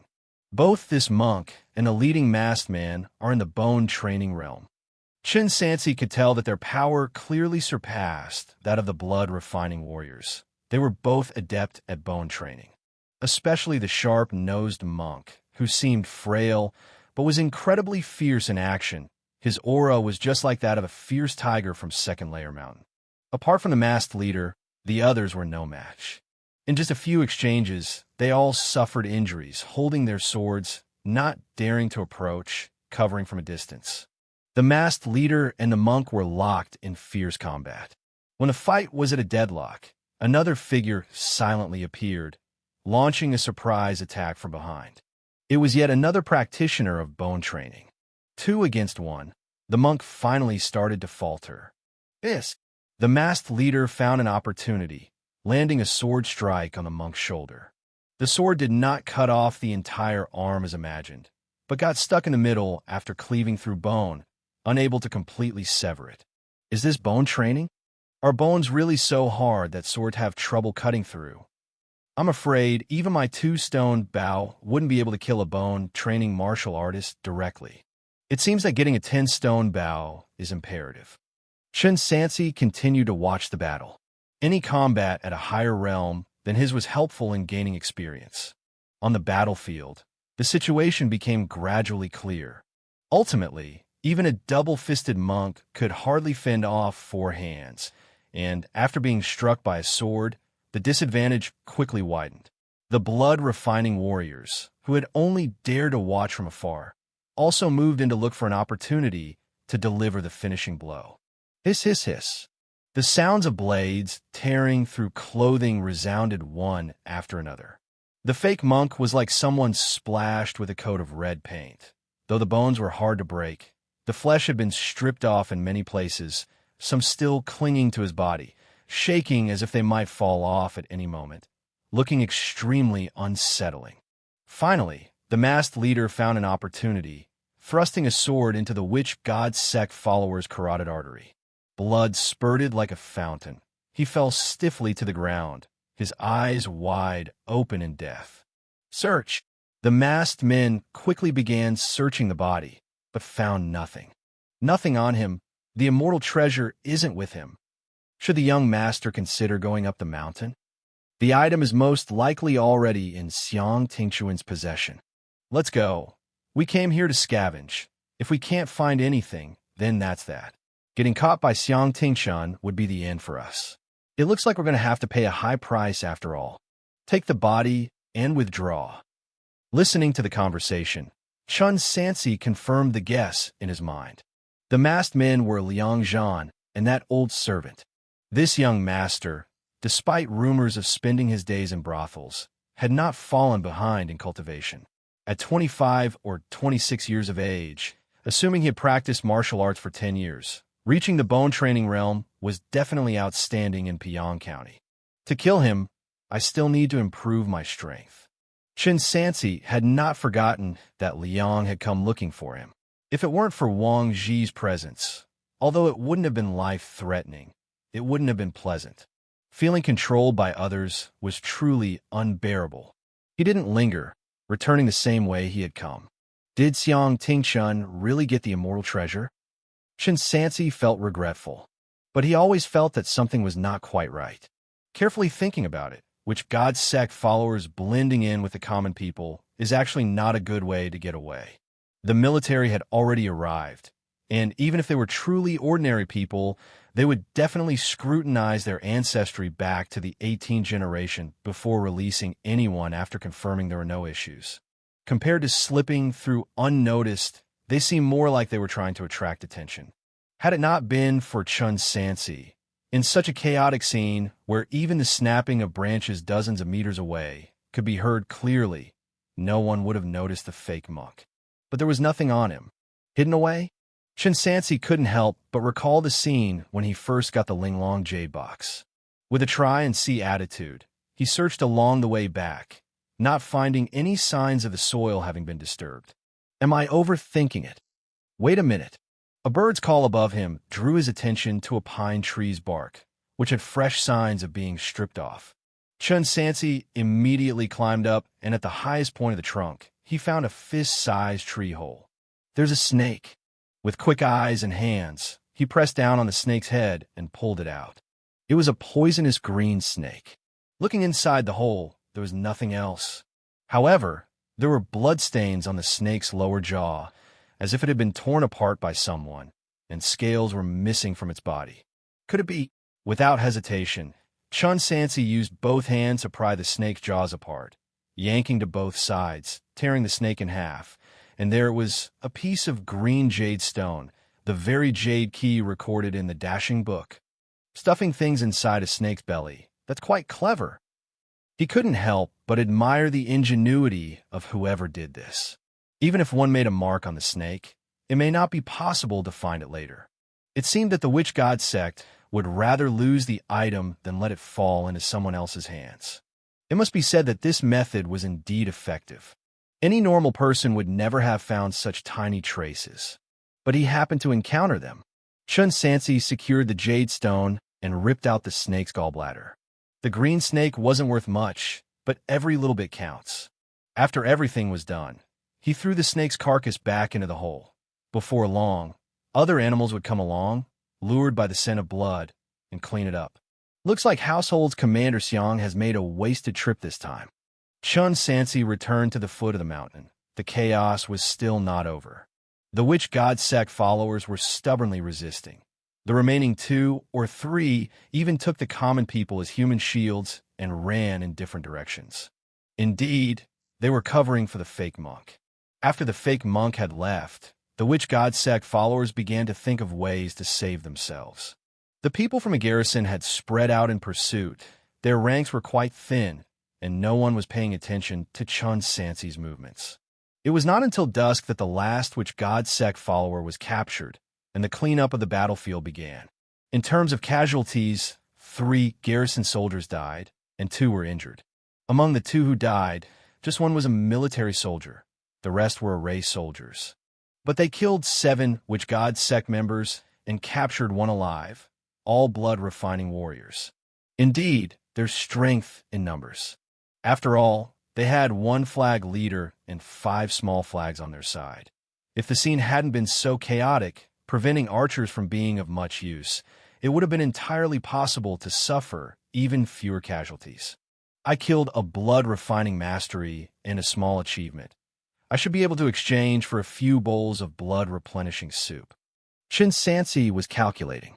His subordinates were also gradually returning, with no casualties, and having jointly killed 2 people. Okay, stop hugging me. Zhu Tong impatiently pushed Su Wenkai away. It's all over. Look at you being such a scaredy cat. Whistle. The whistle arrow was fired again. 300 garrison soldiers were ordered to assemble in front of the Golden Bell Temple.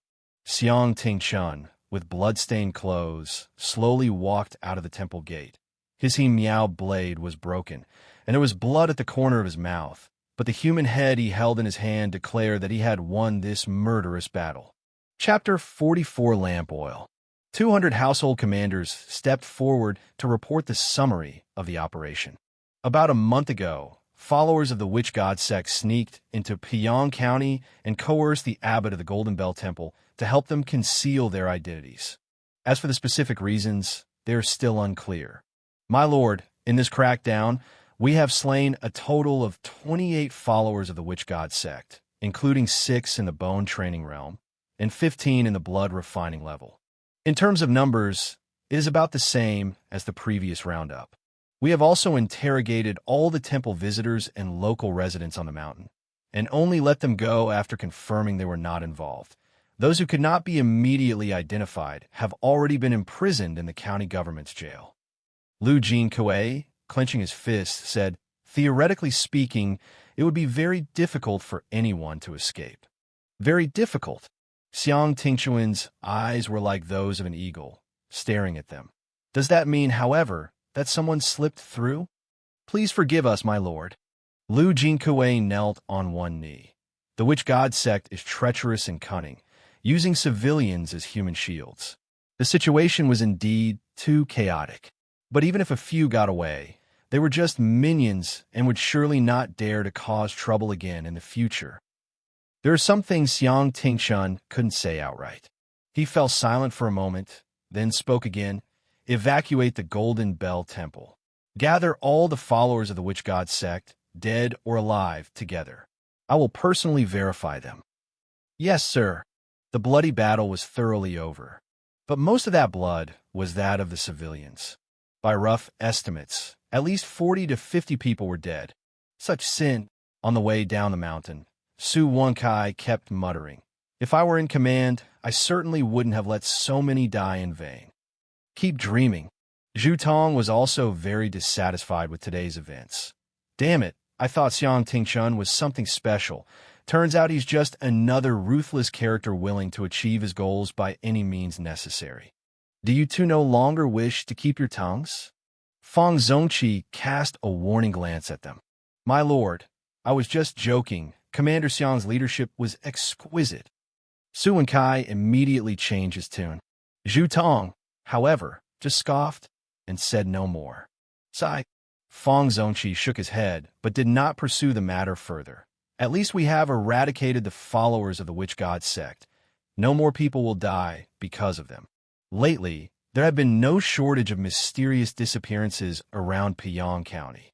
Chen Sansi walked silently at the edge. For the bureaucrats of the ancient feudal dynasty, what were the common people?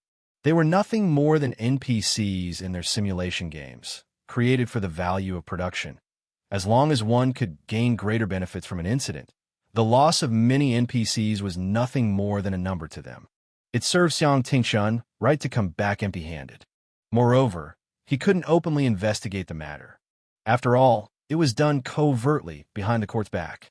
The J-box and the key are in hand. Chen Sansi quickened his pace. I want to see for myself what this object is that they fought so fiercely over. With just one command, over 80 monks of the Golden Bell Temple were thrown into prison, and the entire temple was evacuated and sealed, forbidding anyone to go up the mountain without permission. Inside the Great Hall, the bodies of over 20 witch god sect followers were neatly lined up beneath the golden body of the Buddha, while Xiang Tingchun, holding a short knife, individually slit their bellies open, allowing blood and organs to spill out all over the floor. Where's the object? The squad leader is dead, and the followers are captured. For this, Xiang Tingchun had also suffered a minor injury, yet couldn't find what he was looking for. He had turned the entire Golden Bell Temple upside down. Footsteps sounded from outside the hall. Luo Dongquan stepped into the Great Hall, involuntarily retreating half a step upon seeing the filth on the floor, and saluted with his fist. My lord, I have returned. Xiang Tingchun, angered, threw the short knife aside and asked in a deep voice, At today's banquet, did any martial arts hall master leave midway? Replying to my lord, Luo Dongquan answered, The masters of the 4 great martial arts schools, Tianyuan, Tailei, Zhao, and Yunhe, were all present at the 8 Treasures restaurant. Wang Ji and I were watching them the whole time. Xiang Tingchun then asked, What about their subordinates? They were also there. Luo Dongquan, lowering his head. The martial arts academy disciples above the bone training realm were all called to the 8 treasures building by me. Not one was missing. Are you sure? Xiang Tingchun emphasized.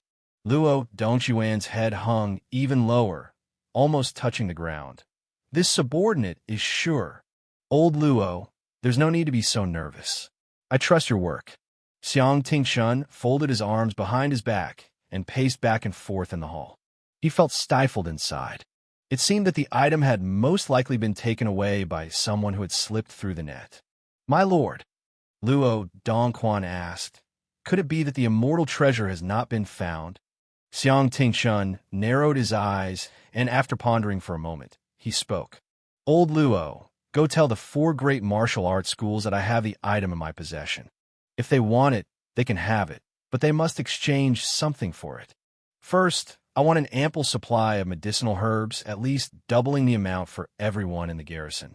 Second, the 4 great martial arts schools and the local gentry must donate silver and grain to support my military campaign next spring. Third, all the martial arts schools in the city must provide me with a total of 300 men, with no fewer than 3 skilled in bone training. If they meet these 3 conditions, I will give them the immortal treasure. Luo Dongquan could not believe it. My lord, isn't this a bit too harsh? Harsh? Xiang Tingchun scoffed. Do you know what old man Liang told me on the night of the incident? He said that with the immortal treasure, within 20 years, I could make it to the position of the great general of the left army governor mansion, and the 4 great martial arts schools could also be stationed in the capital city, joining the ranks of the first-class martial arts schools. Compared to that, what's the harm in spending some money and shedding some blood? My lord is wise. Luo Dongquan said, with money and resources, it seems that as soon as the Ministry of War's approval comes through, my lord will be able to achieve great things next year. By the way, old Luo, Xiang Tingchun changed the subject. You are nearing the refining internal stage yourself. It so happens that I remember Liang Feng has a few rare medicinal herbs. Demand them as well, and I'll share half with you. Lord Thousand Households is so considerate. This subordinate will repay you with his life. Luo Dongquan thanked him and was about to carry out the orders. One more thing. Xiang Tingchun stopped him. In a while, the new county magistrate will arrive. For some reason, the selection officer from the governor mansion is coming ahead of time as well. Make sure you arrange things properly when the time comes, and don't let what happened last time occur again. Yes. Luo Dongquan complied with the order. Xiang Tingchun watched his retreating figure, his gaze deep. The immortal treasure. Either the witch god sect successfully took it away, or it was hidden near the Golden Bell Temple. If it was the former, there was nothing that could be done, but if it was the latter, he could still search slowly.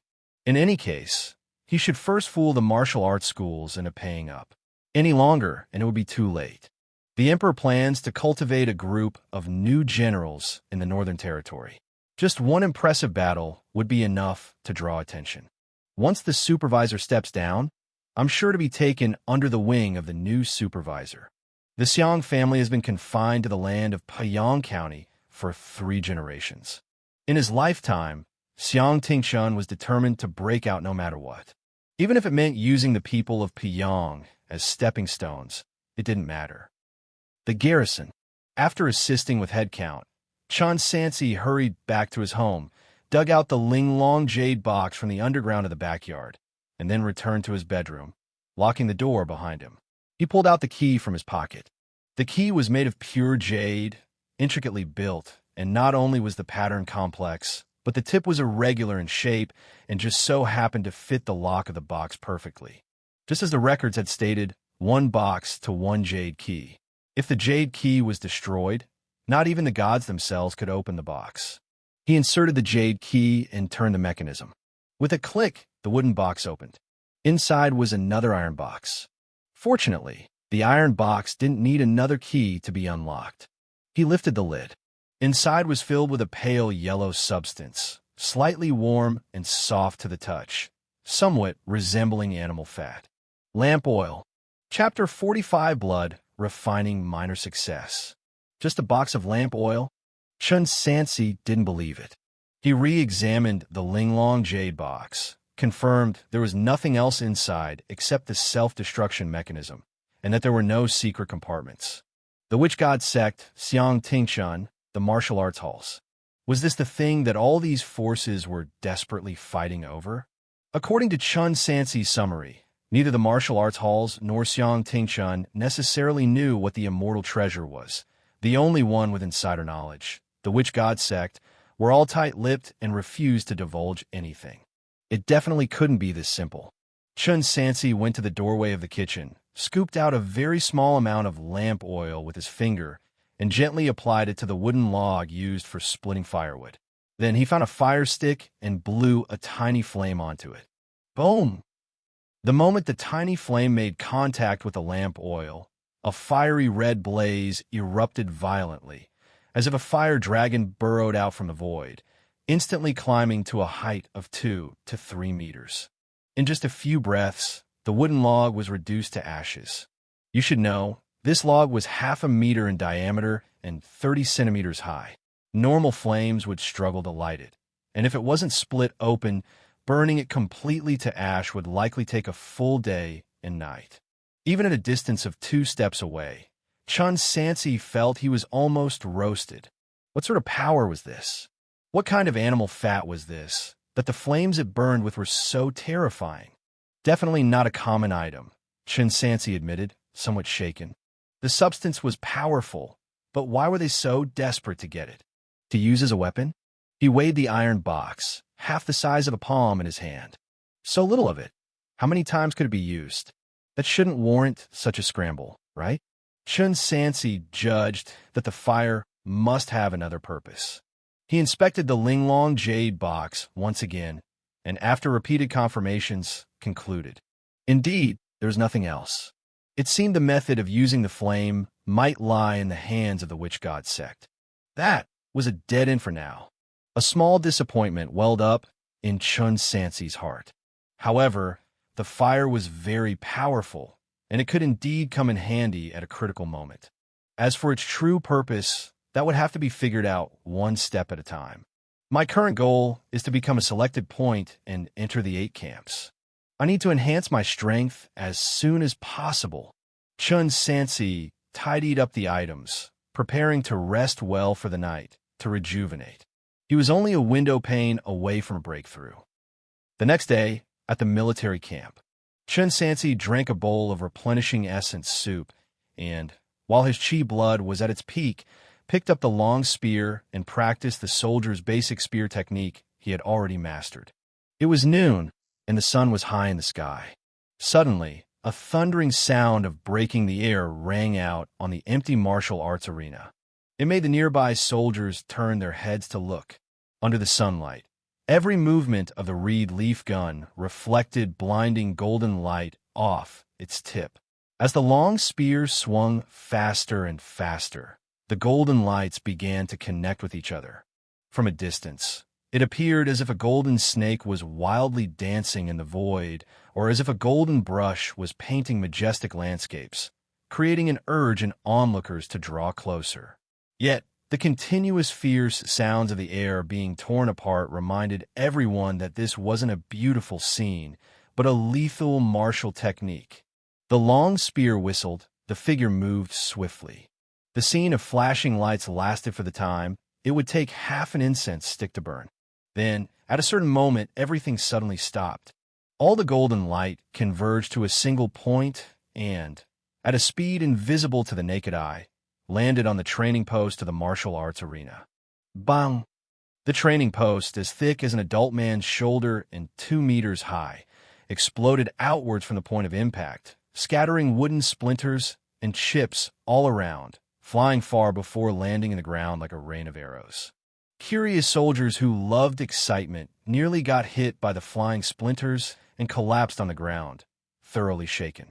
The youth slowly withdrew his spear, his defined and toned muscles glossed with sweat. Under the autumn sun, his body appeared enshrouded in steaming white vapor, as if he had emerged from flames. Small achievement. 2 strands of chi blood turned into 4, merging into the limbs. Cultivation technique. Soldier's basic spear technique, small achievement. Progress, 0/2000. Utility, gun movement swift, amazing endurance, robust chi blood birth phenomenon. The newly added effect confused Chen Sansi for a moment. Blood birth phenomenon. Does it refer to the blood undergoing some change? He tried to mobilize his chi blood and noticed that his blood was exceptionally hot. Compared to before, each surge of chi blood had more explosive power. Could it be related to the bone training realm after blood refining? Congratulations, Chen Chigu. Many people came up to congratulate him. Fang Zongqi said with emotion, such talent really makes the rest of us envious. It's just that I've spent more silver. Chen Sansi said modestly, if I hadn't hunted for money to buy medicines, my breakthrough wouldn't have come this quickly. What you say, isn't hunting a skill too? Fang Zongqi was even more envious. As martial masters who had achieved great success in blood refining, they could naturally pull the heavy bow with ease. But being able to pull the bow didn't necessarily mean they could shoot accurately. Even after spending a lot of time training, they wouldn't reach too high a level, let alone achieve 100-step piercing and hit targets they could hardly see. Some things really are determined by talent. Chen Sansi sought out Wang Ji in private to ask about his upcoming cultivation problems. You've broken through again? Wang Ji almost spat out the wine in his mouth. At this moment, his heart was no longer purely happy. The astonishment far outweighed it. Less than a month into martial arts, and he had already walked a path that takes most people many years, or even their entire life to travel. Heaven truly wasn't fair. 100 households Wang. Chen Sansi asked, is there anything I need to be wary of after achieving great success in blood refining, and is there a connection to the bone training realm? Not bad insight, Wang Ji said, holding his wine bowl and explaining, blood refining is, as it suggests, training the blood. After achieving great success, the chi blood flows through the entire body, and then you can start bone training. Only with high-quality chi blood can the bones and flesh forged by the blood be better in the future. This is also why I gave you the Howren breathing skill in the beginning. Blood refining is the foundation, and without a solid foundation, you're starting at a loss. You should be able to feel it. Among those of the same realm as you, there are very few who are a match for your 3 unions. As you progress, the gap will become even wider. Refining bones with blood. Blood indeed plays a crucial role in the upcoming realms. Chen Sansi wasn't sure if the blood birth phenomenon was exclusive to his proficiency panel, so he didn't bring it up for the time being, planning to see the effects first. You kid, you're really something. Wang Ji calculated with his fingers. Your cultivation speed is fast enough. Our garrison is about to receive a large batch of medicinal materials, and you are likely to start bone training before next spring. Chen Sansi picked out the key point from his words. Is the garrison about to receive medicinal materials soon? Don't even mention it. Wang Ji found it interesting, took a sip of wine, and said, yesterday at 8 Treasures Building, those old bastards from the martial arts halls were acting all haughty, saying the garrison was confining them, and they wanted to find someone to petition against us. But this morning, they changed their tune completely. They declared they would fully support our Lord 1,000 Households campaign against the barbarians next year. Once the 4 great martial arts schools agreed, the local squires and rich merchants also had to fork out money. This time, we're going to strike it rich. Chen Sansi was skeptical. From the sounds of it, had Xiang Tingshun succeeded in getting leverage over the martial arts halls? But with the item in his hands, why would the martial arts halls obediently follow orders? Unless Xiang Tingshun was playing a game of bluffing. Quite a calculation, not afraid of being exposed at all. That afternoon, close to dusk, Wang Ji's words came to fruition. Disciples from various martial arts academies came in droves, pulling carts and delivering countless supplies. The warehouse for medicinal materials is on the left. Grain to the right. Isn't the quantity here incorrect? You're short by 200 stones of grain. Make sure it arrives before sundown tomorrow. The chief storekeeper led several clerks, verifying the quantities of supplies cart by cart. The long and used warehouses of the military camp were being utilized once more, and the grain storehouses were filled to the brim so much so that the sacks were almost spilling over. Consecutive poor harvests? The big households had plenty of grain. Buzz!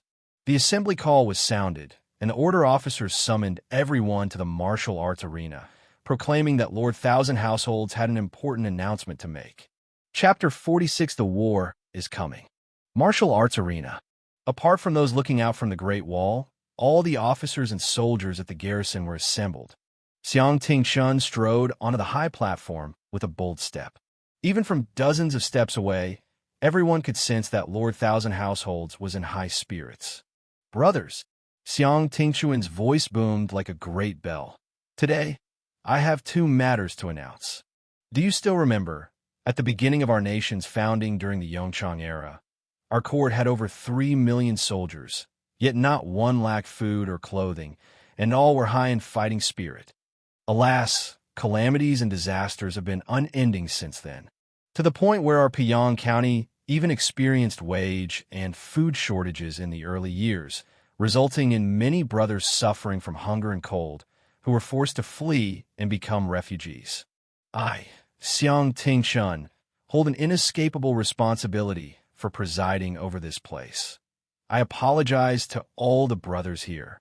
However, that kind of situation will absolutely never happen again. The 4 great martial arts schools and many elders in Piyang County really could not bear to see the brothers protecting our nation endure such hardships. Hence, they have donated a large amount of provisions, medicinal materials, as well as horses.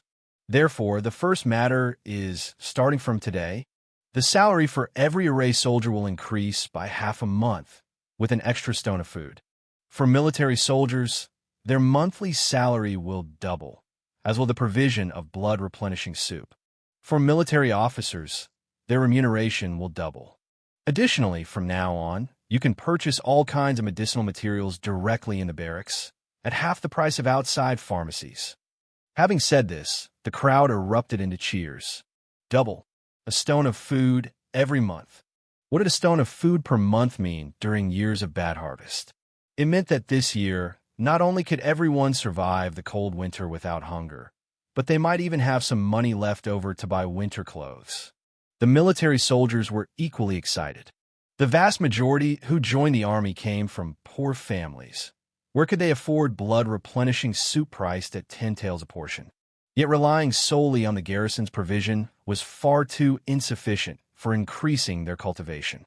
What the Lord Thousand Households said was like manna from heaven for them. Zhu Tong clenched his fist. With enough blood-replenishing soup, I too have the chance to advance further in the martial arts. Like him and Wang Li, they actually had fair talent. It was only their poverty that held them back. While everyone was busy rejoicing, Su Wenkai slightly shook his head. I'm afraid we're headed for war, and it's going to be a tough fight. Really? Zhu Tong was skeptical. That makes sense. Why else would those bastards from the martial arts hall suddenly be willing to fork out the money for us? There must be a catch. Let me finish speaking. Xianxia signaled for silence. Next, the second matter. It must be clear to everyone why the Piyang Thousand Households was established. To fend off the barbarians from the alien race. For thousands of years, the barbarian tribes have coveted our houses and fields, longing to enslave our wives, children, and elders, and to use our heads to fertilize their pastures. It was the Grand Ancestor and his successors who personally led expeditions against them numerous times, beating them so badly they couldn't raise their heads for 200 years. But now, they are eager to move again, wanting to revive the tragedy of the former dynasty. How can we, as men of valor, sit and await death? With the approval of an official document from the War Department, I as the official will lead a campaign to exterminate the barbarian tribes around the Xi River at the start of next spring. Therefore, I hope that in the coming days, brothers will train diligently so that you can serve the court well on the battlefield later. As long as you slay enough enemies, becoming a noble or a general is not impossible. After these words were spoken, the martial arts arena fell silent, a stark contrast to the excitement before. Become a noble or a general? There really weren't many with such grand ambitions. They simply wished to lead a safe and stable life. But since they were part of the army, fighting and killing on the battlefield was an unavoidable fate. Fortunately, it was always better to go to battle on a full stomach than on an empty one. This was also why Xianxia went to great lengths to secure funds and provisions from the martial arts hall. An army without full pay will have no fighting will. Conversely, with great rewards, there will be brave men. A troop can possess combat effectiveness only when it has sufficient resources, ensuring it won't collapse at the first blow. Announcing this in advance is not a cause for concern regarding alarming the snake in the grass. The barbarians always had spies among us. The large-scale donation of funds and provisions by the martial arts hall, fools would know what was being prepared for. Instead of keeping everyone in the dark, it's better to start training in advance to prepare both mentally and physically. After finishing his speech, Xianxia strode away, giving the soldiers time to digest his words. Chen Sansi had been mentally prepared for some time. The selected point assessment would take place after the spring season. In other words, before he went to the 8 camps to participate in the selected point assessment, he would also be a part of this battle. Mr. Su, Chen Sansi asked, do you know the combat strength of the barbarian tribes around the Xi River area? You've asked the right person. Su Wenkai replied without hesitation. I, lacking in many talents, once dedicated 5 years to studying the distribution of the barbarian military forces. The Xi River tribe is a branch of the Yuan lineage. They have been living in this area for several decades and have well-trained soldiers. A conservative estimate would be 2,000 men. Among them, there is one with refining internal skills, and the numbers of blood refining and bone training military officers are roughly the same as those in our 1,000 households garrison. However, they have more horses than we do, and their archers are of higher quality. Chen Sansi pondered. In your opinion, how much chance do we have of victory when the spring begins next year? Please come with me, sir. Su Wenkai led him to a secluded and vacant corner and started drawing in the sand with a stick. Almost all the important strategic passes along the northern border of our Shang dynasty are in constant friction with the barbarian tribes, so it's certain no spare troops will be sent to reinforce us. At most, the Inding Prefecture Guard might deploy another 1,000 households garrison to back us up, ensuring that if we suffer a defeat outside the Great Wall, it would prevent the barbarians from conquering Piyang County. But they would definitely not leave the safety of the city to join the battle lightly. That is to say, our 1,000 households garrison is essentially an isolated force. What are you two whispering about? Zhu Tong quietly approached. What are you scribbling with that broken stick? Big lug, don't get in the way. Su Wenkai stroked his beard, looking at the simple military distribution on the ground, and said perplexed, it's strange indeed. Waging war against the barbarians is a matter of national importance. Why send only 1,000 or so men to attack a scattered tribe? Success or failure won't make much difference in the grand scheme of things. Sir, what are your thoughts on this? Chen Sansi answered, this is a performance to show off one's capabilities to the superiors. Wise as always, sir. I feel the same way. Su Wenkai surveyed their surroundings before continuing in a cautious tone. Household's Commander Xiang is planning to achieve success at the cost of countless lives. That statement was still somewhat understated. To put it bluntly, Xianxia was ready to use the lives of 900 men from the Piyang 1,000 households garrison to secure his own future. The reason the Ministry of War might have agreed was probably because the matter involved various powerful factions within the court. The waters ran deep. As for our odds of victory, Su Wenkai continued, the barbarian warriors are robust and their horses strong, but they aren't skilled in military formations.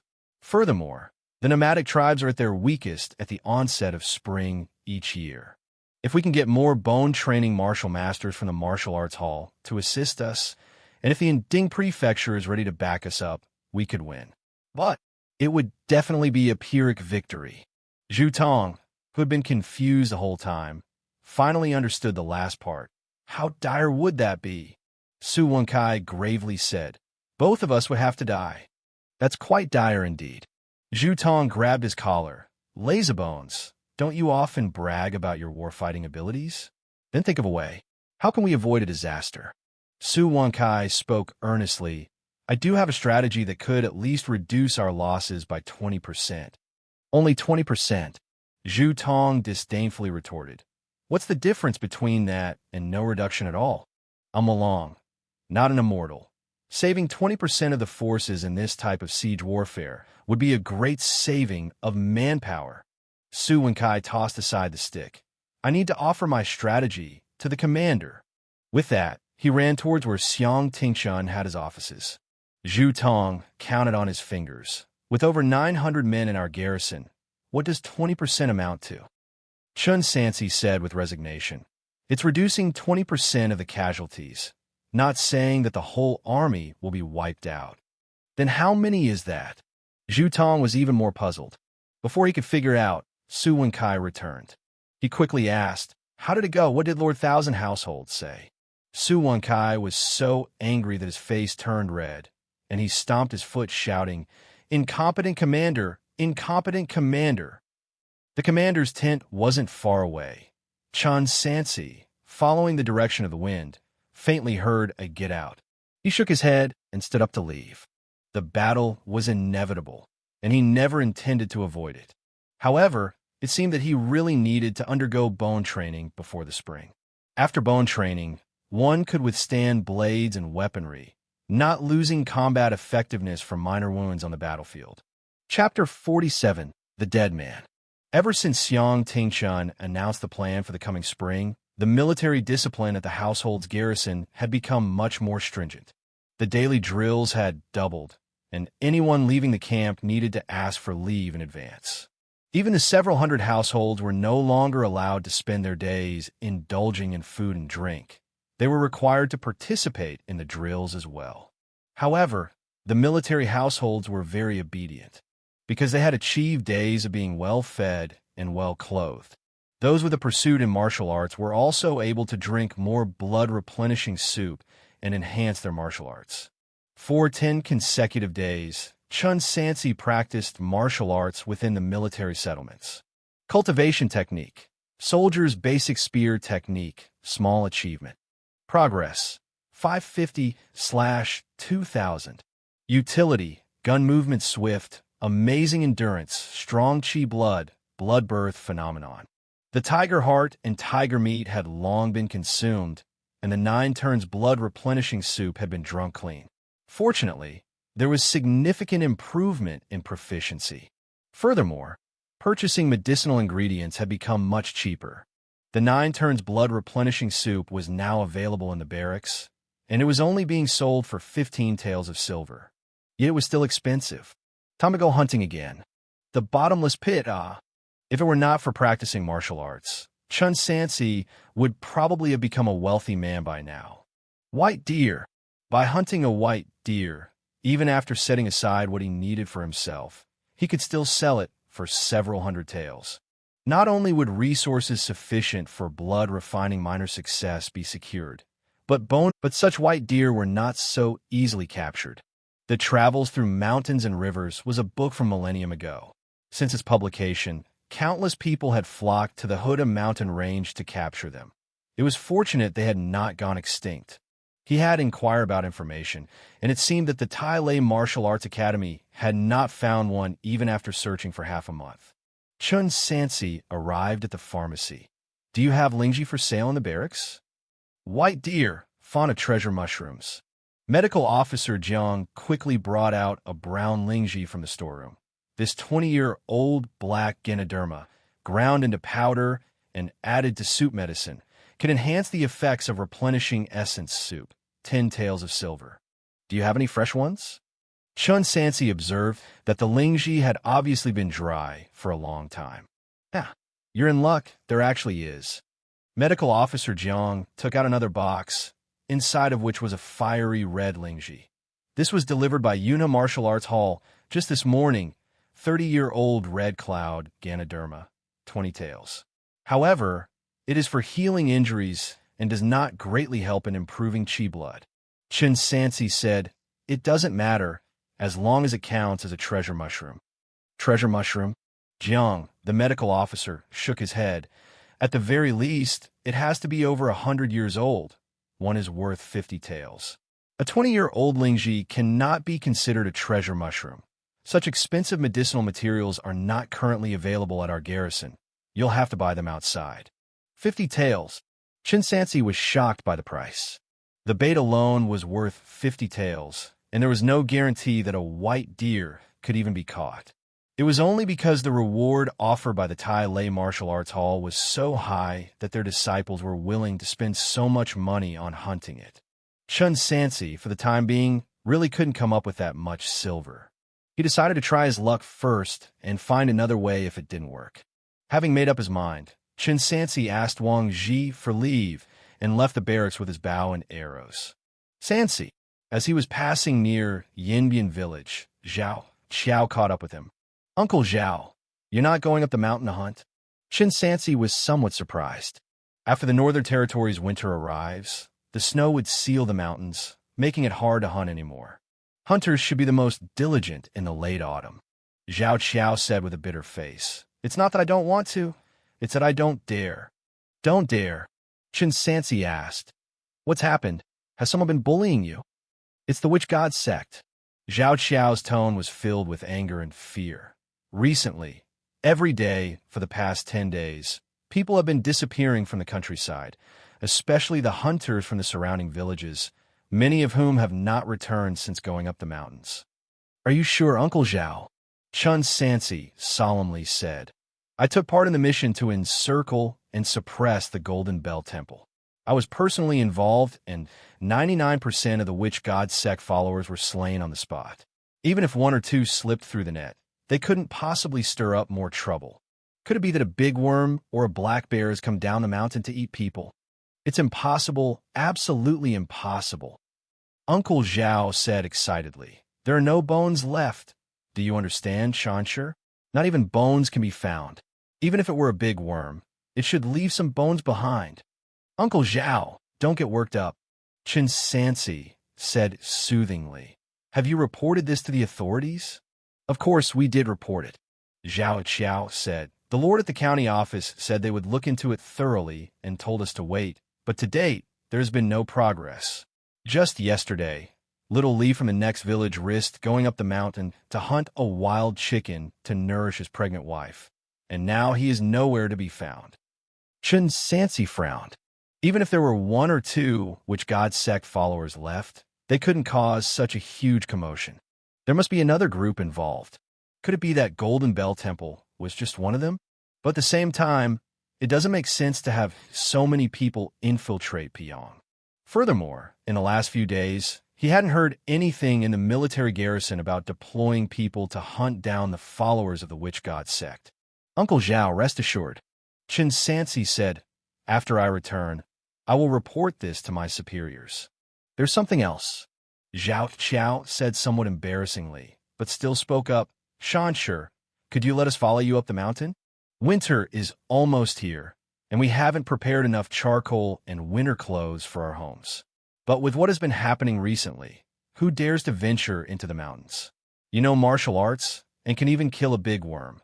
With you, we would not be afraid." It seemed he had been waiting on this path for a very long time. It was even possible that he had been waiting for several days, just to finally catch him going out hunting. "Of course you can." Chen Sansi agreed readily. "Thank you, Xianxia." Xiao was somewhat at a loss for words. A month ago, the other party had come knocking on his door with food, asking him to lead the way to Second Layer Mountain. A month later, he found himself in need of the young man's protection. Soon, Xiao called over Wu De and Zhuang Yi, and the four of them set off for the mountain together. At the familiar creek, they parted ways. Chen Sansi instructed, "Uncle Zhao, if you encounter danger, fire a whistle arrow, and I'll come running as soon as I hear it." "All right, Xianxia, you be careful too, though we can't be of much help to you," Xiao said. Chen Sansi turned and plunged into the mountain forest. So many deaths, wasn't that a bit exaggerated? It made him somewhat nervous. However, after walking forward for about 2 li, he didn't notice anything amiss. There were still many martial arts academy disciples hunting. The people from Tai Lei Martial Arts Academy were still searching for the white deer. I'll go back and tell Hunter Household Wong to help look into it. Chen Sansi focused his attention and began searching for tracks of the white deer. Unlike before, whether it was a big worm or a black bear, Uncle Zhao would point out the general direction. This time, it was all up to him, and even with tracking skills, it might be troublesome. After all, there's no record in books about where white deer live, and with the Huda mountain range stretching for thousands of miles, it's uncertain how much time it would take to find one. Let's search deeper. Common deer species like to dwell in deep, secluded places. The white deer is also a deer, and its habits might not be so different. Chen Sansi began to traverse the mountains. By the afternoon, after crossing over 2 mountain tops, he had not yet seen any sign of the white deer. However, the vegetation became increasingly dense, nearly leaving no place to set foot. Gazing into the distance, he could see a valley about 5 li away, quiet and profound. Let's have a look. Chen Sansi harnessed his energy and hurried forward, ready to explore.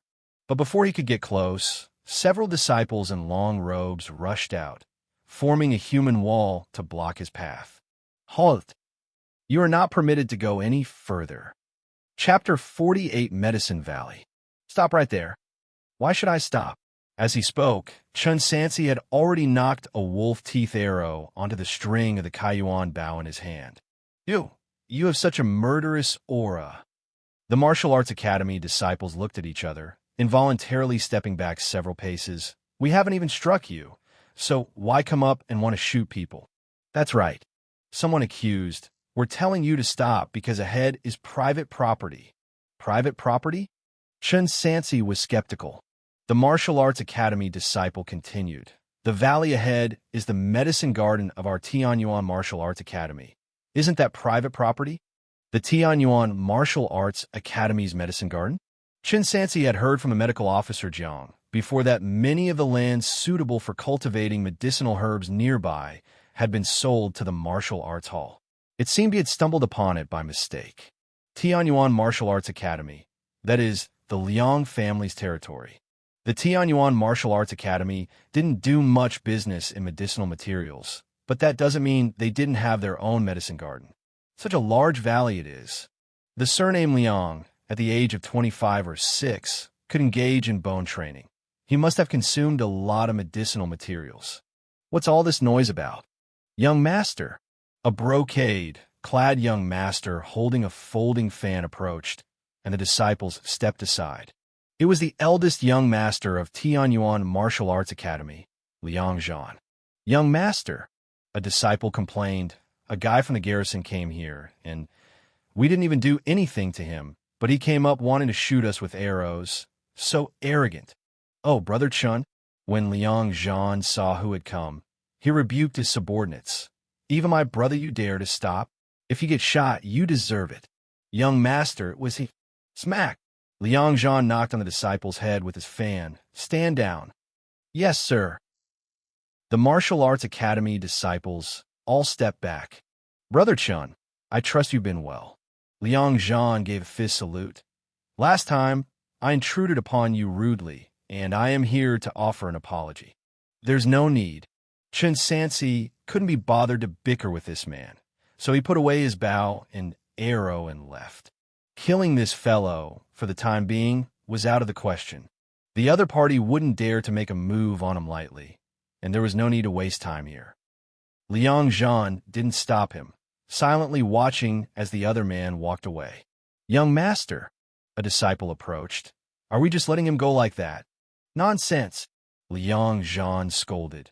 You want to provoke him and have him bring over the soldiers from the garrison? Think before you act next time. Do I really need to come out and smooth things over for you? By the way, what is he doing in the Medicine Valley? The disciple speculated. Lately, people everywhere are looking for the white deer. Looking for the white deer? Liang Zhan swayed his folding fan. As I recall, you need a treasure to find the white deer, don't you? Do we still have 100-year-old treasure in our medicine garden? If so, pick one and send it to him later. Young master, the disciple voiced in surprise, 100-year-old treasure is worth a great many dozens of silver. If I tell you to send it, you send it. Liang Zhan turned and walked into the valley. The fact that Chen Sansi achieved blood, refining minor success after practicing martial arts for a month had already spread from the barracks. In his life, everything he did was after careful deliberation. Yet the one thing he regretted was offending this man in his efforts to help Qin Feng. But who could have imagined that a poor hunter from the countryside would turn out to be a martial arts prodigy? Most terrifying was that this kid held grudges. Moreover, the grudge deepened when he came knocking on the door, questioning him in a strong-arm manner. Every time he thought about how Qin Feng's remains hadn't even been found to date, Liang Zhan felt a chill down his spine. Simply killing him? He wasn't tired of living yet. Not to mention Fatty Wong was protecting him. Xiang Tingshan also needed people. If he dared to touch Chen Sansi, Xiang Tingshan would dare to forcibly push him to the grassland as a vanguard to die next year. What he feared now was that, as days passed, the youngster's cultivation would skyrocket to a height utterly unshakable. In comparison, if he could resolve the enmity early, what was spending some silver worth? Even if the enmity could not be resolved, now was not the moment to turn hostile. A suitable opportunity was needed to make a move against him. What's that Liang fellow hiding deep in the mountains for? Whether it's for gathering herbs or planting, there's no need for the young master himself to come, let alone with so many people in tow, not allowing anyone to approach within 2 miles. Wait a minute. The hunters who've gone missing on the mountain, could they be related to them? A terrible speculation suddenly rose in Chen Sansi's heart. But there were logical inconsistencies. Why would the martial arts school kill people for no reason? I must be overthinking it. Chen Sansi refocused on his search for the white deer. Unfortunately, by evening, he still hadn't had any luck. It seems I'll need to use the treasure as bait after all. First, I'll have to hunt something else to exchange for some silver. Exotic beasts are hard to find, but fierce ones are not. In a dense forest, Chen Sansi found the paw prints of a large cat on the ground. Susu. No sooner had he stepped into the territory than he heard light, leaping sound from overhead, rapidly approaching from the southeast, northwest, all directions. In the dim forest, spots of eerie green light flickered on. Those were the pupils of cheetahs. 5 cheetahs stood atop the trees, looking down from a distance at the intruder on the ground. Oh, they attacked simultaneously, rushing towards the hunter in the middle with incredible speed in a pincer move. Cheetahs are born swift. A distance of around 50 feet, for them, takes only 4 or 5 seconds. For an ordinary hunter, such a brief span of time would be enough to fire 1 or 2 arrows. The targets would still be fast-moving, and there was no guarantee of hitting them. Once they got close enough to tear and bite, the hunter either had to fight hand-to-hand and win or become a meal in the belly of the beast. On the ground, Chen Sansi took a deep breath. Then his bowstring snapped like thunder. Whoosh, whoosh, whoosh, whoosh.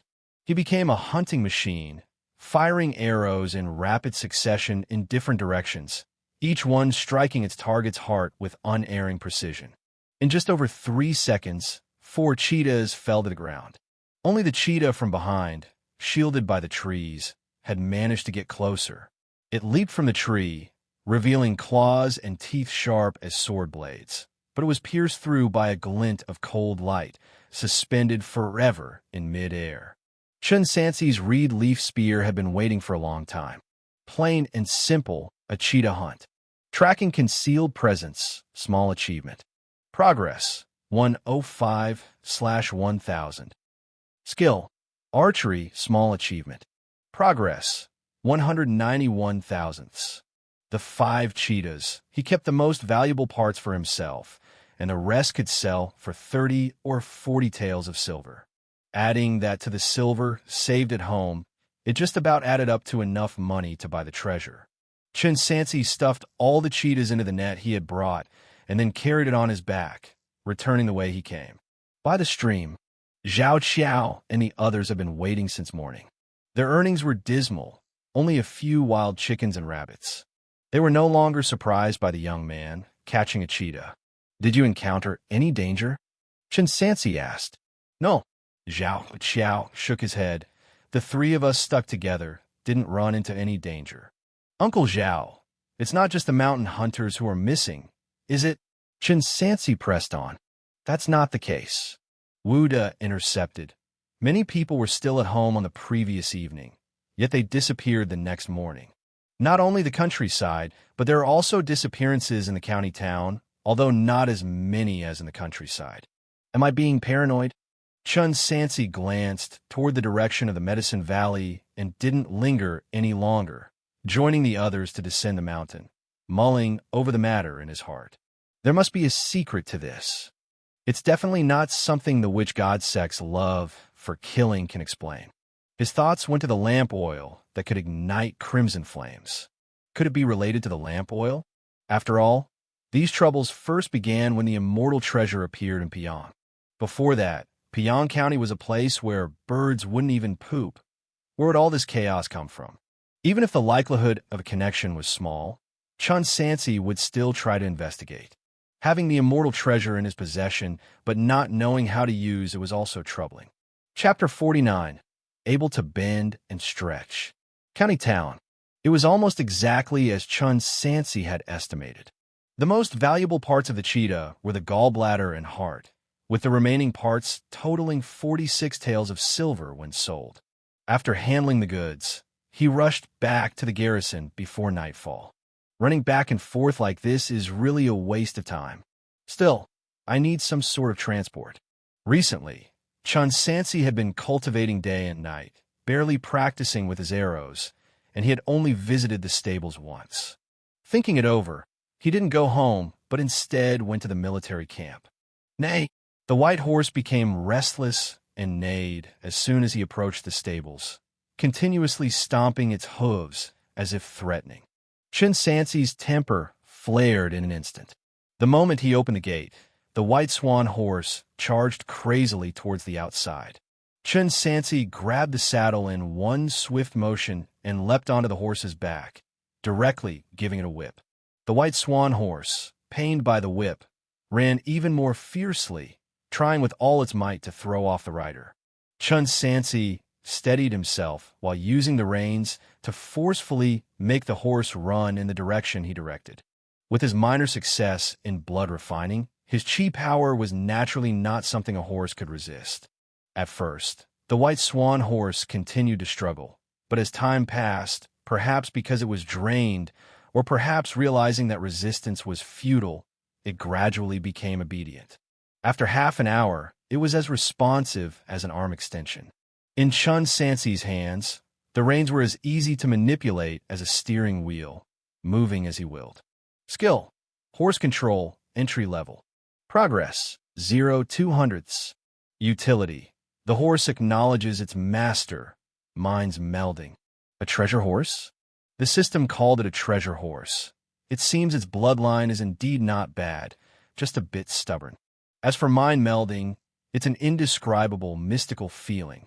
If he had to describe it, Chen Sansi felt that the white swan horse, despite their short time together, was as familiar as an old dog that had been in the family for 20 years, with a telepathic understanding, able to mutually grasp each other's intentions. This was crucial. On the battlefield, the bond between a military officer and his warhorse was the closest of comradeships. A good coordination could sometimes save lives. He remembered reading in a book of dashing that the grand ancestor Xianxia had once been a house slave in charge of tending horses for a prominent family and had formed a bond with a young colt. Later, during a pursuit, it was that colt that had saved Xiaoxia's life. Otherwise, there would have been no Dasheng dynasty from the Chao family. Having tamed the white swan horse, Chen Sansi planned to go home and rest. When they reached the stable, however, the white swan horse was very resistant, indicating it did not want to live in the cramped stables. Chen Sansi didn't mind. His home had plenty of space for keeping a horse, so he decided to bring the fodder and stone trough back home as well. Brother sure looks quite impressive. Gu Xinlan watched her man riding a horse into the courtyard and couldn't help but feel her heart flutter. Even though he was just a flag officer, in her eyes, Brother Shi increasingly resembled the generals in the folk tales. Ravenous, Chen Sansi ate dinner and then consumed a leopard's gallbladder before continuing to practice with his spear in the courtyard. The spear whistled through the air like thunder, and surprisingly, the horse wasn't scared at all.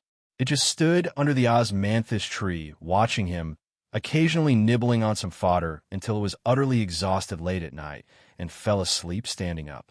After finishing his spear practice, Sister Lan had also boiled some hot water for Chen Sansi to bathe and change his clothes. I have finished processing the tiger skin you brought back. Gu Xinlan showed the tiger skin rug. How about I turn it into a garment for you? It would definitely keep you warm in the winter. Chen Sansi lounged in the bath barrel. Wear it for me to see. Before Gu Xinlan could react, the man added, I mean, we're just that and nothing else. Brother Shi. Gu Xinlan's cheeks reddened to her neck. Who have you been learning from? Your tricks are getting more numerous. Who makes someone dress up as a tigress? The next day, white dew clusters softened the morning with the sound of horse hooves. Chen Sansi rode the white swan horse to the military camp for roll call. After the training had ended, he came to Wang Zhi's tent to report the possibility of the witch god sect's presence in Pyong, hoping he would inform the 100 households to dispatch someone for an investigation. Then, he requested a day off, preparing to head back to the mountains.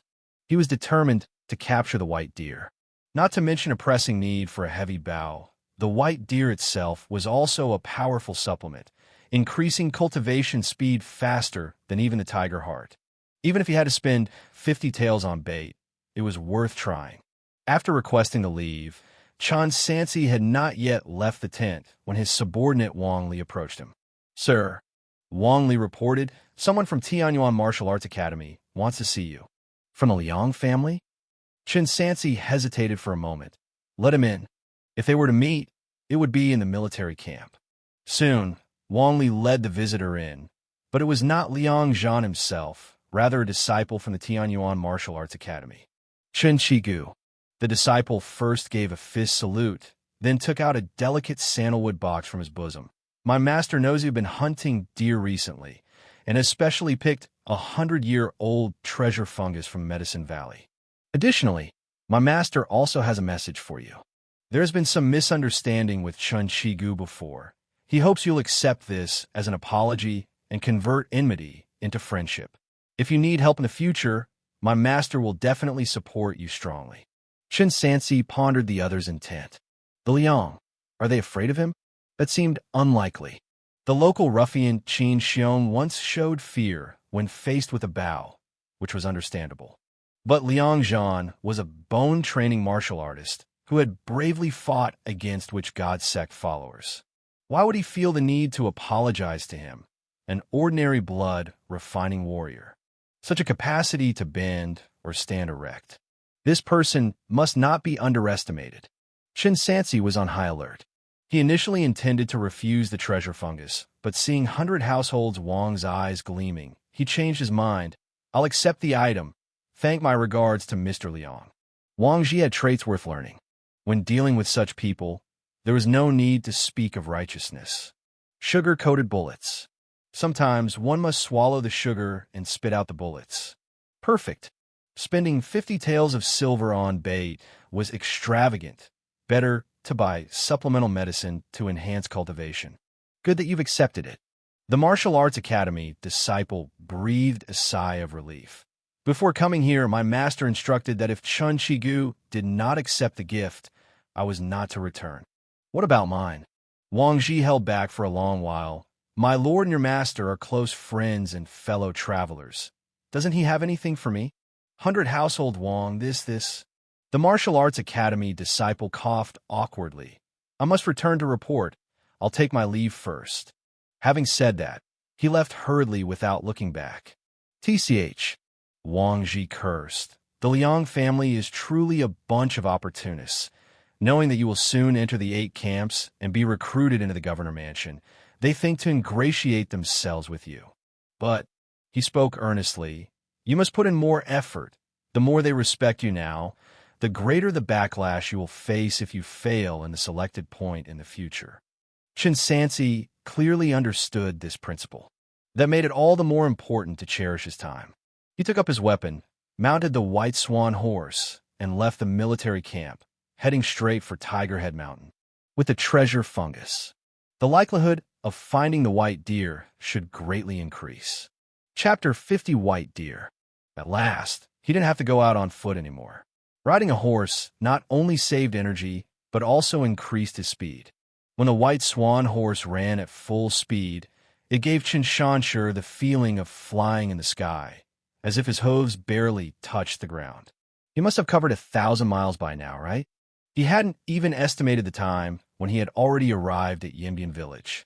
He called for Xianxia to join him and tied the horse in front of Zhao's house. The mountain was rugged and home to wild animals. Naturally, one couldn't ride a horse up the mountain. The group arrived at a small stream. "Uncle Zhao, why don't we cross the river with Xianxia?" Unable to bear it anymore, Wu just said, "This mountain isn't theirs. Why shouldn't we go?" "Uncle, I think it's feasible too." Zhuang Yi, scratching his head, said, "If we follow Brother Chen, they definitely won't dare to mess with us." "No way." Zhao Qiao was adamant. "Don't make trouble for Xianxia." He pushed the two away. Chen Sansi didn't interrupt. It wasn't that he was afraid of trouble. Indeed, the people from the martial arts hall wouldn't dare to mess with Zhao Qiao and others in his presence. But what about after they separated? Chen Sansi needed to train and fight wars. He couldn't possibly spend all his time protecting them, unless he could truly make the people from the martial arts hall fear him from the bottom of their hearts. Clearly, it wasn't yet the time for that. After parting ways with the others, Chen Sansi headed directly into the depths of North Mountain. He encountered prey along the way, but didn't stop. He kept going until he reached the summit, where he paused to survey the surrounding mountain peaks from a high vantage point. Among them, a peak that was entirely red stood out sharply. The mountain was covered with maple trees, resembling a vast sea of fire. Generally speaking, deer should prefer to live in the green forest where food is plentiful. But the reason why exotic beasts are called exotic isn't only because of their unique lineage. Their requirements for living environments might also differ from others. Since he hadn't found any in several green forests, it was worth a try. The two mountains were not far apart, roughly 10 miles away. As Chen Sansi approached Feng Mountain, he discovered many people from Tai Lei Martial Arts Academy nearby. Among them was Wei Su, whom he recognized, along with some others who seemed to hold higher positions. This group gathered here must have discovered something, indicating that he hadn't gone to the wrong place. As expected, when he got closer, he heard their discussion. Yesterday afternoon, just halfway up the mountain, Mr. Wu almost caught the white deer. But that animal has an astonishing sense of hearing. It detected us from tens of yards away. With a jump several meters high, it disappeared in the blink of an eye. However, it must still be on this mountain. Mr. Wu said we don't need to capture it ourselves. If we can help locate its general vicinity, there will be a hefty reward. Even though they kept their voices very low, Chen Sansi could hear every word clearly. Jumping several meters high, no wonder the white deer tendon could be used to make a heavy bow. Since it had appeared, it must have left behind traces. No matter how subtle the signs, he could find them. He suddenly had a target and quickly headed to the mountainside. How come he's here too?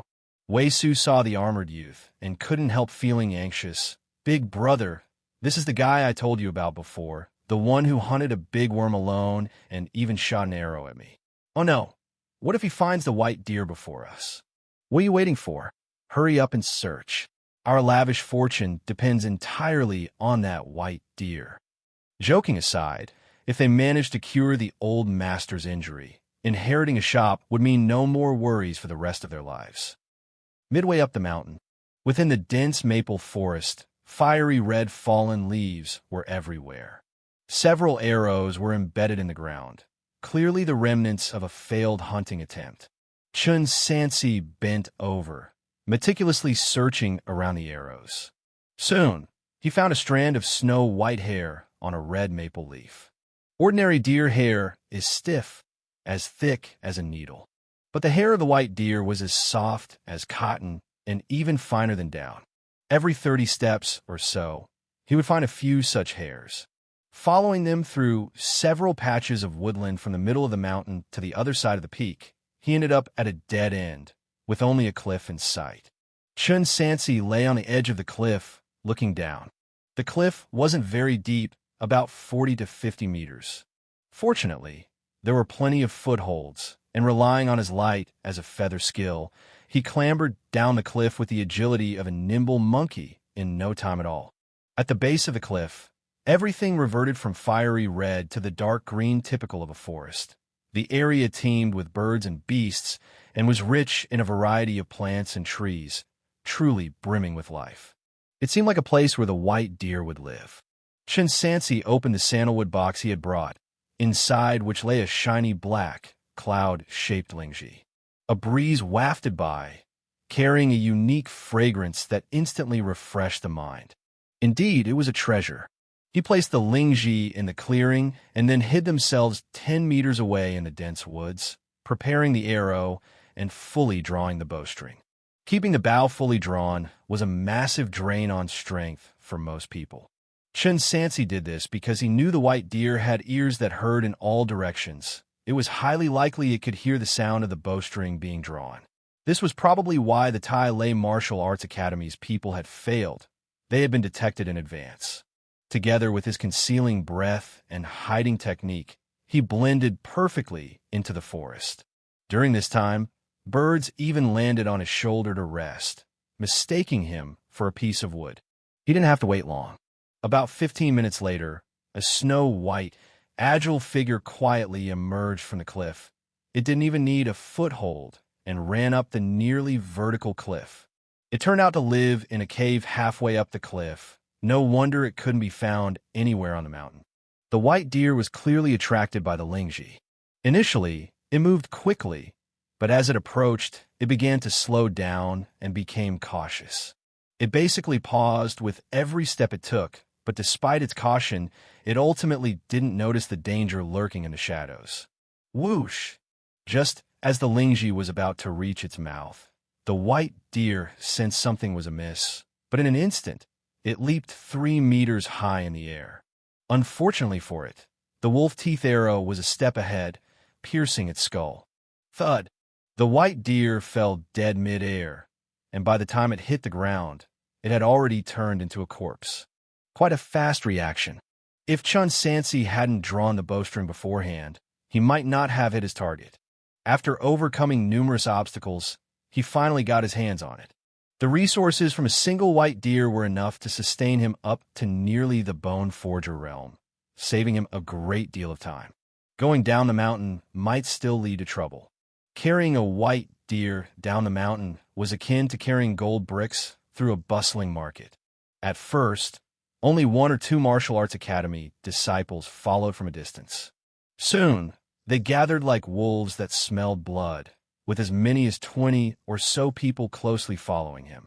Unfortunately, Chen Sansi was no child. Even with the gold bricks right before their eyes, no one dared to make a rash move. Even Mr. Wu can't do it. Wei Su stared at the hole in the exotic beast's head. How did he shoot the deer? Let's stop him first and talk later. The eldest disciple, Huang Tao, said as he stepped forward. Be careful, big brother. Wei Su cautioned. This man is petty and extremely murderous. Afraid of what? Didn't you say he's just a small flag?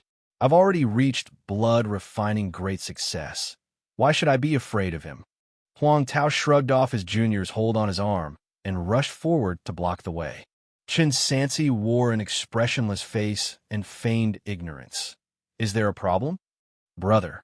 Huang Tao clasped his fists as a greeting. We plan to pool money to buy the white deer from you. At the market price, no loss to you. How about it? Not selling. Chen Sansi said and was about to bypass him. Stop. Huang Tao's tone intensified. If you don't give us this face today, don't think about leaving, I advise you.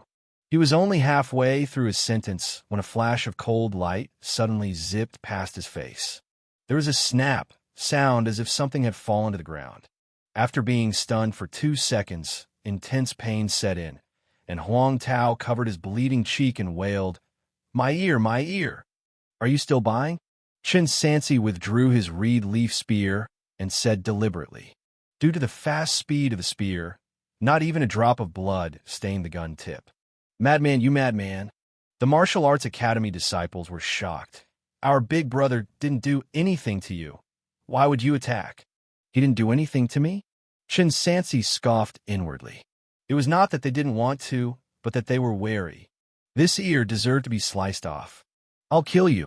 Huang Tao was furious, his chi blood of great success level bursting forth, and despite the pain, he drew a long sword, aiming to strike at the youth's face. "Stop!" At the critical moment, a sharp shout rang out. A man around 40 years old sprinted over, standing in front of Huang Tao. "Mr. Wu." The disciples of Tai Lei Martial Arts Academy immediately gathered around their mainstay. "Mr. Wu, you came just in time. This lad. You must be the Xianfeng flag officer Chen Sansi, right?" Despite the mixture of accusations, Mr. Wu Song ignored them and instead praised. "Fine spear technique. Fine courage. Surrounded by so many, yet you dare to strike first. Mr. Wu should see. It was your people who tried to forcefully buy and sell first. I was merely defending myself." Chen Sansi realized that this man was very likely the 5th son of the Tai Lei master. They were in the wrong. They deserved to be thwarted. Old Mr. Wu Song said sternly, "But Flag Officer Chen, you may have heard, my father is injured. We need the exotic beast to heal him. Could you possibly sell me the deer heart? I am willing to pay far above the market price in silver." "Not selling." Chen Sansi flatly refused. He had inquired with the medical officer. The deer heart was the most beneficial part of the white deer for one's cultivation. It was priceless. No amount of silver could quickly capture a second deer. He needed to seize this chance to reach blood-refining great success and prepare for bone forging. How could he possibly give it to someone else? No need to worry about them making a move. If they really wanted to fight, they would have snatched it already. Why talk so much? "I take my leave," Chen Sansi said, carrying the white deer and leaving. Mr. Wu Song stood still, watching, offering no resistance. "Mr. Wu," Huang Tao couldn't believe it. "Why did you stop me? I should have taught this kid a lesson." "Fool, I saved your life." Mr. Wu Song berated. "He cut off your ear, and you still didn't react. Do you think you could last a few rounds?" "But isn't he just a small flag?" Huang Tao finally began to feel scared. A small flag was at most blood-refining minor success, but he was a great success. "Useless!" Mr. Wu Song roared angrily. "Dozens of people, all useless. Searched for a month, and didn't even touch the butt of the white deer, yet someone else got it by just going up the mountain. Useless, all useless. Pick up your ear. I told you to pick up your ear." So frustrating. On the way down the mountain, Chen Sansi felt stifled. The reason he had not taken the lives of the martial arts academy disciples was because he had noticed old Mr. Wu watching from not too far away. That guy was in the bone forging realm. From the surface, he hadn't suffered a loss. But that was because the other party was wary of his status. Ultimately, they feared Xiang Ting Chun, feared the governor mansion, and even feared Wang Ji, but not him. And the land belongs to the people. Why should he have to look at their faces when hunting? Seclusion. Only personal strength was the foundation of everything. The people from the martial arts hall hung around him like wolves all day, making Chen Sansi feel uncomfortable all over. The next time this happens, he would make the martial arts hall's people bleed rivers.